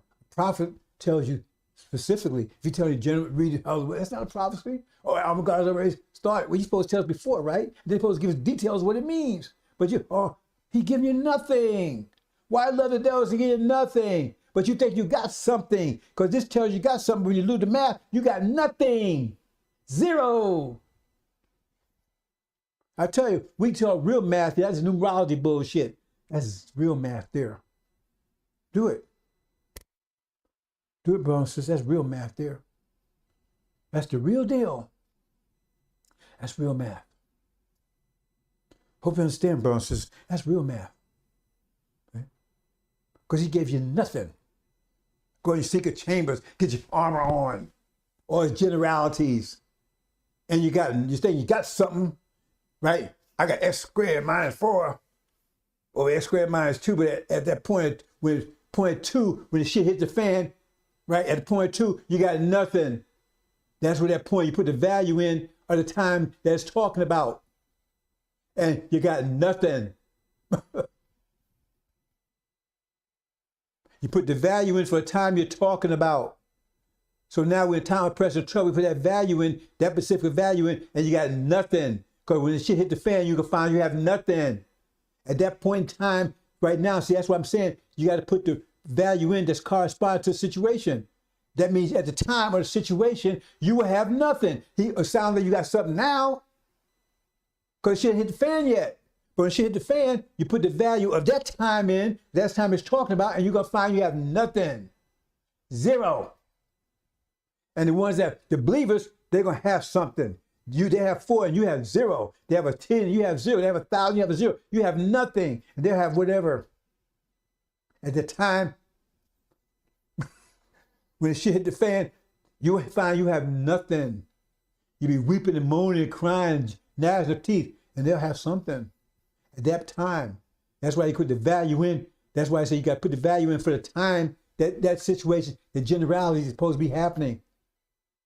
Watch the weather, okay, time that hell weather breaks loose. That time you put that value in and you found you got nothing. And those that got the details, they find they got something. They got a lot. They got the information they need to get them hell out of here. And you died for lack of knowledge. Because you have nothing, but you thought you had something. That's mathematics. That's true mathematics. Now, anybody should understand that. If you know anything about math, multiplication, anything else, you should be able to run with that one. But, Newer and West, you demons, y'all got your tongue so far as Farrakhan's behind right there. I mean, if you think that crap was behind is honey, then you don't know a male from a female, you don't know that. So you buy all this shit too, ain't you?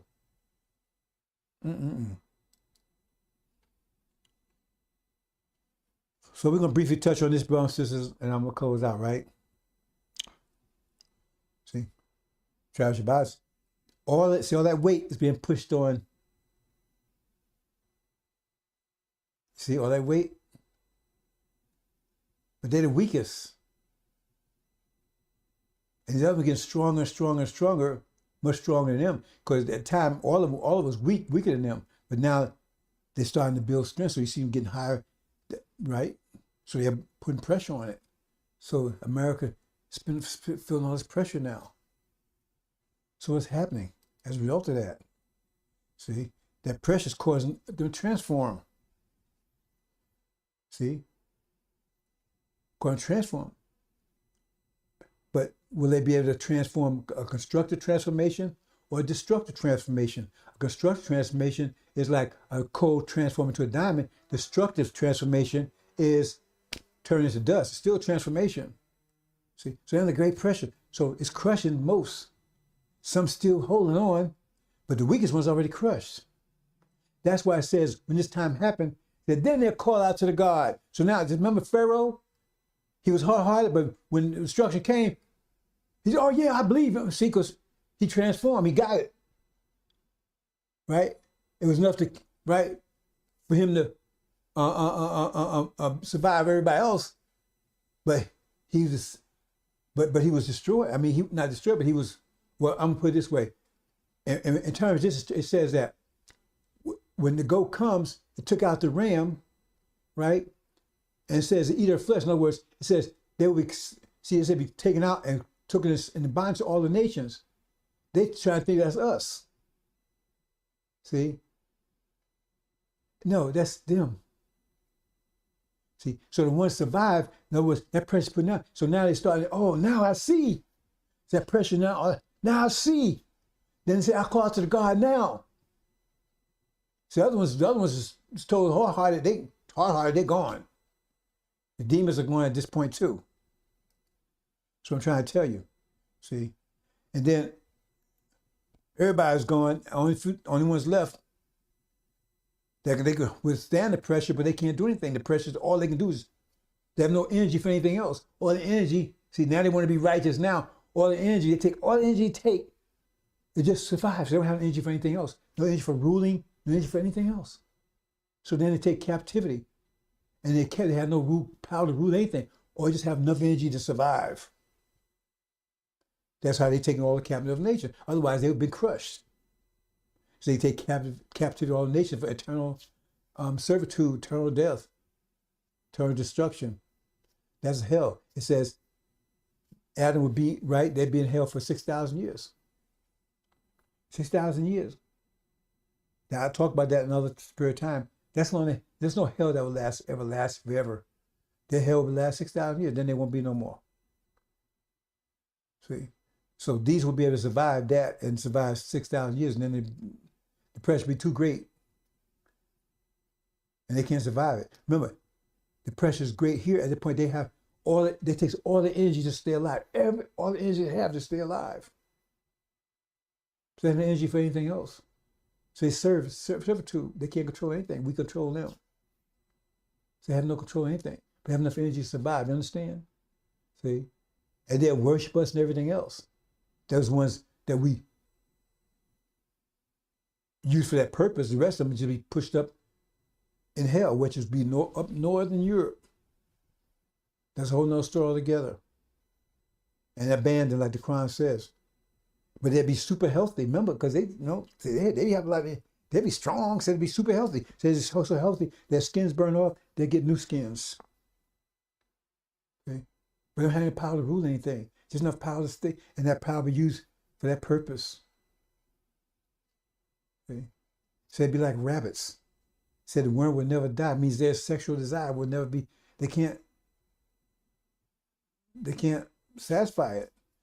You think that's a good thing? No, that's not a good thing. That's not a good thing. And there's no one to satisfy it with. I don't know if you ever seen a monkey at the zoo doing things to itself.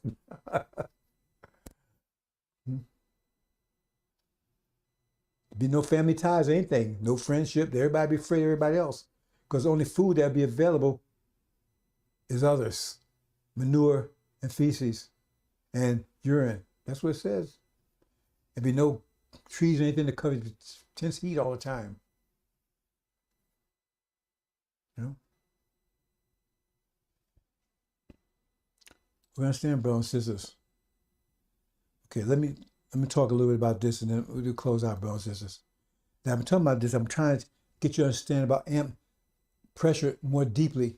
I told you pressure in a basic way, but pressure, frequency, amplitude, and frequency, amplitude is pressure.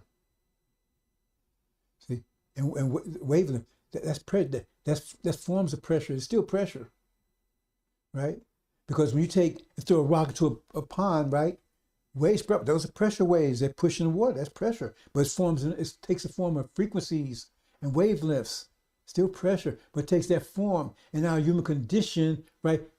Pressure takes that form of waves and frequencies and amplitude. Because thought is frequency, amplitude, and wavelengths. So it's light, everything around us, it vibrates.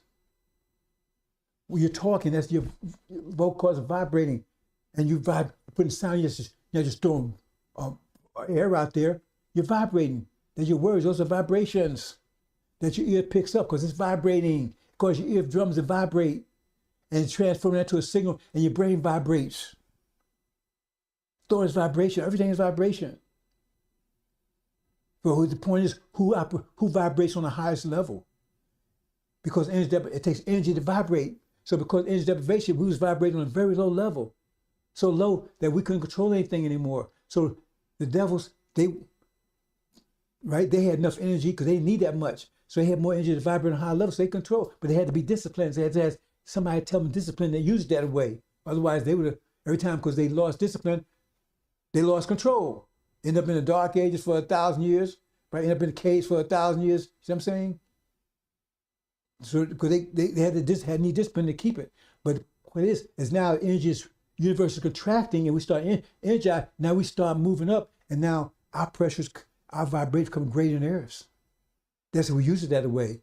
Don't be like them, and don't use our discipline. They're trying to get you not to use discipline. They're trying to keep you undisciplined. Drugs and all this kind of stuff. NFL, all that stuff, trying to get you to be undisciplined so you don't discipline your energy, and therefore by doing that, then you sit on a lower frequency than them. And if you're a lower frequency, they may have control of you because that means the lower pressure submits to higher pressure. And they got you operating on lower frequency, lower wavelength, lower amplitudes. That means they can keep controlling you. They couldn't control Elijah Muhammad. They couldn't control FY either, or the MDT. So therefore, they had to send Farrakhan here to lower you back when God gave you, lower you back so they can control you again. And I assume the angel is designed for that purpose, to vibrate on a certain level, but you have to have someone that themselves can vibrate on that level, others crush them too. Vibrate on that level, start putting that vibration out there that will energize you and get your discipline back so you can operate on higher frequency. And once you start operating on higher frequency, higher wavelength, right, high amplitude, then they can't control you anymore. That's why it says that man in Mark, he was uncontrollable. Elijah Muhammad made him uncontrollable. But the demons got a hold to him and had him using that power against themselves. Legion, Louis Eugene Grounds, NOI backwards. That's Farrakhan. You can't make that up. The little details. And that's what it says. Somebody had to come and clean it up. These messengers come, he had to come clean up the temple up. Why he had to clean up the temple up? You say Elijah, he had to clean up Elijah's mess, or someone came after Elijah? They come and clean it up. You understand? Get your discipline back so now you can operate on higher frequency because you have energy to do it. Once you do that, they can't touch you. Because you have to overcome the gravitational vortex to get out of here.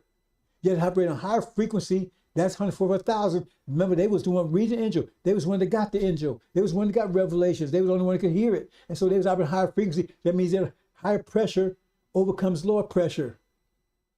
So that means you was able to have enough pressure to get out of here. They couldn't harm you anymore. So that's why I'm using the Lamb's Book of Life, got here. But those who weren't, they were still here.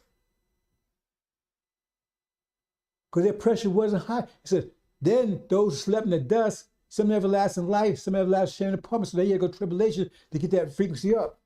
So you get the hell out of here. That's what's happening here. I've talked about this before, but I had made an error, so I'm correcting it today. What I'm saying here, and briefly, see, you're saying you got this wall can handle 1,000 pounds of force per minute. That means it's reaction rate. Everything reacts like water. You put water, you throw a stone there, it reacts. It reacts very fast. So waves. So in other words, if you jump in it, you sink in because it reacts fast enough, right? But if it can't react fast enough, and you jump for a 5-story building, then it can't react enough, so it can't absorb that force fast enough. So when you hit it, you hit a solid rock, bam! You hit the words like a solid because you put too much force, and the action rate can't absorb it that fast. That's happening here. So in other words, if you hit it with any force, right, that's less than 1,000 force per minute, then you might shake it, heat it up, whatever, but you won't knock it down. Okay? So what you're seeing it's being hit with 1,000 pounds of force per minute. But it can handle 10,000, it can handle 1,000 force per minute. But you don't hit one per minute, so that means it can absorb it. Hit it might rattle, shake it, but it absorb it. Right? What happens here? So what happens here is now you're hitting one, but you hit it every 5 seconds you're hitting it. And in 55 seconds, that means it's hit it 10 times. So at 55 seconds, it's hit 1,000 pounds. So it can still absorb it. In 55 seconds, if you keep every 5 seconds, right, you keep hitting it. Every 5 seconds, you keep hitting it with 100 pounds, right? At 55 seconds, you reach this reaction limit, 1,000 pounds per minute. So, but if you do it for 60 seconds, that means you went to, right?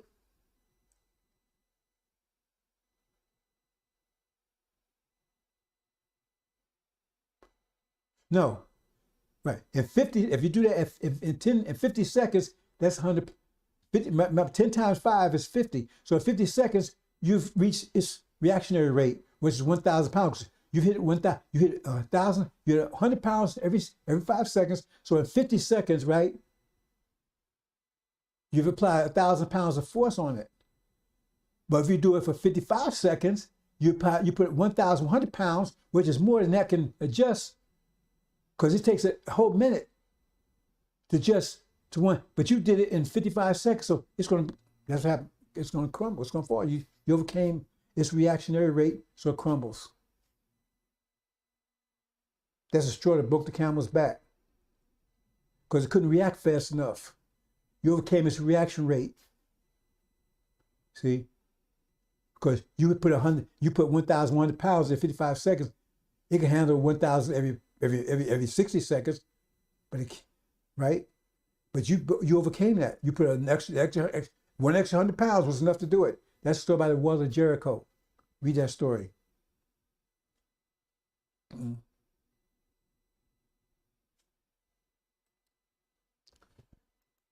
So this is the one out here. So say you're hitting it every 6 seconds, right? Every 1 6 100 pounds. Well, at 60 seconds, you've hit 1,000. But it may turn all red. It won't knock it down because it can handle 1,000 per minute. And if you hit every 6 seconds, right? What happened here? What? Oh. Okay, brother. Okay, I know what happened. Forget that. I'm not trying to explain it. Go into 6 seconds, brothers and sisters. That 5 seconds that keeps showing up, right? That shouldn't be there. But anyway, every 6 seconds, right? Every 6 seconds, after 60 seconds, that's 10 times. That's 1,000. It can handle that. It turned all red, but it won't knock it down because it can absorb that much. You understand? So what does it all mean? This means that the wall of Jericho represents America. And children of Israel, that's the angel. And you keep on saying, because they have a reaction, because they're all powerful. Remember, that wall is impregnable, nobody can take it down. But it says keep on for 7 days, just keep on going around and around, saying the same old thing. Eventually, right, because their reaction rate is such that those vibrations cause America to change, right? But it's building up, building up, building up before they have a chance to absorb it all. See, they was able to absorb all what Elijah Muhammad did. They absorbed it. So they had no power with them anymore. They was able to absorb it. See? So in Farrakhan, they was able to absorb it. But they can't absorb this because it's shaking America. It's rallying America. See, Elijah Muhammad rallied America too, but it wasn't enough to break it. But the angel is enough. It's rallying, and the amplitude is building, freaks is building, right? It's building, building, building, right? And it's shaking. And at some point, it comes loose. Because it keeps shaking something loose enough, it'll come loose, it breaks. That's how glass breaks. When you put a certain tone, keep on, what happens, the vibration is greater than the glass can handle. So it started vibrating. It started shaking. It's because, in other words, the glass can handle so much vibration. Everything vibrates. But you put more vibrations on it, more it can handle. So when it gets more, those molecules can't hold, and they come apart. The glass shatters. That's happening in America right now. It's shaking because it can't react fast enough because it's much more powerful than what Elijah Muhammad had. He shook America. He shook it, but he didn't have enough to break it. And so they absorbed everything. That's why Nation of Islam had no impact on America now, nothing. Not even concerned. Farrakhan try to make stuff relevant. Oh, they ain't scared of him. They don't even pay attention to him. Watch the weather, all this bullshit don't mean anything. He's in a wheelchair. See? Nation of Islam is a laughing stock. His Nation of Islam, Nation of India is a laughing stock. Nobody cares about them. Nobody fears them. Because they absorb that energy. Because they was able to store it, absorb it. But they can't absorb this one because it's rallied. And every day, if you watch the news every day, everything I'm saying is coming more and more real every day. And now it's America's, if everybody, war, everybody's afraid. They're on the verge of nuclear war. China, same hotspots I've been telling you about. China, North Korea, not China, North Korea, Europe, and the Middle East, Iran, Russia. I've been saying this in detail for years. On YouTube, go out there and not watch the weather, name Russia. Right? I talk about the vision. I'll come out and bring the vision. I specifically name Russia, specifically name Europe, specifically name Korea, North Korea, and China. Specifically name the Shia and Master Muhammad as Michael. He is Michael. Specifically, and which one would take place first would trigger the next one. Armageddon would take Armageddon East, Armageddon West, because it's going to be Armageddon over there, Armageddon here. I talk about the demon wars. So let me go through some of these wars quickly. I might miss a couple, right? One, everything else we're still in time of wars and rumors of wars. The first major war in heaven, that's war breaks out. That triggers everything else. That trigger Armageddon also will trigger the famine. The famine is going to trigger Armageddon here between the demons and the devils. That's the demon war talking about Revelation. That's a war. The demon war. They call it the war of the locusts. That's between Master and his children. That's the 5-month war. Here, that's Armageddon West. Armageddon East is over Europe. See? So war in the Middle East is going to trigger that, right? Then that's going to trigger the goat war. When Daniel, the goat comes after the ram, America, right? Feet does not touch the land, means come over the Pacific Ocean. And the ram that came from the east, but they met in the middle on America. And that's Gog and Magog. Britain came here, established America. That's what we're talking about. And Britain's already gone, and only the military and all the military so-called British colonies, they're going to be here to make a last stand. But that goat, and that's where and the goat takes out. That's the goat war. That's goat war. Then you got the war, right? We go home, we have to take our land back. That's a war. That's another war. After Armageddon is gone, there's another war, take our land back. Right? They've taken us 50,000 years ago. Joshua takes his land back, should come back, take the land back. Okay? And then you got the war between the Lamb and the beast. See, he overcome them. And the war of the latter days, that last war, it's a bunch of wars, brothers and sisters. Armageddon is just one of them. Are you ready? Hope I've informed you, brothers and sisters. Are you ready? It's the darkest part of the night just before dawn. See?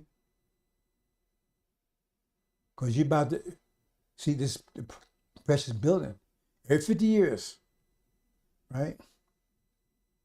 But you have the ability to overcome it. So I'm not going to go into explain this. We talked about it. I'm losing my voice here anyway. So I talked about this in the last couple of days. You can go in and review it, right? Talking about frequencies. Well, I did correct this. See, right now, this is where we are right now. Because the demons, they operate on the same frequency as their devil daddies. See? We got the same amount of energy, but we have different frequencies, different wavelengths, different vibrations.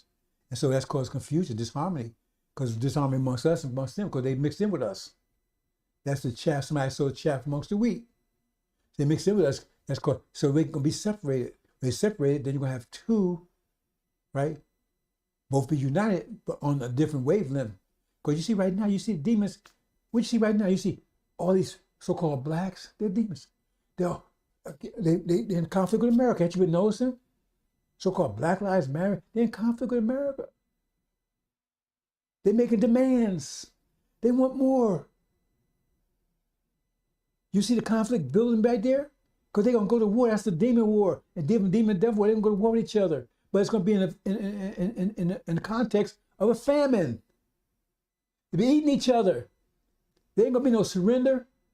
It's going to be war. It's the worst kind of war you could imagine. Time of unprecedented trouble. They'll be eating each other because that's the only food there's going to be. It tells you that. It says they're going to eat you. You better read. You don't understand Revelations about the barley and the wheat. Huh? It tells you that's the food. And they're going to be eating each other. And the demons are going to be trying to take this country. But that's what you see right now. The spirit right now is them, and they want to take over America. They're making more and more demands. And we don't want the violence. We want to get the hell out of here. And that separation is about to take place. See? Once they're separated, now we got harmony amongst us. Harmony, that's like a laser.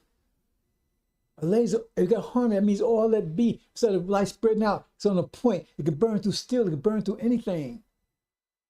See? Because then we have unity, which we haven't had since we've been here. And this type of unity we haven't had in thousands of years. So now, and we can only achieve this unity on this level, only we can do it. Come like a laser beam. And that's tense pressure. Because lasers put tense pressure on a small spot. I can burn right through it. Put tense pressure, harmony, Hajj. What Hajj is all about. We all operate on the same wavelength versus same wavelength. Never become united, never become powerful. That's how when the four winds blow, we come out as a great army, powerful army, united. And the demons are separated. Oh, I forgot one more war. The demon-saint war. It tells you in Exodus, once Elijah came, he said, those with me, remember, he came to camp. God sent him back to the camp, right? He said, God, so go down there, man. Aaron took the people out of control. There's a mess down there. They're turning away from what you told them. That's what it says. What about those details, Farrakhan? Who's that talking about there? So when he came back, that's what he said. So he had to say, who he came back? He came back. Who was in charge of the camp? Aaron. So why did he have to say, if he was teaching, Elijah's teachers, why would Elijah would have to say, those with me? Why ever say that if everybody's with him? And then when he said that, some of them came with him and some of them didn't. So why was that? How come all of them didn't come with him? How come once Elijah showed up, how come they didn't get around Elijah? Answer that question. When Elijah showed up, how come they didn't join on to Elijah? If they was with Elijah, if they loved Elijah so much, and they was believing, why didn't they come and join Elijah when he said, go with me? Why they did not? Because they wasn't Elijah all the time. They knew he wasn't. You know it was a damn lie. Most were demons anyway. So they stayed with Farrakhan.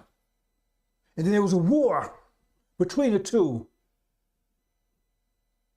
where all the Farrakhan and these people were slain. See, it don't mean that we gonna kill them because they're gonna go. That's gonna trigger their war, the demon devil war. That means they were cast out. That's what it says in Daniel when thrones was cast down. What thrones? Farrakhan, his demons. They were thrown. Then the Ancient of Days just set. Said where? He's going to take control of the true believers in NOI that were led astray, but then they recognized lies when lies returned and they submitted. But they got to go to tribulation before that era for making that mistake. So that's when he sits. But other thrones are cast down. Farrakhan's demons cast out. And that's when they go, because we defeated them. Now they go to war with Master. Go to war with them 5 months. Hope you understand, brothers and sisters. Okay. This is different levels. See, same amount of energy, right? But in 12 minutes, folks, I thought we can, in a simple way, we can solve a problem in 12 minutes. It takes them 54 minutes to solve. Once we back, right now they think fast we do because we're on lower level than them. But once we move up, once we get to back, it's going to take a while to get back to that level. That's how much faster we think, much more powerful. Because with the brain power, they can bring this is not exactly the numbers, I'm just showing you relatively. The power they can generate in 50, we can generate in 12. Right? So it's like we punching like 8 times faster than they are. So every time I throw 1 punch, we can throw 8 punches. Think of it that way. So everybody's pretty much operating on that level right there, European level. That's why Madam was ruling, because we didn't have enough energy to move. No one had enough energy to move on their natural levels. Up top is our natural level. Down there on the bottom, that's their natural level. They can't go above that. If you go above that, crushes them. They can't think above that level. But that level was the highest level at that time because everybody was suffering energy deprivation. They couldn't. It takes energy to operate on that level, on our different levels. So we didn't have it. So that means we was operating on the European level or lower. So we was in captivity. But now we got more energy. Now if we use it properly, then we start operating on a higher level. That means now we put pressure on them. Understand? So as the world was under Adam's control, it was operating, the mentality, right, was operating on that level. But now Suleiman is raising to a higher level, and that's what's going to make Lazarus, right? So up there is a natural. But we could be wild if we get back there, brothers and sisters. Be a while before we get back to that. What's on top there? Wait a minute. I missed something here. It'll be a while before we get there. Okay. When we get home, we still won't be there. We'll be operating on a higher level, right? Closer to African level, but we won't be there. It'll be a while before we get there. Because it's going to take a few jubilees. See, every 50 years, we get an energy wave, the universe is contracting. And that energy, we take them, the earth converts into a form we can use from waves into vibrations. And so if we use it properly, right, then we start vibrating a higher frequency. Because we're capable of operating higher frequencies, but we have that energy to do it. So it'll take a while. So right now, the world's moving towards that frequency. That's why I see Oriental, China's rising. Because now it can operate on higher frequency, and I got enough energy to operate on higher frequency, which is putting downward pressure on the European nations. Because now they operate on higher frequency. That means they can't overcome they can't overcome China. Because China's more greater pressure on them. That's why China's moving, getting stronger and stronger and stronger. And that's the GOAT war, so pretty soon they're going to clash. And we got to be operating on higher frequency than that. In other words, they'll crush us along with them. That's why you got to get the hell out of here. Oops. Everything vibrates, brothers and sisters. Everything vibrates. Just depends on your energy level how great your vibrations are and your ability to vibrate. We have the highest ability to vibrate, right? We can vibrate, that's where we can go to the end of the universe and back, because we can vibrate at the highest levels that's possible, right? Universe can vibrate at a high pressure, higher level than we are. So therefore, we can survive any pressure that the universe can bring to bear. Universe total contraction is vibrating at a very intense level. We're there. That's one reason why we designed ourselves like we did, because we knew that when we got energy deprivation, we wouldn't be able to vibrate at that frequency the man can't control. So we brought that brown germ out that we know they could operate that frequency. That's the devils. And so they would rule for that brief period of time. We didn't want to turn Earth into just a jungle. So we said, okay, give it to Adam. Okay, brothers and sisters, I am going to leave it there. I'm not going to this. Hope you understand, brothers and sisters. Hope you understand. Okay. But every 50 years now, since 1860, we start getting energy. It's a positive energy wave. Earth, it's momentum in the heavens of Earth, but it's coming above us suddenly. It means the Earth gets these waves, it can transform it into vibration energy that we can use. I keep saying transform the type of energy we can use, right? And now we use it for that purpose. So 1860 was the first one. And music is vibrations as an expression. Whose music dominates the planet? Ours. That tells you something right there. We don't want to influence the weather. That's why the weather's all messed up, because we're angry. We're starting to get angry. Wait till we get fully angry. What you think was happening in America when black folks, when original people really get angry, when they finally come together? This place is going to turn into a tornado alley. Watch the weather. It's going to turn into tornado alley.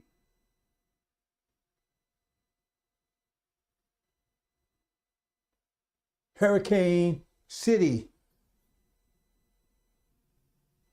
Weather going to be starving to death, no food. The weather is totally out of control.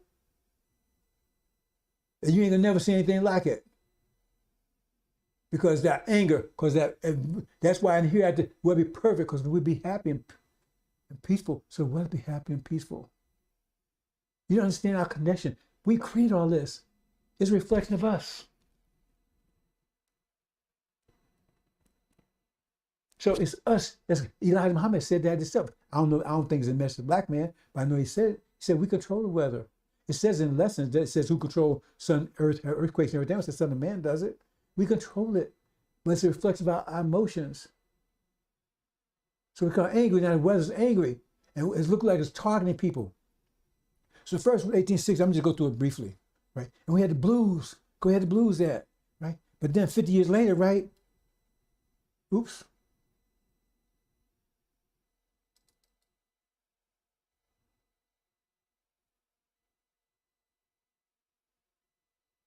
Yeah.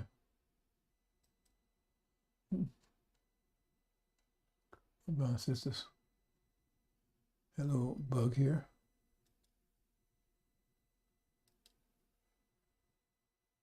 But 50 years later, right, we got more energy, another energy wave. Well, I'm not going into all the details here, brothers and sisters, but a war is always accompanies it. I'm not going to go into that. Then we had another, right? What was this? Jazz. Had more energy. And we had this Negro butt on the Tucker Carlson the other night, talking about his father was a sharecropper. I told you. The demons sowed in amongst us. They sowed these amongst us. That's their seed. And half of the so-called blacks in America are their children. They're wolves, sheep clothing. That's their children in black skin. That's not us. Right? So it's 17 million. That's why let's say 17 million. It's talking about now. 17 million of us, 17 million, but they all mixed together. So when the energy came, because it got different wavelengths, we started separating because the wavelengths wasn't matching. So the separation started back then. So some ran to sea, some sharecrop. You know, my father's sharecrop, right? Because you're a demon. Because you were the only one who want to stay. You want to stay around Master. Because you was living in Master, was in the field. You was a house Negro and was in the field. So now you're so-called free. You want to stay with Master. So you say sharecropper. And the rest got the hell out of there. Right? See? And then you get to 50 years later, You have the next division, Eurocentric and Afrocentric. Dubai's and all those people, right? Washington, all these people, right? See, oh man, we should think more like Europeans. Be Eurocentric. And you have people like Marcus Garvey and Noble Drew Ali and Elijah and Matt Farmer showed up. So no, we need to think Afrocentric. Farrakhan trying to get you to think Eurocentric. Think about it. Farrakhan's trying to get you to think Eurocentric because he's a demon. Or we should stay here. America belongs to us. We need to bring them in. We need to think analytically. Analytically is double thinking. We are spatial people, creative. You understand? He's trying to get you to think Eurocentric because he wants to stay here. Integration, all that kind of stuff. Bring them in. You don't get it? He ain't talking about separation. Because he's one of them. So then jazz, now start jazzing. We have more energy. Jazz more energy than blues, doesn't it? See? So now Eurocentric and Afrocentric. Then 50 years later, what? Remember, awards come to these things. I'm not going into that kind of detail here, bro. Since that's when I already made my main point. But I just followed up with this here.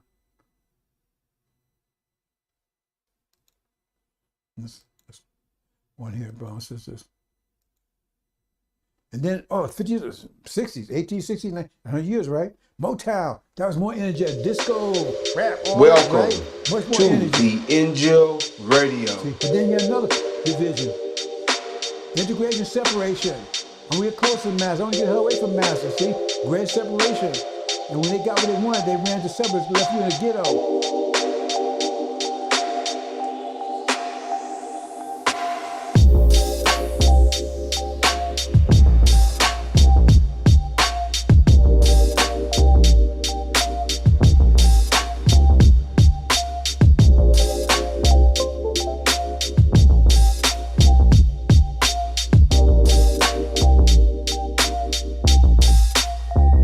Care about you. They only come around, they want votes and carry on.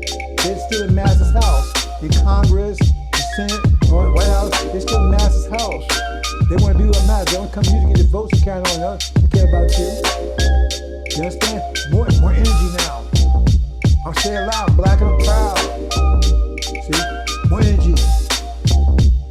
More vibration. Because we got more energy now.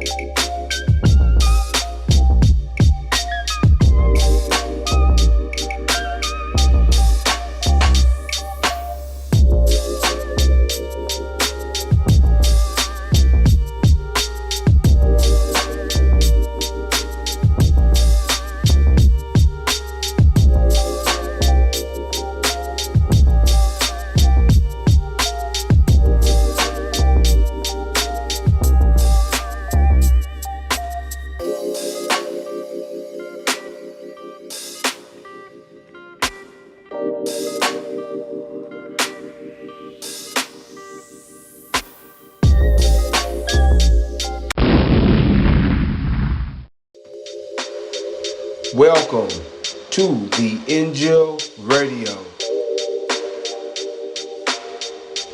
Welcome to the INJIL Radio. Welcome to the INJIL Radio. Welcome to the INJIL.